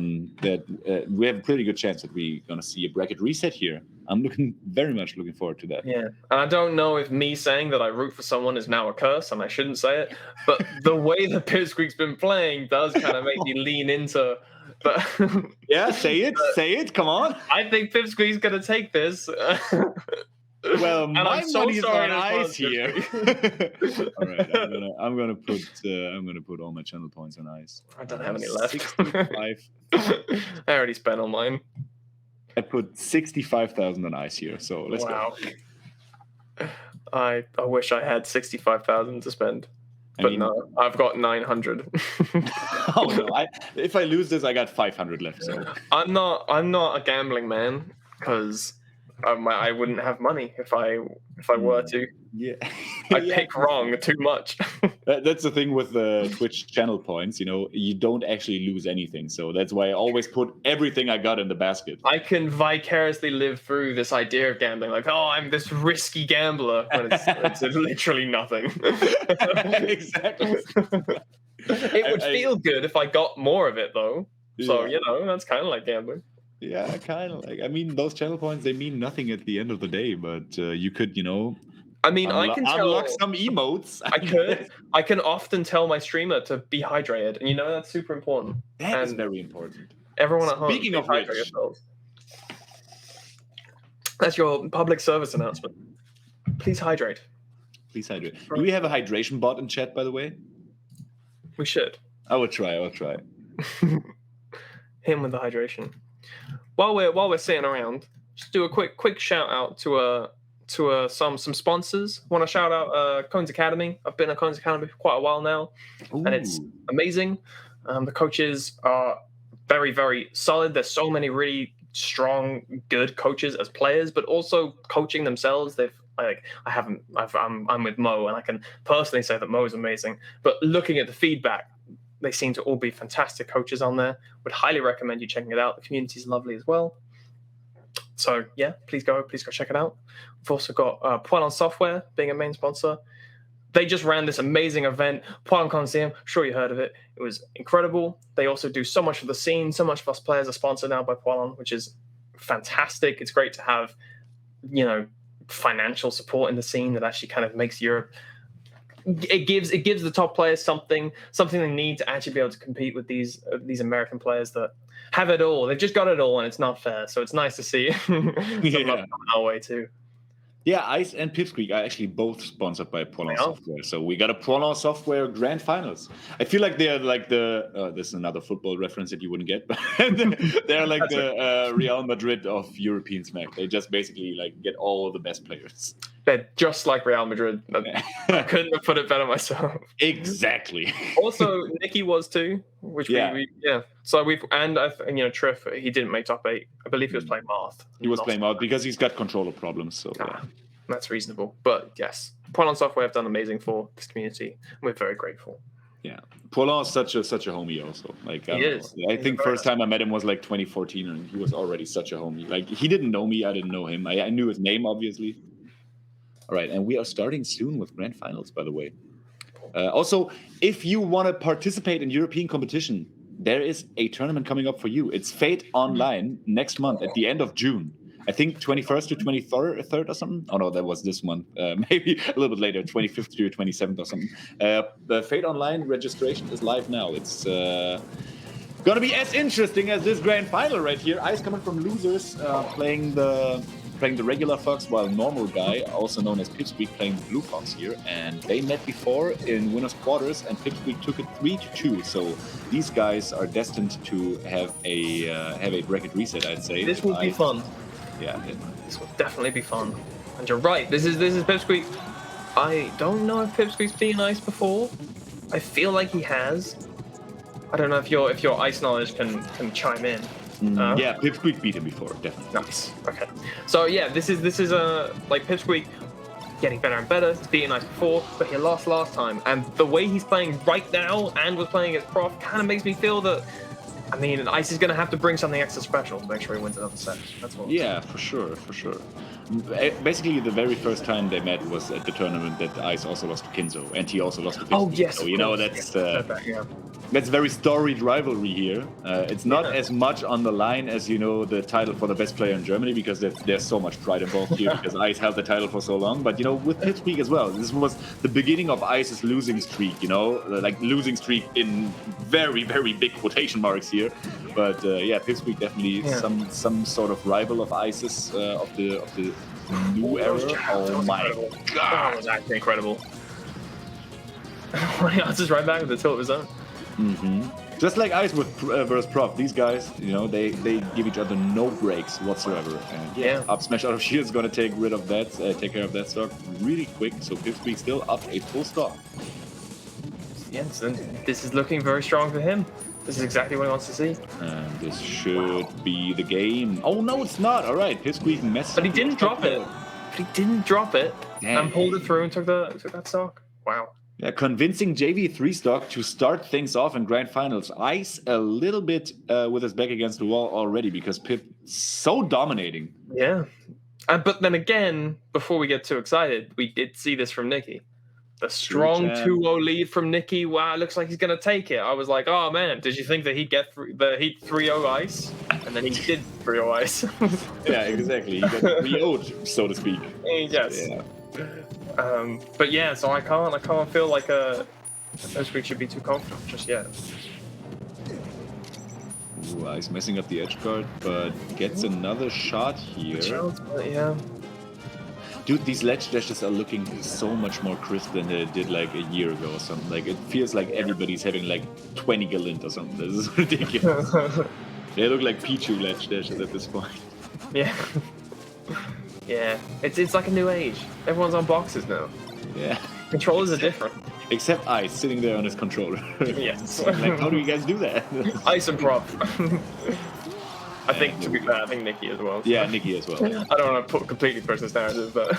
There's only one boxer in top 4, so, you know. That's true. Yes, that is definitely true, but I think top 8... Is Kinzo a boxer? Yeah, Kinzo is a boxer. Yeah, Kinzo's a boxer. We say boxer, by the way, because it's funny, because they don't. It is funny, I like it. I'm going to join you and call them boxers. Because saying it so nonchalantly, as if they were boxers, you know, as if the possibility existed, it's like, it does something else to me. Yeah. It's a lot more violent than controllers. Exactly. And it's gonna, you know, Ice side being on the stage, not looking too pretty there. We were saying earlier about how, like, you know, Ice is most devastating with a lead, and he had that lead, and Pipsqueak just pulled it away from him. And there we go with the down airs, and these down airs are so good on Fountain of Dreams. Oh my God, rinse and repeat 15 billion times, and it's gonna be the edge guard. Yes, Pipsqueak is not gonna make it back, and as we were saying earlier, the down air is something that not many foxes do, but on this stage it's actually pretty good because there's not an option to tech a down air of fox, you know. So yeah, super solid edge guard there by Ice. And you can just wait until they do, like, literally what Ice did was he kept doing the down airs and then he waited until Pipsqueak did just a straight upwards recovery, so then he just hit him with a back air instead. Yeah. Very simple and very clean.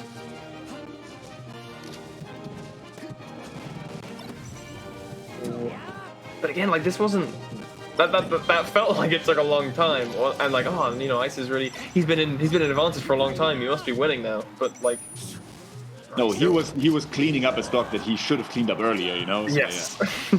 He's always one step behind Pipsqueak, but it's definitely close. It's more like a tippy toe step, not like a big boot. Like, Pipsqueak's looking like the best player here today. Which is a weird thing to say with Ice, Prof, and Triff in attendance, but it just looks like Pip's the best. Yeah, definitely. Pip is looking immaculate. Like, he's on his way to win this tournament with a 3-0 over Ice, being up 2-0 already. And, you know, I'm losing a lot of channel points here. If this happens. Let's preach to the choir. I've already. Exactly, yeah. Ice was down 2-0 already, you know. So. Although I'm hoping to make a bit back on Pip. I've put my remaining pennies in there. You'll get a lot of my money there. Go back to Fountain again. This is also the stage that, you know, netted Ice to come back against Nikki, so he went for it right away on game 2 instead of trying something else. Again, we go with the down airs. Oh, now he goes for a shine. See? He goes for a shine. Pip is taking it right away, and he makes it back to the stage. And now Ice is in disadvantageous spot. Not being a native speaker is difficult to You did bring it, mate. Thank you very much. And wow, that didn't stop him from taking the stock. Yeah. That turnaround wasn't as important as it could have been. Ooh, and goes for a cheeky little dash dance grab up throw, but gets nothing out of it, while Pipsqueak gets an opening of his own, and this could be already. Oh, yeah, and he is picking up Ice's high recovery, not being able to cover with the back air, but being there right on time, which is super difficult because, you know, Fox lands with a 4-frame leg, which is basically, you know, his up B lands with 4 frames leg, which is the normal landing leg that you have from, like, a normal jump, so there couldn't be... Pipsqueak. No. Very unfortunate. But then again, you know, that whole one stock isn't a lead. One stock isn't enough to stop a comeback from Pipsqueak. There we It go. isn't Yeah. enough. Made it. With the shine spike, brought it right back. This is looking a lot more like a 3-0 than Nikki and Nikki and Ice's game. For sure.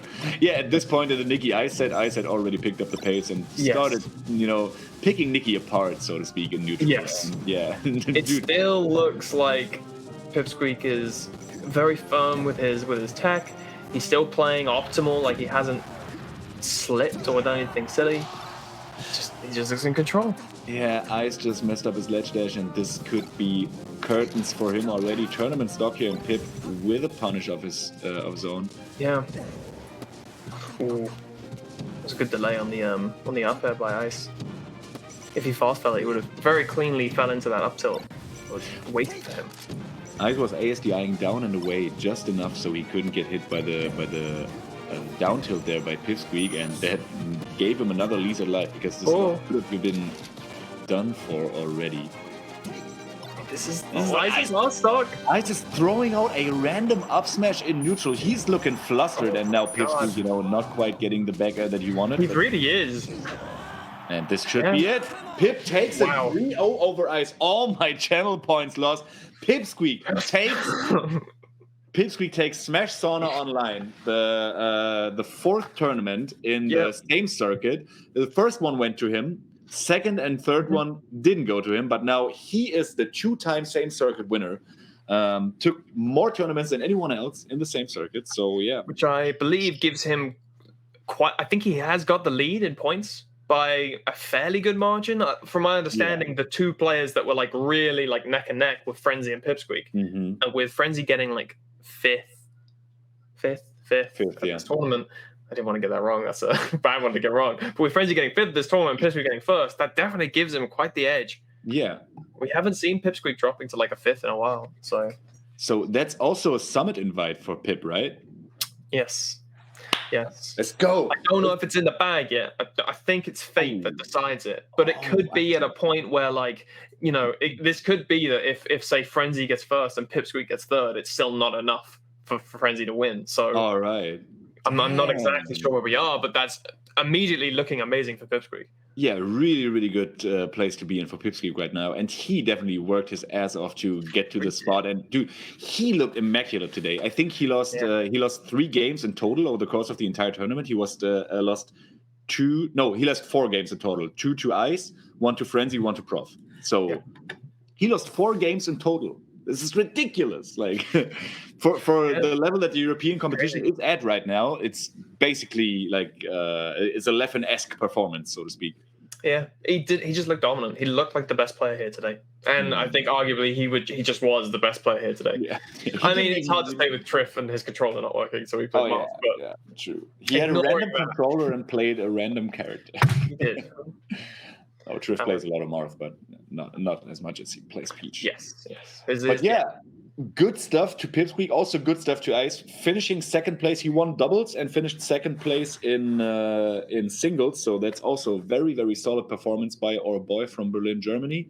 To conclude the top 8, we had Maye and Max with an amazing run in 7th place. Then in 5th place, we got Kinzo and Frenzy, the 2 Falcos that made it to top 8. And then the 4 Foxes in this order, Nikki finishing 4th, Prof finishing 3rd, and Ice finishing 2nd, with Pipsqueak taking the entire thing.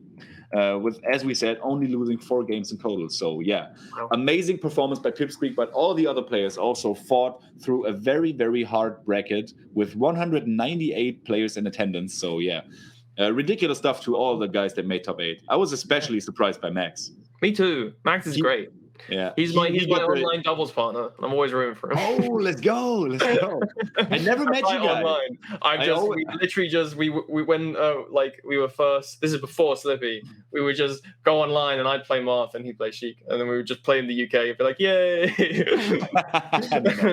yay doubles. Sweet. So you got your boy in top 8. That's cool. That's so good. Let's go. Yeah, he did really well. I'm super impressed. Yeah, he took Triff's seat basically by beating Triff's Marth 3-0, and then he got beaten by Kinzo. So Kinzo took Triff's seat. So Kinzo was very good. Yes, very fortunate spot getting into top 8, but then he didn't win a single game there. So that's unfortunate for him. Yeah, but to be fair, we've seen Kinzo in top 8s before, so it's not that's not like the reason. It's just it's just very strong opponents. It was a good seed. He had a good seed. yeah. But yeah. All right. So as I heard from production right now, we are going to send you guys straight into the heat corner for the wrap up of the. So hot in here, dude. And we're going to wrap up the stream right now. Thank you very much to all the sponsors. Thank you especially for all the generous donors for the Children's Hospitals project in Finland. Thanks so much. Thank you for Porno Esports, for Cohen's Academy, for everybody else that sponsored us. Sign up for Fate, and thank you very much, Unhaven, for having my back in this very amazing top 6 commentator spot here. It was wonderful commentating with you, young Ultra. It was so much fun, dude. We should do that more often, dude. Oh, I'd love to. I'd love to. But yes, thank you everybody for watching as well.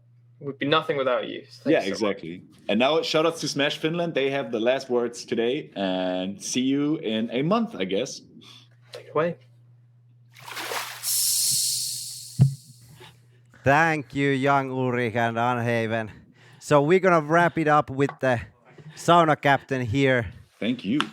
So, thank you. We still hear some voices in our head. How much money did we raise for the way?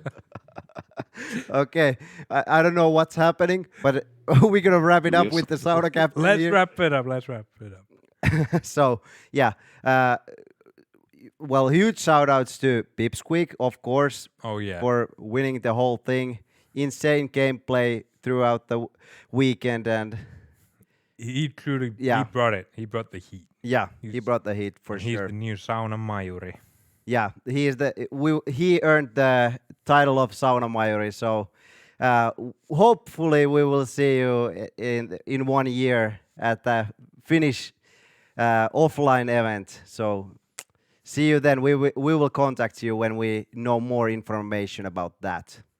But yeah, do we go for the donations first or? Yeah. So we have some donations. Save State has sent us 10 euros. Shout outs to EU Millie for reaching the donation goal. Thank you, Save State. I remember that there was a donation earlier or also from Save State. Yeah, when we were talking about the links. Yeah, when we Thanks very much. Yeah, thank you. And we also have some more donations, I think, but that's going to be in just a second. If it's going to take a bit time, I can shout out something else in the meantime. We can shout out who were the winners of our tournaments through the weekend. Yeah. So a lower bench was won by Nova. So huge shout outs there. Congratulations. Congratulations. And mid benches were conquered by Kenshu. All right. Congrats. Congrats there too. And teams were won by Ice and Six. We saw Ice just barely didn't make it to the top in singles as well. So he has to just be a Sauna captain, not Sauna Majuri. Yeah. But yeah, congrats to both. And then we also had the Smash Sisters event won by Car Seat Headrest crew. Congrats. Very awesome name. Yeah. Yeah. So we have some more donations. Beld. All right. Okay. You need to read this. I'm not reading it. Okay. Mayhem's voice is so sexy. I had to give some money after hearing that. I don't know what to say, but thank you. Thanks. Thanks. Yeah, I don't know what to say, but thank you very much. Yeah. And yeah, do we have one more or? Okay, we have one more donation coming our way. Boilon Software sent us 500 euros for the donation drive. Woo! Huge. Hashtag free melee. Let's keep the scene growing and help those who needs it when we can. Thank you very much. That's insane. Yeah. blew goal out the water. Yeah, biggest donator for sure. Yeah, thank you very much. Don't know really what to say, but yeah. Here's Boiler Software. Yep. Yeah, so Boilon. I got shouted there that it's Boilon Software. So yeah, whatever. I'm not good at pronouncing this. So yeah, go follow Boilon Software everywhere. And they do awesome events also. So when they are tuning, when they have their events going on, tune into those, of course. And I think that was our donations. Was that correct? Yeah, we don't have any more, but I will shout out some people that helped us through the weekend. Shais, of course, for helping us with the production on BTS Smash 2, and also for commentating, of course. He was he did everything pretty much. Production, commentating. Huge shout outs to Shais for that. And of course, Exile for being the co-host in the Heat Corners with us. And then we have DJ PJ, 757, Specstar, Space Jam, who were helping us with tournament organizing and keeping the brackets running. Then we had Disc, who helped with the Smash Sisters event. And also Jim Morrison was helping us with stuff throughout the weekend and made the awesome pixel art for the Sauna persons who were like the placeholder images. And then Knuckles helped us maybe mostly before the event, but that helped very much. So thank you for that. And then we also had Redcap John helping us with the ladder, keeping it real nice there. Yeah. I think that were all the shout outs that we are going to give for specific persons. Then we also need to shout out all the commentators, etc., who were with us throughout the weekend.